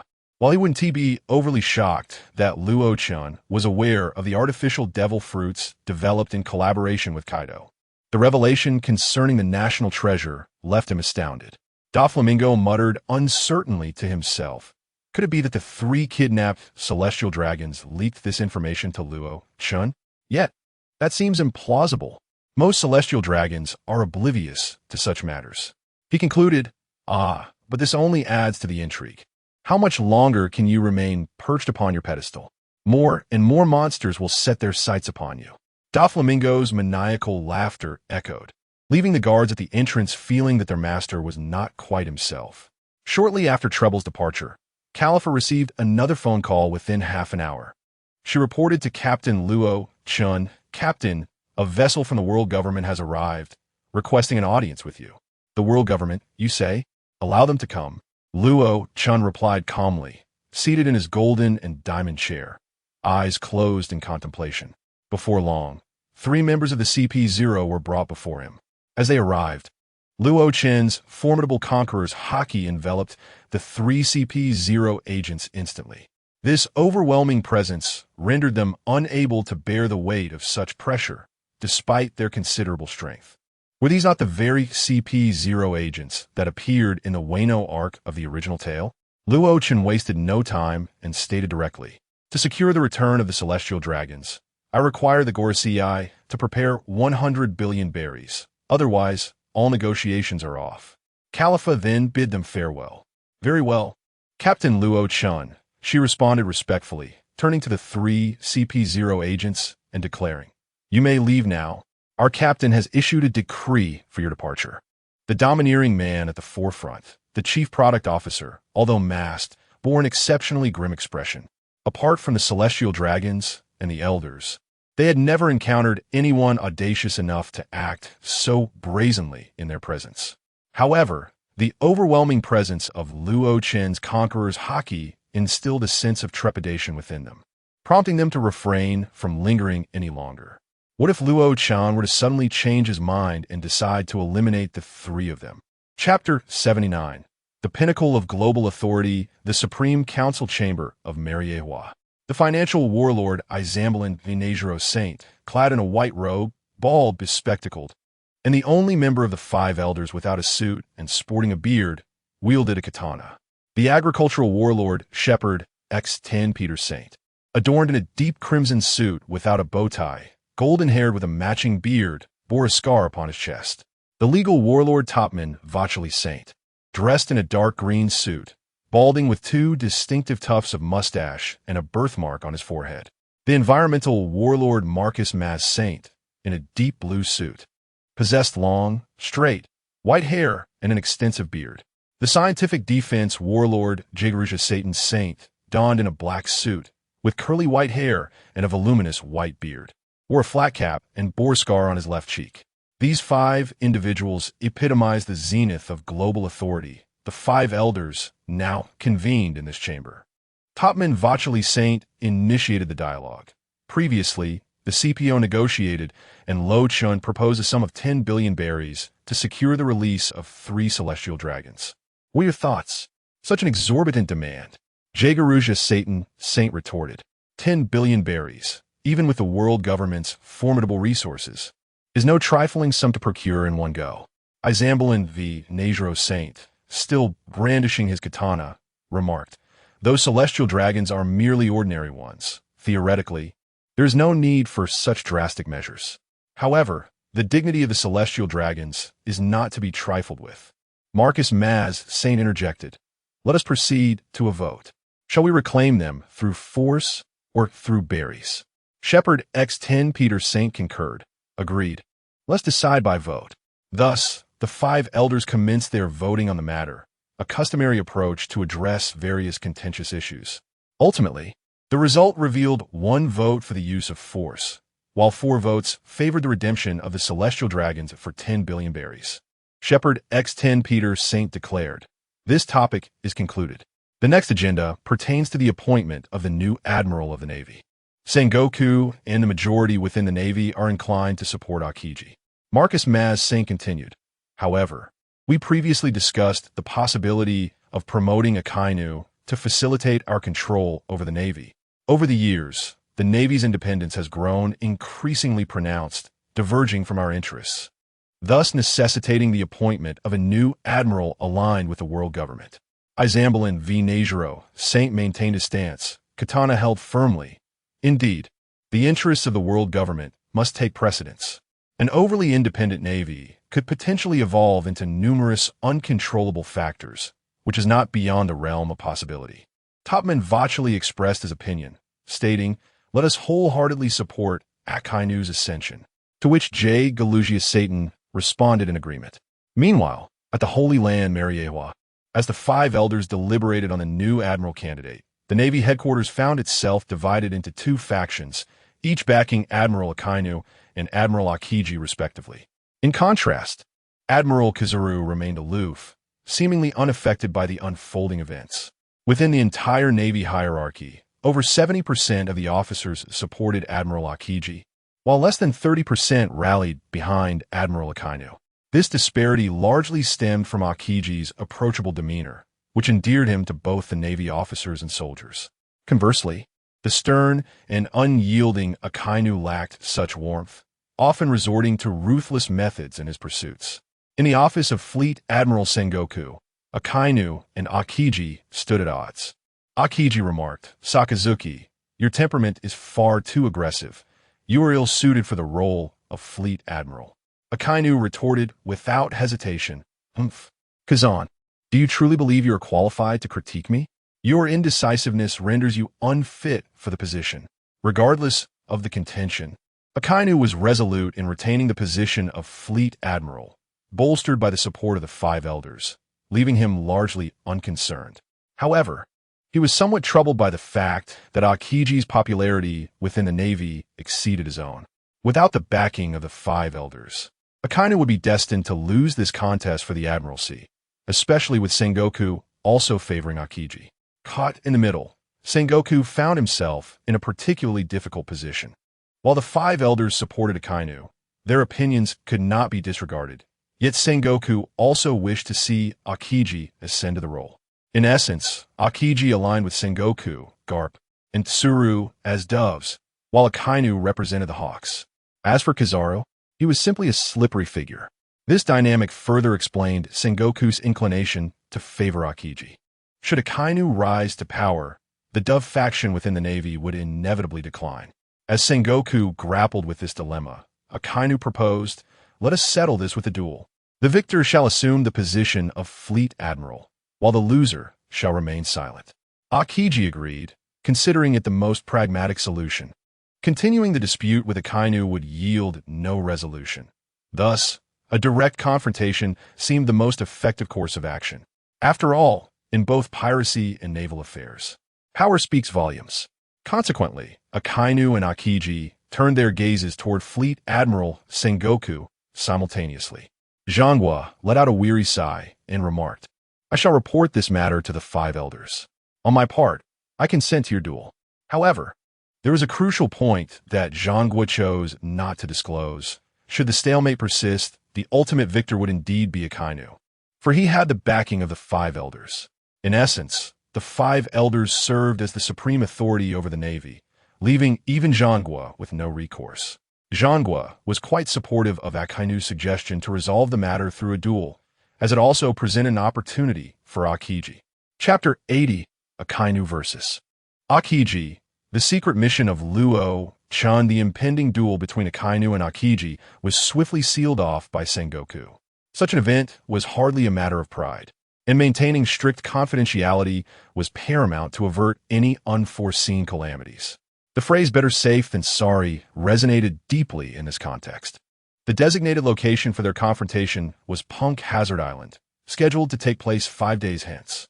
As the appointed time approached, at the headquarters of the Whitebeard pirates, Caliphate rushed to Luo Chen's side, who was indulging in a soothing massage from Dasky and Shalilia. Breathlessly, Caliphate reported, "Captain Luo Chen, there's been activity at Punk Hazard Island, as you instructed. 2 naval ships have appeared, and both Admiral Akainu and Aokiji have arrived on the island. The ships have since departed, but their intentions remain unclear. Finally, it has begun," Luo Chen remarked with a smile.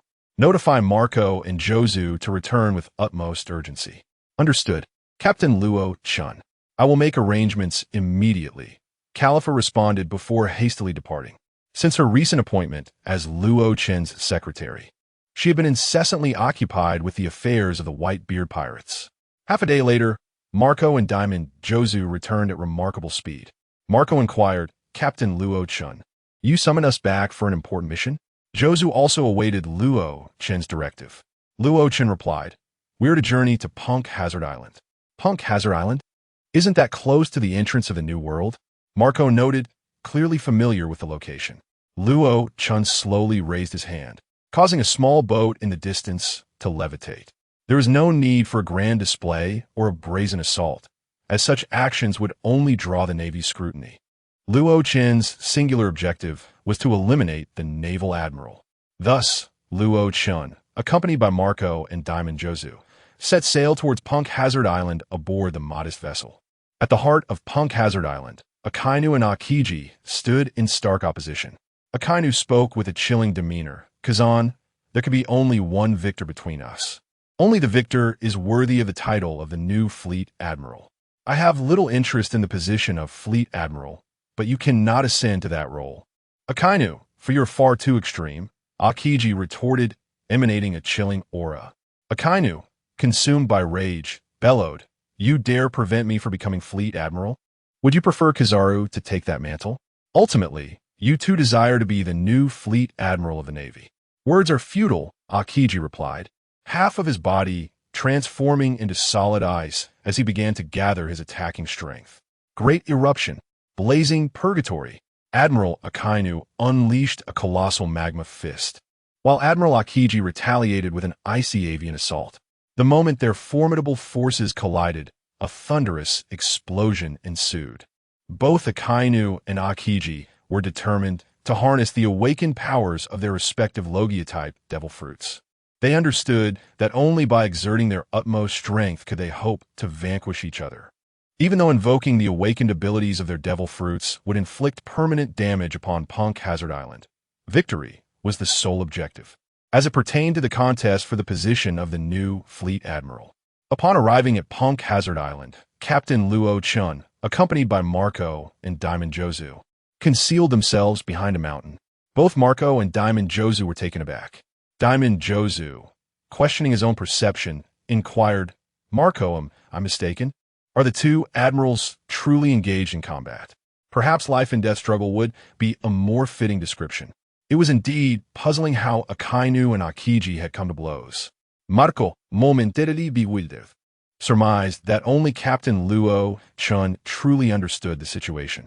With a calm demeanor, Luo Chen explained, Akainu and Aokiji are clashing in pursuit of the fleet admiral's position. Upon hearing this, Marco and Diamond Jozu instinctively gasped in astonishment. They had never before heard of two admirals of the Navy engaging in such a life-and-death confrontation. This revelation opened their eyes to an extraordinary spectacle. Marco voiced his speculation. Captain Luo Chen, do you intend to kill an admiral? This was the only possibility that crossed his mind. Marco, you are correct, Luo Chen responded with a smile. Diamond Jozu, brimming with excitement, exclaimed, if our Captain Luo Chen succeeds in slaying an admiral, his renown will reach unprecedented heights. After all, there has never been a recorded instance in history of an admiral being killed while in service. The mere thought of such an act is beyond the reach of most, who dare not even dream of possessing the strength to accomplish it. Marco, caught up in the exhilaration, asked, so, Captain Luo Chen, when shall we commence our operation? Wait until they are nearly exhausted, Luo Chen replied with a steely tone. The ongoing battle between Akainu and Aokiji had begun to profoundly affect the environment of Punk Hazard Island. This was the formidable force of nature unleashed by the awakening of their devil fruit abilities. Days passed, 1 day, 2 days, 3 days, 5 days, 7 days, 9 days. As the fierce battle between Akainu and Aokiji reached its 9th day, the climate of Punk Hazard Island underwent a dramatic transformation, becoming a juxtaposition of searing heat and frigid cold, reminiscent of a land of ice and fire. Even the formidable physiques of Akainu and Aokiji were now utterly exhausted, relying solely on sheer willpower to persist in their combat. It could be said that in this critical moment, whoever faltered would inevitably succumb.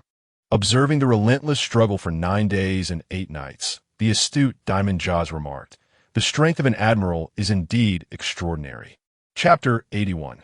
The death of Admiral Akainu. Marco inquired, Captain Luo Chen, shall we commence our action? Both Akainu and Aokiji have significantly weakened. Indeed, Luo Chen replied. Marco Jozu, you two shall distract Aokiji while I deal with Akainu. Akainu, you say? That's true. He inflicted the most grievous harm upon our father during the Marineford War. Diamond Jozu clenched his fists as he spoke. Let's proceed. As Luo Chen uttered the command, Marco and Diamond Jozu surged forth towards Aokiji, while Luo Chen soared toward Akainu. The fierce confrontation between Akainu and Aokiji came to an abrupt halt as they sensed impending danger, but it was too late. Marco and Diamond Jozu flanked Aokiji, who, exhausted from his earlier exertions, found himself unable to contend with both foes simultaneously. Meanwhile, Luo Chen stood before Akainu. Breathless, Akainu gasped, Luo Chen, I never expected you to be privy to Navy secrets. A sense of foreboding washed over him. He realized that Luo Chen had come to eliminate him. And in this precarious situation, Akainu felt utterly powerless to alter his fate. Whether I know the secrets or not, who can say? Luo Chen sneered as he charged at Akainu. Despite Akainu's considerable depletion of stamina, his rage fueled a resurgence of his formidable magma fists. Yet, as he and Luo Chen collided, he instantly recognized the peril he was in. In the next moment, Akainu was sent hurtling away, soaring hundreds of meters through the air. Luo Chen immediately pursued, determined not to grant Akainu a moment's respite. As Akainu flew backward, he spat a copious amount of blood. Thoughts raced through his mind. How could Luo Chen's strength surpass what it was before? Boom! Akainu crashed heavily to the ground, and before he could regain his breath, Luo Chen appeared before him, incredulously shouting, How is this possible? Even in my weakened state, I shouldn't be so easily vanquished. Luo Chen clenched his fist, enveloping it in armament haki, intertwined with conqueror's haki, producing a terrifying black lightning. He unleashed a powerful punch into Akainu's abdomen. The excruciating pain contorted Akainu's face. From a distance, Aokiji shouted, "Sakazuki, get out of the way." "Apologies, Aokiji, but we cannot allow you to interfere with Captain Luo Chen," Marco replied with a smile. His hands transformed into wings of blue flames, and his legs morphed into claws. Diamond Jozu, fully diamondized, blocked Aokiji's retreat. Together, Marco and Diamond Jozu held Aokiji firmly in place. Could it be that Luo Chen intends to slay the Admiral? Aokiji began to dread the most disastrous outcome. What would happen if an Admiral were to fall? It is easy to imagine the tumult within the Navy, especially following the demise of a high-ranking Admiral. Currently, Aokiji finds himself in a rather precarious position. During his prime, he would not have feared the alliance of Marco and Diamond Jozu. However, now, with his stamina severely depleted, he feels immense pressure even when faced with a single adversary, let alone two. The thought of lending support to Akainu seems utterly beyond his capability. Even from a distance, Aokiji can envision the excruciating torment Akainu is enduring. In an icy epic, Aokiji suddenly unleashed a terrifying wave of freezing energy directed at Diamond Jozu, seeking to create an opening against him. "Jozu, be cautious," Marco urgently called out, rushing to shield Jozu from Aokiji's freezing fruit powers, blue flames dancing around him. "We must remain vigilant. After all, he is an admiral. Even in his weakened state, he is not to be underestimated." "I am aware," Diamond Jozu replied gravely. Meanwhile, on the other side, countless strikes landed upon Akainu, causing the ground beneath them to shatter under the force of the blows. Yet Akainu clung to life, his gaze fixed unwaveringly on Luo Chen. With a sardonic smile, Luo Chen remarked, "Red Dog, you possess remarkable tenacity. However, no matter how resilient you are, your fate is sealed. Even in your prime, you would still fall short before me." With that, Luo Chen delivered a powerful blow, enveloped in Conqueror's Haki, crashing into Akainu's head. Akainu's life force waned, yet he clung to existence, declaring, "Luo Chen, even if you were to slay me, justice will ultimately prevail." Luo Chen tightened his grip around Akainu's neck, his tone cold and detached. "What a pity. You could have ascended to the position of the new fleet admiral. But alas, you caught my attention. Thus to hell you go. Sakazuki, your fate ends here. You shall never witness my ascension to the throne of void." Akainu attempted to utter a response, but Luo Chen's grip intensified. As time ticked away, Akainu ultimately succumbed to asphyxiation. His neck contorted grotesquely in Luo Chen's hold. Luo Chen then lifted Akainu's lifeless body, ascending gently into the air, heading toward the battlefield where Marco and Jozu stood. Both Marco and Diamond Jozu exchanged smiles, exclaiming, "As expected of Captain Luo Chen, he has slain Akainu. What? This is dire. I am in danger as well." In that moment, Aokiji, despite being a user of the freezing fruit, felt a chilling dread enveloping his heart. Luo Chen cast Akainu's corpse before Aokiji, stating, "Take Akainu's body and leave. As for you, Aokiji, upon becoming the new Admiral of the Navy, do not descend to the level of a mere puppet for the world government. Yet, if you choose to embrace such a role, it is of little consequence, for the Navy has long been a pawn of the world government." Luo Chen's words carried profound implications. While eliminating Aokiji may be straightforward, dismantling the Navy from within the world government poses a far greater challenge. In due time, it may yield unexpectedly fruitful results. Aokiji gazed vacantly at the corpse of Akainu, then lifted his eyes to meet Luo Chen's. This man is truly formidable. Chapter 82, Divine Enhancement. The sudden and complete awakening of the immortal phoenix. At last, Aokiji could no longer restrain himself and inquired, "Luo Chen, what exactly is your intention? If your goal is to seize the highest power in the world, you could easily eliminate me, significantly weakening the Navy, which would be the most beneficial course for you." "Ha ha!" Luo Chen chuckled heartily and replied, "Aokiji, you are indeed correct. However, before I change my mind, it will be prudent for you to make a hasty retreat. Otherwise, do not blame me for my lack of courtesy." Finally, Aokiji seemed to have made a certain resolution, hastily fleeing from Punk Hazard Island with Akainu's corpse, not daring to linger for a moment longer. Beside them, Diamond Jaws, puzzled, remarked Captain Luo Chen. That was an excellent opportunity. Killing Aokiji along with you would have caused the Navy to lose 2 admirals, which would have been a crippling blow. There is no necessity for that. The objective has been achieved, Luo Chen replied with a faint smile that never left his lips. Marco also chuckled, saying, Captain Luo Chen has accomplished yet another remarkable feat. Let us proceed. Upon finishing his words, a section of the ground, spanning a diameter of 20 meters, lifted into the air, carrying Luo Chen and the other 2 as they soared back to the territory of the Whitebeard pirates.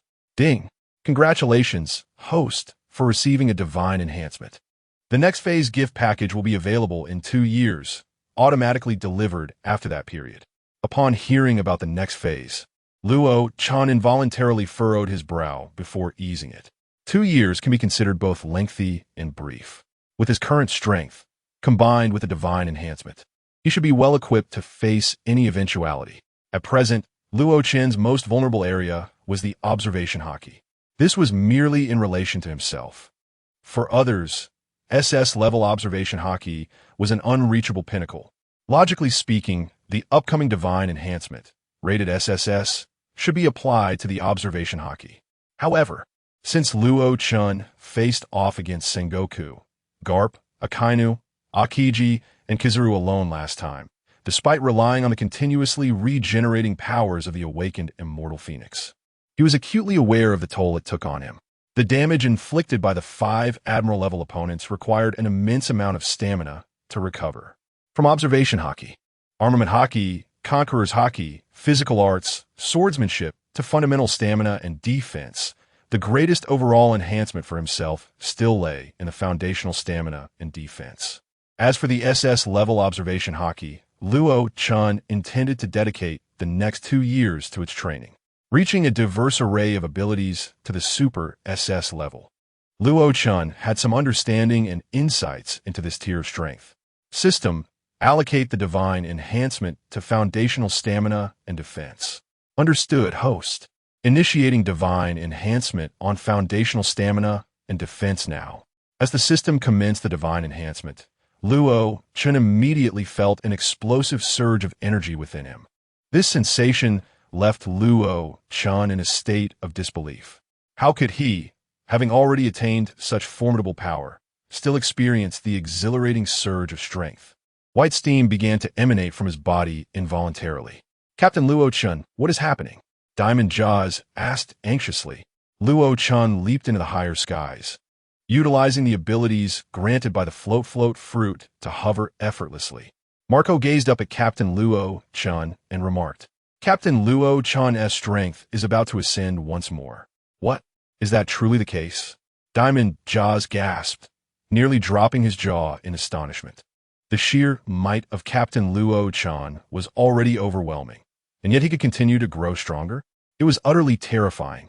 Marco's assertion regarding Captain Luo Chen's increase in power stemmed from his own observation of the stirring within his Phoenix Devil Fruit abilities. Ding! Basic stamina, endurance, and defense enhancement at the divine level complete. Upon completion of this divine enhancement, Luo Chen immediately sensed that his fundamental stamina, endurance, and defense had surged by at least 5-fold. One must not underestimate such a 5-fold increase. At that moment, the energy within Luo Chen could only be described as monstrous, so formidable that it affected the surrounding environment. Engaging in battle for 30 days and nights seemed a trivial matter. As Luo Chen marveled at the transformation of his internal energy, he was struck by awe. His basic stamina, endurance, and defense had escalated from the Super SS level to the SSS Divine level. Suddenly, he felt as if a certain will within him was on the verge of awakening. What could this mean? Luo Chen found himself involuntarily questioning. In an instant, the sound of a phoenix's cry resonated through his mind. Was this the awakening of the will of the mythical phoenix? With this realization, Luo Chen began to comprehend the situation at hand. Ding! Ding! Ding! An unidentified will has been detected within the host's body. The system is proceeding with eradication. Ding! Eradication of the unidentified will successful. As the system confirmed the successful removal, the phoenix's cry in Luo Chen's mind faded away. He once again sensed a transformation within himself. His defensive capabilities appear to have become even more formidable, and his recovery rate had nearly doubled. Luo Chen turned his palm over, gazing at it with incredulity, and declared fearlessly, "In this moment, I feel utterly invincible." Host, Luo Chen, superhuman type floaty fruit ability, awakened. Animal type mythical phoenix fruit ability, fully awakened. Observation Haki, SS level. Armament Haki, Ultra SS level. Conqueror's Haki, Ultra SS level. Martial Arts, Ultra SS level. Swordsmanship, Ultra SS level. Basic Physical Strength, Endurance, Defense, SSS level. Comprehensive Attack Power, Ultra SS level. Comprehensive Defense Power, SSS level. The Phoenix ability has evolved from awakened to fully awakened, which can be interpreted as a secondary awakening beyond the initial one. Just now, it was likely the will residing within the animal type that has awakened. Fortunately, the system promptly eradicated that will. Following the complete awakening, the comprehensive defense power has surged from Ultra SS level directly to the Divine SSS level. Chapter 83. The Awakening of Aokiji's Conqueror's Haki. As Aokiji returned to Marine Headquarters, Marineford, dragging the lifeless body of Admiral Aokiji. The surrounding soldiers were rendered speechless at the sight. Their astonishment stemmed from the grim reality of witnessing the fallen admiral. Whispers of speculation began to circulate among them, growing increasingly fervent.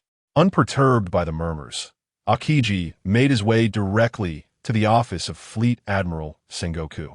Meanwhile, in the Admiral's office, Sengoku was in earnest discussion with Vice Admiral Tsuru, Garp, and Kizuru regarding a matter of great significance. Suddenly, a flustered Marine soldier rushed to the doorway. Breathless as he reported, Fleet Admiral Sengoku, Admiral Aokiji has returned, but isn't that a good thing? Sengoku questioned, puzzled by the soldier's agitation. The soldier swallowed hard and continued. However, Admiral Aokiji returned with the body of Admiral Aokiji. As the soldier's words hung in the air, Sengoku, Garp, Kizuru, and Tsuru were instantly struck dumb. How terrifying! I had no idea Kazan could conceal such depths, capable of slaying Sakazuki. Kizuru expressed his shock, his usual demeanor faltering. Garp, Aokiji's mentor, shook his head, asserting Kazan is not one to take the lives of his comrades. Once Aokiji arrives, we shall inquire further, Tsuru replied, resting her chin on her hands, though internally she felt a growing unrest. Sengoku, in his position as Fleet Admiral, understood the immense pressure the loss of an admiral would place upon the Marines. Carrying Akainu's corpse, Aokiji encountered no one daring to approach him. Upon entering the Fleet Admiral's office, Sengoku, Garp, Kizuru, and Tsuru turned their attention to him, their eyes drawn to the grim trophy he bore. Aokiji slowly raised his gaze, and in that moment, a transformation occurred within his eyes. A wave of Conqueror's Haki began to emanate. The first to be struck by its force were Sengoku, Garp, Kizuru, and Tsuru, their expressions shifting to one of astonishment. Tsuru exclaimed in disbelief, "Conqueror's Haki? Aokiji, have you awakened it? How formidable!"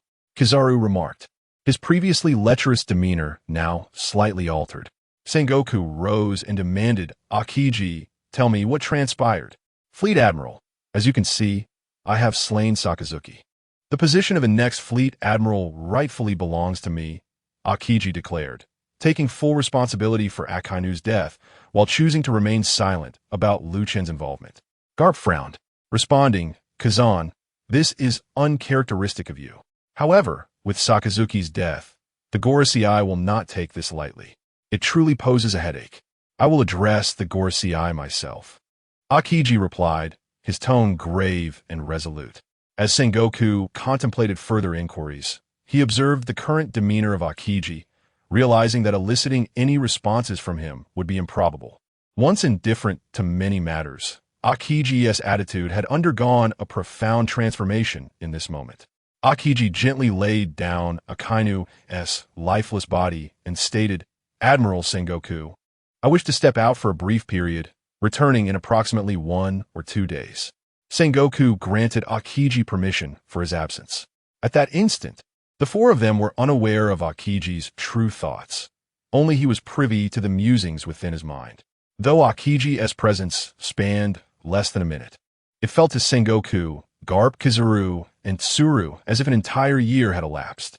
Kizaru rose and articulated, "Admiral Sengoku, I support Aokiji's ascension to the position of admiral. I have no objections to the world government's proposal for a grand conscription." With that, Kizaru transformed into a beam of light and vanished, momentarily lost in thought over the implications of Sakazuki's demise at Aokiji's hands.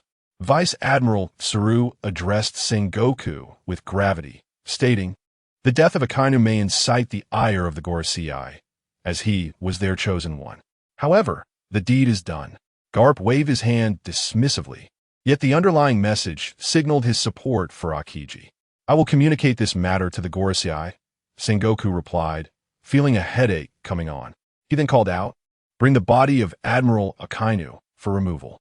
"Yes, Admiral Sengoku." Two Navy soldiers responded respectfully as they approached to carry Akainu's remains away. Once Akainu's body had been transported, Tsuru turned to Sengoku with a serious expression, saying, "With Akainu's death, Aokiji's promotion will leave 2 admiral positions vacant. Given the current maritime climate, this configuration poses a significant risk for the Navy. Although Momosaji and Shitan are candidates for admiral, their strength does not quite measure up to that of true admirals. Indeed, our generation has aged, and the younger generation has yet to rise to the occasion." Garp acknowledged the Navy's precarious position, recognizing it as a period of vulnerability and passivity. Sengoku remarked, "We can only hope that the impending grand conscription will attract formidable talents.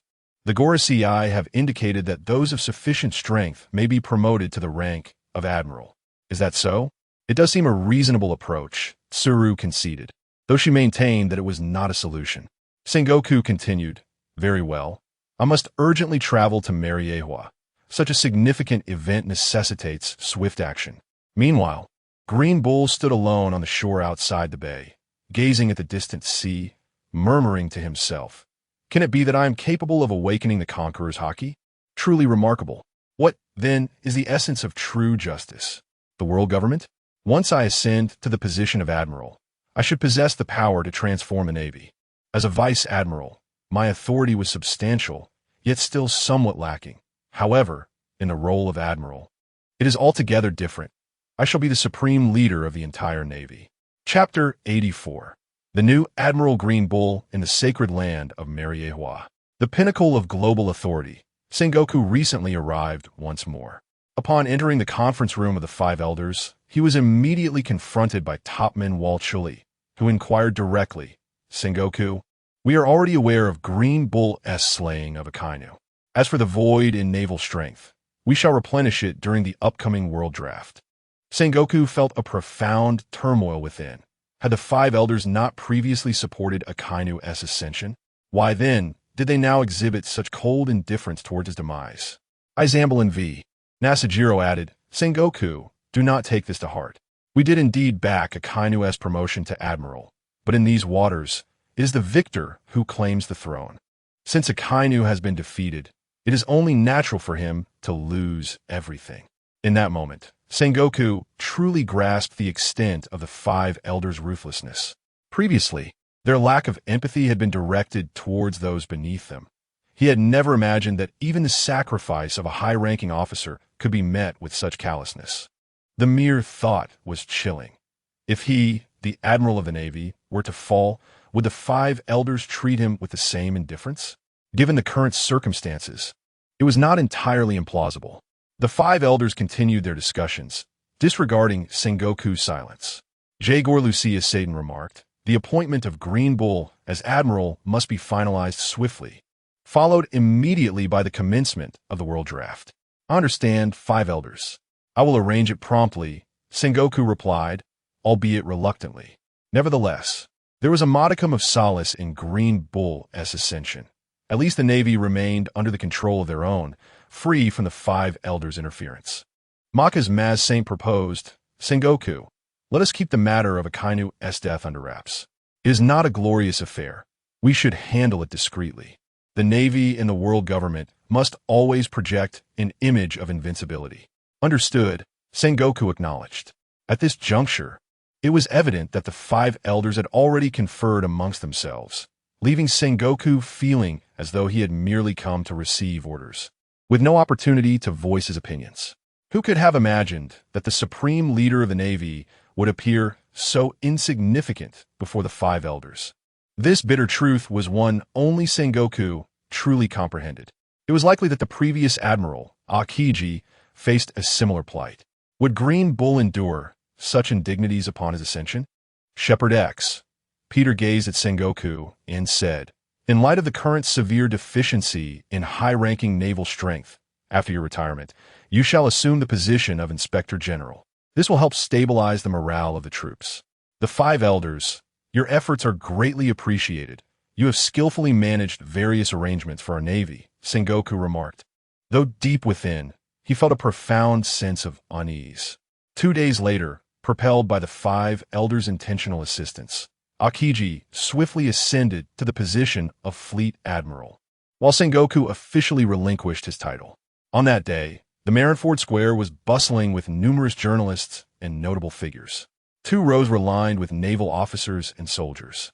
After the handover between Sengoku and Aokiji, Sengoku said, "Kazan, the Navy is now entrusted to your leadership. Rest assured, Mr. Sengoku, I will guide the Navy down a distinctly different path." Aokiji responded with significant implication. "Admiral Kazan, Admiral Aokiji." The square at Marineford was filled with resounding cheers. The journalists busily snapped photographs, recognizing the magnitude of the event. The news would surely yield substantial profits once disseminated. Below, Garp crossed his arms and sighed, "So, we're growing old. Our era is nearing its end." "End? Garp, do you truly think retirement is an option for us? Furthermore, does the Navy wish for us to retire?" Vice Admiral Tsuru countered directly. Garp erupted into laughter, responding, "Indeed, we must continue to shine and contribute for the next generation of the Navy." Upon Aokiji's formal ascension to Fleet Admiral, his first decree was to raise the bounty on Luo Chen from 8 billion berries to 5 billion berries. This decision faced considerable opposition from several naval commanders, who argued that the bounty was excessively high, nearing that of the pirate King Roger. However, Aokiji, asserting his authority as Fleet Admiral, decisively approved it. The naval personnel were well aware of Luo Chen's current threat, and ultimately, they acquiesced. Only Aokiji knew the truth, that Luo Chen was the man who had truly killed Akainu. Aokiji understood that a day would come when the truth would be revealed. His insistence on claiming Akainu's death was to convey to the five elders that he was not so easily manipulated. As a multitude of news spread across the globe, the Navy's significant actions instilled a new sense of hope among the populace worldwide. Recently, the number of pirates had been surging, the words spoken by Whitebeard before his demise, alongside Luo Chen's proclamations, had driven all those with ambition into a frenzy, all vying for the great treasure, for honor, for power, for wealth. In the territory of the Whitebeard pirates, Califa rushed to Luo Chen, clutching the latest edition of the newspaper. Meanwhile, Luo Chen was engaged in an intense training regimen, enduring relentless assaults from Marco, Ace, Jaws, and Bikita, all while keeping his eyes closed. He adeptly evaded their strikes by harnessing the foresight of his observation haki. Luo Chen intended to elevate his observation haki from SS level to an extraordinary SS level within a span of 2 years. Captain Luo Chen. The latest edition of the newspaper reveals significant upheavals within the Navy, called out Califa as she entered. Chapter 85. The bounty on Luo Chen rises to 5,500 million berries as Califa rushed over, brandishing the latest newspaper and shouting. She interrupted Luo Chen's training. Marco, Ace, Jozu, and Vista ceased their assault on Captain Luo Chen, their gazes shifting towards Califa, equally curious about the Navy's significant developments. After all, the Navy's Admiral Akainu had just been slain by Captain Luo Chen, and it was reasonable to assume the Navy was in quite a state of agitation. Luo Chen gradually opened his eyes, his formidable aura contracting as he regarded Califa. "Califa, please read aloud the contents of the newspaper." "Of course, Captain Luo Chen," Califa replied, her tone icy and tinged with indignation. "The Navy is truly despicable. It was you, Captain, who defeated Akainu, yet they report nothing of it. Instead, I have received whispers suggesting that Akainu was slain by Aokiji. Captain, don't you find the Navy's actions utterly repugnant? Marco, Ace, Jozu, and Vista exchanged glances, sensing that there must be deeper motives at play. Jozu scoffed. Isn't this just the typical behavior of the Navy and the world government? They must be terrified of losing face after our Captain Luo Chen defeated their admiral, hence the fabricated tale of Aokiji's involvement. Luo Chen waved his hand dismissively. Such matters are inconsequential. Does the Navy have any other news to report? Though Califa was vexed by the Navy's actions, she adhered to Captain Luo Chen's request. Clearing her throat, she relaxed her brow and continued. Aokiji has been appointed the new fleet admiral of the Navy. Additionally, they have commenced a global conscription, proclaiming that those of exceptional strength may be directly promoted to the rank of admiral at the Navy headquarters. Most importantly for us, Captain Luo Chen, your bounty has surged from 4,800,000,000 berries to an astounding 5,500,000,000 berries. 5,500,000,000 berries? Vista exclaimed, astonished. That surpasses even our father's bounty. How impressive. Diamond Jozu clenched his fists, exclaiming with fervor now. Captain Luo Chen's bounty will significantly widen the gap between him and the other 3 emperors, drawing ever closer to the bounty of Pirate King Roger. Captain Luo Chen is destined to surpass Roger's bounty in the future. Ace gazed up at the sky, envisioning the arduous path that lay ahead for Luffy. In his heart, he understood how improbable it would be for Luffy to triumph over Captain Luo Chen, fully aware of the latter's immense strength. Marco stroked his chin thoughtfully. If the Navy is embarking on global conscription, then they will likely replenish their losses from the previous Marineford War in one fell swoop. With the conditions set for those of great power to be promoted to admiral, the Navy is certainly making a bold move this time. Marco, your analysis is commendable. Luo Chen prast Marco son elitikel prawis. With his hands tucked in his pockets, Luo Chen slowly turned and continued for the time being, we shall not concern ourselves with the Navy's affairs. Califa has informed our associates to resolve the internal territory issues before we proceed. Marco, Ace, Jozu, and Vista, you 4 shall continue your assault on me. Understood, Captain Luo Chen. The 4 responded in unison. Califa, recognizing the situation, discreetly exited the training grounds of Captain Luo Chen to attend to the Whitebeard pirates' affairs, as her role as Captain Luo Chen's secretary entailed numerous responsibilities. Fast forward to half a month after Aokiji ascended to the rank of admiral. In the office of the Marine headquarters at Marineford, the space once occupied by Sengoku had now been taken over by Aokiji.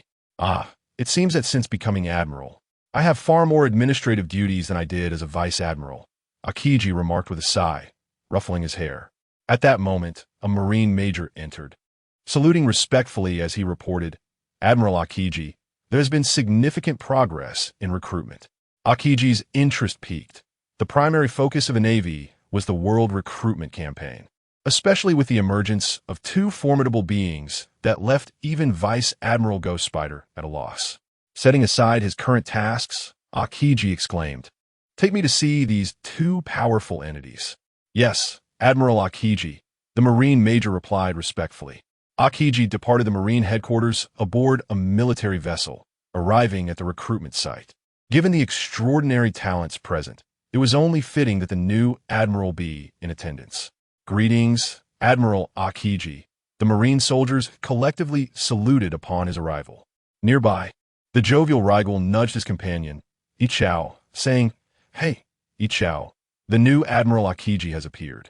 He seems quite impressive, unlike those vice admirals who crumble under pressure. Ha ha ha. Indeed, Ichao replied tersely, his observation haki keenly focused on Admiral Aokiji. Without unnecessary delay, Aokiji approached Ichao and Rigel. Welcome to the Navy, a family united, he greeted warmly. 2 days later, the matter was firmly established. Ichao was appointed as the new admiral under the codename Fujitora, while Rigel took on the codename Green Bull, joining the ranks of the current Admiral Kazuru, thus forming the trio of the Marine headquarters top admirals. The Navy launched an extensive campaign to publicize this development, swiftly disseminating the news across the globe. ensuring that the world was aware of their resolve. In a new world, at the sleepy town of Sleepy Hollow, the fugitive Raidfield from Impel Down was present. In a dilapidated relic, Riderfield emerged, clutching a devil fruit in his hand. Gazing at the fruit, he chuckled. There's no need to inquire, Luo Chen. I, too, possess the means to procure this devil fruit. The vigor of youth shall return. Chapter 86. Consuming the vampire fruit. The rejuvenation of Raidfield gazed with fervent excitement at the devil fruit in his hand, a mythical beast-type vampire fruit. He harbored an intense disdain for his frail and aging form, yearning for the robust physique of his youth. Soon, that body would be his once more, and he would reign as the strongest in the seas. Without hesitation, he opened his mouth and swallowed the entire fruit whole. In days gone by, Raidfield had regarded devil fruit powers with utter contempt, dismissing the notion of consuming such fruits to augment his strength. However, circumstances had shifted. Now, he willingly embraced the fruit in hopes of restoring his youthful vigor. 3 seconds passed, and Raidfield began to transform, his body shifting towards a more beastly form. His visage, particularly his face and hair, visibly rejuvenated at an astonishing pace.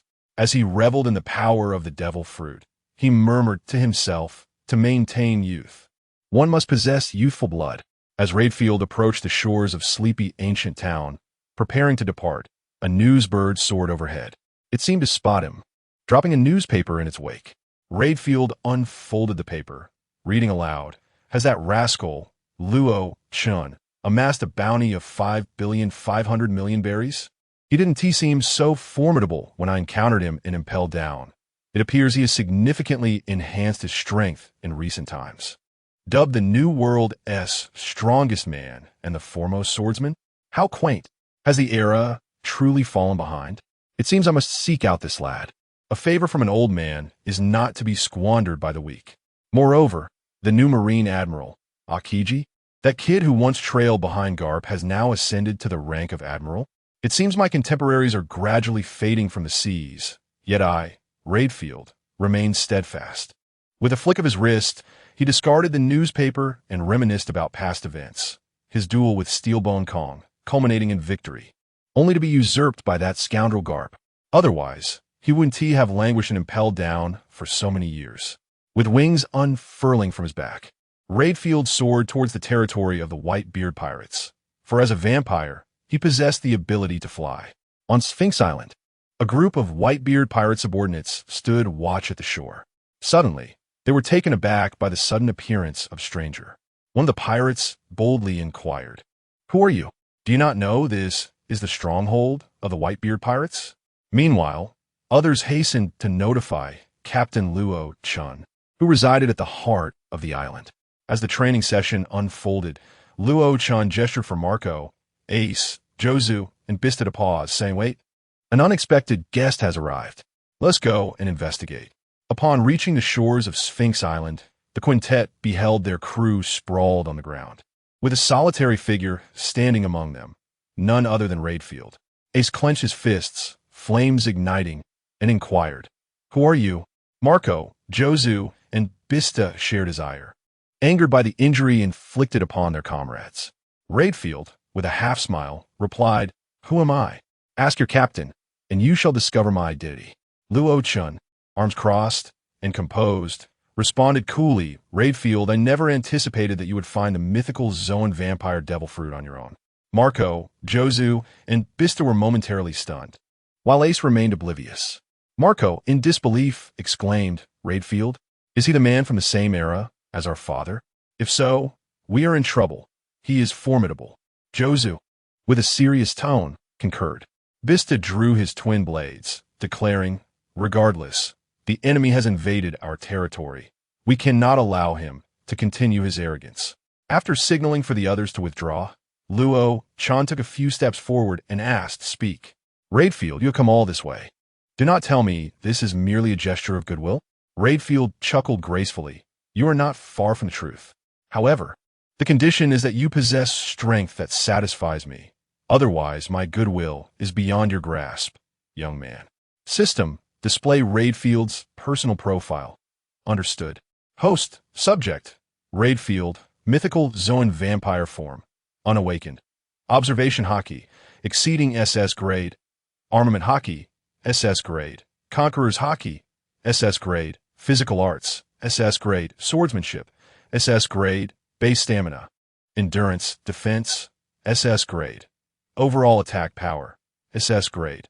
Overall Defense Power, SS grade. Gazing at Raidfield's profile, Luo Chen could not help but admire his formidable prowess. No wonder he had once stood alongside the Roger Pirates, the Whitebeard Pirates, and the Flying Sky Pirates as equals. One cannot succeed without considerable strength, particularly when one's observation Haki has surpassed the level of a sovereign, reaching the remarkable SS grade. However, even should Raidfield regain his youth and peak strength, he would still be insufficient in comparison to Luo Chen. A smile graced Luo Chen's lips as he remarked, Riderfield, it appears that after regaining your youth, you have become exceedingly confident. Riderfield, equally amused, replied, Indeed, with my current prowess, who among this vast ocean could possibly rival me? Luo Chen could not deny this assertion, responding, Indeed, aside from myself, you truly stand at the pinnacle of this great sea. Chapter 87. With SSS level comprehensive defense. Unscathed against Raidfield's assault, Luo Chen, with his hands tucked in his pockets and a cold expression, raised his thumb and gestured behind him, saying, Follow me, Raidfield. Raidfield, undeterred by the fact that this was the stronghold of the young man, felt a surge of confidence as he regained his former peak strength. After Captain Luo Chen and Raidfield departed, Ace inquired curiously, Is that man truly formidable? However, the aura emanating from him indeed suggested considerable strength. That man, known as Raidfield, was a being as powerful as my father. From what Captain Luo Chen implied earlier, it seemed that Raidfield had regained his youth through some devil fruit ability. Marco, observing Captain Luo Chen's retreating figure, responded, while Bista, also watching the captain leave, remarked, Let us follow. Soon, we shall witness an extraordinary battle. Diamond Jaws, with a smile gracing his lips, declared, No one can rival Captain Luo Chen. None stand a chance.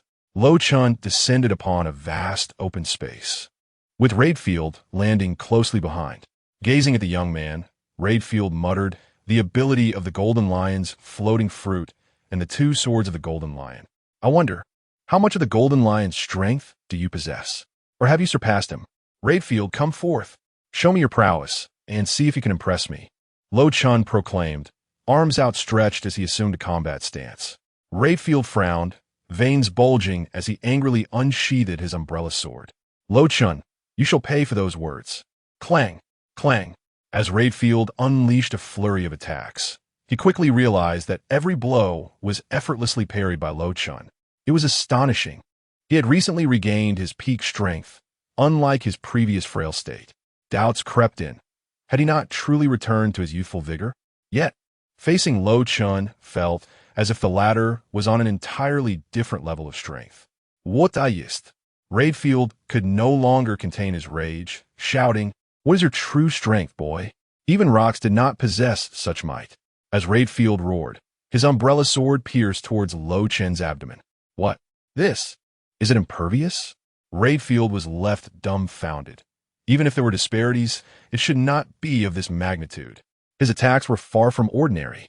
Unable to accept the reality before him, Raidfield staggered back and demanded, Luo Chen, reveal to me your current strength. What strength do you think I possess? As Luo Chen narrowed his eyes, a smile once again graced his lips. Earlier, he had tested whether his full defensive capabilities could withstand Riderfield's assault, and the outcome left him greatly satisfied. The SSS-level comprehensive defense was indeed extraordinary.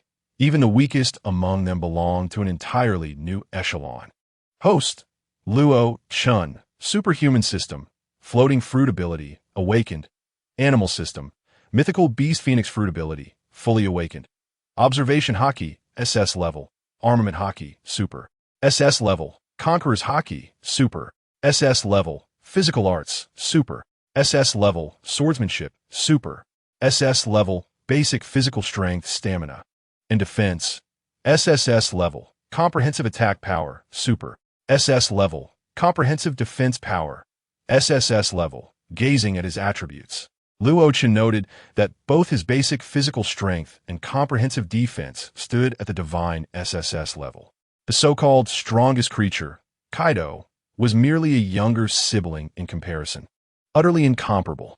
Riderfield furrowed his brow before relaxing it, declaring, "I do not believe my attack will have no effect on you." He began to morph into his vampire form, a mythical beast entering a hybrid state. His umbrella blade became enveloped in Conqueror's Haki, intertwined with armament Haki. With a forceful step, Riderfield launched himself forward. Luo Chen slowly extended his palm. Boom! The tip of Riderfield's umbrella blade pierced into the center of Luo Chen's palm. The violent shockwave generated sent the surrounding ground soaring, propelling Marco, Ace, Jaws, and Vista, who had rushed over several meters away. As the smoke gradually dissipated, Riderfield's eyes widened in disbelief at the serene figure of Luo Chen before him. An involuntary fear crept into his heart.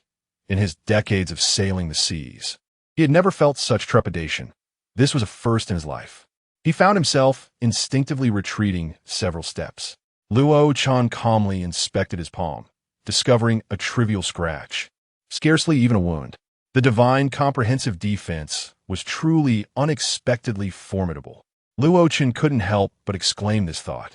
To breach his defenses would likely require an SSS-level comprehensive attack, for Riderfield's SS level was insufficient to penetrate Luo Chen's defenses. Just as the royal level could not be compared to the star-level calamities, the divine level similarly surpassed both the royal and kingly tiers, with an even greater chasm between them. Luo Chen felt that, at present, even confronting him head-on was not out of the question. However, while his defensive capabilities were formidable, his offensive prowess had yet to reach a divine level, merely residing within the realms of the Super SS rank. With a calm demeanor, Luo Chen inquired Riderfield, "Do you wish to continue the battle? If so, I am willing to accompany you in this struggle." "There is no need," Riderfield replied, sheathing his umbrella blade with a sense of resignation. "I am no match for you." Chapter 88, Becoming the Butler of Lochin, Raidfield. Marco, Ace, Jaws, and Vista hurriedly approached, standing behind their captain, Lochin. Raidfield spoke up, acknowledging his defeat. "Since I have lost, state your demands, Lochin." He refrained from addressing Lochin as a mere boy, opting instead for a respectful tone, recognizing the strength that warranted such regard. With his hands in his pockets and a smile gracing his lips, Lochin replied, "Then remain and serve as my butler, responsible for my daily affairs." Butler? Raidfield was taken aback. Such formidable combat prowess, relegated to the role of a mere servant? It seemed somewhat a waste of talent. Nonetheless, if Lochin insisted, Raidfield responded, "Very well, I accept. I shall join your pirate crew as your butler. I look forward to your guidance, Captain Lochin." In the past, Raidfield would never have considered being anyone's subordinate, and even now, he felt a shift in his principles, profoundly impressed by Captain Lochin's might. Serving under such a powerful captain was, in itself, a point of pride. Vista exclaimed joyfully, "Our Whitebeard pirates have gained yet another legendary powerhouse." Indeed, with the formidable Captain Lochin among them, their pirate crew would be unmatched across the seas. Diamond Jaws enthusiastically punched his fists together. Marco, with a mix of resignation and happiness, remarked, "I was once the second in command aboard, and now I hardly know what my rank has become. Shouldn't we be striving to enhance our strength?"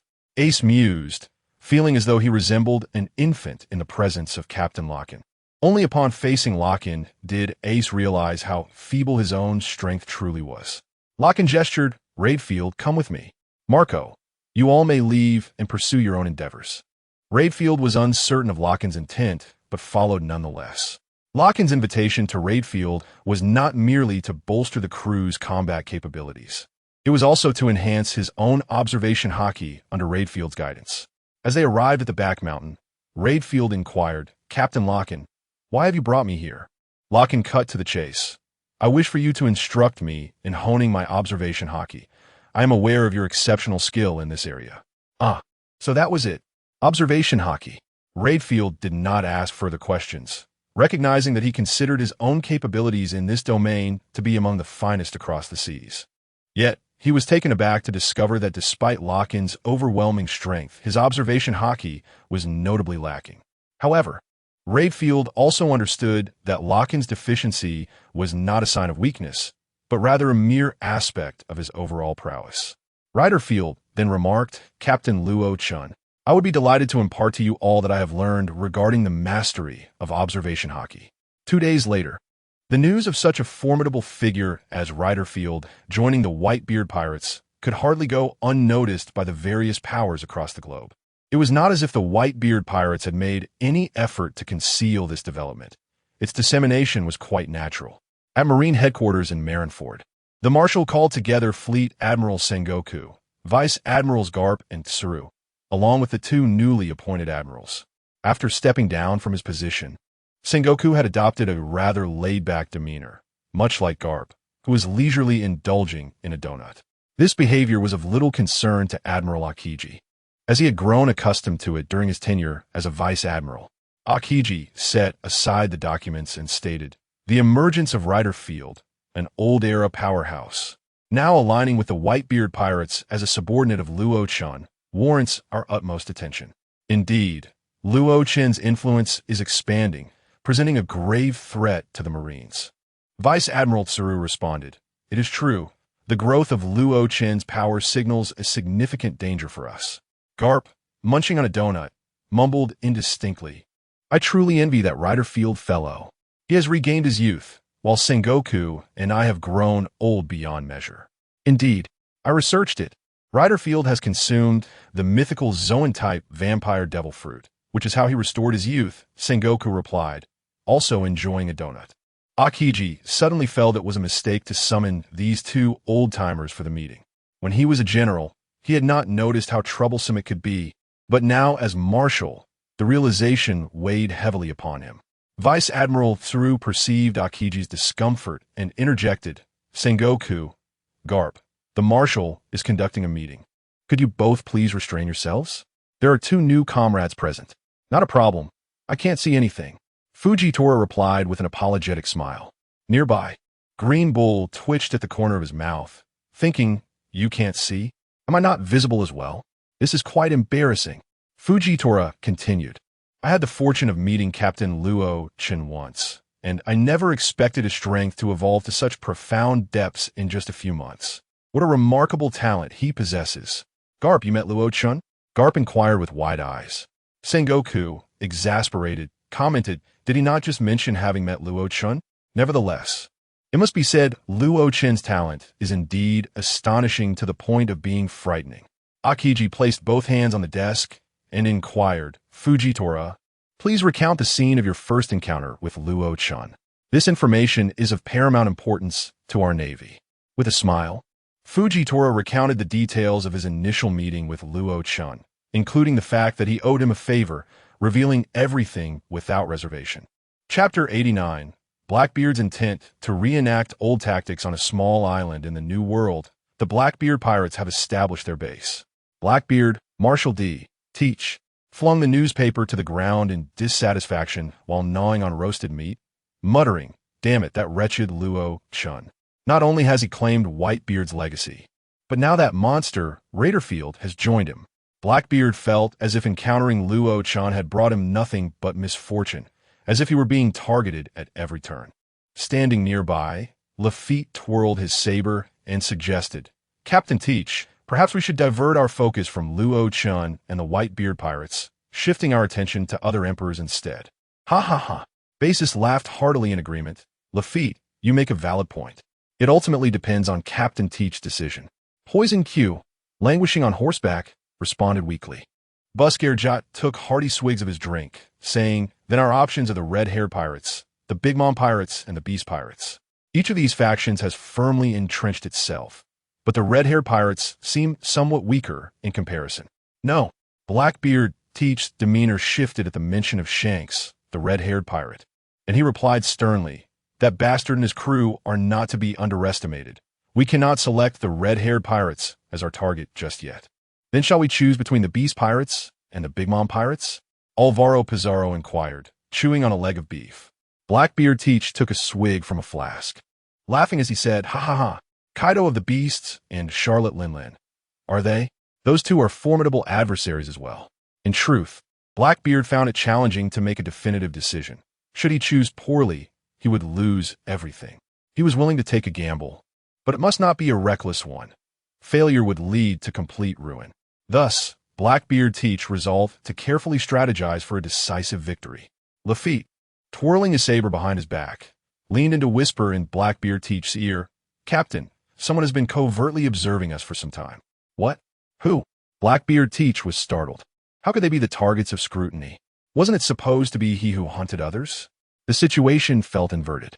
Without delay, Luffy divulged the intelligence he had gathered, stating, "The individual in question is Shiryu of the Rain, the former warden of Impel Down, now the captain of the 4th Division of the Whitebeard Pirates, effectively sent by Luo Chen."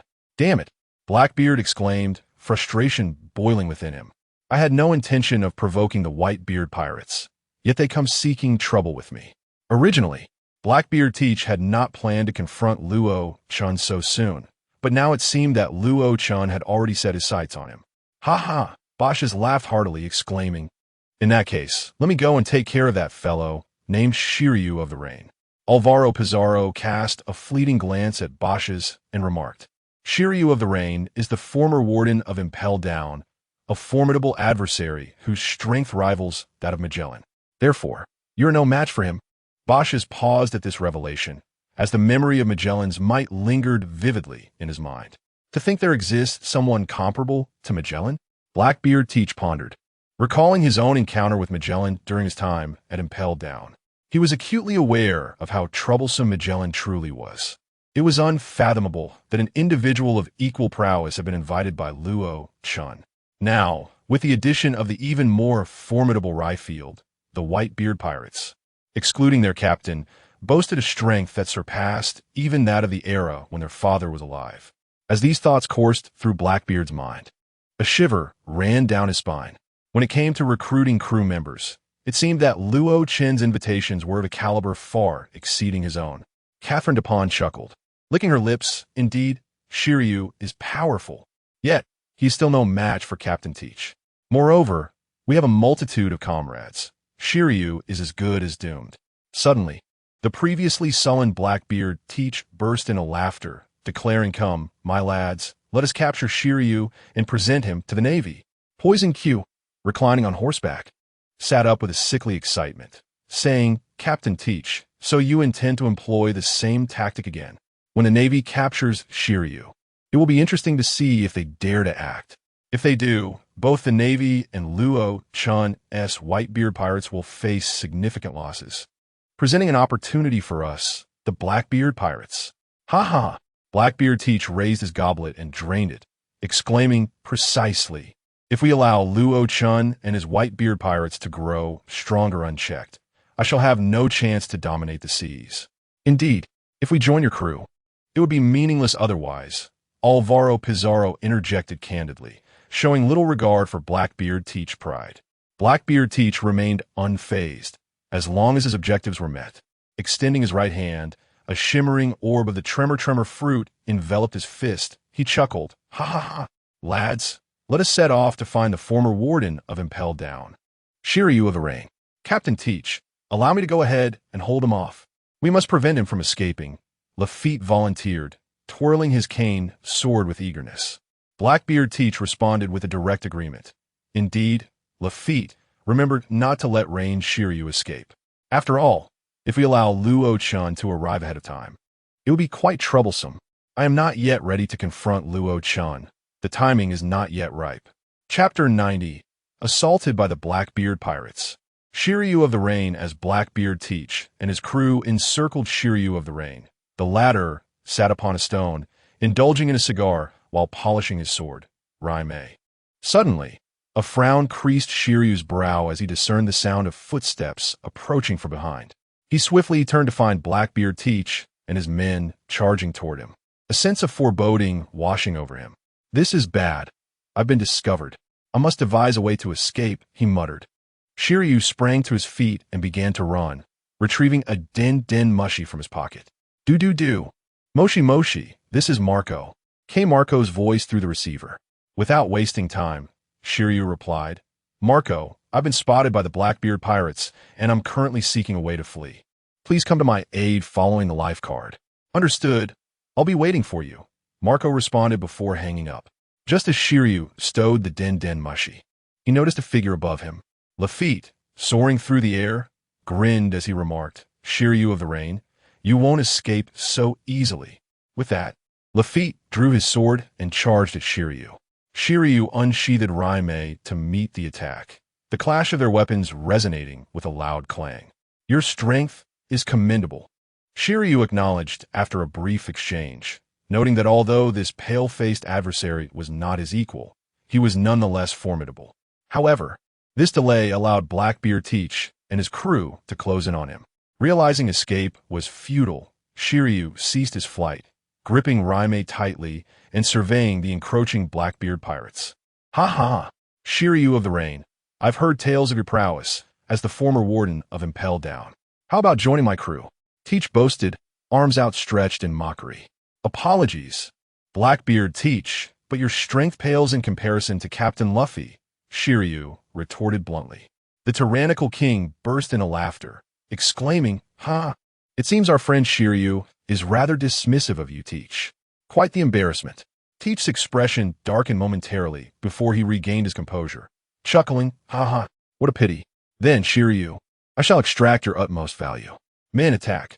With Teach's command, Basis, Lafitte, Van Augur, Poison Q, the Tyrant King, the Barrel, and Depung surged forth to besiege Shiryu. Faced with such overwhelming numbers, Shiryu found himself at a disadvantage. Internally, he contemplated, this is troublesome. Confronting the entirety of the Blackbeard pirates alone is exceedingly perilous, especially with Blackbeard Teach watching closely. It seems that today cannot be avoided. Rangy Shio believes that his carelessness has led to him being seized by the Blackbeard pirates. Having ventured too deeply into enemy territory, Blackbeard Teach stands with his arms crossed, a sinister smile gracing his lips as he observes Rangy Shio being besieged by his crew. Securing Rangy Shio would undoubtedly entice the Navy and the world government to eagerly take on this hot potato. After all, they had previously exploited Fire Fist Ace, ultimately decimating Whitebeard, only for a wretched Luo Chen to emerge. Otherwise, Blackbeard Teach feels he would not find himself in such a passive position, merely contending with the remnants of the Whitebeard pirates, which are hardly worthy opponents for him. However, with Luo Chen in the picture, the situation changes, especially with the addition of Raidfield.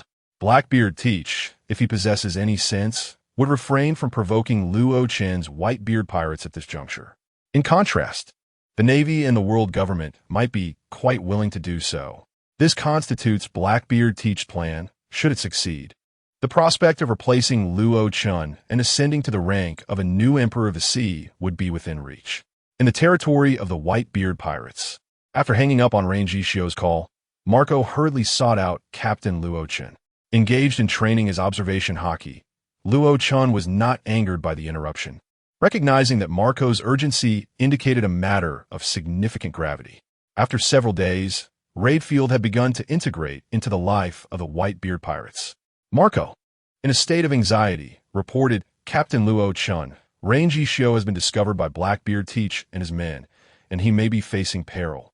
Luo Chen inquired, are the division captains still on the island? Marco respectfully responded, Aye, Captain Blamank of the 6th Division and Captain Clario of the 7th Division remain. The others are not on the island. Previously, Marco, Ace, Jozu, and Vista had stayed behind on the island for Luo Chen's training in observation haki, and now, with Raidfield's presence, they could each attend to their own affairs.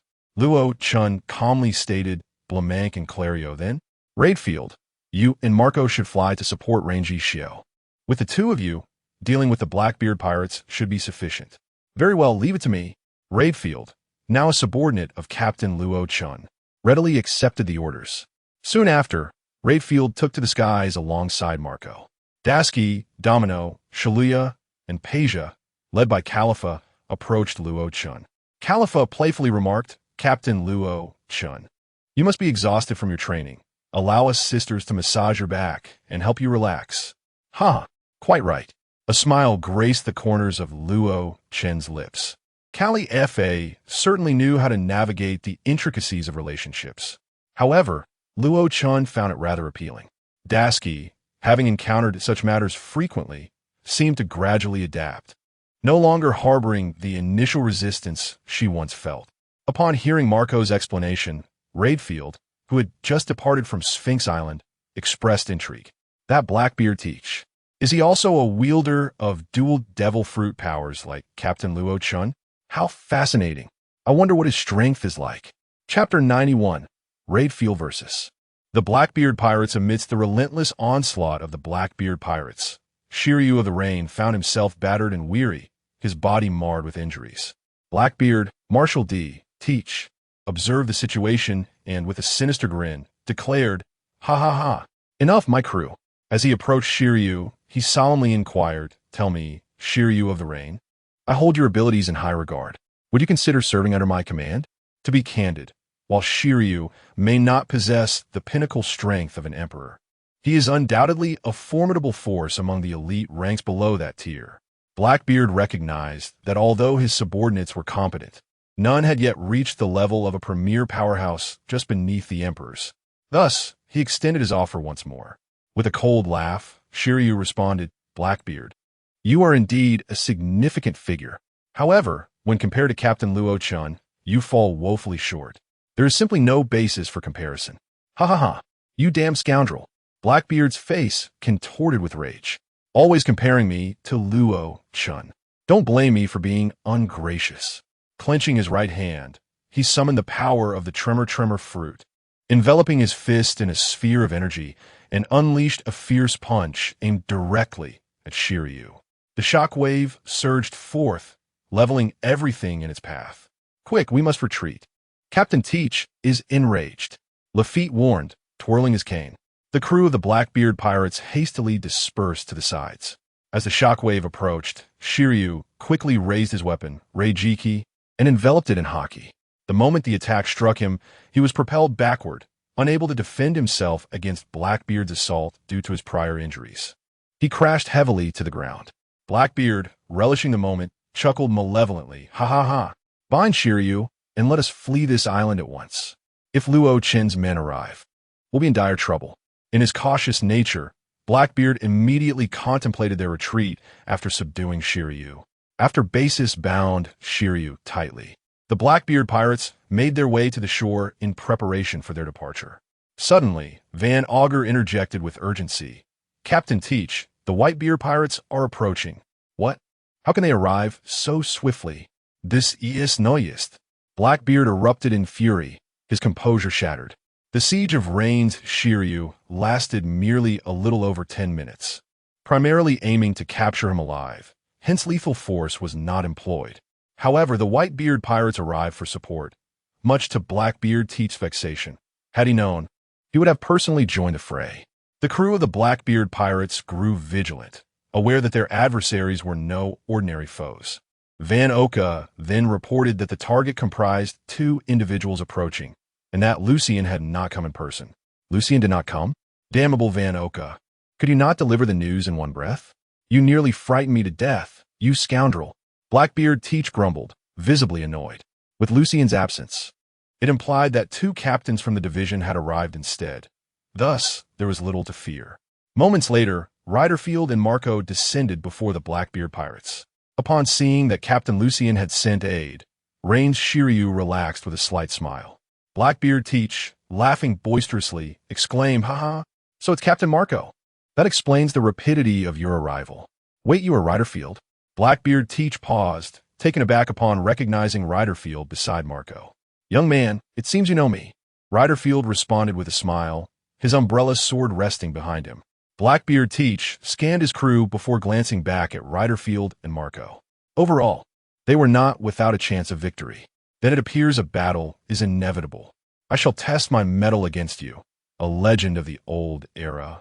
Blackbeard Teach declared with a hearty laugh, as tendrils of black smoke began to emanate from his form. Marco, witnessing this, quietly cautioned, "Count, be wary. Blackbeard Teach's dark fruit grants him the power to seal abilities, so we must proceed with caution." "The dark fruit, you say?" Riderfield replied serenely. Blackbeard Teach suddenly bellowed, Men, I leave Marco to you, and Riderfield is mine. Leave it to us, Captain Teach. Basis chimed excitedly. Riderfield stepped forward, addressing Marco. Youngster, go rescue that former Chief Warden of Impel down, just as I wish to indulge in a proper battle.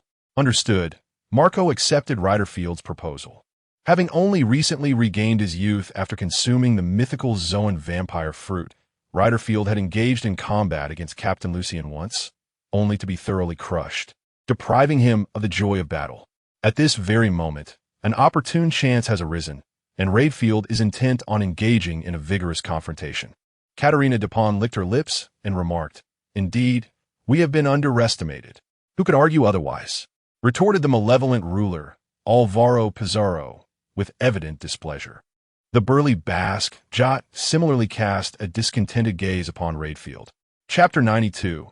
The emergence of the substitute general, Peach Rabbit Blackbeard Teach, with his arms wide open, laughed arrogantly. Ha ha ha. Riderfield, normally at your age, you should be quite old. However, since you have regained your youth, it signifies that you are a devil fruit user. As long as one possesses such powers, I have nothing to fear. So, prepare yourself. Dark water. Blackbeard Smoky. Ebony hand reached towards Riderfield. Initially calm, Riderfield suddenly felt an irresistible force drawing him in. As Blackbeard seized Riderfield's shoulder, he observed the man rapidly aging before his very eyes. A frenzied expression crossed Blackbeard's face. Ha ha, how about you now? He tightened his right fist and aimed a blow at Riderfield's abdomen. Bang! The moment the strike landed, Blackbeard sensed something amiss.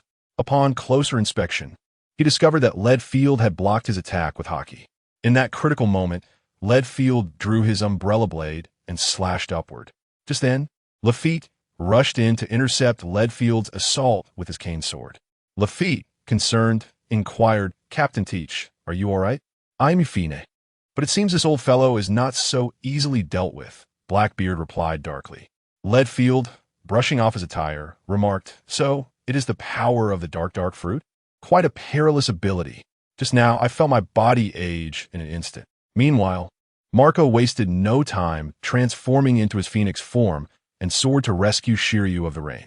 However, a sudden bullet pierced through Marco's head, only to be instantly repaired by blue flames. Van Augur exclaimed in astonishment. Such incredible regenerative abilities. Basis leaped forward, standing defiantly before Shiryu and bellowing, You shall not take our spoils from the Blackbeard pirates. Step aside. Marco dismissed Basis with ease, his sole objective being the rescue of Shiryu. Phoenix Strike. Marco's right leg transformed into a claw and struck Basis in the abdomen, sending him hurtling away for hundreds of meters. With a flick of his left hand, the blue flames incinerated the iron chains binding Shiryu. Smiling, Marco asked, Shiryu, are you all right? Fortunately, these were ordinary chains. Had they been sea stone, it would have been troublesome. For the moment, Shiryu was not dead. He stood up, albeit heavily injured. Marco enveloped Shiryu in blue flames, aiding in the healing of his wounds. Amidst his battle with Riderfield, Blackbeard's peripheral vision caught sight of Marco's whereabouts. Cursing under his breath, he realized that neither Van Augur nor Basis could withstand Marco's might. Blackbeard Teach shifted his gaze, a wicked grin spreading across his face. Ha ha ha, being rescued is one thing, but if I can also acquire 2 mythical beast seeds, then this endeavor will be exceedingly rewarding. Teach's thoughts transformed. Since Rain Shiryu had been liberated, obtaining 2 mythical beast seeds would not be a loss at all. Meanwhile, Riderfield faced Blackbeard Teach alone, all the while remaining vigilant against the stealthy attacks from the Tyrant King, the Barrel, and others. Yet, Riderfield fought with remarkable ease. After creating some distance, he remarked with irritation, If I were truly in my prime, I wouldn't even need to concern myself with the so-called abilities of the dark fruit. I could simply shatter them with my haki, and it wouldn't be this troublesome. An impressive old fellow you are, Blackbeard Teach sneered, revealing wounds on his shoulder and abdomen. It seems I cannot afford to give you too many opportunities to display your prowess. Riderfield's extraordinary observation haki allowed him to foresee the movements of the Blackbeard pirates, including Teach himself, with absolute clarity. The fierce battle between the two reignited with fervor. Simultaneously, a naval ship sailed across the ocean. Suddenly, waves crashed violently against the hull. The Navy soldiers aboard expressed their confusion. What is happening? Why are there so many colossal waves all of a sudden? The acting Vice Admiral, Peach Rabbit, responsible for delivering supplies to the celestial dragons, fell into thought as she observed the relentless waves. This is not a natural phenomenon. We must quickly investigate the cause. Yes, Vice Admiral Peach Rabbit. Upon receiving the order, the commander's aide immediately sought the source of the disturbance. Half a minute later, the aide rushed back to report, Vice Admiral Peach Rabbit, we have confirmed the source. It originates from a distant island. Could it be the Tremor fruit's power? Peach Rabbit instantly considered a possibility. The Tremor fruit could hardly be mistaken for a natural occurrence. And yet, this was no natural phenomenon. The aide exclaimed in astonishment. The Tremor fruit? The previous world's strongest man, Whitebeard, and now Blackbeard Teach. Indeed, it must be him. It seems Blackbeard Teach is engaged in battle with someone, Peach Rabbit replied, tightening her grip on her weapon with a serious demeanor. The aide inquired, so, Vice Admiral Peach Rabbit, should we retreat, or proceed to the island ahead? Peach Rabbit commanded decisively. Yes, Vice Admiral Peach Rabbit. The naval soldiers echoed in unison.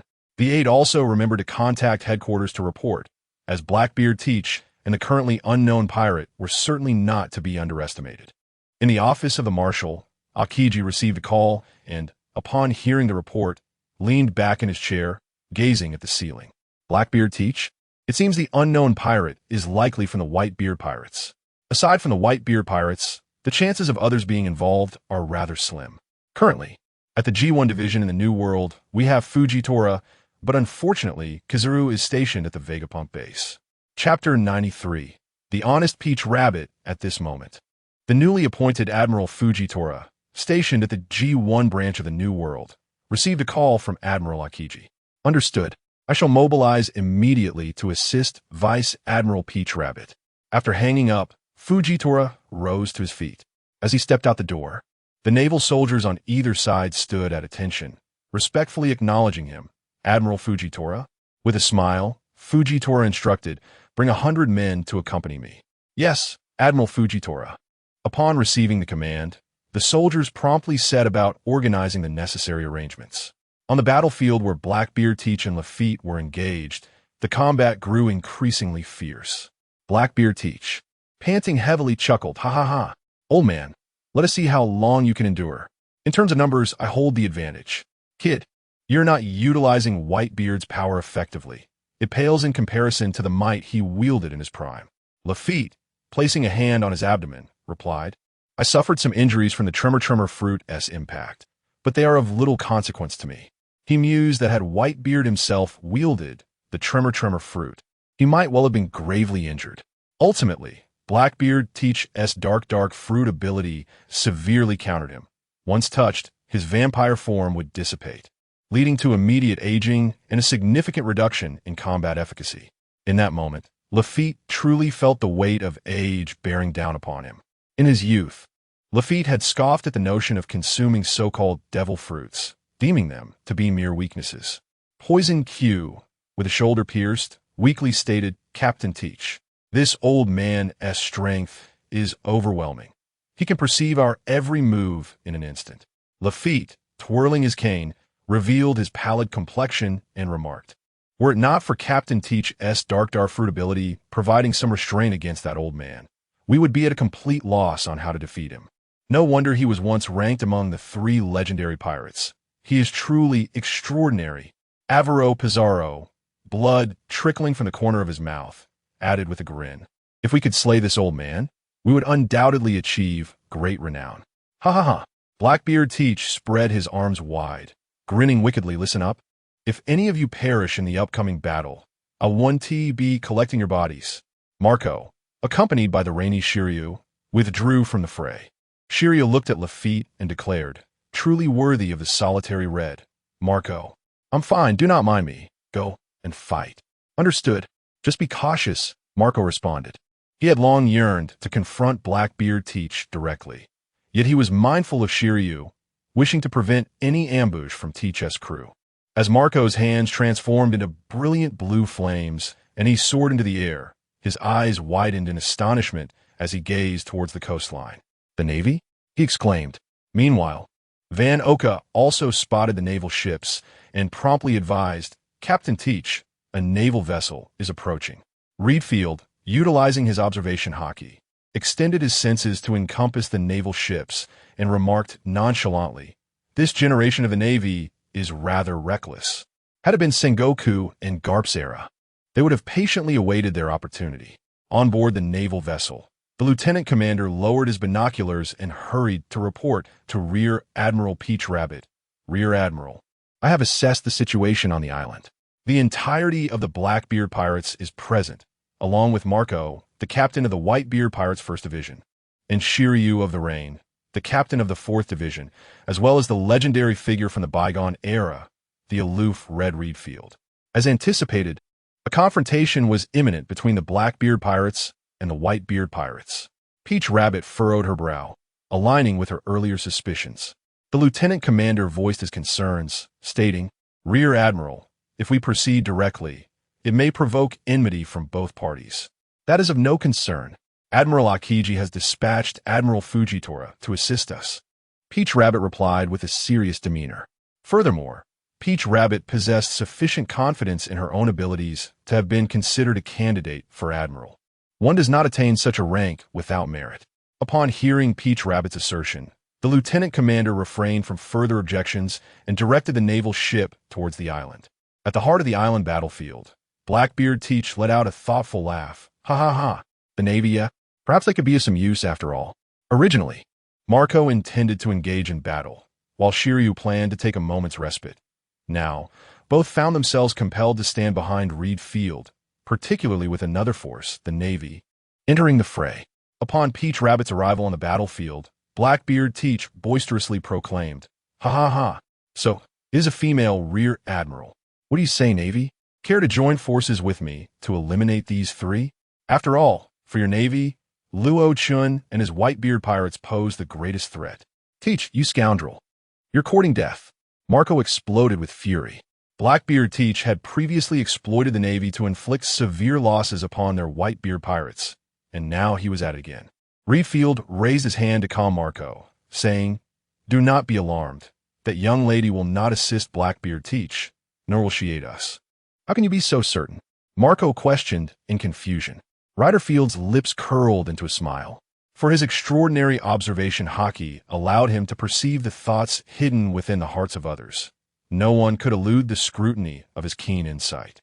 Yet, there existed but one individual whom his exceptional ability could not penetrate, Captain Luo Chen. In addition to the depths of Captain Luo Chen's strength, Ryderfield found himself utterly unable to fathom, as if gazing into an unfathomable abyss. As for the others? Chapter 94. The cunning Blackbeard escapes. Tao too drew her golden sword, Kinger, and addressed all the pirates along the shore of the island. "Today, whether it be you, Blackbeard Teach, or any others, you shall all surrender unconditionally." Blackbeard Teach laughed heartily upon hearing her threatening words, retorting, "You naval woman seem rather dim-witted." Lafitte approached Blackbeard and whispered, "Captain Teach, what shall we do now? It appears that continuing the fight is futile." "I understand. Prepare for retreat. Naval reinforcements may be close behind," Blackbeard Teach replied, recognizing that once the Navy intervened, further combat would be impossible.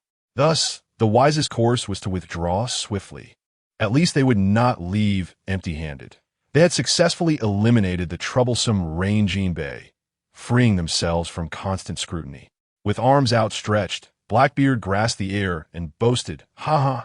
Come and face me, you bunch of fools." He unleashed the power of the Tremor fruit, creating a massive shockwave that radiated from the island's center, causing the entire sea to tremble violently. "That guy is preparing to escape," remarked Redfield, disregarding the tumult. "There's no way we can let him flee," Marco shouted furiously. He harbored a deep resentment towards Blackbeard Teach, blaming him for the relentless blows suffered by the Whitebeard pirates. Meanwhile, Tao Tu and her companions quickly knelt to steady themselves amidst the chaos. Blackbeard Teach bellowed, You lot, retreat immediately. I'll cover your escape. The colossal ship, the Evil Wolf, positioned itself to shield the Blackbeard pirates as they made their getaway. Marco transformed into a blue flame bird and pursued. As Blackbeard fled, he caught a glimpse of Marco drawing near and cursed under his breath. Damn, Marco, you just won't let up? Stopping in his tracks, Blackbeard clenched his fist, enveloped in the power of the tremor fruit, and delivered a powerful punch. Boom! The shockwave surged towards Marco, who had no choice but to spread his wings for protection. With a thunderous explosion, the smoke cleared, revealing Marco with his blue flame wings, but the figures of the Blackbeard pirates had vanished, whisked away by Avalo Pizarro's island fruit ability. Marco gritted his teeth and shouted, "Curse Blackbeard teach." Redfield approached calmly and stated, "If they've escaped, let them be. We can deal with them another time." Marco longed to express that had Redfield intervened, Blackbeard teach would not have eluded them. But ultimately, he deemed it unnecessary to voice his thoughts to Redfield.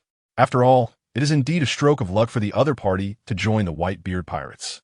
Moreover, the strength of Redfield far surpasses his own. Redfield chuckled and remarked, "Young man, your little schemes cannot escape my observation hockey. You must trust Captain Luo Chen. He undoubtedly has his own plans." Indeed, Marco nodded in agreement. He understood that if they were to intercept Blackbeard teach, the battle would persist, and Marines were lurking nearby, undoubtedly awaiting reinforcements. Thus, Redfield's approach was the most prudent means to avert further complications. The lieutenant commander promptly reported, "Commodore Peach Rabbit, the Blackbeard pirates have fled." "What a cunning fellow," Commodore Peach Rabbit replied, gripping her gingira in frustration. "We cannot let the Whitebeard pirates escape as well." "Commodore, the three opponents are not ordinary adversaries, especially Redfield," the lieutenant commander expressed with a hint of fear and concern. Commodore Peach Rabbit acknowledged the enemy's formidable power and resolutely stated, "Regardless, we must wait for the Admiral to arrive. Furthermore, with ranged Shiryu already injured, victory is not without hope." On the shore, Redfield adjusted his mustache with a gentlemanly demeanor and smiled. "Hee, it seems that little girl from a navy has set her sights on us. That woman is a vice admiral. Her strength is quite close to that of an admiral, likely on par with my own. Rain Shiryu was once the warden of Impel Down, and I've certainly heard of Peach Rabbit." Marco furrowed his brows, displaying a deadpan expression as he murmured, "A vice admiral, you say?" With a firm grip on her gingira, Peach Rabbit executed one of the 6 styles moonwalk. Leaping into the air, Redfield took a couple of steps forward and said, "Marco, you continue to tend to his wounds, lest he becomes a burden when we leave. I shall entertain that little girl for a while. The previous battle has left me unsatisfied." Upon landing on the island, Peach Rabbit widened her eyes at the imminent flying slash. She quickly raised her gingira to defend. Yet within mere seconds, she was compelled to sidestep and roll to the left, utilizing inertia. The flying slash surged forward relentlessly, crashing into the sea. Peach Rabbit gazed up at Redfield, astonished. "Such remarkable swordsmanship, but I shall not concede so easily." Simultaneously, a naval ship had departed from the G1 branch of the New World, heading towards the island mentioned by Peach Rabbit. On board, Admiral Fujitora sat leisurely atop a wooden crate, enjoying a bowl of noodles. Between bites, he inquired, "How much longer until we arrive?" Reporting to Admiral Fujitora, "At the current speed, we will need approximately 4 more hours."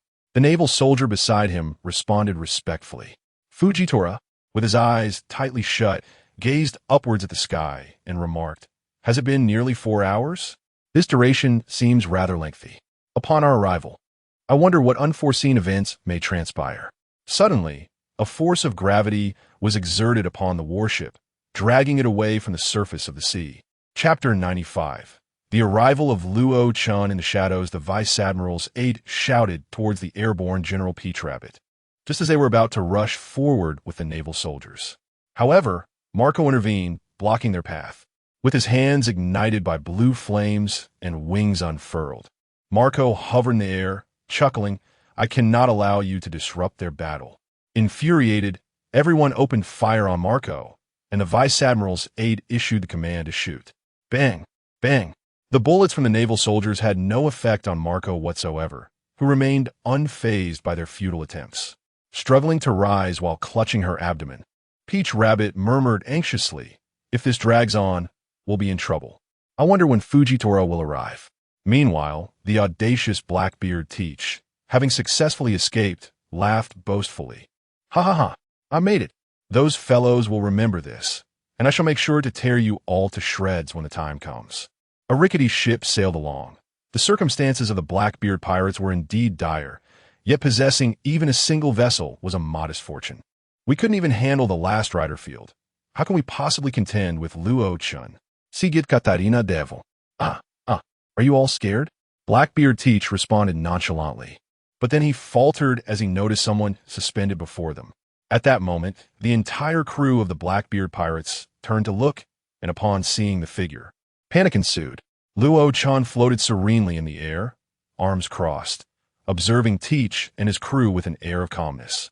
Summoning his courage, Blackbeard pointed at Luo Chen and asked, "Hey, Luo Chen, what do you intend to do?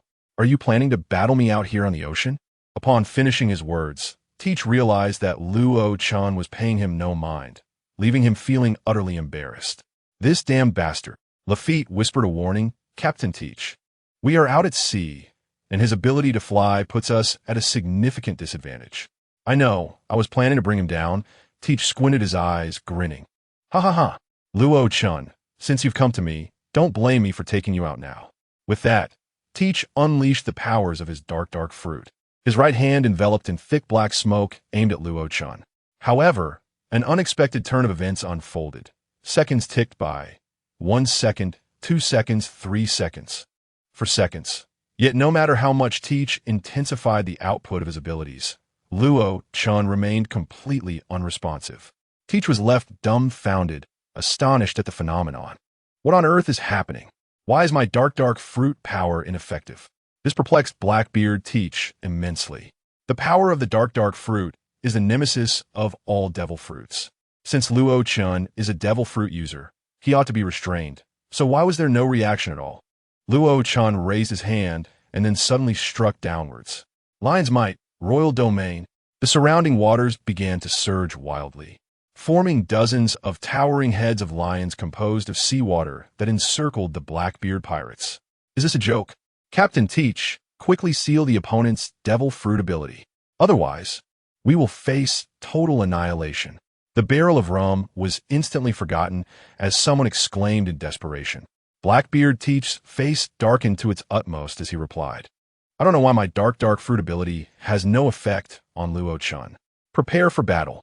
At this juncture, he had no time to ponder why his ability was ineffective against Luo Chen. Clenching his right fist, Blackbeard unleashed the power of the tremor fruit, sending a devastating punch forward. A resounding crash echoed as the sea began to roil violently, only to suddenly halt. "What? Is this for real? This is absurd." Blackbeard Teach was utterly bewildered. Likewise, the members of the Blackbeard pirates were equally stunned. It was the first time their captain had encountered such an obstacle. Luo Chen continuously channeled his strength into the float fruit ability, and at present, he could expend his stamina without any reservation. In a state of panic, Poison Q exclaimed, "It's over. We cannot defeat Luo Chen. Damn it, am I really going to meet my end here?" Blackbeard Teach felt an overwhelming sense of reluctance. After all the effort to attain what he had, was it truly to end here? The towering heads of seawater lions relentlessly assaulted the Blackbeard pirates. After being struck, they instantly regenerated, leaving the crew in utter despair. Luo Chen intended to slowly torment the members of the Blackbeard pirates. System: display Blackbeard Teach's attribute panel. Receive host. Subject: Marshal D. Teach: natural dark fruit ability, unawakened. Paramecia tremor fruit ability, unawakened. Observation Haki, S rank. Armament Haki, SS rank. Physical skills, SS rank. Swordsmanship, E rank. Base stamina, endurance. Defense, SS rank. Overall attack power, SS rank. Overall defense power, SS rank. Luo Chen examined Blackbeard Teach panel.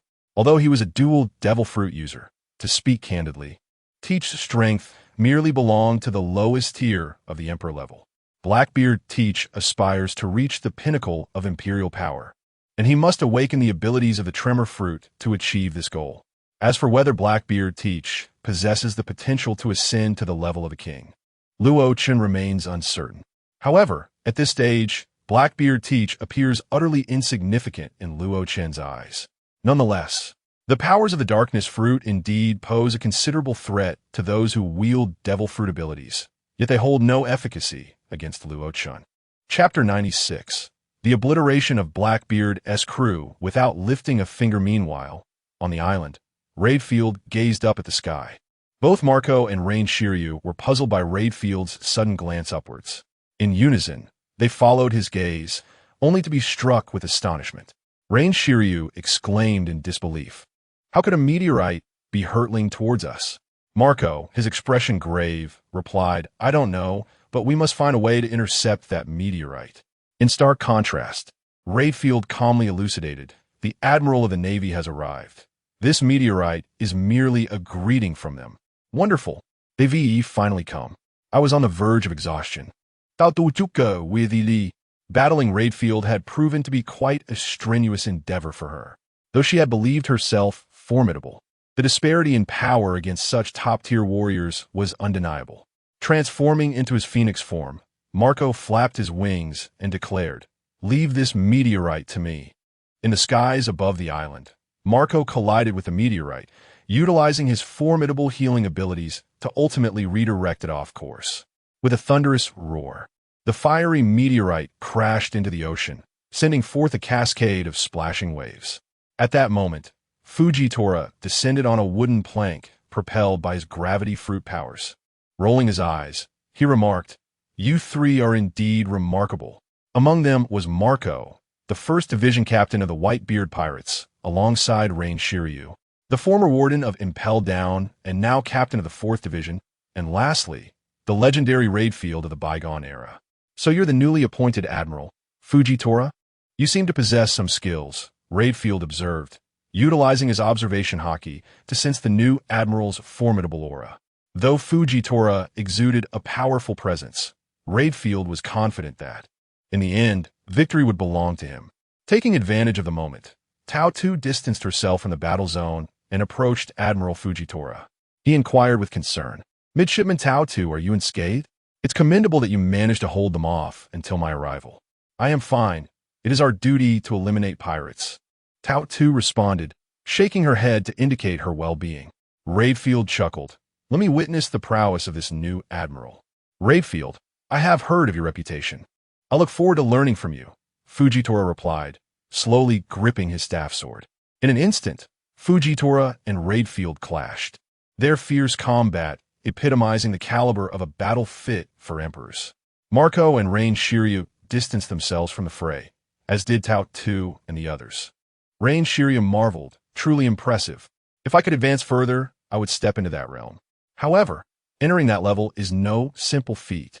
Marco replied with a smile. You two should surrender.